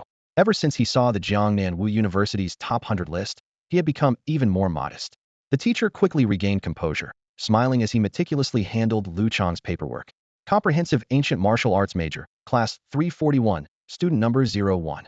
This number represented the school's high recognition of Lu Chong's abilities, viewing him as the top freshman of his cohort. After Lu Chong and his group left, the teacher thoughtfully murmured to himself, "I wonder if those students admitted through special recommendations will be convinced." On the way to the dormitory building, the senior's attitude became noticeably warmer. She reintroduced herself. "Lu Chong, let me introduce myself again. I'm your second-year senior, Liuro, from the swordsmanship major in the Department of Martial Arts." She hesitated for a moment before adding, "Could we exchange contact information? Several of my classmates are big fans of yours." "Seniorly, I'm Chong's best buddy. How about we exchange contact information?" Chen Yufei's eyes sparkled with envy as he eagerly moved closer. This was a golden opportunity to get to know the seniors better and perhaps even meet his future partner among them. Though Lu Qingqing was momentarily sidelined, she simply smiled and continued to enjoy the beautiful campus scenery. As Li Yuro became more familiar with the three of them, she decided to show them around the important spots on campus, putting off her return to the dormitory for now. They toured the library, the academic buildings, the training rooms, and the practical training plaza. Li Yuro then led them to Jiangnan Martial Arts University's unique facilities, the Energy Chamber, the Virtual Trial Tower, and the Ancient Martial Arts Research Institute. When they finally reached the institute and discovered that Lu Chong's dormitory was nearby, everyone except Lu Chong was rendered speechless with surprise. "Chong, your dorm is way too extravagant. A standalone villa?" Chen Yufei once again showed his envy. Even the usually composed senior Li Yuro couldn't help but exclaim. At Jiangnan Martial Arts University, only students on the top 100 list or exceptional talents from the comprehensive ancient martial arts program get to enjoy such accommodations. "Lu Chong, you must be held in high regard." Lu Chong was secretly pleased. He had been considering renting an apartment off campus to facilitate his training, but now he could save a significant amount of money. In the expensive city of Shanghai, especially near Jiangnan Martial Arts University, renting an apartment is costly. Not to mention a villa like this, which would cost at least $1 million a year. Li Yuro kindly reminded him. "However, you shouldn't get complacent. If your credits don't meet the standard by the end of the semester, the school will reclaim this rare dormitory." "Thank you for the reminder, senior. I understand," Lu Chong replied gratefully, then invited, "Would you like to come in for a while?" Li Yuro's eyes lit up. She had never had the chance to enter this villa area. It said that all the prominent figures of Jiangnan Martial Arts University live here. However, Chen Yufei politely declined with a smile. "No. Chong, we should go claim a bed in the dormitory first. We'll visit you another day." Lu Qingqing nodded in agreement. "You and I also need to find a place to rent." She and you had come together and didn't plan to stay in the shared dormitory. With Lu Qingqing's family wealth, renting, or even buying a place near the school was no issue at all. Naturally, Li Yuro had no reason to go back to the dormitory with Lu Chong alone, so after saying goodbye to him, she left with the other two. Lu Chong walked alone into the villa area, found villa number 19, and entered using his card. He placed his luggage at the entrance and began to explore every corner of the villa. The first floor featured a spacious guest room and 2 guest bedrooms, covering about 200 square meters. The second floor housed the master bedroom, an observation lounge, and a meditation room, offering a stunning view of the distant sea. What delighted Lu Chong the most was the basement, a nearly 300 square meter private training room. The facilities here were no less impressive than those in Lu Qingqing's family home, equipped with all sorts of advanced training and testing equipment. The floor was made of high-strength alloy, difficult even for martial artists to damage. The walls and ceiling were fitted with top-grade soundproofing materials to ensure no sound would escape. Lu Chong even thought that with the heavy door closed, this basement was practically a natural shelter. "For the next 4 years, I can train and live right here," Lu Chong thought as he returned to the living room, half reclining on the soft leather sofa, feeling utterly content. After getting familiar with the dormitory, Lu Chong shifted his focus to his future study and training plans. He quickly discovered that the learning model at Jiangnan Martial Arts University was vastly different from high school. The freedom here was immense, with very few scheduled courses, allowing students to selectively participate in classes based on their personal interests. However, this freedom came with a crucial requirement: the accumulation of credits. Lu Chong opened the campus platform of Jiangnan Martial Arts University, and several prominent sections on the interface immediately caught his attention: credit acquisition channels, credit store, and credit summary. He carefully examined the credit acquisition channels and found multiple categories: major course credits, task credits, reward credits, and outstanding contribution credits. Each category had its unique method of acquisition, ranging from exam results to external tasks, assisting in research, and even making creative contributions to the school. Driven by curiosity, Lu Chong clicked into the credit store, and the scene before him left him in awe. The store was brimming with cultivation resources. Martial arts techniques ranging from the lowest human tier to the highest earth tier were all available, along with various nutrients, potions, and weapons. What was even more astonishing was that special firearms and fighter jets were also available for exchange. Lu Chong quickly did some calculations and found that one credit was approximately equal to 100 Huaxia currency. His 7 billion fortune suddenly seemed less significant at this scale. A single vial of Beast King's heart blood required 1,000,000 credits, equivalent to 100 million Huaxia currency, while a complete set of Beast King armor required 10 million credits, equating to 1 billion Huaxia currency. These astronomical figures made Lu Chong realize that Jiangnan Martial Arts University truly lived up to its reputation as the top martial arts university in the country, with resources that could even rival the military. He couldn't help but marvel at how, here, the value of credits far surpassed what money could measure. Rare resources that couldn't be bought with Huaxia currency could be exchanged for with enough credits. The more Lu Chong learned, the more he felt that his initial decision was incredibly wise. He resolved to seize this rare opportunity, devote himself fully to his studies at Jiangnan Martial Arts University, and strive to accumulate more credits to pave the way for his future. Lu Chong stood before the virtual interface of the credit mall, his eyes greedily scanning the array of enticing rare items. The heart's blood of a Beast King hide armor, specially crafted Beast King bone weapons, each was priceless and impossible to acquire in the outside world. His fingers unconsciously moved in the air, as if he could already touch these treasures. However, when he opened the credit summary, the glaring zero instantly extinguished his enthusiasm. Lu Chong couldn't help but sigh, silently regretting not asking for some credits as a reward from the start. He examined the structure of the credit system closely. Cumulative credits represented total points, akin to military merits, while exchange credits were the actual points available for transactions. Lu Chong didn't linger here long, and quickly returned to the mall interface. As a researcher in ancient martial arts, the techniques in the armory weren't his immediate priority. But one thing caught his attention: bows and arrows. After his previous journey, Lu Chong realized he needed a ranged weapon to deal with flying beasts. He calculated in his mind that once he found suitable archery techniques and saved enough credits, he would purchase a set of handy bows and arrows. In addition to this, the Yuan Energy Chamber and the Virtual Trial Tower, two great treasure grounds, also caught Lu Chong's eye. He recalled Senior Li Yuro's introduction. These were among the only 3 top-tier cultivation sites in all of Huaxia. The Yuan Energy Chamber was filled with pure, rich energy, making cultivation far more effective than consuming nutrients. The Virtual Trial Tower offered the most realistic simulated combat experience. However, accessing these treasure grounds required credits, and they were charged by the hour. Lu Chong clenched his fist, determined. Earning credits quickly was the top priority. Practicing new martial arts and earning credits were Lu Chong's top priorities after enrolling. On September 4th, the official start of classes arrived as expected. In the early morning, sunlight bathed the ancient and solemn buildings of Jiangnan Martial Arts University as Lu Chong arrived early at the classroom of the Ancient Martial Arts Institute. The spacious classroom gradually filled with students majoring in comprehensive ancient martial arts, and the air was thick with a mix of tension and excitement. As the last student took their seat, Lu Chong glanced around and was surprised by the small number of students in his major, only 32, including himself. This was notable considering Jiangnan Martial Arts University had over 13,000 new students this year, with several hundred in each major. Yet, this program, reputed to be the most elite in the entire university, had only admitted 32 students.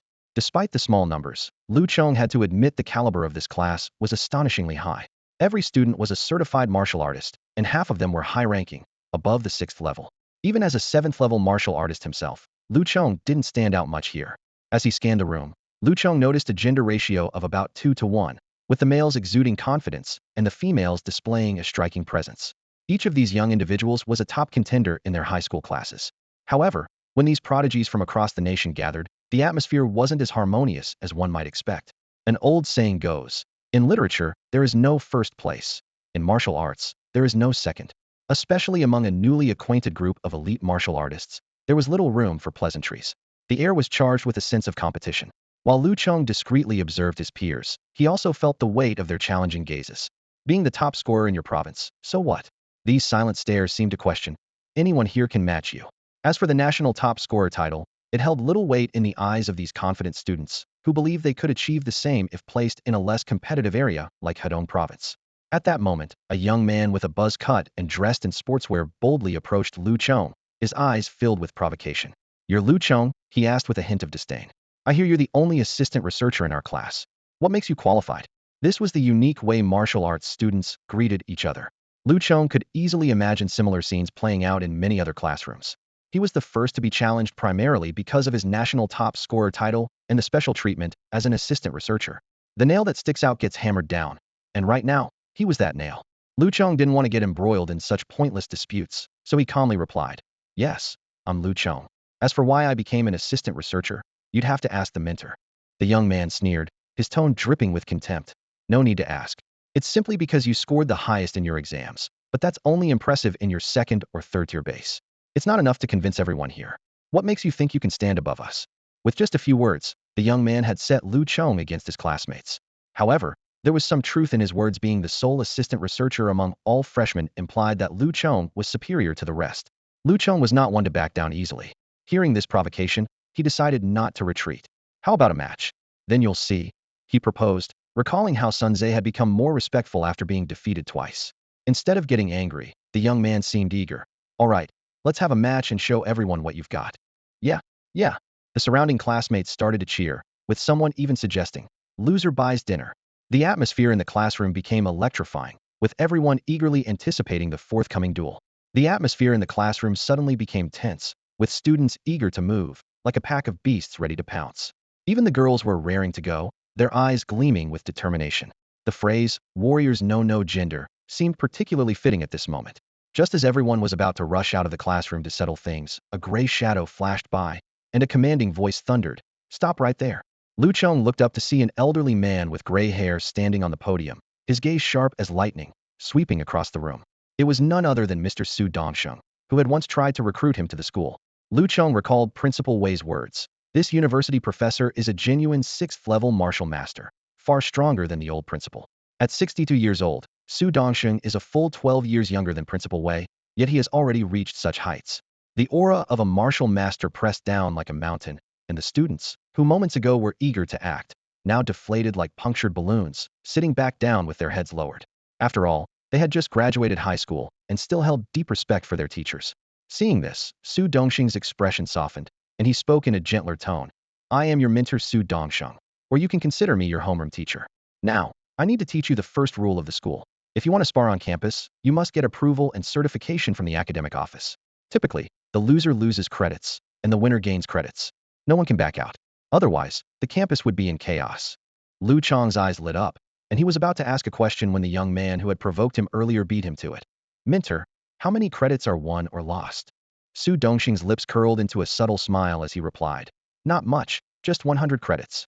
Lu Chong immediately began calculating. 100 credits were equivalent to 10,000 Huaxia currency. He glanced around at the other 31 classmates, his mind racing with calculations. If he could defeat all of them, he would earn a total of 3,100 credits. However, Su Dongxing's next words dashed Lu Chong's dreams. "Since you've just arrived, you currently have no credits. But the school allows you to owe up to 300 credits. So, use them wisely, or you might be advised to leave due to insufficient credits." The students laughed, clearly not taking it seriously. According to the rules, each semester required a total of 10,000 credits to pass. This might be challenging for regular students, but for those in the Ancient Martial Arts Comprehensive Program, it was a piece of cake. Completing a task like hunting a second-level exotic beast could easily earn them over 10,000 credits. What these students truly cared about wasn't the small amount of credits, but the enhancement of their skills and future prospects. They sought massive credits that could be exchanged for abundant resources, not these trivial gains. Su Dongsheng then briefly introduced some class and school rules, as well as the daily course schedule. Afterward, he gave Lu Chong a meaningful look and announced, "Now, I allow you to go out and spar. It's natural for warriors to compete. Whoever stands last will be this year's top student, your class president." Lu Chong frowned slightly, not particularly interested in the so-called class president title. However, Su Dongxing's next sentence immediately changed his mind. "The class president receives an extra 10,000 credits each semester." Smells good, Lu Chong thought to himself, as his gaze swept across the classroom. As student number 01 of class 341, he was well aware that the role of a college class president wasn't too burdensome, but it signified much more. Professor Su's intention was clear: encourage the freshmen to showcase their talents and engage in a grand opening competition. Lu Chong keenly sensed that the competitive atmosphere in college was no less intense than in high school. Before he had fully gathered his thoughts, Professor Su Dongsheng was already leading 32 students to the ancient martial arts training ground. On the spacious training ground, many senior students from the comprehensive ancient martial arts major were diligently practicing their skills. Seeing this group of freshmen approaching with such vigor, they paused their actions, watching with keen interest. From the surrounding building's windows, professors, lecturers, and other students were also drawn to the scene, eagerly anticipating the freshmen's debut in the comprehensive ancient martial arts program.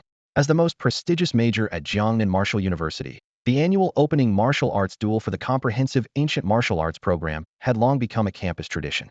Everyone was eager to see if a new star would rise and if a new campus champion would emerge. Standing in the center of the field, Su Dongsheng scanned the crowd with piercing eyes. Right here, I will personally oversee the match. Those who do not wish to participate can watch from the sidelines, but they will lose the chance to compete for the top spot. As he finished speaking, he added, "Let's begin. Who will go first?" "I will," a loud voice responded. A young man with a crew cut stepped forward, his gaze fixed on Lu Chong. "I challenge Lu Chong." From the earlier roll call, Lu Chong already knew this challenger was named Lu Yufeng, student number 15, from Changshan-based city. Although not the top student in the province, he entered Jiangnan Martial University's ancient martial arts program with the third highest score, making him one of the best among the best. Su Dongxing's gaze shifted to Lu Chong, his tone calm, yet with a hint of expectation. "Lu Chong, you can refuse, but you will lose the opportunity to compete for class president."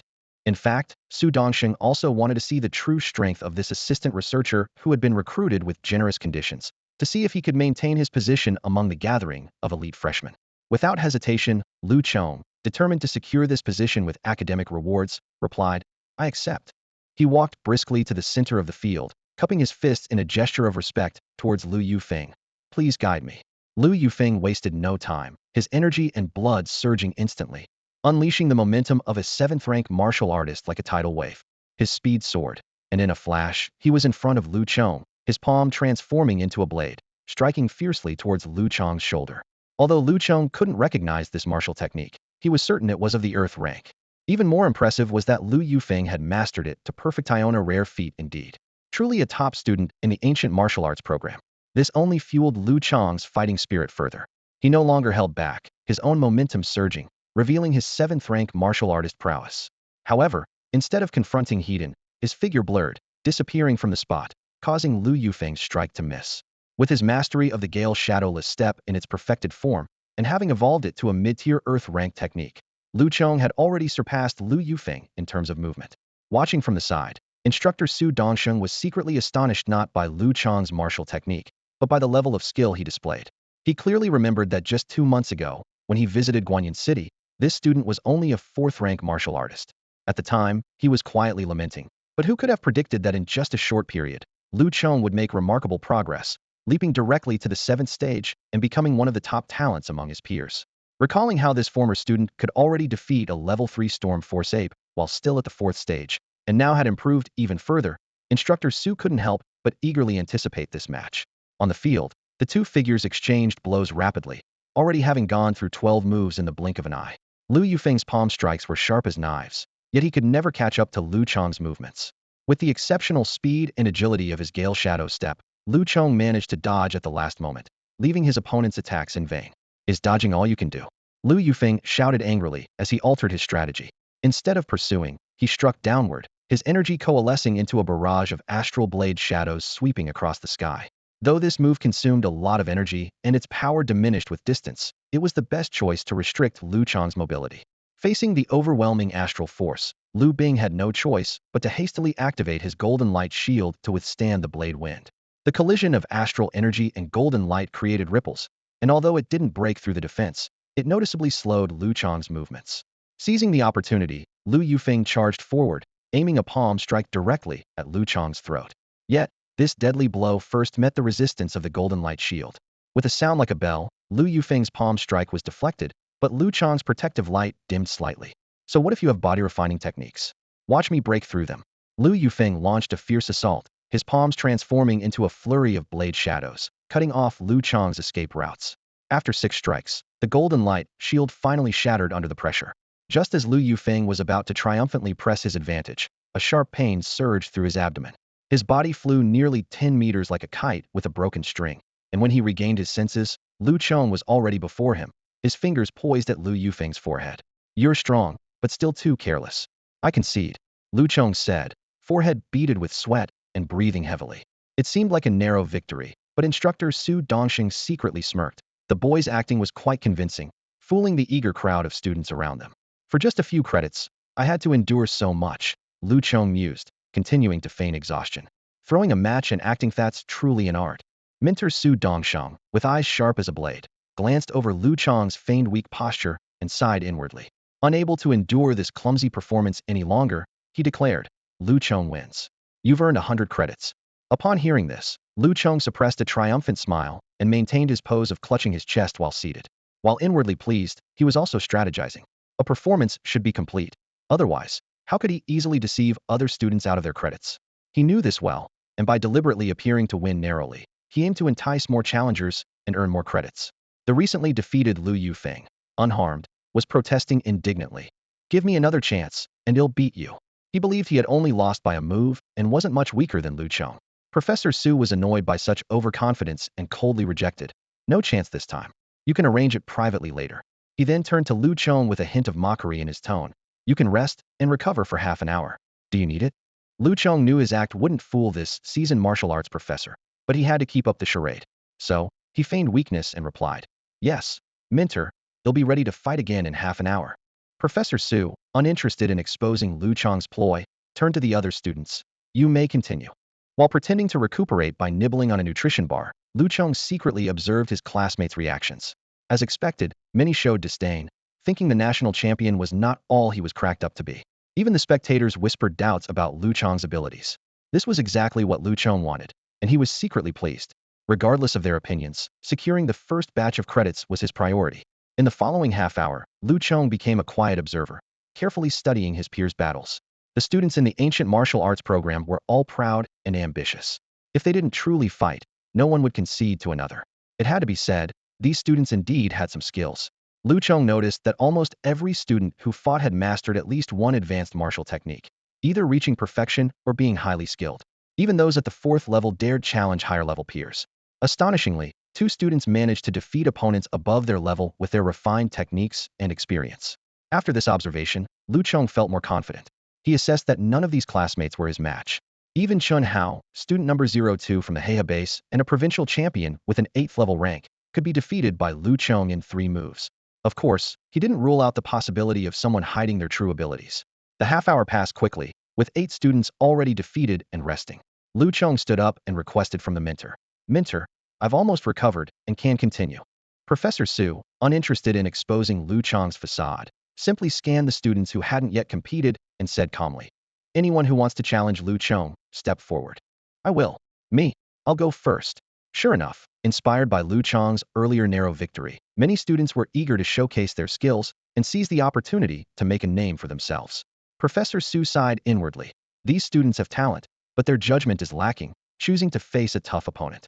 He couldn't help but feel a bit sorry for them. Then he turned to Lu Chong and said, You can choose to accept someone's challenge or initiate a challenge yourself. Lu Chong pointed to one of the girls who had stepped forward, and it was none other than Jiang Tao. This gesture immediately sparked murmurs among the onlookers, calling him a coward and shameless. Even Professor Su silently criticized him in his mind. Jiang Tao was petite and charming, with an innocent appearance. What made her stand out even more was her martial arts level, which was only at the 5th stage, and her student number was the last on the list. To everyone, Lu Chong's choice seemed like bullying. Hearing the criticisms around him, Lu Chong felt wronged. It was Jiang Tao who had challenged him, and he was merely accepting. However, he had his reasons for targeting the weakest. If he defeated stronger students first, it might deter others from challenging him, thus missing the chance to earn credits one by one. Jiang Tao didn't show any dissatisfaction. Instead, she bashfully cupped her hands and said, Lu Chong, I watched your combat video during the college entrance exam and was really impressed. I'd like to learn from you. Ah, fan. I can't let her lose too badly, Lu Chong thought to himself. He then returned the gesture, saying, Please, show me what you've got. As the battle commenced, Jiang Tao displayed a fierceness at odds with her appearance. She utilized a low-grade, earth-level technique called Cloud Smoke Step, moving swiftly and unpredictably. More surprising was her finger technique. Energy radiated from her fingers, transforming into threads that combined flexibility and strength. The soft threads restricted Lu Chong's movements, while the hard ones were sharp, forcing him to block with his golden light wave. as even his prized swift wind shadow step couldn't completely evade them. From the surrounding discussions, Lu Chong learned this was a technique called Serpent Sword, a low-grade, earth-level sword technique. Although Jiang Tao didn't wield a sword, the power from her fingers was no less than a real blade. This sword technique is impressive. I should learn it if I get the chance, Lu Chong mused. The battle dragged on for a full 15 minutes. Eventually, Lu Chong seized the moment when Jiang Tao's energy was depleted, breaking through her energy threads and using Eagle Claw technique to seize her wrist. This proved that even human-level martial arts could be effective when used skillfully. Winning by attrition, how pathetic, some students remarked disdainfully. Ignoring those comments, Lu Chong released Jiang Tao's wrist and said, "Thank you for going easy on me." Jiang Tao stepped back, cheeks flushed, and replied, "Thank you, Lu Chong, for being gentle." As the two continued to exchange pleasantries, Professor Su finally interrupted. "Lu Chong wins. You can rest for 15 minutes. Professor, can I rest for half an hour? I'm really exhausted," Lu Chong pleaded, drenched in sweat.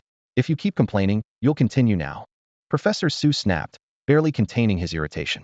Lu Chong wisely kept silent, understanding that his mentor disapproved of his bullying. Yet, for the sake of credits, he decided to stick to his plan, regardless of others' opinions. A quarter of an hour later, Lu Chong stepped back into the battle arena, facing Lu Qingquan, student number 30. Lu Qingquan, who had just defeated a higher-ranked opponent, was brimming with confidence. He showed no fear and boldly challenged Lu Chong. Lu Chong did not hold back and engaged in a thrilling duel with Lu Qingquan. The two exchanged fierce moves for a full 10 minutes. In the end, Lu Chong narrowly won, though it seemed like a hard-fought victory. Notably, Lu Chong continued to rely on the same techniques he showcased during the college entrance exam. The Golden Light Wave, Swift Wind Invisible Step, and Wind Blade Kick, along with a few combined human-level martial arts skills. He felt no need to employ newly learned techniques against opponents of lesser skill. His mastery of 3 perfect-level Earth-grade martial arts, combined with comprehensive human-level skills, was more than enough to handle various challenges. Following Lu Qingquan, students numbered 29, 28, 26, and 24 took their turns but were all narrowly defeated by Lu Chong. Students 27 and 25 chose to avoid the fight, which Lu Chong found slightly regrettable. As the battles continued, those who initially doubted Lu Chong's strength began to notice something unusual. They whispered among themselves, "Why does it seem like he gets stronger with each battle, yet always wins by such a small margin?" Some were skeptical, but most found it hard to believe that Lu Chong was intentionally holding back. It was like taking a test scoring 80 or 90 might be challenging, but consistently scoring exactly 60 was even harder. The balance and control required were truly impressive. Lu Chong overheard some of his classmates' discussions, but was committed to maintaining his facade. Fortunately, these top students from across the country were too proud to give up the chance to defeat him, knowing that the stronger Lu Chong was, the more valuable it would be to beat him. This intense series of battles continued from 9:30 in the morning until nearly noon. By then, 25 students had fallen to Lu Chong. Even those who lost to others wouldn't miss the chance to spar with him again. Professor Su had mentioned that to compete for the top position and class leader, one must earn the respect of all, and anyone could challenge those they doubted. Lu Chong quietly tallied his gains, 2,500 academic credits, a decent haul. But his rewards weren't limited to credits. He also gained first-hand experience of various martial arts techniques from his peers. This was far more insightful than watching videos. In college, students' martial arts skills became diverse, and experiencing the strengths and weaknesses of these techniques firsthand was an invaluable experience. It ensured he wouldn't be caught off guard when facing opponents with similar skills in the future. At this point, Lu Chong had nearly faced the entire class, with only student number 02, Chen Hao, remaining. Even the 3 students who were pre-admitted to Jiangnan Martial University and ranked in the top 10 weren't a match for Lu Chong, unable to push him to reveal more of his martial arts repertoire. Chen Hao, the top student from Huaxia City, was the only other person besides Lu Chong to maintain an undefeated record. Unlike Lu Chong's cautious strategy, Chen Hao displayed his full strength in every match, intimidating many of his opponents. As the competition reached its final stages, only Lu Chong and Chen Hao remained unbeaten, instantly becoming the center of attention. Classmates buzzed with speculation about who would ultimately triumph and become the top student in the ancient martial arts comprehensive major, and possibly the most outstanding among the over 10,000 freshmen. Some supported Lu Chong, believing that despite his narrow victories, his reputation wasn't without merit. Others favored Chen Hao, noting that he rarely faced opponents who could withstand more than 10 moves, and his strength slightly surpassed Lu Chong's. The consensus was that these two were equally matched, true rivals. Meanwhile, Lu Yufeng, who had earlier provoked Lu Chong, was now silent, wishing he could disappear. He initially thought Lu Chong had only barely defeated him and that their skills were comparable. However, As the competition progressed, he realized with growing alarm that if he faced the current Lu Chong, he wouldn't last 3 moves. Lu Yufeng finally understood that Lu Chong might have been holding back to save face, or was simply playing his cards close to his chest. In a short time, he had lost any hope of defeating Lu Chong. Once the two were sufficiently recovered, Professor Su asked, Lu Chong, Chen Hao, do you wish to continue? His gaze remained fixed on Lu Chong, suspecting the young man hadn't shown his full potential yet. But now, with this being the final match and all the necessary credits secured, surely there was no need to hold back. Lu Chong stood up, his eyes settling calmly on the overturtle Chen Hao across from him. I can continue, he said. Chen Hao's eyes burned with fighting spirit as he stared at Lu Chong, responding in a thunderous voice. Only after a battle will we know who's stronger. I hope you won't disappoint me. As soon as he finished speaking, the crowd witnessed a shocking scene. Already tall and imposing, Chen Hao suddenly grew another foot, reaching a staggering height of over 2.4 meters. Moreover, his entire body rapidly expanded, soon bursting through his clothes to reveal his robust muscles. Chen Hao tore off his shirt, showcasing his even more impressive musculature. Each muscle looked as if it were cast from bronze, gleaming with a metallic sheen. Even his face was no exception, covered in coppery muscles, resembling a living bronze statue. Wow! The surrounding students gasped.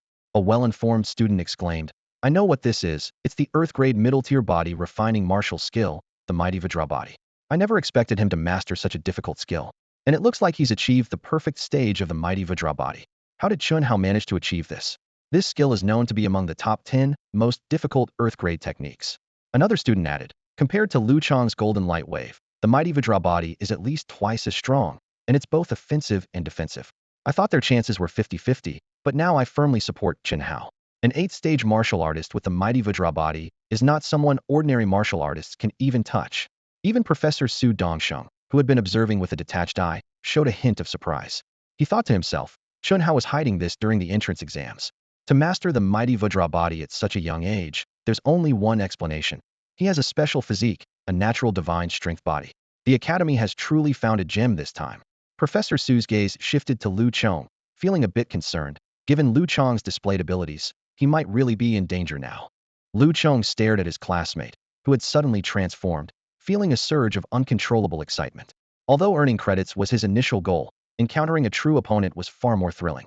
He pondered to himself, the mighty Vajra body? I wonder how it compares to my evolved golden bell shield. This thought only heightened Lu Chong's fighting spirit.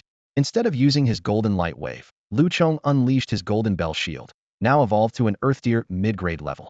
Instantly, a tangible golden sphere enveloped him, its surface shimmering with intricate golden patterns that rippled like waves. Professor Su watched in shock, recalling Lu Chong's earlier display of the swift wind phantom step, which was faster and more agile than the wind step.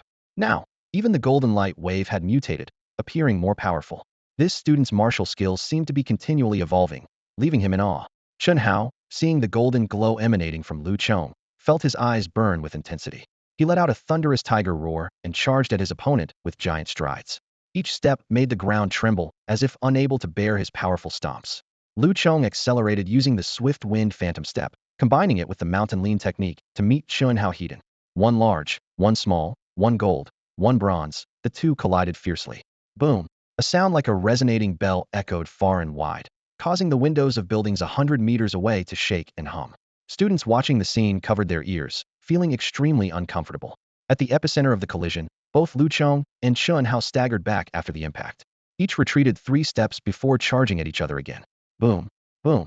The continuous crashing sounds echoed as the two clashed repeatedly, abandoning finesse for raw power. The onlooking students were dumbfounded, amazed at the sheer physical prowess of the two, more savage than any beast. They realized that if such raw power struck them, they wouldn't withstand even a single blow. Haha, exhilarating. Chen Hao, though slightly breathless, wore an enthusiastic flush on his face. You're the only one in the same realm who can wrestle and match my defense. Lu Chong had to admit that Chen Hao's mighty Vajra body was indeed formidable, matching his golden bell shield blow for blow. The feeling of clashing with such brute force was invigorating. Chen Hao took several deep breaths, clenched his fist the size of a cauldron, and pounded his chest, hard as iron. Come on, try my fists. Lu Chong had already noticed that Chen Hao was also adept at an earth-tier low-grade fist technique known as the chain cannon fist, which had reached perfection. This technique emphasized explosive power and continuity, making it extremely formidable. Previously, Lu Chong thought Chen Hao's strength was insufficient for this fist technique to pose a threat. But now, seeing the overly robust Chen Hao after his transformation, he realized how terrifying the combination of the mighty Vajra body and chain cannon fist could be. Boom, boom. Chun Hao wasted no more words, closing in with his fists firing like cannonballs at Lu Chong. A spiral force of energy swirled around his fist, twisting the air with its destructive power. Lu Chong no longer relied on the golden bell shield to withstand the attacks, nor did he use the swift wind shadow step to dodge. Instead, he unleashed his evolved wind blade kick. His legs kicked rapidly, causing his body to spin continuously in midair, creating vortexes of energy that fiercely clashed with his opponent's fists. This encounter made Lu Chong keenly aware of the weight behind his opponent's punches. If not for the agility of the wind blade kick and the dissipating force of the wind vortex energy, he would have been knocked away. Lu Chong realized that the wind blade kick alone was insufficient to threaten his adversary. It was time to reveal his true skills. To defeat Chun Hao, not only did he need to break through the mighty Vajra body, but he also had to avoid the heavy punches. More challenging was Chun Hao's arm span of over 2 meters, which swung like a circle of spikes around his Vajra body, hindering Lu Chong from closing in.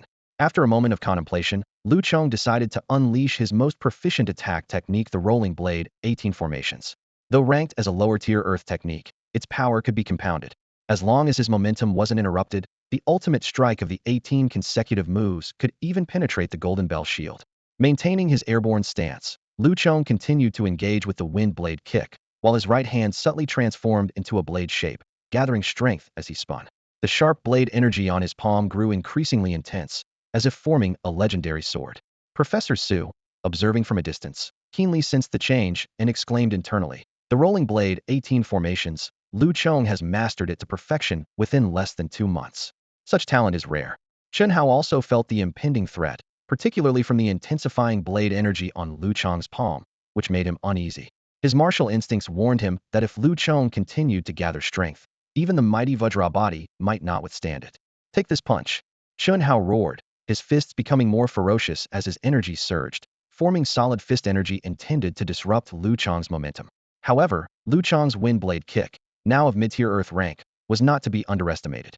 Though it lacked the offensive power of the rolling blade 18 formations, its agility was sufficient to entangle Chun Hao's fists, buying Lu Chong the necessary time to gather strength. Finally, the 18th rotation was complete. A tumtor-long blade of energy extended from Lu Chong's palm, its imposing presence undiminished. "Try this strike," Lu Chong shouted, flipping in midair, head down and feet up, as his right hand, charged with massive blade energy, slashed towards Chun Hao's face. "If you want to defeat me, break through my iron fists first," Chun Hao shouted, his fists springing back and forth like coiled springs, launching waves of fist energy to weaken Lu Chong's blade energy and protect his final barrier. In this critical moment, Lu Chong revealed a confident smile. His left hand, previously unused, suddenly reached out, forming a claw aimed at Chun Hao. With a thunderous roar, a golden energy claw print, a foot long, emerged from Lu Chong's left hand, extending and roaring forward. The claw print first dispersed Chun Hao's fist energy, then, with undiminished force, grasped both of Chun Hao's fists. The immense suction force pried Chun Hao's arms apart, exposing his muscular chest. "Now's the time." Lu Chong's massive blade energy followed through, successfully striking Chun Hao's chest. Bang! A loud crash resounded as Chun Hao's eyes widened in shock. The bronze energy shield protecting his chest shattered, leaving his body vulnerable. His prized mighty Vajra body was finally broken. Is this the perfected dragon capture technique? Professor Su was truly astounded this time. When Chun Hao's formidable golden body was shattered, he knew defeat was certain. Lu Chong landed gracefully, his demeanor calm, and offered a distant salute to Chun Hao as a sign of respect. Chun Hao's once towering, muscular frame returned to its normal state, yet his muscles remained well-defined. He took a deep breath, not dwelling on victory or defeat, and solemnly returned the gesture. "Your strength is indeed extraordinary, worthy of the top title." However, his gaze was intense, his voice unwavering. "I will not concede so easily. Once I advance further in my abilities, I will challenge you again." Lu Chong, hearing this, allowed a slight smile to play on his lips. "You're welcome anytime." Such challenges were opportunities for him to learn and earn credits. Why not embrace them? His eyes swept over his classmates, already calculating how to incorporate these unique martial techniques into his own system. Lu Chong's automatic cultivation system destined him for a unique path, one of both mastery and breadth. Wasn't this the best use of his talents? Professor Su's voice broke the moment. "It's getting late. If no one else wishes to challenge Lu Chong, then he will be this year's top student and the class leader of the ancient martial arts class." He scanned the room, his gaze sharp. The students of the ancient martial arts program exchanged glances, but none dared to step forward.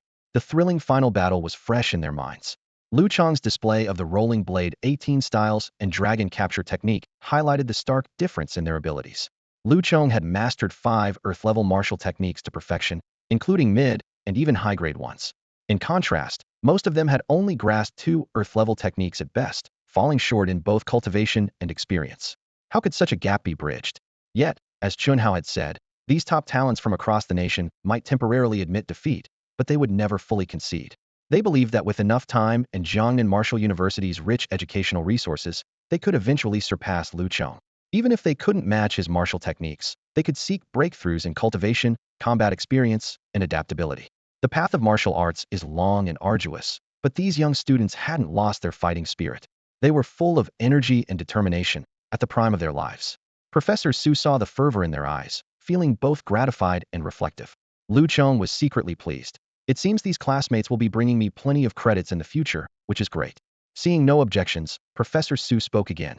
In that case, it's settled. But remember, you have another chance to compete next semester. Today's class ends here. You can check the schedule and credit system on the school platform and arrange your plans. I will inform you of any group tasks or activities. Dismissed. With Professor Su's dismissal, the students gradually dispersed. This all-class challenge undoubtedly brought them closer. Lu Chong overheard some discussing their takeaways, while others analyzed his impressive martial techniques. Just as Lu Chong was about to join the conversation, Professor Su called out, "Lu Chong, come with me." Without giving him a chance to socialize, Professor Su directly summoned him. "Sure, Professor Su." Lu Chong obediently followed Professor Su. A few students, including Chun Hao, who intended to chat with Lu Chong, watched him leave with mixed feelings before dispersing. Professor Su led Lu Chong across the campus, heading straight for the teaching building of the Ancient Martial Arts Research Institute. The sunlight bathed them, casting a golden glow around their figures. As they walked, Professor Su teased, "Do you know the perks of being the top student and class monitor?"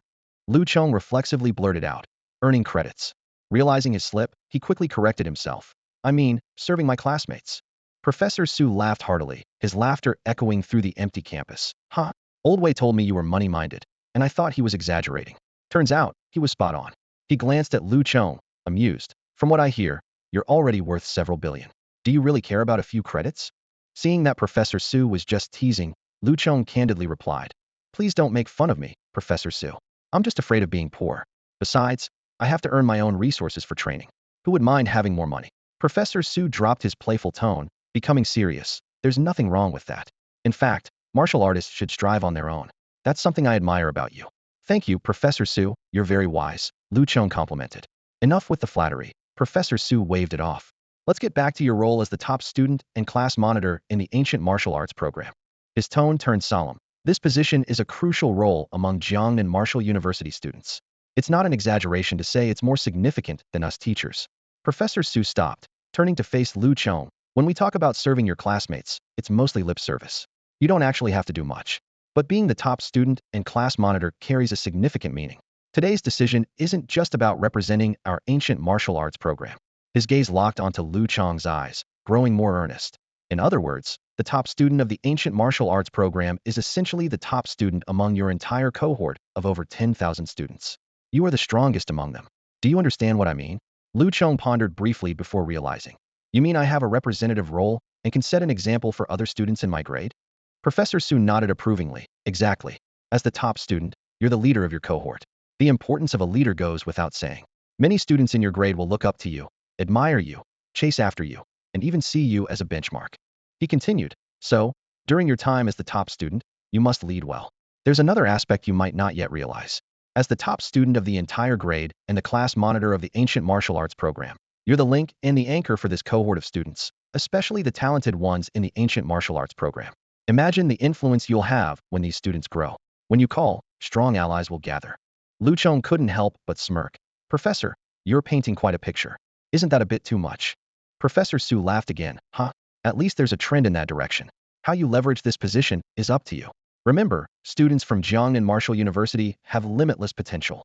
Lu Chong didn't argue further. He knew Professor Su made a valid point. However, that was all in the future. For now, these students were just fledgling eagles yet to spread their wings.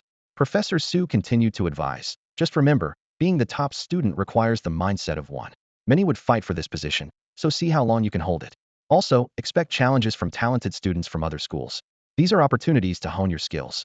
Lu Chong frowned slightly, thinking that being the top student seemed like a troublesome position. Sensing Lu Chong's thoughts, Professor Su added, "Don't worry. If you bring glory to the school by defeating challengers from other schools or achieving good rankings in national martial arts competitions, the credit rewards are very generous. Especially for you as the top student." That sounds more like it. Lu Chong's worries vanished, replaced by a glimmer of anticipation in his eyes. At one of the nation's top martial arts universities, Lu Chong, the top student in his class, was accustomed to facing various challenges. Unlike the closed environment of high school, the university's competitive stage extended not only nationwide but also globally, gradually aligning with broader societal contexts. This openness, while somewhat disruptive to students' peaceful lives, had clear benefits. It allowed students to test their skills and gain experience through real-world practice rather than working in isolation. Professor Su led Lu Chong through the teaching building, passing through layers of security checks, and they arrived at an ancient-style courtyard. The sign above the entrance, Martial Arts Research Center, was particularly striking. As soon as Lu Chong stepped inside, he felt a subtle yet oppressive gaze sweep over him, reminiscent of the feeling he had when facing Principal Fong. It was clearly the aura of a martial arts master. "I've arranged for your entry permit. But remember, you cannot bring outsiders in, or there will be serious consequences," Professor Su warned in a low voice. Lu Chong nodded quietly, wary of disturbing the powerful figures hidden within. They entered the building directly opposite the gate and took an elevator deep underground. When the elevator doors opened again, Lu Chong was astonished by the sight before him. A complete ancient martial arts relic was revealed. Bamboo huts scattered artfully, winding earthen walls, small bridges over flowing streams, and a bamboo forest under an artificial dome that created an extraordinarily serene atmosphere. The meticulously preserved swords, spears, and halberds, though rusted, still exuded a fierce chill. "This is one of the most well-preserved ancient martial arts relics," Professor Su proudly introduced. "Professor, while these relics are naturally valuable as cultural artifacts, what purpose do they serve in a research center?" Lu Chong asked, puzzled. Professor Su was prepared and immediately explained, "The research value is extremely high. Through these relics, we can reconstruct the training methods of ancient martial artists. More importantly," he pointed to the ancient weapons. "Many of the high-grade cold weapons we manufacture today are inspired by the forging techniques and design concepts of these ancient weapons. The wisdom of ancient martial artists in the realm of cold weapons still offers us much to learn." Professor Su stood before the ancient ruins, his eyes gleaming with intensity.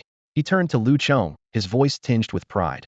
"The layout of these ruins may seem simple, but they actually embody the ancient art of geomancy.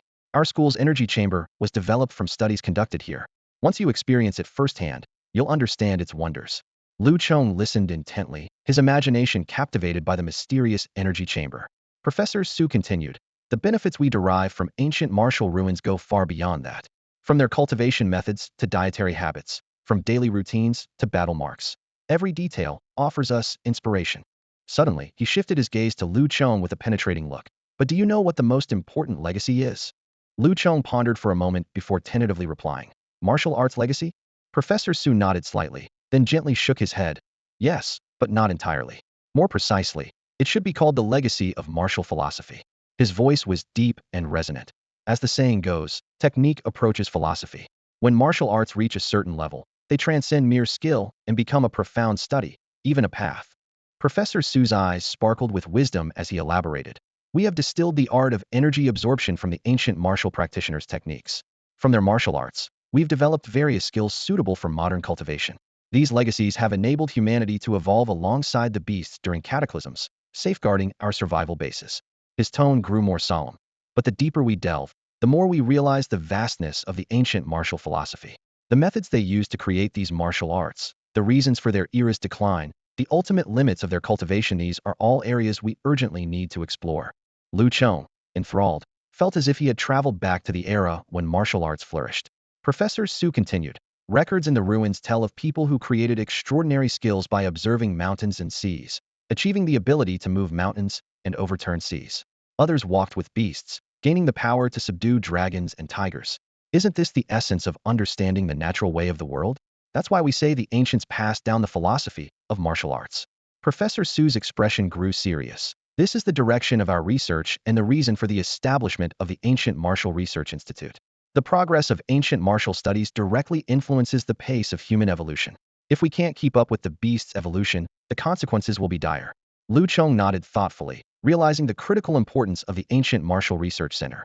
It was pivotal to humanity's fate, much like the world-class research centers that once drove human civilization's progress. Professor, I have another question, Lu Chong began. The cataclysm on Blue Star occurred 112 years ago. Hadn't we discovered ancient martial ruins before that? If we had explored earlier, could we have avoided the initial losses of the cataclysm? Professor Su looked at Lu Chong approvingly. Good question. It's not much of a secret. You're right. Ancient martial ruins weren't discovered only after the cataclysm. On our land, they were unearthed over 300 years ago. He sighed and continued. But what difference did it make? Although we studied ancient martial arts back then, and even had a few martial practitioners, no one could harness the legendary powers described by the ancients. Compared to technological advancements, it was insignificant. Professor Su explained. So, the research focus gradually shifted. The fundamental reason was the disappearance of energy from ancient times. The ancients called it spiritual energy, and while we're unsure if it's the same, its effects were likely similar. Without energy, ancient martial arts could only serve to strengthen the body, at most reaching the level of a formal martial artist. Until that day, when energy surged, seemingly unlocking the energy constraints of Blue Star. Flora and fauna underwent mutations, and we thus opened the treasure trove of ancient martial cultivation. Lu Chong mused. That day? May 23rd, 2024, what exactly happened? Professor Su smiled mysteriously. I can't tell you that. Once you become a formal researcher, you'll naturally have access to that information. Lu Chong wisely refrained from further questions, but he speculated that the secret might be related to alien civilizations. He pondered what exactly transpired then, how the so-called alien invasion occurred, and why it's predicted to happen again around 2146. Let's not dwell on that. Professor Su interrupted Lu Chong's thoughts, speaking earnestly. Now I need to tell you about your auxiliary research direction as an assistant researcher. Lu Chong perked up, eager to engage with new martial arts legacies. Professor Su looked at Lu Chong with a serious expression and said directly, there are many directions in ancient martial arts research, but you should focus on martial arts inheritance, particularly in the area of techniques. He paused and added, breathing techniques are important, but they are not something you need to delve into at the moment. Lu Chong nodded in understanding, feeling a sense of relief. Professor Su's eyes suddenly gleamed with a mix of expectation and curiosity as he asked, I heard you can extrapolate Earth-level techniques from human-level ones? Like wind step, wind cutting axe, and golden light wave. Lu Chong was slightly taken aback, but then replied with some hesitation, I do have some insights, but they are not yet fully developed. He didn't completely deny it because this ability did exist, albeit with limitation. She could only extrapolate human-level techniques from Earth-level ones he had already mastered, while basic techniques could not evolve. Hearing this, Professor Su took a deep breath, his eyes shining with excitement. That's already quite remarkable, he praised. And the fact that you've perfected the rolling blade 18 forms and dragon capture technique in just 2 months further proves your exceptional aptitude. He stared intently at Lu Chong and continued. What about the mountain overturning seal? I assume you've mastered that too. Lu Chong nodded honestly. Professor Su grew even more excited, for he had never encountered a martial artist with such high aptitude. While strength isn't solely determined by technique, martial arts techniques are undoubtedly a crucial component, he said seriously. This is not just about you. It concerns the future of martial arts in China. You must take this seriously. Seeing Lu Chong's calm demeanor, Professor Su decided to reveal some big news. I can assure you that if you can develop new martial arts techniques, you'll never have to worry about resources for the rest of your life. Any martial arts inheritance you create will be protected with corresponding rights. Do you understand what this means? Lu Chong's heart skipped a beat as he realized this was akin to having his own intellectual property. As long as people practiced the techniques he created, he would earn income. Even if he had to share some with the state and the university, he could still comfortably collect royalties from home. Wasn't this his dream all along? Professor Su continued, your research topics include repairing incomplete techniques, deconstructing Earth-level techniques, extrapolating human-level techniques, and the most challenging, creating entirely new techniques. Although your position is that of an assistant researcher, you will have complete independence. If you encounter any issues, the senior professors at the Ancient Martial Arts Research Institute can provide guidance and discussion. This should be a sufficiently flexible arrangement, right? Lu Chong was satisfied with these arrangements and understood his research direction. However, he had a pressing question that needed answering. He eagerly asked, Professor, when can I access these techniques? I want to start my research as soon as possible. Lu Chong stood in front of the school's armory, his eyes gleaming with anticipation. He had long coveted the martial arts techniques inside, and the automatic training system he possessed had been idle for far too long. Just then, Professor Su approached with a cheerful smile, giving Lu Chong a pat on the shoulder. Kid, today you get full access, Professor Su said heartily. You can practice any martial art in the school's armory. Not only that, but you can also access the incomplete martial arts inheritance in the Research Institute. Remember, these are top secrets and must not be shared. Professor Su's expression suddenly turned serious. Listen, while the school's armory is open to you for free, don't think you can just take advantage without giving back. If you don't achieve anything by the end of the year, your assistant researcher benefits will be revoked. Lu Chong immediately straightened up and replied earnestly. Understood, Professor. Rest assured, I am committed to contributing to the country and the school. Professor Su nodded in satisfaction. Good. It's great that you understand. Oh, and your research project funding has been approved. You can use it to purchase resources from the market, but it can't be converted into school credits. This is to ensure fair competition among students, and I hope you understand. Lu Chong nodded repeatedly, his heart filled with joy. An additional funding of 200 million each year was more than enough to make him content. In the following 2 hours, Professor Su personally took Lu Chong on a tour of the research center. Except for some extremely confidential areas, Lu Chong gained a preliminary understanding of the entire center. By the time he returned to his villa dormitory, it was already past 5 in the afternoon. Eagerly, Lu Chong shut the door, hung a no visitors sign, and quickly headed to the second-floor observation deck. He opened the academy's electronic armory and began to enthusiastically select martial arts techniques. First, he focused on a technique that could enhance his mental willpower like the Tiger Roar technique Dragon's Roar Wave. This was a high-grade, earth-level technique that enhanced mental strength through the resonance of internal energy and brain waves. Lu Chong read the introduction carefully, his heart racing with excitement. Next, he found the archery technique he had longed for, Big Dipper 7 Stars Arrow. This mid-grade earth-level technique not only allowed the user to hit targets with precision, but also enabled the execution of the 7 arrows in a row, where arrows could collide and change direction midair, amplifying their power. Having selected these 2 main techniques, Lu Chong continued to browse the armory, looking for other techniques to complement his martial arts repertoire. Though he wished he could claim every technique in the armory, he knew that would be too conspicuous. Even so, the freedom to choose from so many advanced martial arts left Lu Chong feeling unprecedentedly exhilarated. He had never felt so empowered, as if the entire armory was prepared just for him. Lu Chong stood in front of the martial arts arsenal at Jiangnan Martial University, his eyes gleaming with determination. His fingers moved swiftly across the digital screen, carefully selecting the martial techniques that had caught his interest: Serpent Sword, Overlapping Waves Palm, Cloud Smoke Step, and Rapid Fire Fist. These techniques had captivated him during sparring sessions with his classmates, who had mastered them to perfection. Lu Chong was secretly delighted, knowing that through friendly exchanges with his peers, he could significantly accelerate his mastery of these techniques. He couldn't help but think of Chun Hao's mighty Vajra body. Unfortunately, this body-refining technique wasn't available in the arsenal and had stringent physical requirements, so he had to set it aside for now. As he continued to browse, Lu Chong chose the Poison Dragon Spear and 100 Flowers Whip, 2 Earth-grade techniques, to further hone his spear and whip skills. With this, he had selected 8 Earth-grade techniques from the school's arsenal. Although the arsenal housed over 100 Earth-grade techniques, Lu Chong wasn't in a rush. He decided to try out these first, as he was uncertain about the limits of his automatic cultivation system and didn't want to overwhelm it. As an assistant researcher, Lu Chong also had the responsibility to restore incomplete martial arts. After Professor Su granted him access, he selected a high-grade earth technique called wave-breaking art. Though incomplete and only trainable to a subtle level, its unique feature allowed martial artists to breathe and move swiftly underwater, making it an exquisite aquatic technique. To further explore the limits of his automatic cultivation system, Lu Chong selected 20 human-grade techniques. Although these techniques seemed somewhat trivial to him now, Lu Chong understood the importance of a solid foundation. A strong base would not only make mastering higher-grade techniques more efficient, but also lay a solid groundwork for creating his own techniques in the future. More importantly, Lu Chong wanted to experiment with the system's ability to elevate some human-grade techniques to Earth-grade. This was not only part of his research as an assistant researcher, but also a crucial step in his strategy for gradual accumulation and breakthrough. For Lu Chong, who possessed the automatic cultivation system, a broad exploration was undoubtedly the best path. That evening, after confirming his selections, Professor Su called him into the office. With a furrowed brow and a tone of bafflement, Professor Su asked, "Are you crazy, choosing so many techniques at once? Do you think you can eat them for breakfast?" Faced with his mentor's skepticism, Lu Chong couldn't reveal the existence of his secret system. Instead, he feigned innocence and patiently explained, "Professor, I'm doing this to better analyze martial arts. Given the challenging tasks you've assigned, if I don't broaden my knowledge, how can I analyze techniques or restore incomplete martial arts?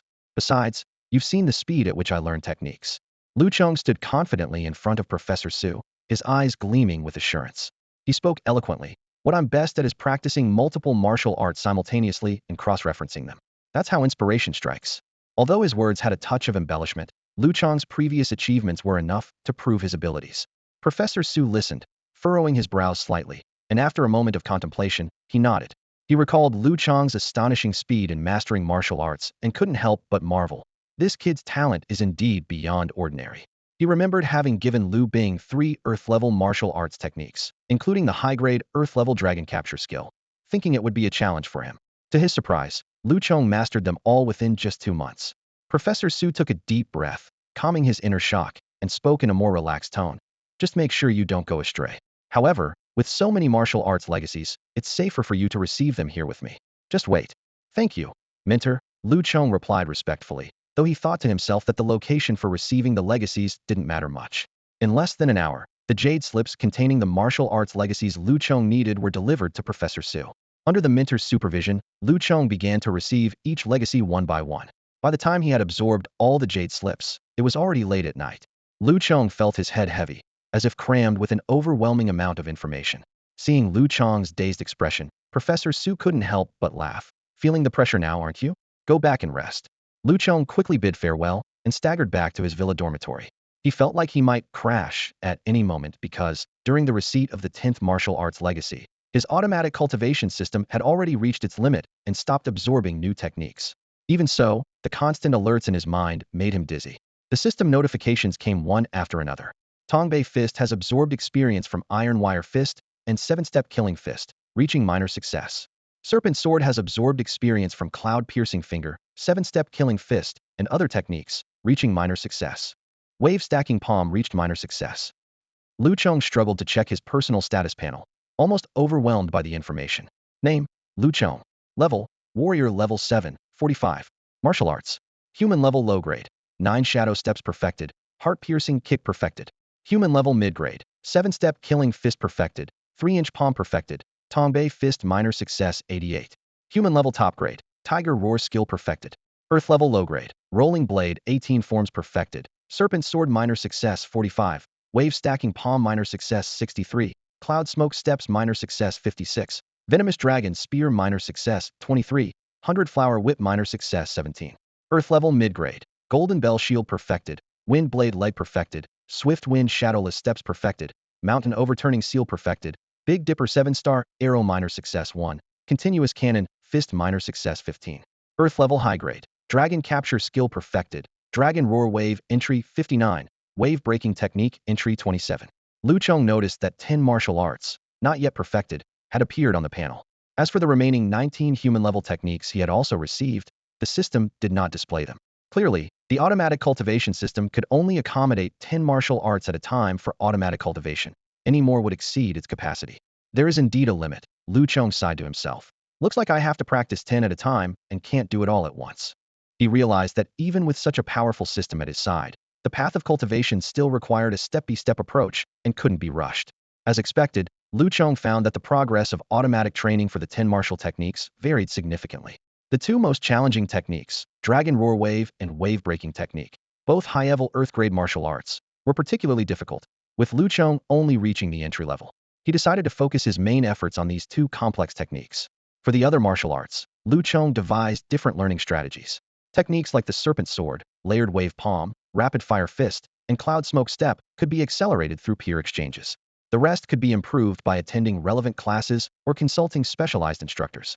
Jiangnan Martial University indeed boasted a strong faculty, with experts for nearly every martial art. Lu Chong thought that as long as he could advance Dragon Roar Wave to a certain level, the overall pace of automatic training would increase. On that day, Lu Chong spent 2,200 credits from the credit mall to purchase a set of second-level mid-grade bow and arrows. This expenditure left him with only 400 credits from his previously hard-earned points. He calculated with a wry smile that this amount was only enough for an hour of training in the energy chamber. The next day, armed with just a few hundred credits, Lu Chong decided to personally experience the wonders of the energy chamber. Outside the chamber, a middle-aged teacher reminded him, 300 credits per hour, manage your time wisely. Lu Chong watched painfully as 300 credits were deducted, silently lamenting that this place was a money pit. Jiangnan Martial University had 1,000 energy chambers, and he randomly chose an unoccupied room. Upon entering, Lu Chong found the chamber to be about 10 square meters, with nothing but a mat in the center. However, as he sat on the mat, he immediately sensed something extraordinary. Invisible and colorless yet incredibly pure and dense energy surged from the mat. Not wanting to waste precious time, Lu Chong immediately activated the Qi Absorption technique to speed up his energy absorption.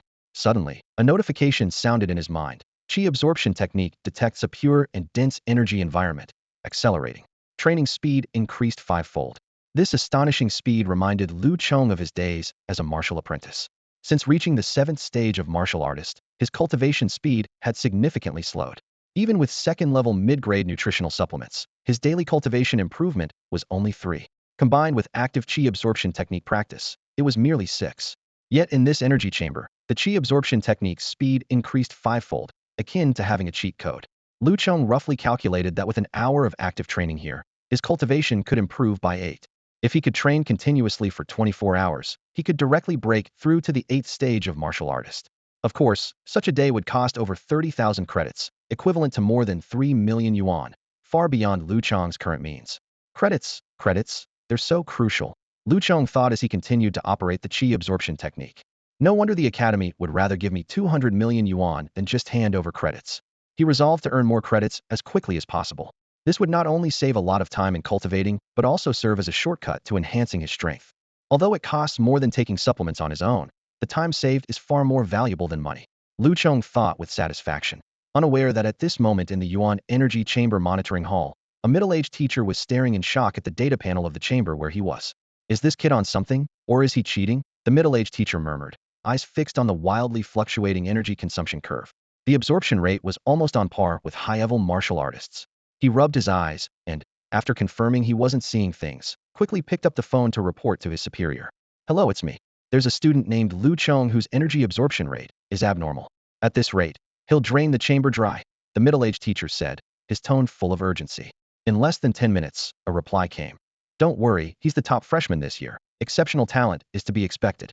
Supply him with as much as he can absorb. Increase the energy output frequency. Only then did the middle-aged teacher realize the issue wasn't with the student, but with his own overreaction. He marveled to himself. This kid is incredible. An hour here is equivalent to days of training for others. It's such a bargain. An hour later, Lu Chong emerged from the chamber, still wanting more. The middle-aged teacher specifically advised, make sure to consolidate your cultivation when you get back. Back in his dorm, Lu Chong's mind was still echoing with the feel of the meditation mat in the chamber. The efficiency is amazing, he thought to himself. If I could train in there every day, I'd reach the martial master level in a year. No question, earn credits, earn credits. In the days that followed, Lu Chong's university life became busy and routine. He attended classes as needed, and in his free time, he sparred and exchanged ideas with classmates like Chun Hao and Jiang Tao, or sought out teachers to accelerate his martial arts training. Occasionally, when students challenged him, he would take the opportunity to earn some credits. However, within a month, no freshman dared to challenge Lu Chong anymore. His position as the top student was recognized, and his reputation even spread to other universities. Due to the lack of practical effects and credit rewards, Lu Chong rarely visited the virtual trial tower. Thus, over the course of nearly a month, Lu Chong invested almost all of the hundreds of credits he earned daily into the Yuan Energy Chamber. By October 7th, his cultivation had broken through twice, soaring to the 9th stage of the martial artist level. His martial arts skills also saw significant improvement. Name, Lu Chong. Level, martial artist 9th stage 5. Martial arts skills. Human grade low quality, 9 shadow steps perfected, heart-piercing kick perfected. Human grade medium quality, 7-step killing fist perfected. Human grade top quality, tiger roar technique perfected. Earth grade low quality, rolling blade 18 style, serpentine sword, overlapping waves palm, misty steps, poison dragon spear, 100 flowers whip, all perfected. Earth grade medium quality, golden bell shield, wind blade leg, gale shadowless step, mountain overturning seal, big dipper 7 stars arrow, continuous cannon fist, all perfected. Earth grade high quality, dragon capturing skill perfected, dragon roar wave advanced 39, breaking wave technique advanced 13. On this day, Lu Chong finally welcomed an opportunity to earn a large number of credits. A friendly sparring group from North China Martial Arts University came for an exchange. A month flew by like a fleeting moment, and Lu Chong's martial arts skills advanced remarkably. He not only mastered the 8 new martial techniques to perfection, but also achieved mastery in the 19 human-level techniques he had previously chosen. These included high-grade techniques like Thunder Palm, Baiwa Staff, and Bone Melting Palm, all of which he wielded with ease. However, the Earth-level high-grade techniques, Dragon Roar Wave and Wave-Breaking Art, remained at the subtle level, akin to insurmountable peaks. Lu Chong understood that this astonishing progress far exceeded the efficiency of the 2-month summer period. The reasons for this included the excellent conditions provided by Jiangnan Martial Arts University, and more importantly, the Earth-level high-grade Dragon Roar technique. This technique boosted his mental and spiritual prowess several times more than the Tiger Roar skill, acting like a powerful stimulant that accelerated the growth of his automatic training system, thereby doubling his training speed. The progress in Dragon Roar Wave was steadily improving, like a winding mountain path. In contrast, the incomplete wave-breaking art seemed stuck in a quagmire, with noticeably slower progress. Despite this, Lu Chong held on to a glimmer of hope. The wave-breaking art, though slow, hadn't completely stalled.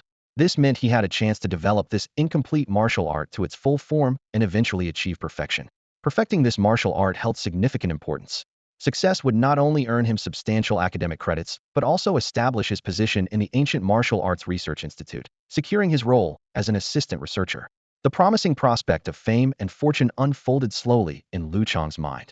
Just as Lu Chong was about to seek more martial techniques from Professor Su, an unexpected opportunity arose: the challenge competition for freshmen at North China Martial Arts University. This was undoubtedly an excellent chance to earn credits and conveniently solve the issue of Lu Chong being able to spend only an hour or two in the energy chamber each day. Lu Chong calculated that if he could showcase his skills in this competition, he was confident of breaking through his bottleneck within a month and stepping into the realm of a martial master.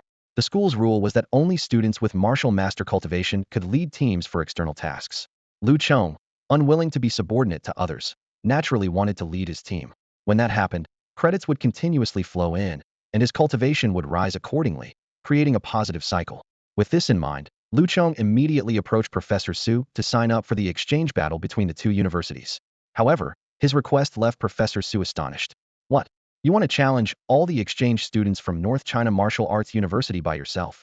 Professor Su shook his head in disbelief. True, your current 9th-stage warrior cultivation isn't weak. But among the 9 freshmen from North China University, there's a martial master.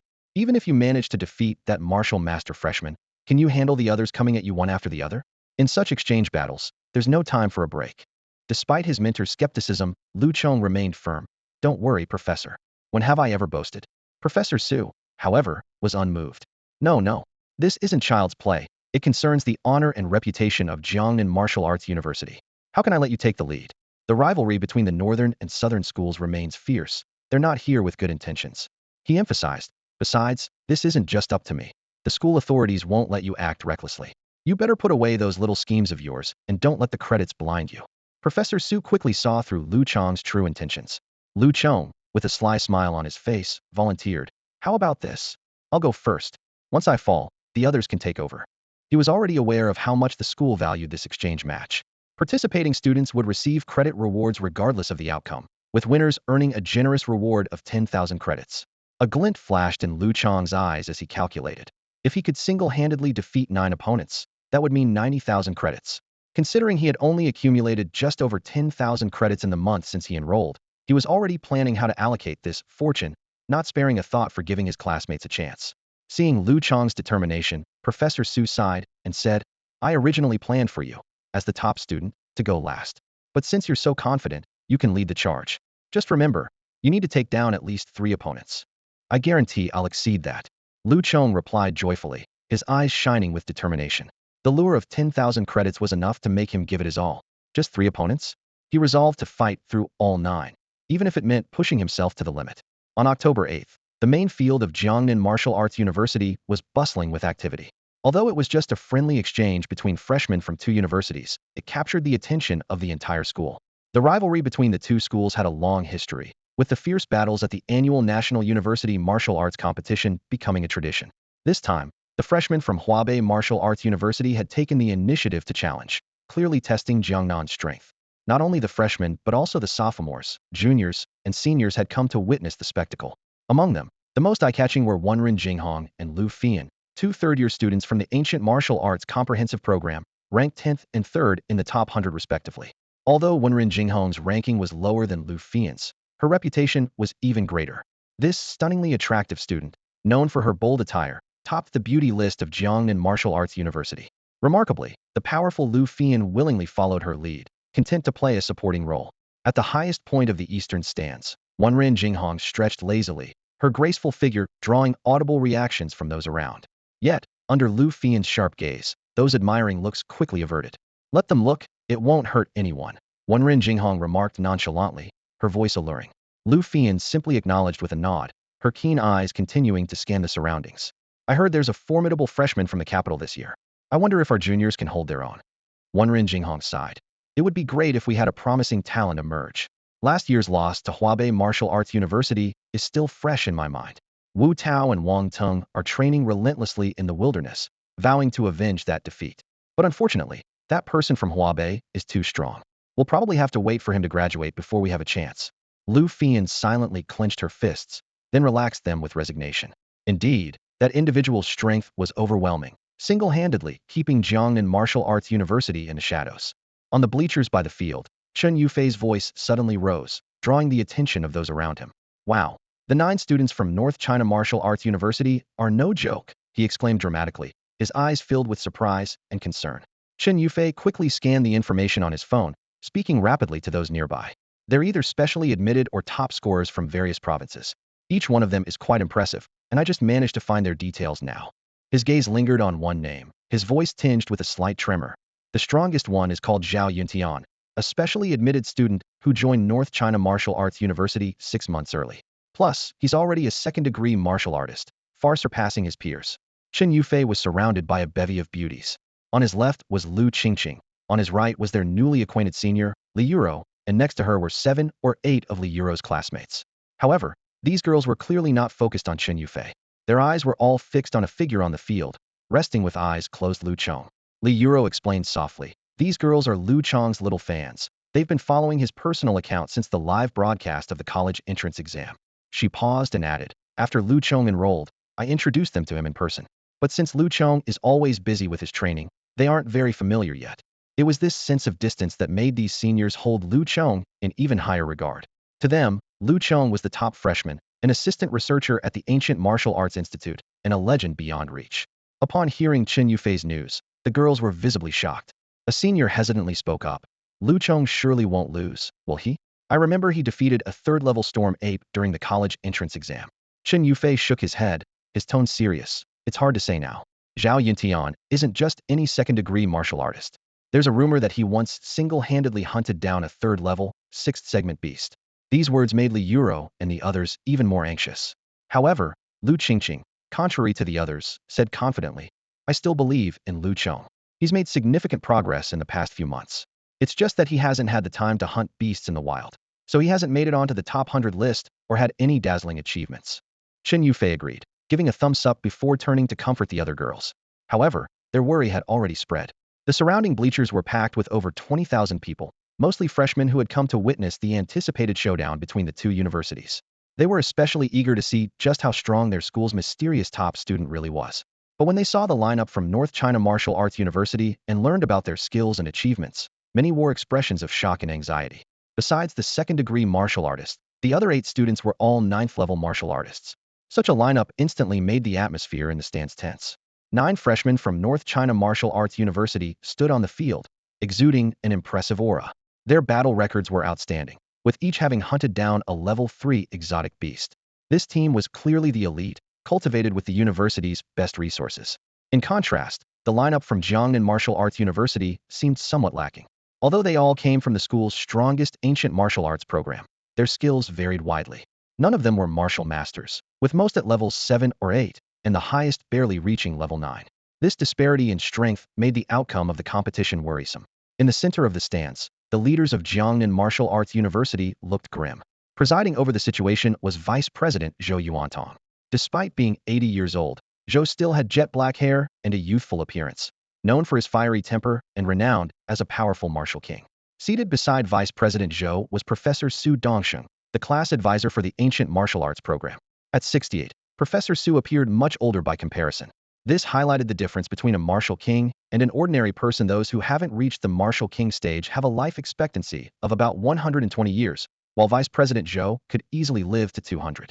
Damn it, Vice President Zhou fumed, his square face full of anger. Those old folks at North China Martial Arts University pulled a fast one this year, launching a surprise attack. Just a month into the semester, and they bring out so many talented students to challenge us. Is that really necessary?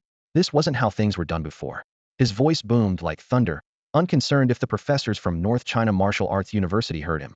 Professor Su awkwardly lowered his voice to advise. Brother Zhou, calm down. They're already here, and if we show fear before the fight, it would really be a joke. What a joke! Who dares to mock Jiangnan Martial Arts University? Vice President Zhou's anger intensified.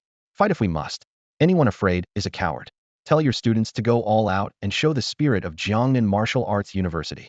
Professor Su understood the underlying message. Even Vice President Zhou was not confident in their team. He thought to himself, it's all up to Lu Chong now.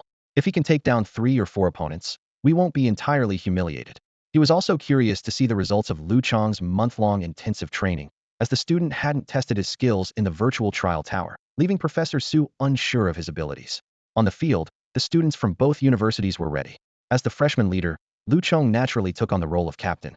Behind him stood 8 students from the ancient martial arts program, including Chun Hao, all with serious expressions, ready for the challenge. They could tell North China Martial Arts University was a formidable opponent this time. However, when Lu Chong spoke to arrange the order of battle, everyone was stunned. You all just relax, have some snacks. I'm enough on my own, Lu Chong instructed casually, then turned and walked forward alone, leaving everyone with a confident silhouette. The others were left in shock, thinking, this is being broadcasted live. Does Captain Lu really have to be this bold? At this moment, the official platforms of Jiangnan Martial Arts University and Huabai Martial Arts University simultaneously launched their live broadcasts. The teachers and students on the field held their breath, while millions of online viewers focused intently on this competition between the two schools. Lu Chong's offhand provocative remark, once broadcasted on the live platform, immediately stirred up a storm online. The comments section instantly boiled over, with Huabai Martial Arts University's students indignantly declaring, "Isn't that the top scorer from the college entrance exams? He really thinks he's the best in the nation, daring to claim he can take on 9 of us? A mere 4th-stage martial artist during the exams, and he's already bragging. He probably doesn't know we have students who were admitted without even taking the exam, yet their strength far surpasses provincial champions." Jiangnan Martial Arts University's students were not to be outdone and quickly retorted, "Lu's prowess is evident to all. So what if it's Huabai Martial Arts University? We'll still beat you back. I love Lu's boldness." Even before the contestants faced off, supporters on the platform were already engaged in a fierce verbal battle. Through the live broadcast, the participating students from Huabai Martial Arts University clearly witnessed Lu Chong's provocative behavior. A young man with a wild hairstyle couldn't hold back and eagerly volunteered. "Chief, let me go first and show this so-called national top scorer the consequences of his big talk." Zhao Yuntian stood tall and stern, responding coolly, "No need to get too excited. This is merely a provocation from the other side. If we overreact and lose our composure, we fall into his trap. Stick to the original plan. Luo Yuan will go first to test his strength." Luo Yuan was a plump individual, his body so round that he didn't seem like a martial artist at all. Yet, when he was the first to step into the fight, the students of Huabai Martial Arts University fell silent. The moment Luo Yuan unleashed his aura, no one dared to underestimate him. A peak 9th-stage martial artist, just a step away from breaking into the martial master level. "This guy isn't simple," someone in the audience whispered in awe. "There's a big difference between peak 9th stage and just entering the 9th stage." Lu Chong walked forward calmly, facing the sneering Luo Yuan. He clasped his hands and said, "As the host, I should show some hospitality to our friends from Huabai Martial Arts University. Please make the first move. I won't retaliate for the first 3 moves." In the live stream, Jiangnan Martial Arts University's students cheered, "That's the spirit, truly worthy of our Chief Lu." Luo Yuan's sneer deepened, and he mocked Lu Chong, "Luo Yuan from Huabai Martial Arts University. If all you can do is talk big, you'll likely be out after 3 moves." As he spoke, Luo Yuan's body transformed into a blur, charging fiercely at Lu Chong. True to his word, Luo Yuan didn't hold back. To him, showing courtesy in a fight was a suicidal act, much like Lu Chong's approach. Despite his bulk, Luo Yuan moved with surprising speed, like a rapidly spinning ball barreling forward, exuding immense pressure. When this human cannonball collided at high speed, Lu Chong astonishingly stood his ground, taking the hit head-on, which elicited gasps from the crowd. However, everyone soon realized that Lu Chong's body floated back like a light leaf, effortlessly dissipating most of the force and landing gracefully. This scene left Luo Yuan and most of the spectators dumbfounded, as they failed to grasp Lu Chong's seamless energy flow. Sitting in the preparation area, Jiang Tao was momentarily stunned and blurted out, "That's the cloud smoke step. Wasn't this his own martial art technique?" A hint of surprise flashed through Lu Chong's eyes. The ethereal and agile movement of the cloud smoke step had an advantage over the gale shadowless step in small-scale maneuvers and force deflection. He couldn't help but wonder when Lu Chong had honed his skills to such perfection. "One move." Lu Chong's voice echoed across the field, carrying a hint of provocation. Luo Yuan didn't rush. Instead, he transformed into a rolling ball again, charging at Lu Chong without looking back. This time, the ball formed by Luo Yuan wasn't just rolling. It was accompanied by countless beams of fierce energy, shooting out in all directions. Such an area attack made it impossible for Lu Chong to deflect all of it, no matter how skilled his footwork was. Amidst the clattering sounds, Lu Chong didn't dodge. He relied on his footwork to deflect the force and simultaneously activated the golden bell shield to withstand Luo Yuan's energy beams.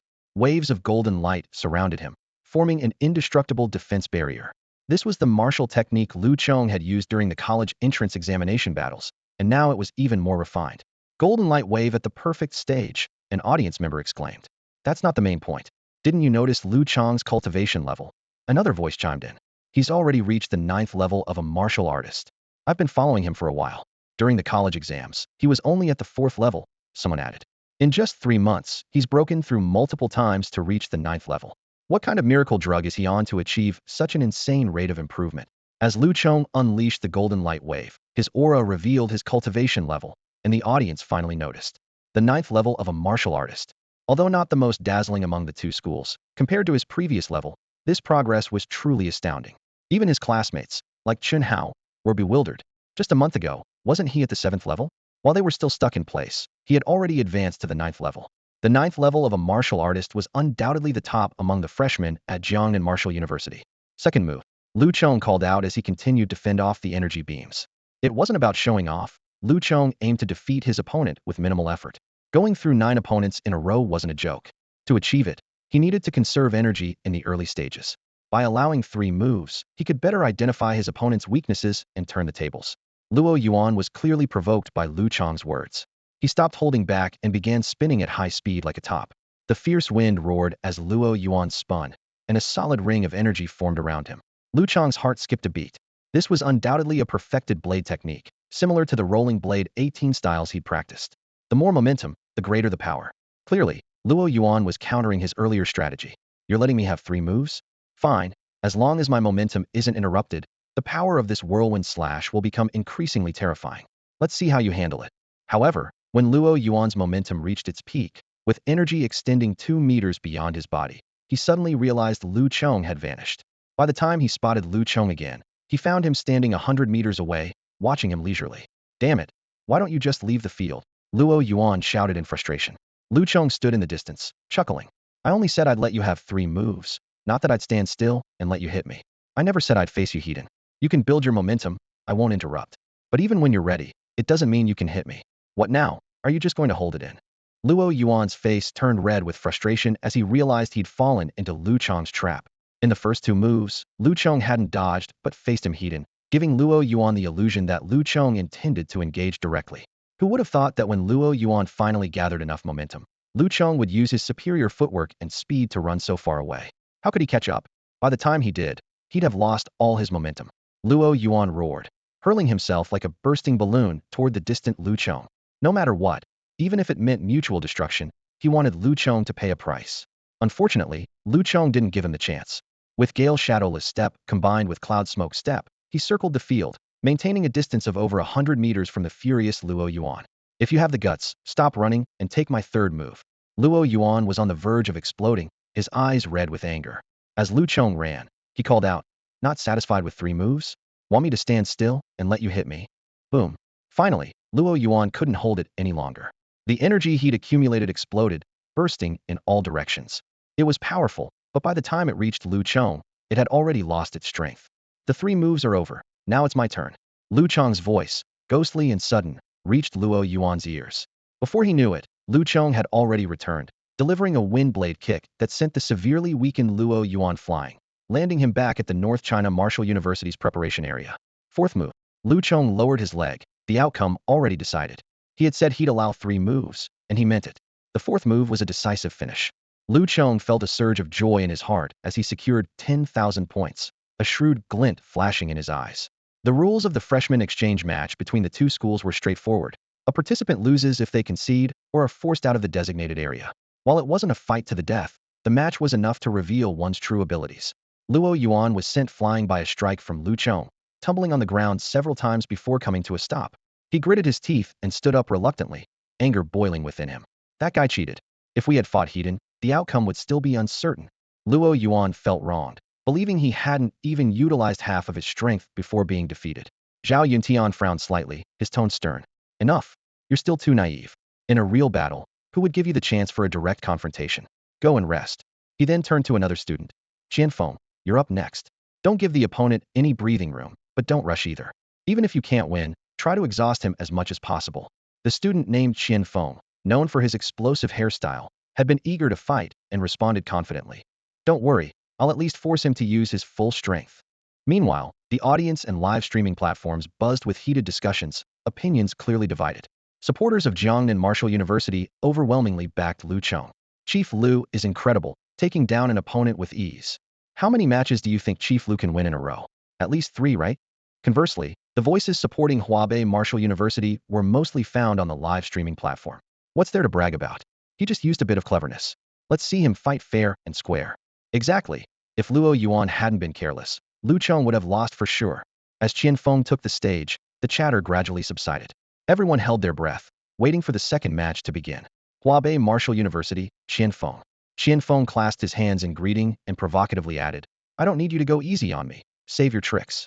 Lu Chong grinned. All right then. No sooner had he spoken than his figure vanished like a phantom. He knew he couldn't use the same tactic twice. Since his opponent didn't want any concessions, he decided to end it quickly. Using Gale Phantom steps combined with Cloud Smoke steps, Lu Chong's movements became a blur, kicking up dust all around. Qianfeng shouted, I'm not afraid to match your speed. The ground beneath his feet suddenly exploded, leaving a charred patch as his body launched like a cannonball, precisely targeting Lu Chong's trajectory. This was the extremely powerful mid-level Earth rank skill, Scarlet Flame Body, which Qianfeng had mastered to perfection. In terms of speed, he was likely on par with Lu Chong. Lu Chong noticed this as well. While Qianfeng's agility wasn't as unpredictable as his own, his short-distance explosiveness was remarkable. Within this confined area, Lu Chong didn't hold the advantage.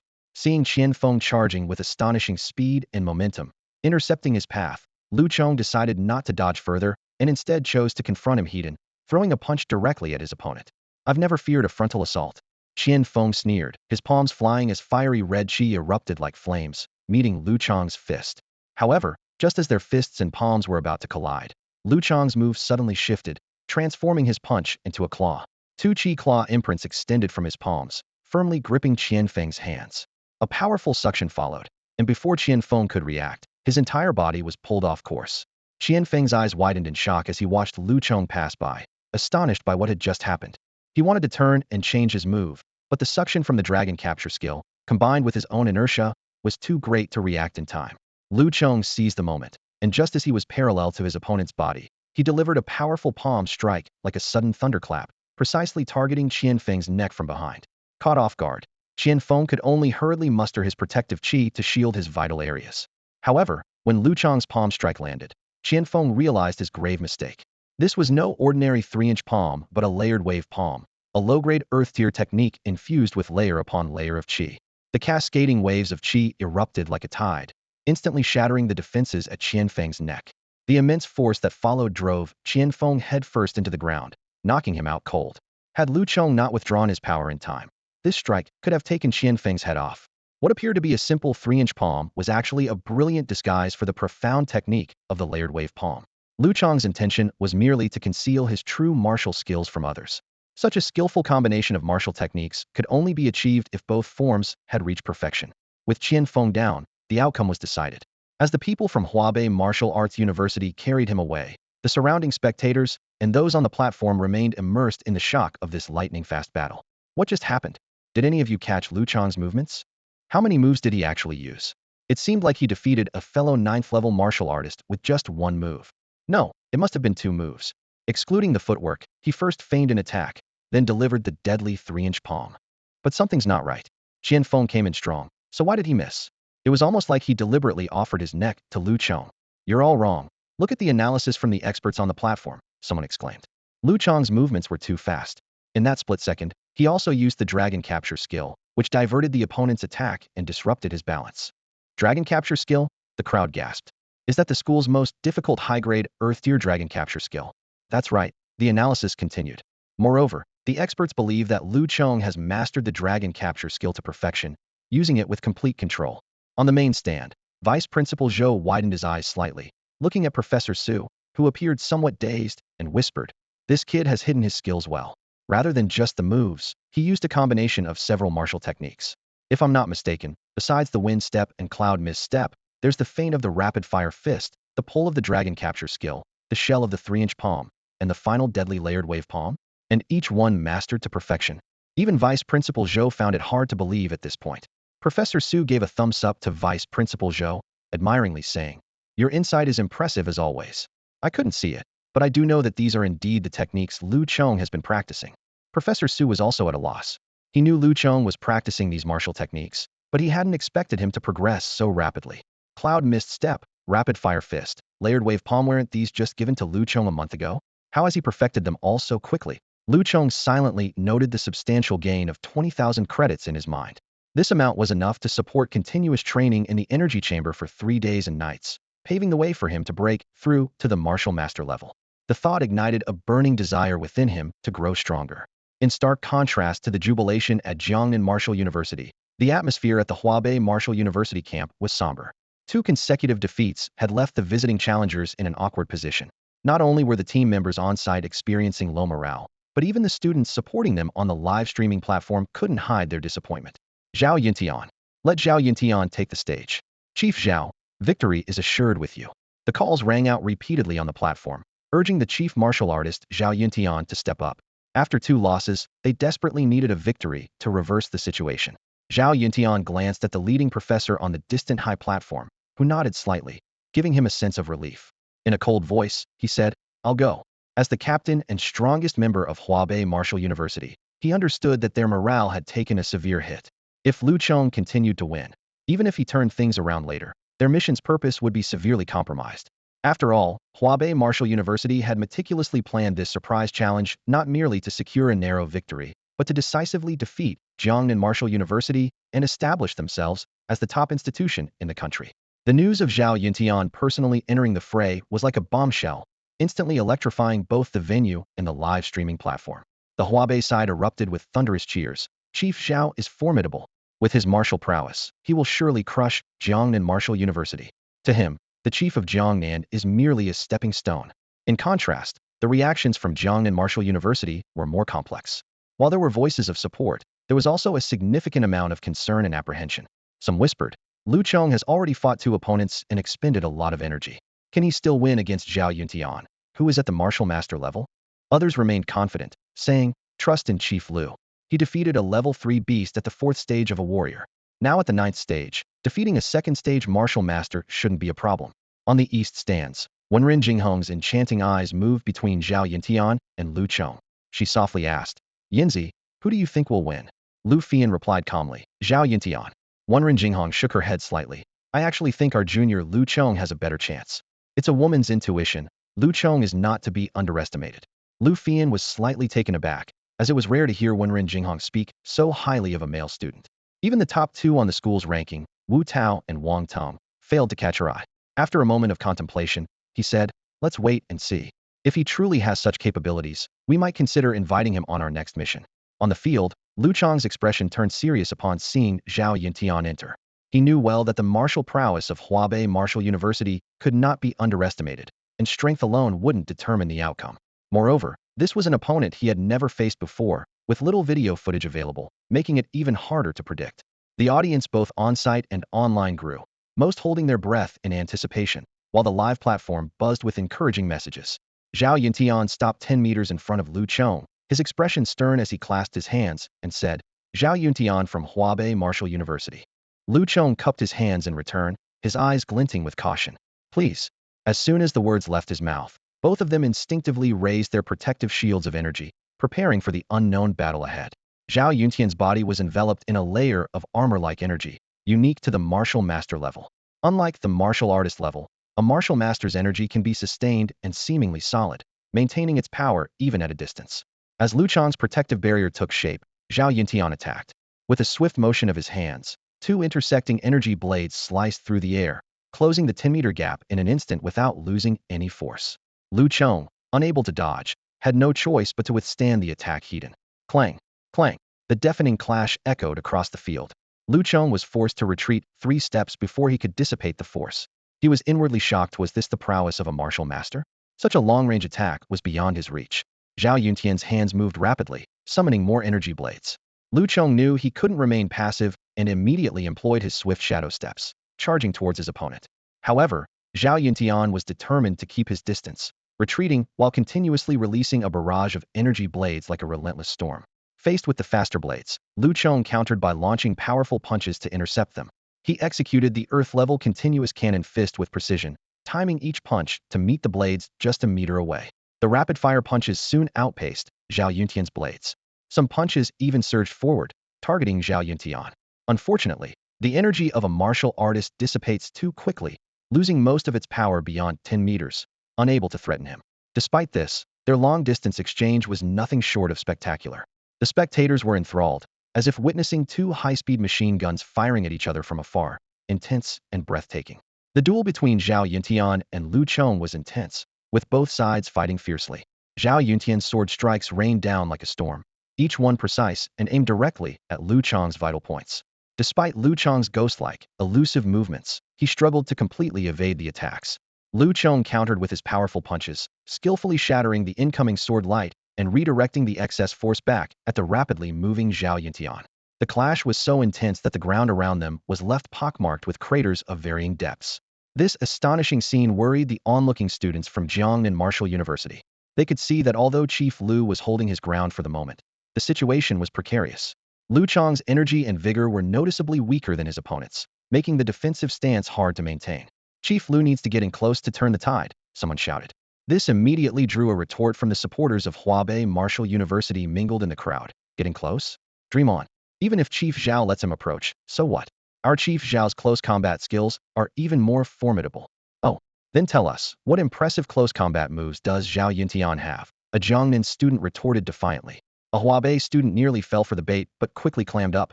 Huh, you think you can trick me into revealing secrets? Not a chance. On the battlefield, Lu Chong also realized the urgency of the situation. He knew that if he couldn't quickly close the distance, his disadvantage would only become more pronounced. However, Zhao Yuntian was too cautious, maintaining a high frequency of sword strikes and displaying movement skills comparable to Lu Chong's to keep him at bay. Damn it, Lu Chong cursed to himself. If it weren't for the rule against weapons in student duels, I'd make him taste the power of the Beidou 7 stars arrows. Zhao Yuntian was not the type to relinquish his advantage for the sake of pride. Seeing that his prolonged assault was not yielding results, he decisively switched tactics, unleashing a more formidable range technique, the Guiyuan sword technique.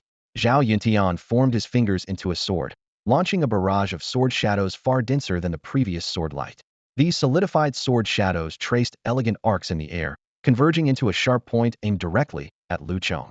While Lu Chong's punches could fend off one or two sword energies, they struggled against the onslaught of dozens, even hundreds, of sword shadows. This technique, designed to penetrate defenses at a distance, aimed to break through Lu Chong's punch defense and Golden Bell shield. The situation grew increasingly dire for Lu Chong. However, just as Zhao Yuntian's sword shadow attack reached its peak, forcing Lu Chong into retreat, he finally found an opportunity to counterattack. With a sudden change in technique, he let out a low shout, Dragon Capture Technique. Facing the overwhelming force that shattered his fist aura and was about to break through his Golden Bell shield, Lu Chong finally unleashed his long-prepared counterattack. The true power of his Dragon Capture skill was fully revealed at this moment. Not only could it seize and manipulate an opponent's body from a distance, but it could also perform amazing feats against aura attacks. A solid claw mark, a foot in diameter, suddenly appeared in front of Lu Chong.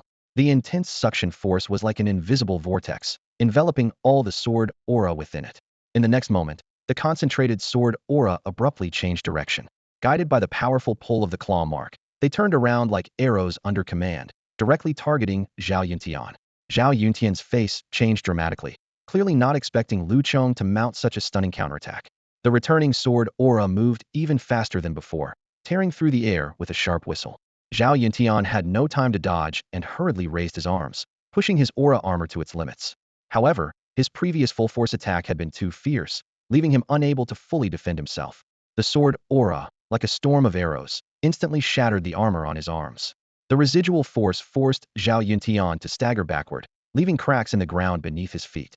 By the time he managed to dissipate the remaining sword aura with a series of moves, his arms were covered in blood, and blood trickled from the corner of his mouth. The injuries on his arms were clearly caused by his own sword aura, while the blood at his mouth was due to internal injuries from the aura's impact. The dragon capture skill had such an incredible ability to turn the tables. Zhao Yuntian was shocked, cold sweat running down his back. Although he had seen videos of the dragon capture skill, he had never experienced its power firsthand. Now, he realized that Lu Chong had mastered it to an unbelievable level, completely neutralizing his advantage of distance as a martial artist. While it might not have the power to move mountains and seas, this technique of using an opponent's strength against them was truly impressive. This was Lu Chong's first full-force display of the dragon capture skill, much more intense than when he faced Qianfeng. In the main stands, Vice Principal Zhou excitedly slammed the table, his eyes shining with satisfaction. Amazing! The dragon capture skill, once perfected, indeed has such power. But Lu Chong's timing is the real brilliance here. He analyzed excitedly. If he had countered with the dragon capture skill from the start, it wouldn't have harmed the opponent and would have alerted him prematurely, consuming a lot of energy. But using it when that kid from North China Martial University employed his Gui Yuan sword technique was different. It was like using the opponent's strongest move against him, turning the tide in one fell swoop. Vice Principal Zhou's analysis was spot on, and Professor Su nodded in agreement beside him. Only people of their level could clearly discern the subtle brilliance of Lu Chong's counterattack. Even the commentators on the live streaming platform, who prided themselves on their analytical skills, were left speechless, repeatedly typing, "Wow," to express their shock. Having gained the upper hand with the dragon capture skill, Lu Chong wasn't about to let this rare opportunity slip by. As Zhao Yuntian was momentarily held by the sword aura, Lu Chong unleashed his full speed, sweeping forward like a whirlwind. By the time Zhao Yuntian recovered his senses, Lu Chong was already within 2 meters of him, unleashing a thunderous roar that shook the entire arena. With a roar like thunder, Lu Chong unleashed a burst of energy from his mouth, aiming directly at Zhao Yuntian's face. Zhao Yuntian was shocked, attempting to counter, but found his mind buzzing and consciousness wavering. The dragon roar wave at a close range had a deadly effect. Although Zhao Yuntian's disorientation lasted only a moment due to his level, for Lu Chong, who anticipated his opponent's moves, that instant was enough. First, Zhao Yuntian was struck on the face by the energy wave, nearly shattering his protective aura. Immediately after, Lu Chong's fists attacked like a storm. A barrage of punches.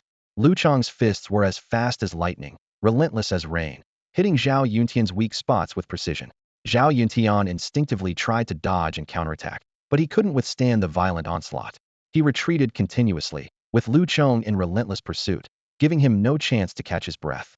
To completely prevent Zhao Yuntian from escaping, Lu Chong cleverly used the dragon claw technique to firmly hold his opponent in place. To the onlookers, it seemed as if Zhao Yuntian was willingly allowing himself to be pummeled by Lu Chong. In the span of just 3 breaths, Lu Chong had landed over 100 punches on Zhao Yuntian, causing him to cough up blood repeatedly. Lu Chong wasn't being deliberately ruthless. He had noticed that this second-level martial artist had incredible resilience and was still looking for an opportunity to counterattack. Having gained control of the fight, Lu Chong didn't allow his opponent any respite. This was a lesson he learned from his harsh training in the wilderness: if you don't kill the snake, it will bite back. The surrounding students watched in shock, stunned by the sight of Zhao Yuntian continuously spitting blood. Lu Chong's fierce approach left no room for his opponent to concede. Finally, the professor leading the team from North China Martial Arts University couldn't hold back any longer and stood up, shouting, "That's enough, we concede."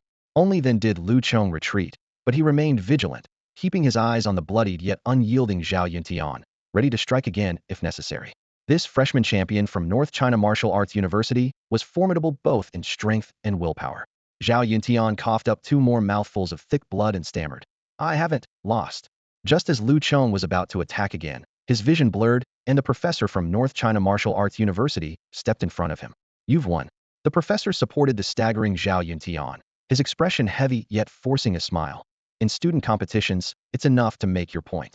Lu Chong nodded, clasped his hands, and said, "Thank you for the match." After the professor took Zhao Yuntian away, the freshman champion finally succumbed to unconsciousness and received medical attention. The atmosphere at the North China Martial Arts University's preparation area was grim. They had arrived with confidence, only to face such a devastating defeat. Zhao Yuntian was their backbone, yet he too had fallen to the same opponent. 9 had fought, and Lu Chong had already taken out a third of them, leaving their situation precarious. "Oomph," the lead professor snorted. "Have you lost your confidence already? If you give up now, who are you letting down? Just because 1 or 2 have failed, does that mean you should forget your duty? Each of you is a genius, a warrior. When a comrade falls, you should stand up and avenge them." The professor's words were like a shot of adrenaline, instantly reigniting the fighting spirit of the remaining 6 students. They stared at Lu Chong with reddened eyes, filled with determination. Yes, We are not just followers. We are also the main force. When someone falls, we must bravely step up and fill the gap. This is what it means to fight with the resolve to win and restore honor. Lu Chong sensed the opponent's rising determination and secretly admired them, while quickly consuming nutrients to replenish his energy and stamina. The battle with Zhao Yuntian had indeed taken a toll on him. Defeating the remaining 6 on his own would be his greatest challenge in terms of endurance. Meanwhile, the stands and online platforms were abuzz once more. Some cheered enthusiastically, others were worried, and various opinions and analyses emerged, shifting the tide of public opinion. The Beidou 7-star arrows. For the first time in actual combat, Lu Chong unleashed this remarkable skill with seamless precision, as if it was second nature. The 5 arrows he used earlier to shoot down the stone-skinned toad, though accurate and powerful, were not truly the Beidou 7-star arrows. With his level 3 martial artist prowess and a high-grade level 3 bow, one arrow was enough to kill most level 3, stage 5 beasts. However, against the exceptionally defensive level 3, stage 8 black armored crocodile, such archery was far from sufficient. Chun Hao and the others held their breath, eyes fixed on Lu Chong, eager to see how he would handle the 2 ferocious black armored crocodiles. Without the ability to threaten such formidable foes, even if they rescued the 2 women, they couldn't approach to recover the bodies and would have to retreat hastily. Lu Chong's expression was solemn as he drew his bow and notched an arrow again. The first arrow whistled through the air, followed by his right hand rapidly plucking the bowstring like lightning. The second, third, fourth arrows were released in quick succession, culminating in the 7th. His hand moved so swiftly it left an afterimage, yet seemed never to have moved at all. In the blink of an eye, 7 arrow beams appeared, forming a line like the Big Dipper, 7 stars in a row. This was the true Beidou 7-star arrows. Boom. The first arrow struck one black armored crocodile squarely on the back, immediately followed by the second and third. The 7 arrow beams hit precisely at the same point, leaving no room for the crocodile to evade, even while moving at high speed. To Chun Hao and the others' amazement, by the third arrow's explosion, the supposedly impenetrable scales on the crocodile's back had already shattered. The subsequent arrows pounded the opening like a storm, wreaking havoc inside the creature. Even from 2 miles away, the group could clearly hear the crocodile's cries of agony. They watched in disbelief as the massive level 3, stage 8 beast was blasted to the ground, its life force rapidly fading. Holy crap, Chun Hao exclaimed exaggeratedly. A level 3 martial artist taking down a level 3, stage 8 black armored crocodile from a distance. Zhong, you're like a cow jumping over the moon. Qin Heiyuan chuckled and agreed. With this achievement, Chong could easily make it into the top 10 of our school's top 100 list. Wenren Jinghong's best record was killing a level 3, stage 8 river dragon when she was a 3rd-level martial artist, but that was in her sophomore year. She's got nothing on Chong. Chung Zishu and Jiang Tao excitedly added, we've recorded it all. We can report it as soon as we get back. Lu Chong turned and said irritably, we're about to be surrounded, and you're just chatting here? Only then did they realize that a dozen or so various beasts had emerged from the nearby swamp, including stone-skinned toads, double-head water snakes, and iron wire centipedes. Fortunately, most were level 2 beasts, with only 2 double-head water snakes reaching level 3, stage 3. Gui Dao was already positioned at the base of a tree, gripping his sword, ready for action. Lu Chong quickly ordered, Chen Hao, go assist Gui Dao. The rest of you stay on the trees and provide cover. With that, he turned again, drew his bow, and aimed at the other black armored crocodile. With the combination of Gui Dao's offense and Chun Hao's defense, they were more than capable of handling the approaching beasts. Although both of them had just reached the first stage of martial master, their combat power was definitely enough to take on 3rd level, 3 to 4 stage beasts. The sword light was like a rainbow, slicing across 700 meters of sky, precisely killing the second black armored crocodile. The air trembled where the sword energy passed.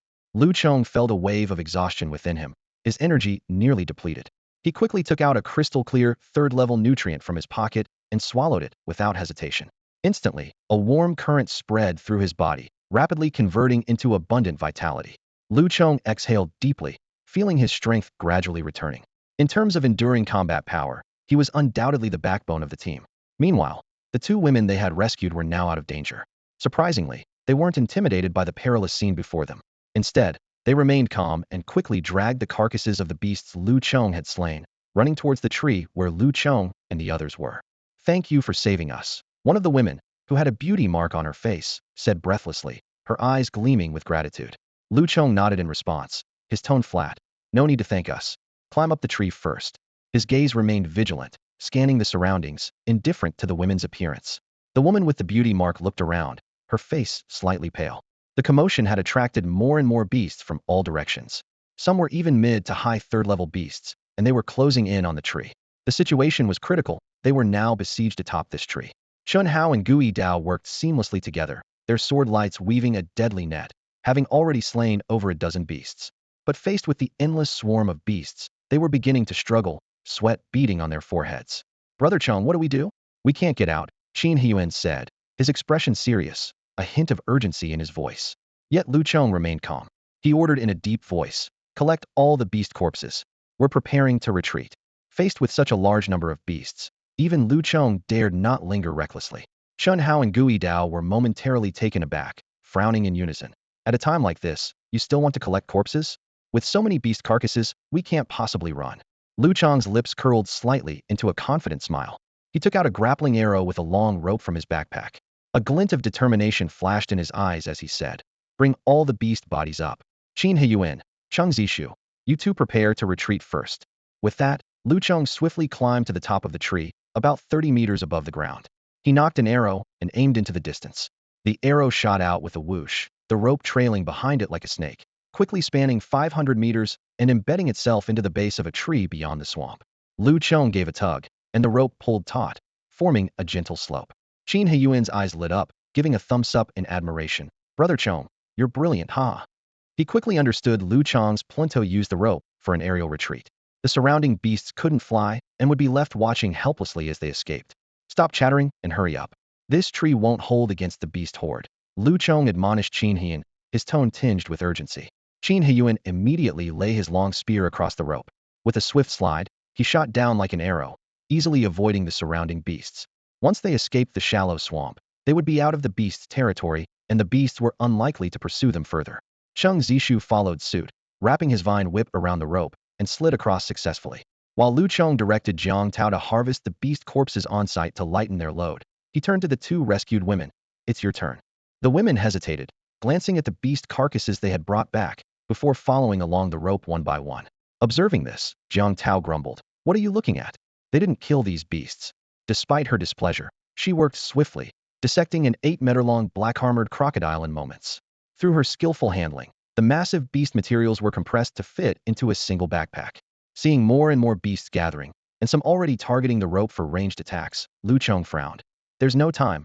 Gui Dao, you go first. Help us on the other side. Gui Dao's face was pale, and his right hand trembled slightly, indicating he was already overexerted.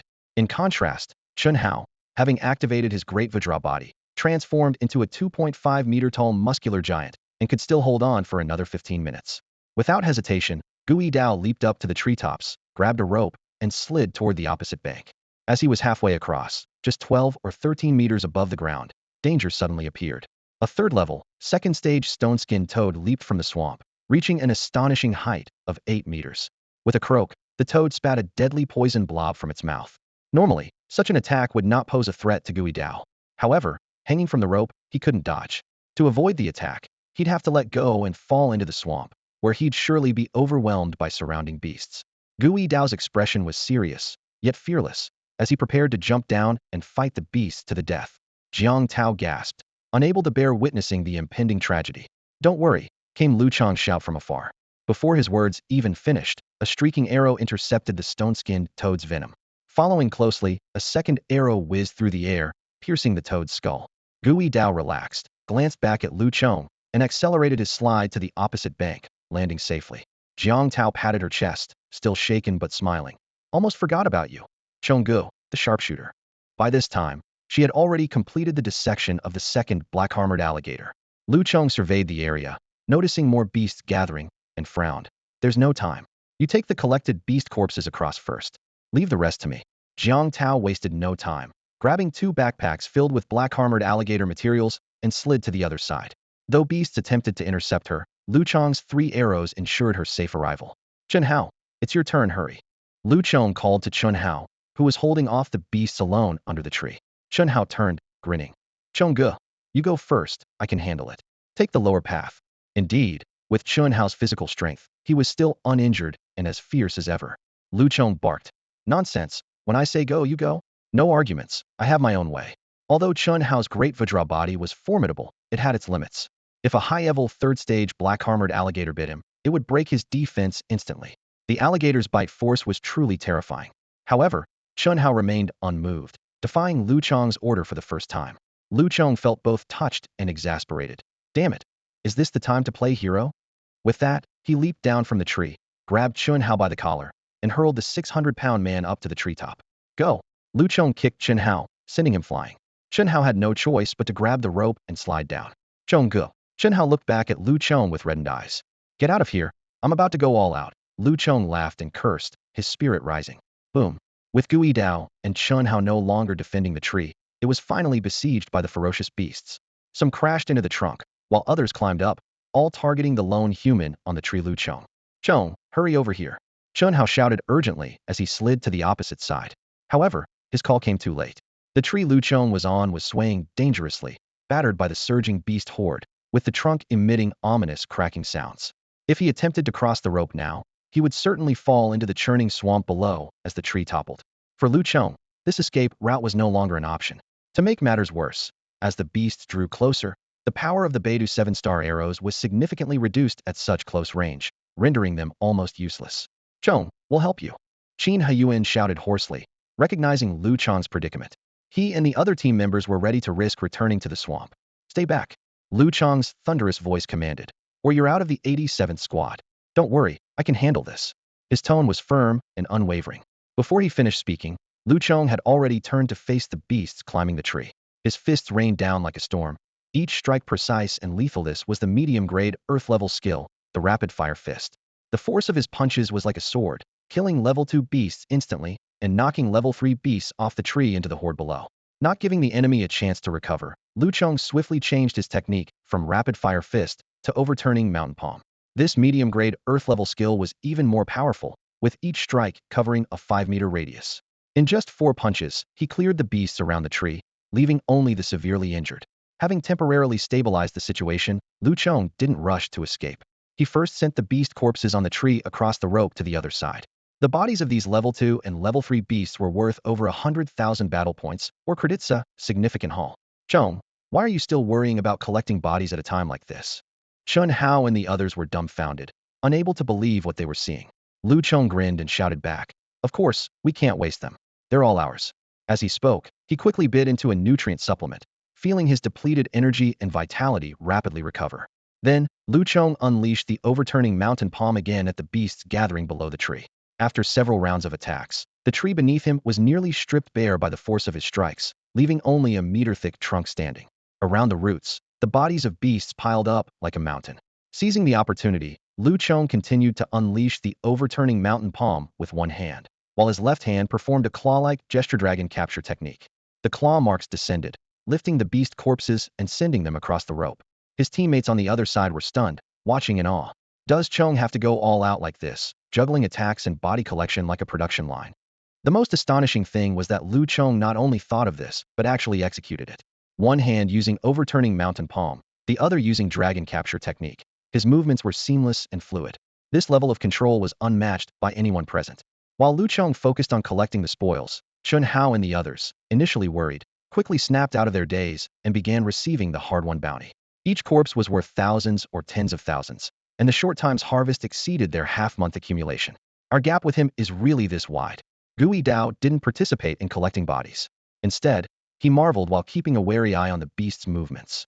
The more he watched, the more alarmed he became. Lu Chong's strength was undoubtedly formidable, but could he really maintain this without tiring? Even with abundant energy, he shouldn't have so much vitality reserve. However, Gui Dao soon had no time to ponder these questions. Suddenly, the reflection of a group of massive creatures appeared in his eyes. His face changed drastically, and he shouted urgently, "Captain, retreat quickly.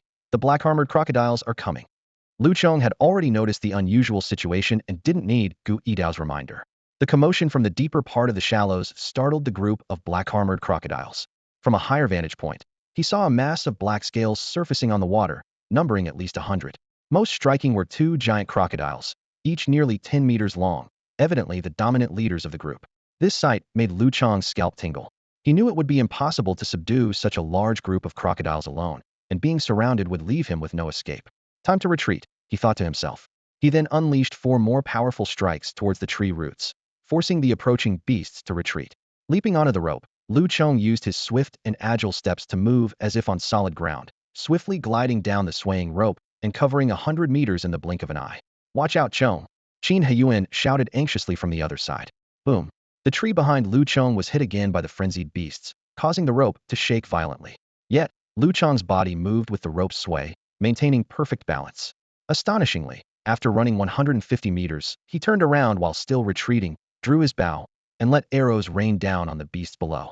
Explosions echoed one after another, forcing the beasts around the tree roots to retreat again. By now, Lu Chong had retreated 300 meters, casually striking down any beasts trying to intercept him along the way. Phew, I almost forgot. Chong's agility is exceptional, Qin Heyuan said with a sigh of relief. Chun Hao watched in awe and envy, saying, wow, having mastered so many skills really lets you be this daring. Truly, the more skills you have, the better. As they neared the end, Lu Chong landed on the ground with a leap, glanced at the packed beast corpses that Jiang Tao had prepared, and nodded in satisfaction. Grab everything. Let's get out of here. The 6 of them, along with the 2 rescued women, quickly retreated into the depths of the forest. The roars of the beasts faded into the distance until they were completely gone. Finally, the group stopped at a stone forest. Chong, this place is relatively safe. Let's rest for a bit, suggested Qin Heyuan, familiar with the terrain. Lu Chong nodded in agreement. Let's take a break and sort out our gains. The rescue operation, though thrilling, was also rewarding. Just the 2 black-armored crocodiles and 5 stone-skinned toads that Lu Chong killed were worth over 300,000 credits. Adding the beasts Gu Yidao and Chun Hao killed, as well as Lu Chong's final strikes, the total haul needed careful tallying. At that moment, the 2 rescued young women approached. One of them, a woman with a beauty mark and about 30 years old, spoke up. Thank you for saving us. Lu Chong, in good spirits, smiled and replied.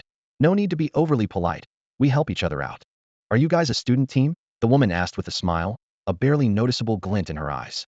Lu Chong replied calmly. Yes, we are students from Jiangnan Martial Arts University. He keenly observed that the attire and demeanor of these 2 women were different from official or military personnel. They seemed more like civilian martial artists. However, the woman neither left nor mentioned any compensation. Instead, she glanced at Jiang Tao and the others who were sorting through their spoils. With a slight frown and a hint of disdain in her voice, she said, no wonder you don't quite understand the rules of the wild. Lu Chong was taken aback by her words, and Chun Hao and the others, busy counting their gains, looked up in confusion. A warning bell rang in Lu Chong's mind. The sudden change in the women's attitude was a clear sign that something was amiss. He gestured for his teammates to stay calm and turned to the woman, asking evenly, what do you mean? The woman smiled again, teasingly addressing him. Little brother, in the wild, whoever finds the prey first gets to keep it. So she pointed to the gathered beast corpses on the ground. These should be ours. Chun Hao, infuriated by this shameless claim, stepped forward, glaring as he retorted. You don't look all that great, but you've got quite the imagination. We saved you, and now you want to steal our prey. The woman showed no fear, her earlier disheveled state gone. She replied cheerfully, I've already thanked you, but the prey my sister and I fought 4-way have to claim it. Lu Chong stood in front of Chun Hao, sneering. We're university students, not toddlers. This nonsense won't fly anywhere. Leave now, before my teammates lose their patience. He was shocked, realizing he had saved such ungrateful people. The woman showed no intention of leaving, her smile unwavering as she said, we won't leave without our prey. Even Cheng Zishu, usually good-tempered, couldn't stand their unreasonable behavior any longer. She angrily exclaimed, how can you be so shameless? We hunted these beasts ourselves. Why should we give them to you? And we have recordings to prove it, so you won't have any ground at the fortress. At that moment, a burly figure emerged from behind a distant boulder, grinning darkly as he shouted, simple, destroy the recordings, and there won't be any evidence. Lu Chong's face changed immediately, realizing they had walked into a well-planned trap. He commanded sternly, regroup. As the burly man appeared, several figures emerged from behind other boulders, 7 in total, all mid to high-level martial artists, subtly blocking Lu Chong and his team's escape route. The 2 women retreated swiftly as soon as the burly man appeared, their speed rivaling Lu Chong's full sprint. This confirmed Lu Chong's suspicion given their speed. How could they not have escaped earlier? They were bait, luring out the black-armored crocodile and swamp beasts, and now, these rescuers. Lu Chong quickly checked his communicator and rescue device, his expression growing more serious. Qin Heyuan also noticed the issue, anxiously saying, Chong, our signals are being jammed. Lu Chong's heart sank. This group clearly meant business, having prepared thoroughly to trap them, leaving no chance for them to call for help. Lu Chong stood at the forefront, his gaze sharp and focused. Beside him were Qin Heyuan and Gu Yidao, while Chun Hao guarded the rear, protecting the 2 women in the center. Facing the group of menacing thugs, Lu Chong maintained a stern expression, staring directly at the burly man who was an 8th-level martial artist. So, from the very beginning, your distress signal was a fake. Lu Chong's voice carried a hint of icy sarcasm. The burly man, evidently the leader of the 9-member gang, laughed heartily, his voice rough and booming. Quick thinking, young man. Yes, otherwise, how would those two have ventured into the black-armored crocodile's lair? He gestured to the 2 women beside him, who were feigning seductiveness, and continued to explain with smug satisfaction. Let me tell you, although they're only 4th-level martial artists, they're experts at escaping. So even if you couldn't arrive in time, they wouldn't have been in any real danger. Lu Chong instantly understood the entire scheme's operation. This group used the 2 women skilled in escape as bait, exploiting the compassion of other teams to lure out and weaken the beasts. Meanwhile, the rest hid in the shadows, ready to clean up after the dust settled. If they encountered a more powerful rescue team, they could pretend to be genuine victims. The utter depravity of such actions sent a chill through Lu Chong. He spoke with a heavy tone. Some people are worse than beasts. You're more despicable than the creatures. The burly man shrugged nonchalantly. Thanks for the compliment, young man. But what can we do? It's all for survival. Without these tactics, we'd have died countless times by now. He feigned hardship, then shifted his tone, pointing his large blade at Lu Chong and his companions with a cold smile. So have you thought it over? Hand over the beast corpses, and I'll let you leave. Lu Chong was disinterested in further dialogue, merely signaling his teammates with a decisive gesture. Prepare for battle, no holding back. Chun Hao and the others felt a sinking feeling, realizing the current situation was more perilous than facing the beast horde. The 2 4th-level martial artist women were already troublesome, not to mention the 7 other, at least 5th-level martial artists. In contrast, their highest level was Lu Chong, a 3rd-level martial artist, and they also had Cheng Zishu and Jiang Tao, who were warriors. Moreover, they had just emerged from a significant battle, significantly drained. The burly man noticed their intent to resist and continued to coax them. I've seen your archery skills, they're impressive. But look around. At this close range, you can't fully utilize them. Surrender, and save your lives. Like hell we'll surrender. They've clearly planned to kill us all. Lu Chong cursed inwardly. He knew that if they surrendered, it would lead to their complete annihilation. The man continued his relentless attempt to demoralize them. You expended so much energy earlier, you must be running low now. Why make things difficult for yourself? However, Lu Chong detected a hint of apprehension in the man's words. All this talk was merely an attempt to subdue them without a fight. Lu Chong remained vigilant, preparing for the imminent battle. Hold your ground. As long as we aren't scattered, we have a chance to turn the tide. Lu Chong reassured everyone with a steady and firm voice. Chun Hao gritted his teeth, determination blazing in his eyes. Don't worry, Brother Chong. As long as I have a breath left in me, our stuff won't be lost. Hearing this, Lu Chong frowned, his tone stern yet caring. Forget about the stuff. The most important thing now is to stay alive. Not one person can be lost. Chun Hao suddenly realized the gravity of the situation and nodded repeatedly in agreement. Before he finished speaking, Lu Chong shot off like an arrow from a bow, surrounded by a golden aura, rushing straight into the enemy's ranks. He calculated in his mind. It's better to attack than to defend for too long. Capture the leader to turn the battle around. The burly man leading the enemy scowled, shouting, Foolish. With your limited skills and martial arts, you think you can take me on? He turned to his subordinates. Handle the others. Leave this one to me. Make it quick. As soon as he finished speaking, the man raised his large blade, charging forward like a fierce tiger descending the mountain. He was confident, believing he had seen through Lu Chong's abilities. His archery was useless, his 2 martial arts forms were limited in power, his agility was more suited for escaping, and he was already exhausted. How could he be a match? In terms of fighting prowess, he feared no one, having defeated countless martial artists before. Behind him, a woman with a beauty mark warned, Be careful, big brother, this guy seems off. The man didn't look back, leaving only a boastful remark. I'll finish him in 3 moves. Before they even got close, fierce energies clashed in the air. The man's blade technique was relentless, his solid blade energy surging like a tide, blocking all of Lu Chong's possible escape routes. Facing this fierce onslaught, Lu Chong did not back down. His fists were as relentless as a torrential rain, unleashing a barrage of punches that shattered all the blade energy. He maintained his speed through the aftershocks of the energy clash, closing the gap to within 10 meters in the blink of an eye. Close combat. I'm even stronger. The man sneered, his body moving with his blade, creating a swirling vortex of blade energy. Anyone who approached would be caught in it, unable to escape, eventually torn to shreds.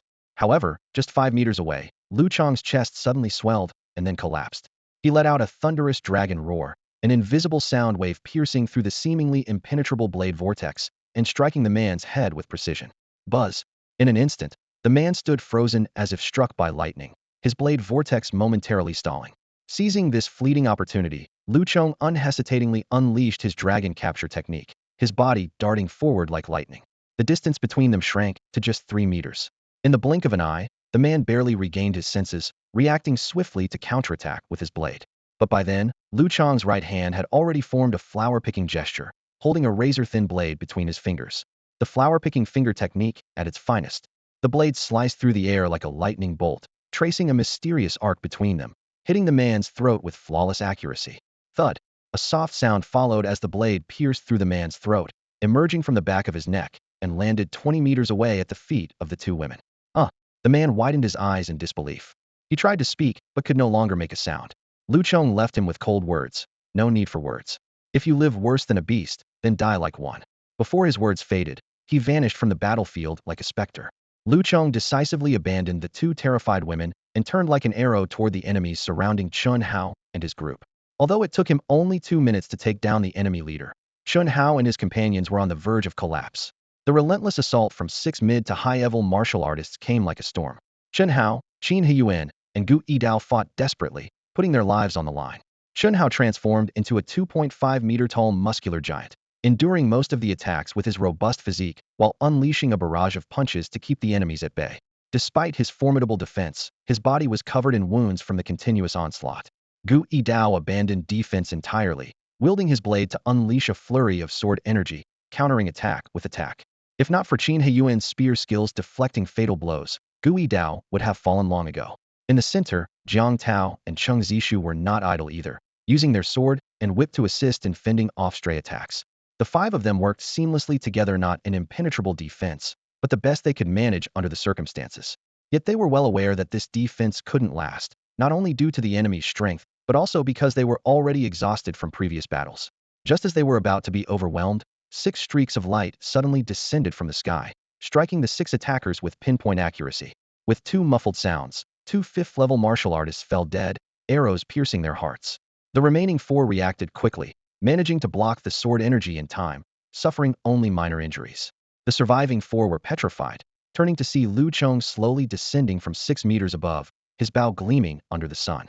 Seizing the moment of distraction, Lu Chong had leaped into the air, firing 6 arrows in rapid succession. This rare opportunity for a sneak attack was not wasted. By taking down 2 enemies, he alleviated the pressure on Chun Hao's group.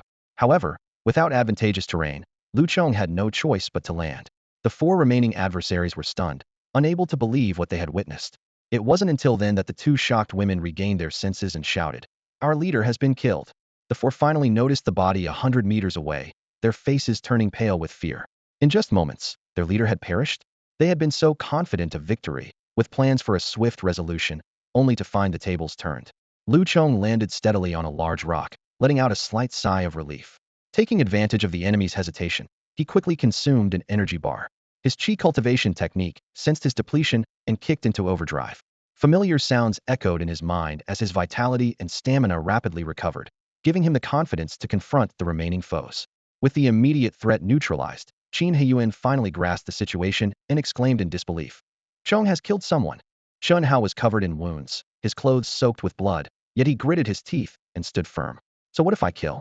Don't these beasts deserve it?" he spat out defiantly. Despite his resolute words, a flicker of discomfort stirred within him. Killing a person was different from hunting beasts. These were people, flesh and blood like himself. Even knowing it was a killer-be-killed situation, witnessing it firsthand unsettled him. Gui Dao appeared calm, but had never killed anyone either. He held his knife expressionlessly, pointing it at the remaining enemies, masking the turmoil within. The woman with the beauty mark crouched beside the burly man's corpse, her voice filled with rage as she screamed, "Avenge our brother!" Yet, she dared not move forward. The remaining 4 exchanged looks. A 7th-level martial artist among them growled, "Liuzi, come with me to avenge the boss. The rest of you, take out the others. They're on their last legs. We can't let him get another shot off." With that, the 4 regrouped into pairs, repositioning themselves to keep obstacles between Lu Chong and them. Lu Chong shouted, "Don't hold back. Kill if you must." He reminded Chun Hao and the others before putting away his bow and charging at the pair. Though he'd lost his archery advantage, Lu Chong was undaunted. "We took down the toughest one, and you think I'm scared of your ragtag group?" The 4 maintained a fierce facade, but Lu Chong sensed their wavering resolve. With his energy restored to 70%, he faced the 2 7th-level martial artists without fear. One wielded a knife, the other a sword. unleashing waves of blade and sword aura at Lu Chong from a distance. They were wary of his diverse skills, neither closing in nor staying too far, opting to suppress him from about 10 meters away. The aura was swift, evading it was impossible. Lu Chong countered with his rapid-fire punches, dispersing most of the attacks, while his iron bell shield absorbed the rest, though it trembled under the barrage, threatening to break. The two opponents were shocked. Damn, is this kid even human? How many Earth-level martial techniques has he mastered to perfection? Both in their 40s, they had trained for over 20 years and only mastered 2 Earth-level techniques. Compared to this unnaturally skilled young man, they felt inadequate. This disparity in technique nullified their supposed advantage in cultivation. Amidst their shock, they failed to notice the snake-like threads winding around their feet, controlled by Lu Chong's lowered left hand. The serpent sword. This technique was both hard and soft, and upon reaching martial master level, it could produce countless thread-like auras to catch opponents off guard. Suddenly, the threads emerged, entangling their ankles. With a swift pull from Lu Chong, the thread snapped, but the men lost their balance, panicking. Now, Lu Chong seized the moment, his figure blurring as he closed the distance, stopping 2 meters from them. Roar! The dragon's roar immobilized them temporarily. Then, using the dragon capture technique, he drew them into his grasp. With a casual twist of his hands, he snapped their necks. The fight was over in a flash, taking Lu Chong barely a minutia true swift and decisive victory. After killing 2 more, Lu Chong remained unfazed, leaping over the fallen bodies like a leopard, heading straight for the 2 thugs suppressing Chun Hao and his companions. On the battlefield, Chun Hao's group was battered and struggling, with Chun Hao and Gu Yidao in particularly dire straits, yet they persevered despite their exhaustion. With a flick of his fingers, 2 glinting blades appeared, as if from nowhere. Using his special technique, Lu Chong sent the blades silently whistling towards the thugs' backs. However, the 2 6th-level martial artists were prepared, turning just in time to evade the attack. Sensing the unfavorable situation, the thugs exchanged glances and quickly retreated. Meanwhile, 2 women, seeing the tide turn, had already abandoned their fallen comrades and fled into the distance. Think you can escape? Lu Chong's eyes were cold, showing no intention of letting them go. He quickly instructed, Cheng Zishu, help treat the others. Before the words left his mouth, Lu Chong shot off like an arrow, leaping onto a boulder, clearing 8 meters in a single bound. In midair, Lu Chong drew his bow, aiming at the 2 women who had fled 500 meters away. Die! His signature rapid-fire arrows flew, with 6 streaks crossing hundreds of meters in an instant to strike the women in the back with precision. The 2 4th-level martial artists turned pale at the sound, trying to evade and plead for mercy, but it was too late.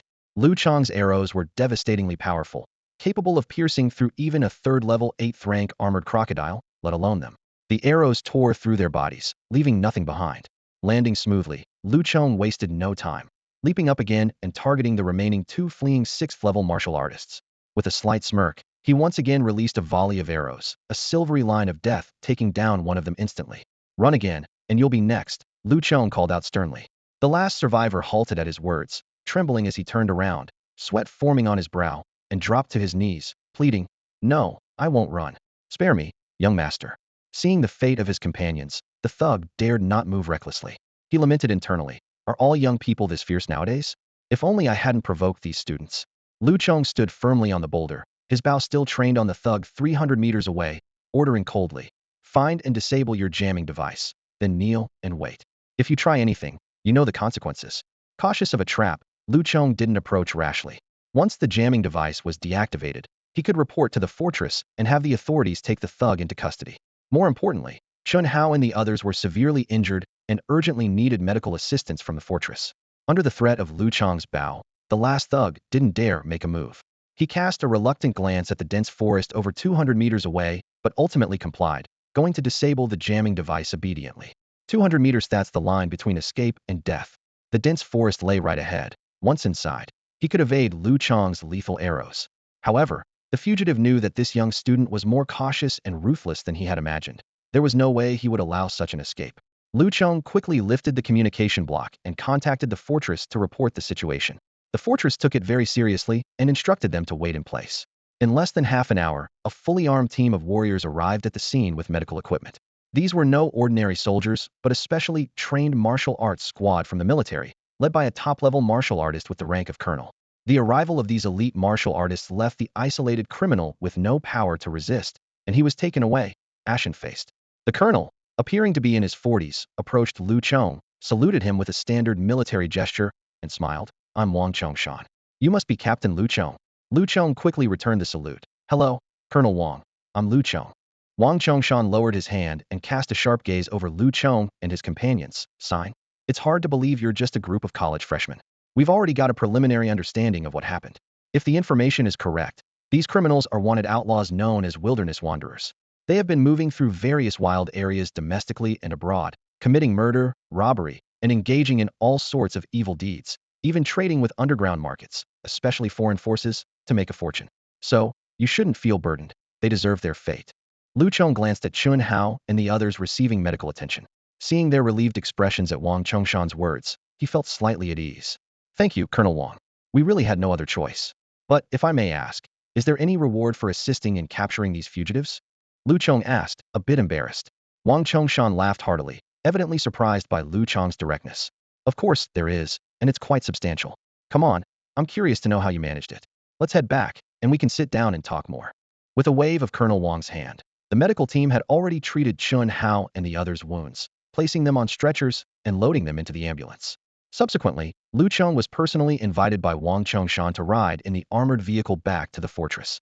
As for the criminals' bodies and the beast carcasses collected by Lu Chong and his team, they were handled by the designated personnel. By the time they returned to the fortress, it was already past 4 in the afternoon on November 1st. Most of the teams and hunters who had ventured into the wilderness had not yet returned. Lu Chong was directly taken to a military camp at the fortress and followed Wang Chongshan into one of the reception areas open to the public. Wang Chongshan personally brewed tea for Lu Chong, praising, Captain Lu, I've reviewed your records. You've accumulated over 300,000 military merits even before starting college. Truly impressive for someone so young. Lu Chong replied modestly, You're too kind, Colonel. I wasn't all that noble. Back then, I just wanted to earn more resources for cultivation. Huh. Wang Chongshan laughed heartily. You're straightforward. That's how young people should be. There's no need to live so burdened. We've confirmed that these people are indeed a level-wanted criminals domestically. As for the reward, Lu Chong immediately looked up, paying close attention. Huh, I'm just teasing you, Wang Chongshan said cheerfully. The bounty is 100 million.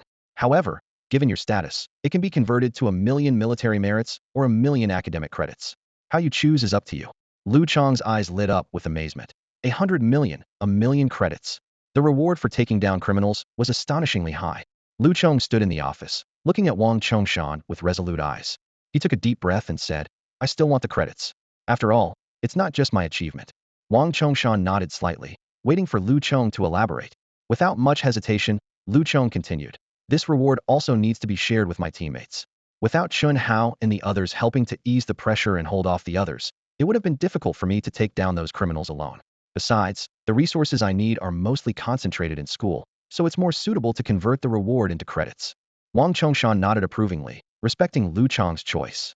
Suddenly, he shifted the topic, a hint of expectation in his eyes. Let's not talk about that. I really think you're a bit wasted at university. Have you considered joining the military or transferring to Jinwu Military Academy? Wang Chongshan spoke persuasively, with a tempting tone. With your talent and potential, along with your decisive nature, you could surpass me within a year. At least you'd be a colonel, and it's possible to become a major general before you're 20. At this point, even Wang Chongshan seemed a bit entranced. A 20-year-old major general. My goodness, I've never heard of that. But with you, I think it's truly possible. Lu Chong gave a polite, but slightly awkward smile. He had lost count of how many people had tried to persuade him to join the military. But for someone who valued freedom like him, it wasn't the best choice. He replied tactfully. Thank you, Colonel Wang, for your consideration. If there's anything the military needs my help with, I'm more than willing. I have the utmost respect for Chinese soldiers. However, as you can see, I'm just an ordinary person, used to freedom and not wanting to taint the profession of a soldier. Wang Chongshan, half-jokingly, remarked. You little guy, as if others aren't ordinary too. Anyway, just don't forget that you're still holding a military rank and stay aligned with us. He then turned serious. I must remind you all, the wilderness is full of dangers. Some people can be even more dangerous than beasts, so always stay vigilant. Lu Chong nodded thoughtfully, having already sensed this. He curiously asked, how can fugitives like them enter the wilderness? Shouldn't the fortress stop them? Wang Chongshan sighed and explained. You probably haven't fully grasped the uniqueness of the wilderness. To be honest, there are quite a few wilderness wanderers like them. The fundamental reason they're hard to eliminate is that they don't travel to and from domestic bases through the fortress. He elaborated. If it's an inland wilderness area, we can control it better and prevent such people from escaping. But in border or coastal wilderness areas, there's not much we can do. Wilderness wanderers can move between areas where checkpoints can't be set. Their supply points and trading locations aren't in domestic bases. Either some underground forces from the bases actively seek them out in the wilderness, or they trade directly with foreign forces through the border wilderness areas. We can guard domestic bases, but we don't have the resources to fully control all wilderness areas. Wang Chongshan asked, "Does this make sense to you?" Lu Chong pondered, gradually understanding. Border or coastal wilderness areas are generally extremely dangerous zones. With China's vast border lines, completely sealing and guarding them would be immensely resource-intensive and inefficient. This situation led to the emergence of wanderers willing to take risks in these forbidden zones. Wang Chongshan spoke casually, but Lu Chong could sense a strong aura of determination and resolve in his words. He realized that whether within the base or in the wilderness, the Huaxia military was an unshakable pillar of national strength. It was these admirable soldiers who made Huaxia the safest country on Blue Planet, both before and after the cataclysm. Lu Chong couldn't help but think about countries that were destroyed or still suffering deeply during the cataclysm, which made him appreciate the importance of national power and the sacrifices of the soldiers even more. Without them, this generation wouldn't even have the chance to grow up in peace, let alone survive. Wang Chongshan patted Lu Chong on the shoulder and said, "That's enough for now. Leave your contact information so we can reach you if needed. If there's a chance for you to earn merit, I'll think of you." He winked and added, "Don't worry, the rewards won't be less than hunting beasts in the wilderness." Lu Chong quickly waved his hand. "Colonel Wang, you're joking. I'm not that kind of person." "You rascal," Wang Chongshan laughed. "Go on, your teammates should be fine by now. Remember, the time for you to grow peacefully may not last long. Make the most of it to become stronger. I hope we can fight side by side in the future." Lu Chong understood and nodded heavily before leaving the military camp, guided back to the fortress hall by a soldier. He heard the underlying message in Wang Chongshan's final words. The world was about to undergo another major change. The second invasion by alien civilizations might be imminent, and the global landscape would shift once more, leaving no one unaffected. "I'm still not strong enough," Lu Chong thought to himself, but he quickly calmed down and stopped dwelling on it. Back in the hall, Chun Hao and the others had fully recovered. Thanks to the military's advanced medical facilities, even those on the brink of death could recover quickly. At that moment, they were gathered around a light screen, excitedly discussing. "Everyone's okay?" Lu Chong walked over and followed their gaze, momentarily dazed. The screen prominently displayed November monthly rankings. First place, 87th Squad, 578,600 battle points. Closely following was the individual ranking leader, the 87th Squad's captain, Lu Chong, with 423,200 battle points. "Brother Chong, look, we made it to the top." Qin Heyuan exclaimed with a beaming smile, excitedly pulling Lu Chong along. Chen Hao, with his deep voice, marveled. "I can't believe we reached last month's small goal at the start of this month." "No doubt, Brother Chong is amazing." Lu Chong glanced at the growing crowd around them, realizing that their top-ranked squad was becoming quite the spectacle. He quickly said, "Let's head back to school first. It's only the first day of the month. Holding on to this position is what's most important." Lu Chong was clear-headed, knowing that throughout the month, the rankings would continue to change, and being at the top on the first day didn't mean much. When Lu Chong and his team returned to the school, rumors about them were spreading like wildfire. In the fortress hall, the recently returned members of the Zhongming team stared in disbelief at the achievement board, repeatedly confirming the astonishing number over 500,000 achievement points in a single day. "Wow, is this for real?" Huang Mao exclaimed, his fluffy hair trembling slightly with excitement. "Did they storm into the beast's lair? How many are still alive?" The other members of the Zhongming team exchanged glances. They had only earned 200,000 points that day, which was already an exceptional performance. But compared to the 87 team, their achievements seemed insignificant. Captain Zhong Chuyun was silent for a moment before gritting his teeth and saying, "Prepare yourselves. Tomorrow, we'll try that place." The other team members' expressions shifted slightly, clearly indicating that the captain was also motivated and ready to take them on an adventure. It wasn't just them. Every team that returned to the hall was drawn to that prominent score, sparking widespread discussion. "No wonder he's the youngest captain. I need to get his autograph next time," someone remarked. The young lady who initially welcomed Lu Chong and his team was also captivated. She knew that Lu Chong's team not only had these impressive achievements, but also accomplished a significant feat today. However, due to confidentiality rules, this information wouldn't be shared publicly. The news spread rapidly beyond the fortress, reaching every corner of the country. At the Huabai Martial Arts University in Kyoto, Zhao Yuntian, just back from the wilderness, had his bloodthirsty smile freeze upon hearing the news. "Lu Chong." Zhao Yuntian gritted his teeth, wiping the blood from his face. "Captain, I'm heading back to train." The 80,000 points he had earned that day paled in comparison to Lu Chong's accomplishments. Meanwhile, Jiangnan University was buzzing with excitement. Students heard the sensational news right after class. The 87 team and Lu Chong had claimed the top spot on the national monthly leaderboard in the Level 3 Wilderness Zone, with Lu Chong personally breaking into the top 10 of Jiangnan University's recognized top 100 list, surpassing Wenren Jinghong. These achievements shattered various records and made Lu Chong the talk of Jiangnan University. However, the next day, Wenren Jinghong single-handedly took down a Level 4 initial stage beast in the Level 4 Wilderness Zone, pushing Lu Chong back to the 11th position. It was then that students realized Wenren Jinghong was already a 6th-stage martial artist capable of battling Level 4 beasts. Amidst all the external discussions, Lu Chong and his team paid little attention. After returning to school, they rested well overnight to regain their strength. The next morning, Professor Su informed them to head to the Yuan Energy Chamber to receive their reward for capturing the wanted criminals, with Vice Principal Zhou Yuantong personally meeting them. "You've done very well this time," Vice Principal Zhou commended. "You've not only brought honor to the school, but also helped cleanse the martial arts community of some undesirable elements." Vice Principal Zhou stood confidently in front of Lu Chong and the others, his face beaming with satisfaction. He lowered his voice and said, "For your safety, we can't make a big announcement about this matter. I hope you understand." Lu Chong immediately caught on and nodded repeatedly, saying, "Of course, the school is doing this to protect us. The connections behind these wilderness wanderers are complicated, and who knows what kind of villains might be involved. So, we'll keep it confidential and not make a fuss." He recalled his determination to hunt down all the criminals to eliminate any future troubles. Vice Principal Zhou nodded in satisfaction and continued, "Your rewards won't be lacking. In addition to the million academic credits from the military, the school will also award each of you a portion of the Beast King's heartblood. I hope you use it well, continue to improve yourselves, and bring honor to the school and contribute to the country." His tone was firm and full of expectation. Upon hearing this, Lu Chong and the others were suddenly breathless, their eyes filled with disbelief. Beast King's heartblood? That's a priceless treasure outside, and worth 1,000,000 credits at the school. And it's not just one portion, but one for each of them. The school's generosity far exceeded their expectations. Lu Chong was secretly amazed, as this reward had already surpassed the military's several times over. With the Beast King's heartblood, all of their abilities could be significantly enhanced. He had originally thought about saving enough credits to buy it, but the surprise came so suddenly. Vice Principal Zhou observed their reactions with satisfaction and then smiled. "This reward is indeed substantial. However, I have an additional request that I hope you can fulfill." Lu Chong immediately straightened up and said, "Please tell us, sir. We will do our utmost." Vice Principal Zhou continued, "You've had a great start this month, temporarily reaching the top of the third-level district's monthly rankings. I hope you can maintain this advantage and truly secure the top spot for the month. Consider this reward as an advance from the school. Can you do it?" he asked with a twinkle of expectation in his eyes. Lu Chong was momentarily taken aback, then suddenly understood. This was an advance on the monthly ranking reward. He quickly pondered the deeper meaning. The influence of being at the top of the monthly ranking extends nationwide. If they can achieve it, Jiangnan Martial Arts University's reputation will surely soar.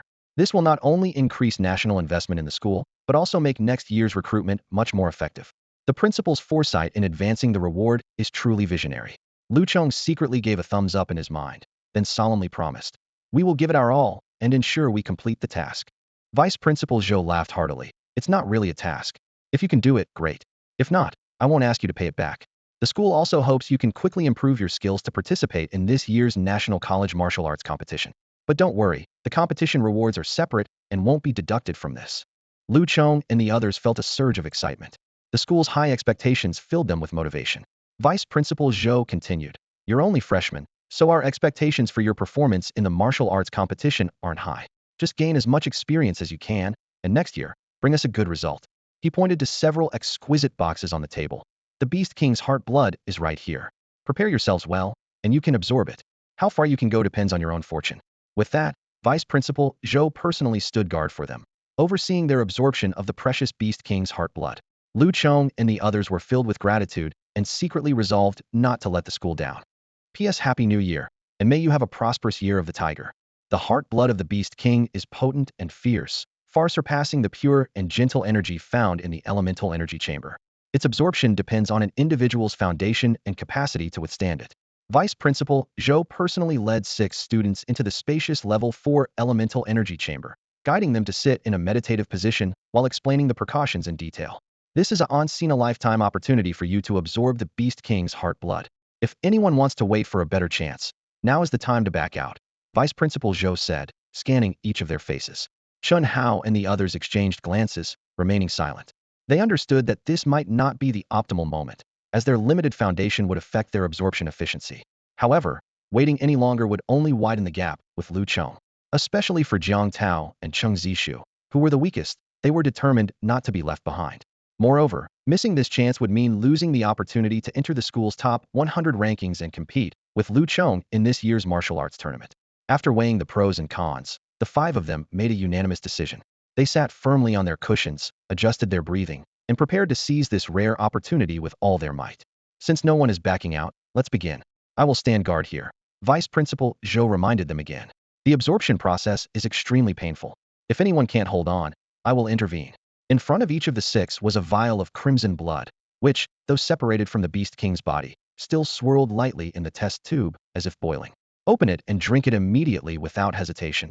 Otherwise the elemental energy will dissipate, Vice Principal Zhou said, sitting in the center of the group with a solemn expression.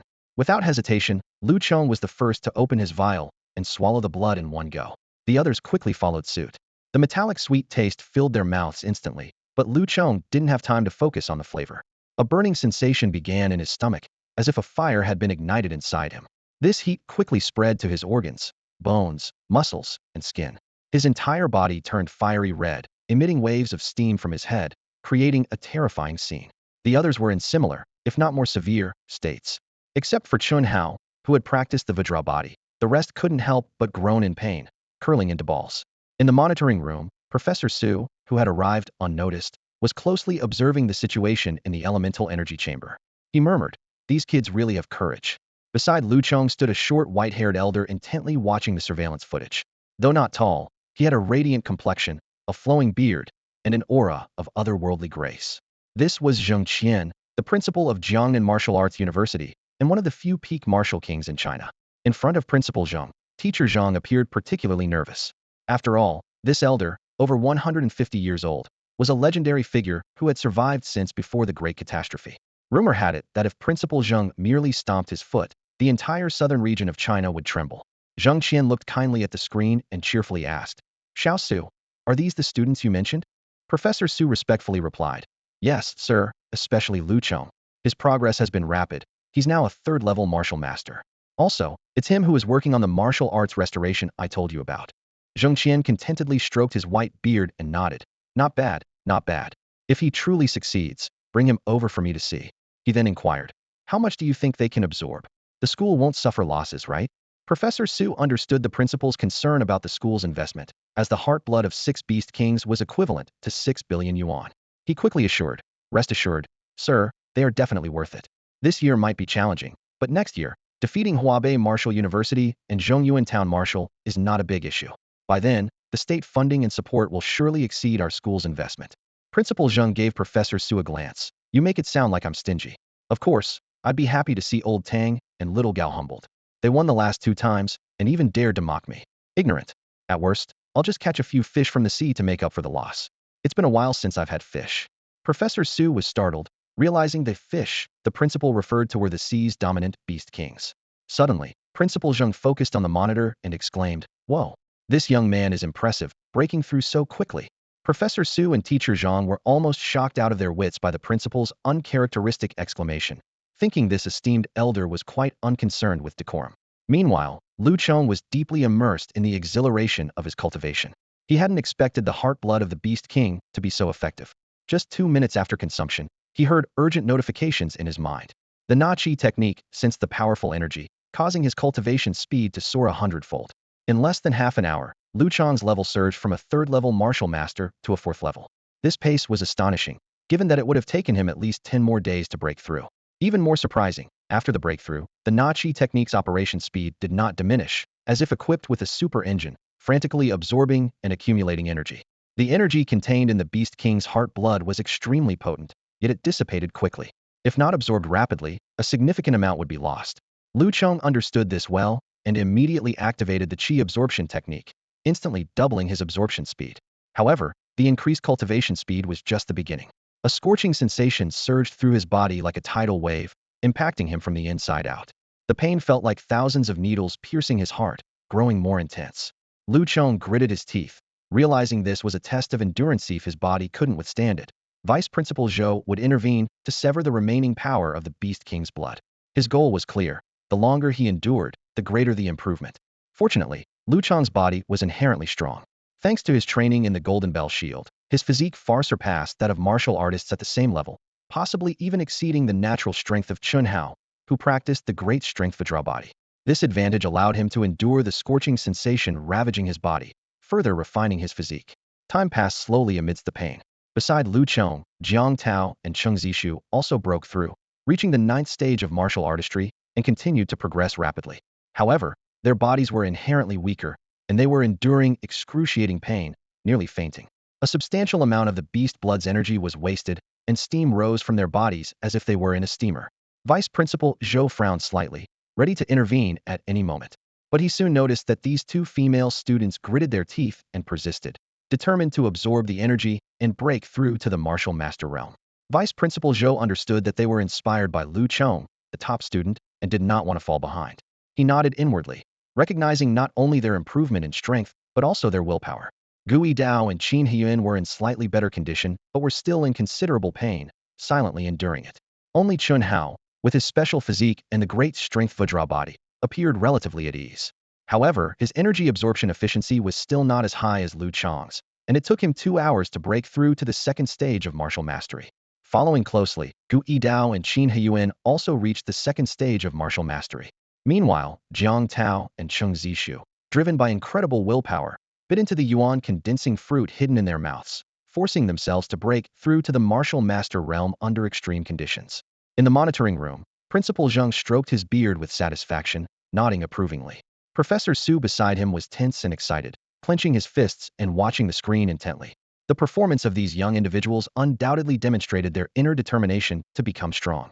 He was experienced and knew well that as time passed, the power that tempered the body would grow more intense, increasing the challenge it posed.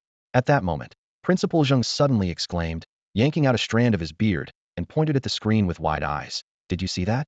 Did that kid just break through again?" Professor Su was also taken aback, staring at the screen in disbelief. Unbelievable, a 5th-level martial artist already? That's not logical, it's way too fast. Principal Zheng chuckled and explained, "There's nothing illogical about it. Haven't you noticed? The energy emanating from him is minimal. What does that indicate? It shows that this kid has an incredibly high absorption efficiency, far above others. So, it's only natural that he breaks through faster."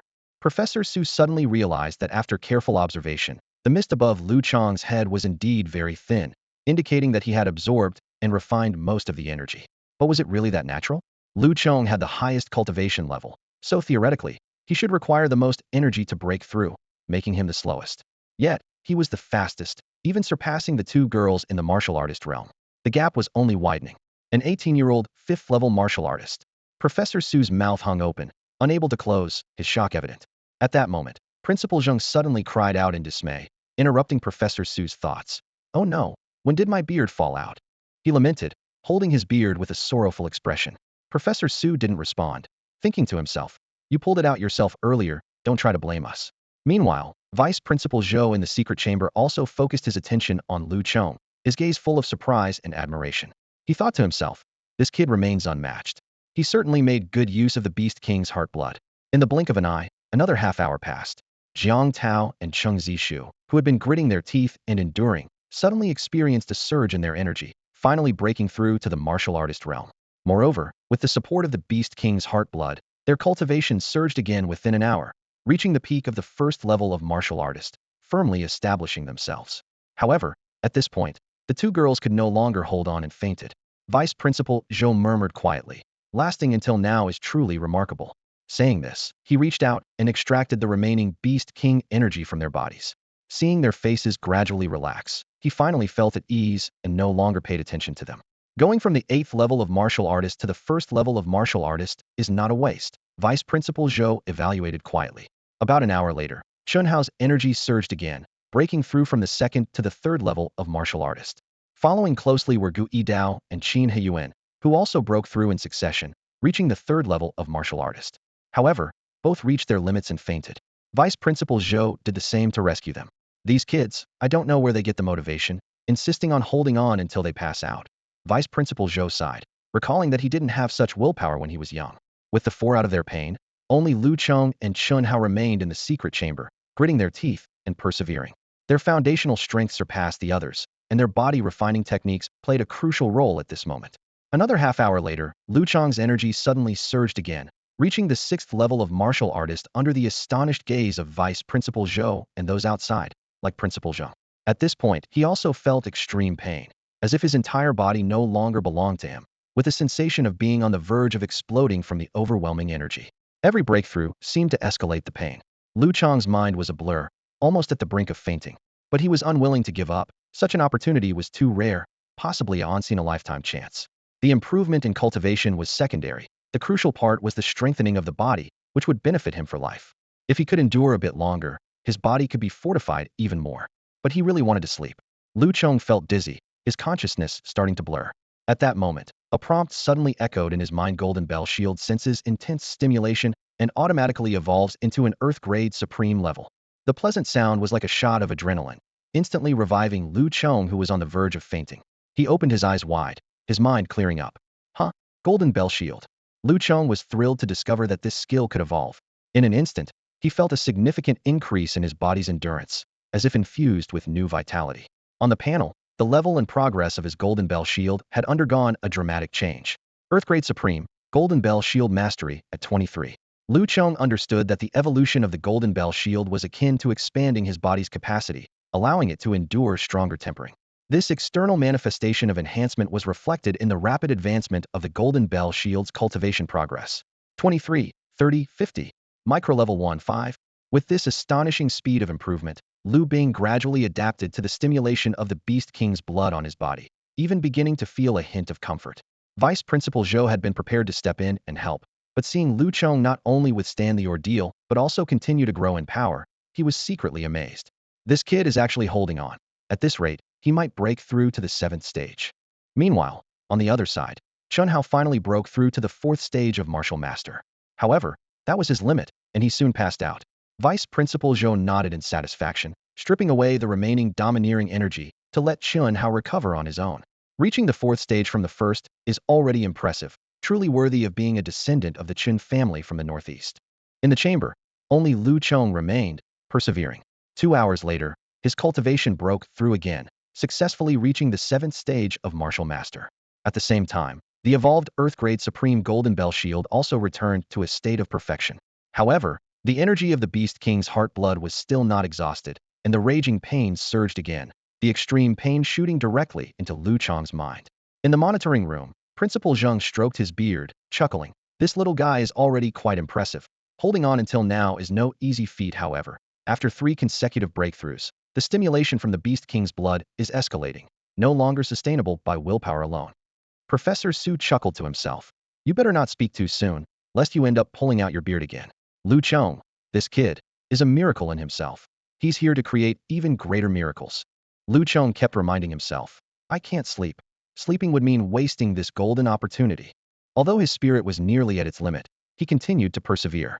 Just then, the prompt sounded in his mind once more. Dragon Roar Wave sensed the intense external stimulation, and the cultivation speed skyrocketed, lending its strength to the master. Within a mere quarter of an hour, the Dragon Roar Wave, which was initially at the micro level, reached perfection. Lu Chong's mental fortitude became even stronger. Although the pain persisted, it wasn't enough to make him faint. As long as I don't pass out, I can definitely endure this. Lu Chong gritted his teeth, enduring unimaginable pain, refusing to call for Vice Principal Zhou's help. His teeth were nearly ground to pieces, but he kept chanting in his mind. Hold on, hold on. The Beast King's blood worth 1,000,000 credits, equivalent to 100 million yuan. Wasting even a bit would be a crime. Despite his mind starting to wander, these thoughts at least helped him divert his attention, resisting wave after wave of pain.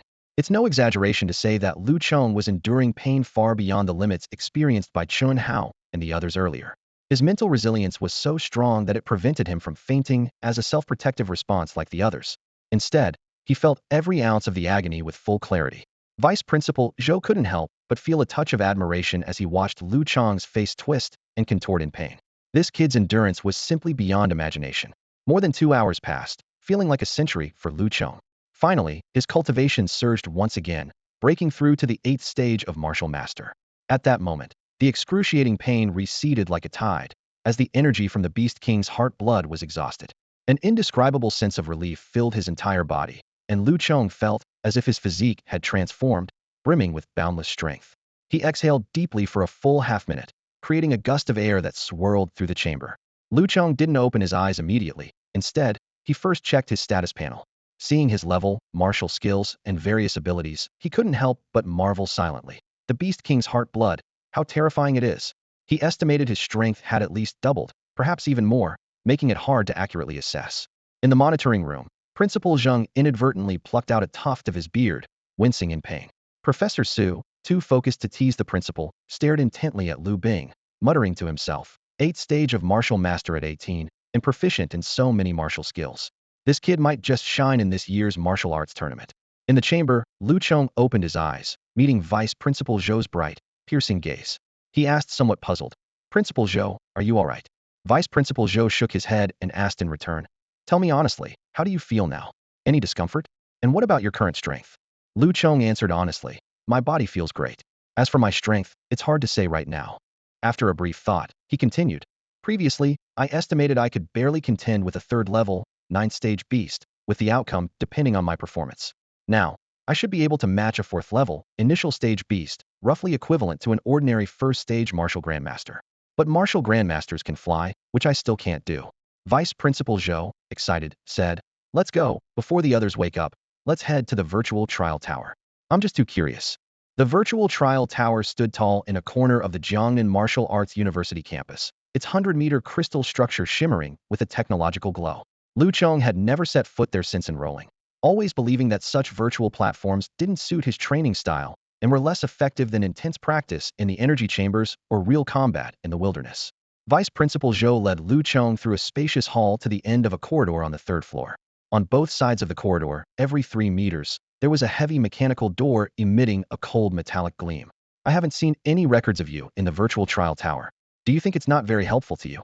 Vice Principal Zhou asked curiously. Lu Chong answered honestly, time is tight. I'd rather focus my energy on actual training and real combat. Vice Principal Zhou nodded in agreement. That's a reasonable approach. Although virtual space can simulate combat and even training, providing data reference and analysis to some extent, it doesn't significantly enhance one's strength. For martial artists, we don't recommend becoming overly reliant on it, but it is valuable for collecting data and verifying strength. Lu Chong nodded thoughtfully. Though he hadn't experienced it firsthand, he had heard a lot about the virtual trial tower. Vice Principal Zhou stopped in front of one of the doors and turned to remind him, once inside, just follow the instructions and cooperate. Stay relaxed and don't resist. It's perfectly safe here, and nothing unexpected will happen. Lu Chong didn't doubt the school's safety measures, but he still felt a tinge of curiosity. The door slid open silently, and he stepped inside, the door closing automatically behind him. The room was less than 10 square meters, simply furnished, with the most striking feature being a chair in the center with a mechanical vibe. A neutral mechanical voice sounded. Welcome, student Lu Chong. Identity verification successful. Please take a seat for virtual space data collection. Lu Chong complied, sitting in the chair and placing his hands and feet in the designated spots. A semi-transparent helmet descended gently over his head. The chair's back and armrests adjusted automatically, fitting snugly against his body. Then, faint currents ran through his body from head to toe. Data collection complete. Welcome, Lu Chong, to the virtual space, the mechanical voice announced again. Lu Chong experienced a brief moment of dizziness and mental haze. When he opened his eyes again, he found himself in a completely unfamiliar environment. Before him was a vast hall, eerily silent and devoid of people. He didn't panic, but carefully checked his own state. Upon inspection, Lu Chong was amazed. Experiencing it firsthand was indeed a different concept from just hearing about it. Did it collect my information and completely replicate my real self in a virtual world? This reminded Lu Chong of a concept he had heard in his previous life, now realized here. He was astonished to find that his physical and mental state, even the martial arts skills he mastered, were perfectly recreated here. Even more astonishing was that when he cut his finger, the pain and bleeding felt exactly the same as in the real world. The realism of this virtual world far exceeded his expectations, earning his deep respect for this technology. A fully immersive virtual space, it's truly achievable. Lu Chong stood in this incredibly realistic virtual trial tower, a glint of amazement in his eyes. He quickly grasped its purpose-achieving trial objectives through perfect simulation of reality. Here, he could unleash his full potential, and so could his opponents. He might even face death, but the best part was that even if he died here, his real self wouldn't suffer any real harm, just some mental fatigue. As Lu Chong pondered, a young woman's figure suddenly appeared before him. She looked flawless, almost unreal in her beauty. clearly a system-generated virtual image. "Hello, student Lu Chong," the woman said in a pleasant but emotionless voice. "Please confirm your objective for entering the virtual trial tower." Lu Chong quickly composed himself and replied, "I want to test my combat limits through battles with exotic beasts." The virtual woman responded immediately, "No problem. How would you like to select the combat scenario, beast type, level, and number?" After a brief thought, Lu Chong said, "A wild plain, unknown, starting with a level 4 initial stage storm force ape." "Understood, switching scenes. Please prepare yourself, student Lu Chong." Lu Chong took a deep breath, and in the next moment, the environment around him changed abruptly. Before him stretched an endless grassland, and 100 meters ahead, a storm force ape over 5 meters tall was staring intently at him. This level 4 initial stage beast was as strong as an ordinary first-level martial master. Lu Chong sensed the ape was incredibly lifelike, likely created through a special data collection method. Suddenly, the storm force ape let out an ear-splitting roar and charged at Lu Chong. "Let's start with you and see how strong I am now," Lu Chong muttered to himself, facing the beast unarmed. He pushed off with his foot, creating a pit in the ground, and in an instant, appeared 10 meters away, confronting the fierce beast Hedon. Meanwhile, in the main control room of the virtual trial tower, Principal Zheng, Vice Principal Zhou, and Professor Su had gathered, watching Lu Chong's combat footage intently. Principal Zheng glanced at Professor Su, who was watching nervously, and asked, "Xiao Su, how far do you think he can go?" Professor Su hesitated before answering. "Honestly, I can't say for sure. Since Lu Chong enrolled, his progress has been so rapid that I can't quite grasp his limits. After taking the Beast King's heart blood, his strength has made another qualitative leap, making it even harder to predict." Vice Principal Zhou agreed. "This kid is indeed hard to figure out. Plus, this is virtual combat after all. It can only give a rough idea. In real life and death battles, the strength one unleashes can't be simulated. Some people perform better than in virtual combat, while others fall short in real danger." Principal Zheng nodded in agreement. "That's true. Real combat is always more thrilling than virtual space. Environment, experience, willpower, on-the-spot performance, even personal condition all are crucial in determining life or death. But at least here, we can see some of the young one's potential." Professor Su, eyes fixed on the screen, added, "You're right, sir. And with this year's National Martial Arts Competition introducing new elements, taking place in a virtual wilderness, it can also help him get accustomed in advance." Lu Chong spent a full 8 hours immersed in the virtual trial tower, only being forced to exit at the very last moment. He was astonished to discover that as long as he didn't die outright, he could fight endlessly within the tower. Even when his energy was depleted or he was gravely injured, the system would restore his state. Of course, to prevent addiction, the tower had a mandatory exit mechanism. Standing outside the trial tower, Lu Chong rubbed his temples, feeling the real fatigue brought on by the virtual battles. He couldn't help but ponder the original purpose of the tower's design to perfectly replicate the experience of real combat. This idea was both thrilling and chilling. If someone became too engrossed, they might quickly blur the line between virtual and reality, ultimately destroying themselves. Reflecting on the final challenge, Lu Chong still felt a lingering fear. That ferocious beast, crushing him with a single swipe, had given him his first true taste of death. In that moment, endless darkness and emptiness consumed him, as if his soul was plummeting into an abyss. Even though he was mentally prepared, Lu Chong couldn't help but feel a sense of melancholy and fear. This feeling far surpassed physical pain, prompting Lu Chong to silently resolve to cherish every life, even in virtual space. He feared becoming accustomed to facing death, losing his reverence for life, and becoming numb. More terrifying was the possibility that this numbness might affect his real-life battles, causing him to lose the necessary vigilance and fighting spirit in life-and-death situations. With a mix of emotions, Lu Chong left the mechanical chair and pushed open the cabin door. Outside, Vice Principal Zhou was waiting for him with a serious expression. "I believe you've learned something." Vice Principal Zhou began directly. "I must remind you, even in virtual combat, do not disregard life and death. It's crucial to distinguish between virtual and reality. Remember, in real battles, you only have one life. So, learn to achieve the greatest victory at the smallest cost. Do you understand?" Lu Chong took a deep breath and nodded solemnly. "Thank you for the reminder, Vice Principal Zhou, I understand." Zhou's words resonated with Lu Chong's own thoughts, making him even more aware. "I'm glad you do." Vice Principal Zhou continued with the same stern expression. "Many people don't take this seriously. They recklessly fight in virtual space, trading blow for blow, even harming themselves significantly just to injure the enemy, thinking they're being brave. It's foolish behavior." There was a note of sarcasm in Vice Principal Zhou's voice. He had seen too many people like this, who wouldn't listen despite repeated warnings. Like addicts lost in games, knowing they should stop, but unable to pull themselves away. "Go back and reflect on your shortcomings. Vice Principal Zhou advised finally. Lu Chong nodded in agreement and turned to leave, his mind replaying the experiences and lessons from this virtual trial. Vice Principal Zhou waved his hand, speaking sternly to Lu Chong. Your teammates have also woken up. Take some time to recover, and don't forget our previous agreement. Lu Chong immediately understood and responded earnestly. Yes, Principal Zhou, I will make sure of it. He knew that Vice Principal Zhou was referring to maintaining the top spot on the monthly leaderboard and participating in the National Martial Arts Competition at the end of the year. With his recent increase in strength and the validation in the trial tower, Lu Chong's confidence was stronger than ever. As Lu Chong left the virtual trial tower, Vice Principal Zhou's usually stern face broke into a glow of amazement and joy. He couldn't help but mutter to himself, incredible, incredible, this kid is truly extraordinary. But I like it. The more extraordinary, the better. Before the words were fully out, Vice Principal Zhou's figure flickered as he swiftly returned to the control room. Old Principal Zheng and Professor Su were still there, watching the replay of the recent events intently. Old Principal Zheng tugged at his white beard, full of admiration, physical fitness, mental fortitude, combat awareness, experience, and those dazzling combination martial techniques. How long has it been since a student like this emerged under my tutelage? His white beard was half plucked out, but he was too engrossed to care. Professor Su cautiously interjected. Ahem, sir, Lu Chong is my student. I went to great lengths to recruit him from the Hudong-based province. Old Principal Zheng's eyes widened, his white beard puffing up. What, yours or mine? Aren't your students also mine? But, Xiao Su, you indeed did well this time. I dare not say much, but if this young man doesn't meet an untimely end, he definitely has the potential to become a martial king. Who knows? He might even surpass me someday.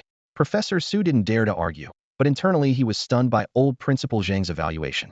A martial king. There are fewer than 100 in all of China, a rarity even with nearly a century of accumulation. Even Jiangnan Martial University, a top martial arts institution in the country, has produced fewer than 10 martial kings over the years. As a high-level martial master, Professor Su knew the immense difficulty of reaching this level. He recalled being praised as a genius student by the old principal back in the day. Now, it seemed true that each new generation excels the last, with the old waves crashing on the shore. However, he didn't think the evaluation was exaggerated. After witnessing Lu Chong's performance in the virtual trial tower, Professor Su realized he might not even be a match for the young man now. With the prowess of a martial master at the 8th stage, tearing apart a 4th-level, 5th-stage beast was truly astonishing. Vice Principal Zhou suddenly interjected. Do you think Lu Chong gave it his all in the virtual trial tower? Professor Su hesitated slightly. I don't think so. He nearly sacrificed himself in the end. Old Principal Zheng smoothed his beard, nodding sagely. It's hard to say, but there's still more than a month until the National Martial Arts Competition. Who knows if he'll continue to grow? For prodigies like Lu Chong and myself, the most terrifying thing isn't our current strength, but our rapid progress, making us impossible to predict. Vice Principal Zhou and Professor Su exchanged glances, then tactfully shifted the topic. Should we make Lu Chong's results in the virtual trial tower public? Old Principal Zheng immediately decided, absolutely not. Keep it confidential at the highest level. No one is allowed to access the details until after the martial arts competition concludes. He grinned slyly. Haha, let's give everyone a surprise when the competition begins. As soon as Principal Zheng finished speaking, Vice Principal Zhou and Professor Su's expressions turned serious. Professor Su furrowed his brow in thought for a moment before saying, after this competition, Lu Chong is bound to make a name for himself. I'm worried that foreign forces might have ulterior motives because of this. Should we continue to conceal his existence, or perhaps not let him participate? A trace of concern flickered in Professor Su's eyes as he continued. Keeping Lu Chong out of the National Martial Arts Competition might give him more time and space to grow. After all, everyone knows the saying, fame invites trouble. Before he could finish, Vice Principal Zhou shook his head and countered, that's not wise. Professor Su, while keeping a genius hidden away can provide a safe environment for growth, can such training produce a true martial artist? His tone was firm. If we continue this way, he might as well avoid the wilderness training and just stay in school practicing behind closed doors. More importantly, without competition and challenges, a genius's growth can slow down significantly, and they might even go astray, ultimately ending up as ordinary. Principal Zheng listened to their debate with a smile and said, all right, Xiao Su understands this reasoning too. He's just being overly protective of talent. Let's leave it at that. Just keep a close eye on that young fellow. I believe it's necessary to cultivate his survival skills in adversity. Meanwhile, Lu Chong returned to the energy chamber. As he entered, he saw Chun Hao and the others already awake, enthusiastically discussing their achievements. As soon as Chun Hao saw Lu Chong, he excitedly rushed over and exclaimed, huh? Chong, I'm a 4-stage martial artist now. How's that? Impressive, right? Lu Chong nodded approvingly. Impressive indeed. With your powerful Vajra body, not many third-level beasts can easily break your defense. Qin Hiyuan followed with his report. Chong, Dao and I are a bit behind, reaching the third stage of martial artist. Jiang Tao glanced at Cheng Zishu and added with a smile. We're at the first stage, we should reach the second within a month. Lu Chong surveyed the group with satisfaction and said, not bad at all. After this, our 87 squad strength has improved overall, and sweeping through the third-level wilderness shouldn't be a problem. At this point, Qin Hiyuan couldn't contain his curiosity and cautiously asked, Chong, what about you? Did you reach the sixth stage? Chun Hao, Gui Dao, and the others all turned to look at Lu Chong, their eyes filled with anticipation and curiosity. They all knew that before consuming the Beast King's heartblood, Lu Chong was at the third stage. Given their rate of progress, ideally, Lu Chong should have broken through to the sixth stage. After all, the higher the level, the more energy and difficulty required for a breakthrough. Seeing Lu Chong hesitate, Chun Hao immediately shot Qin Hiyuan a reproachful look, then turned to Lu Chong to reassure him. What are you talking about? Chong's level is far beyond ours. Even breaking through to the fifth stage would be a pleasant surprise. Right, Chong? No pressure, it's okay.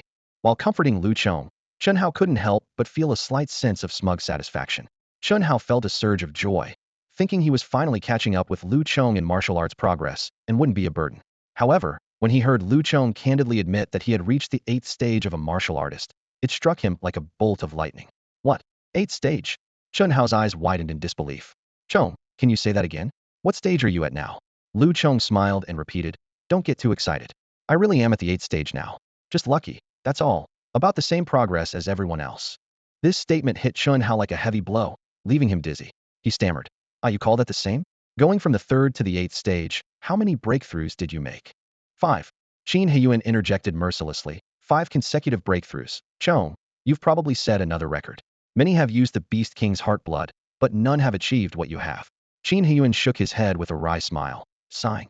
Comparing with others is just impossible. The gap is just too wide. Gu Yidao remained silent, but the determination in his eyes burned like fire. Jiang Tao and Cheng Zishu hung their heads in shame. The 5 exchanged glances until Qin Hiyuan spoke up. Chong, actually, after we returned from the wilderness last time, we realized our shortcomings. We don't want to hold you back anymore. Chen Hao added. So, Chong, if you don't mind, perhaps it's time to temporarily disband the 8-7 squad. You have better options. Lu Chong was taken aback by their words but then replied earnestly. What are you talking about? You guys are already excellent, just slightly behind me. Seeing that no one was comforted by his words, Lu Chong continued. Everyone has their strengths, and there's no need to compare. Chun Hao's physical defense, Qin Hiyuan's information integration skills, Gu Yidao's combat prowess, Cheng Zishu's medical expertise, and Jiang Tao's logistical support are these not valuable? Qin Hiyuan quietly countered. But, Chong, these skills can be found in other teams, and they might be even better than us. Lu Chong chuckled. So what? Is there anyone more outstanding than you in our cohort? Our potential, teamwork, and trust are what truly matter. The 5 fell silent once more, evidently reluctant to disband. Finally, Qin Hiyuan spoke up. Let's give it another try. But Chong, you must promise us that the 8-7 squad won't become your burden. When you need to go solo, don't hold back because of us. Lu Chong nodded appreciatively. I understand. Don't worry, a team isn't always bound together. The best state is where we can thrive both individually and as a team.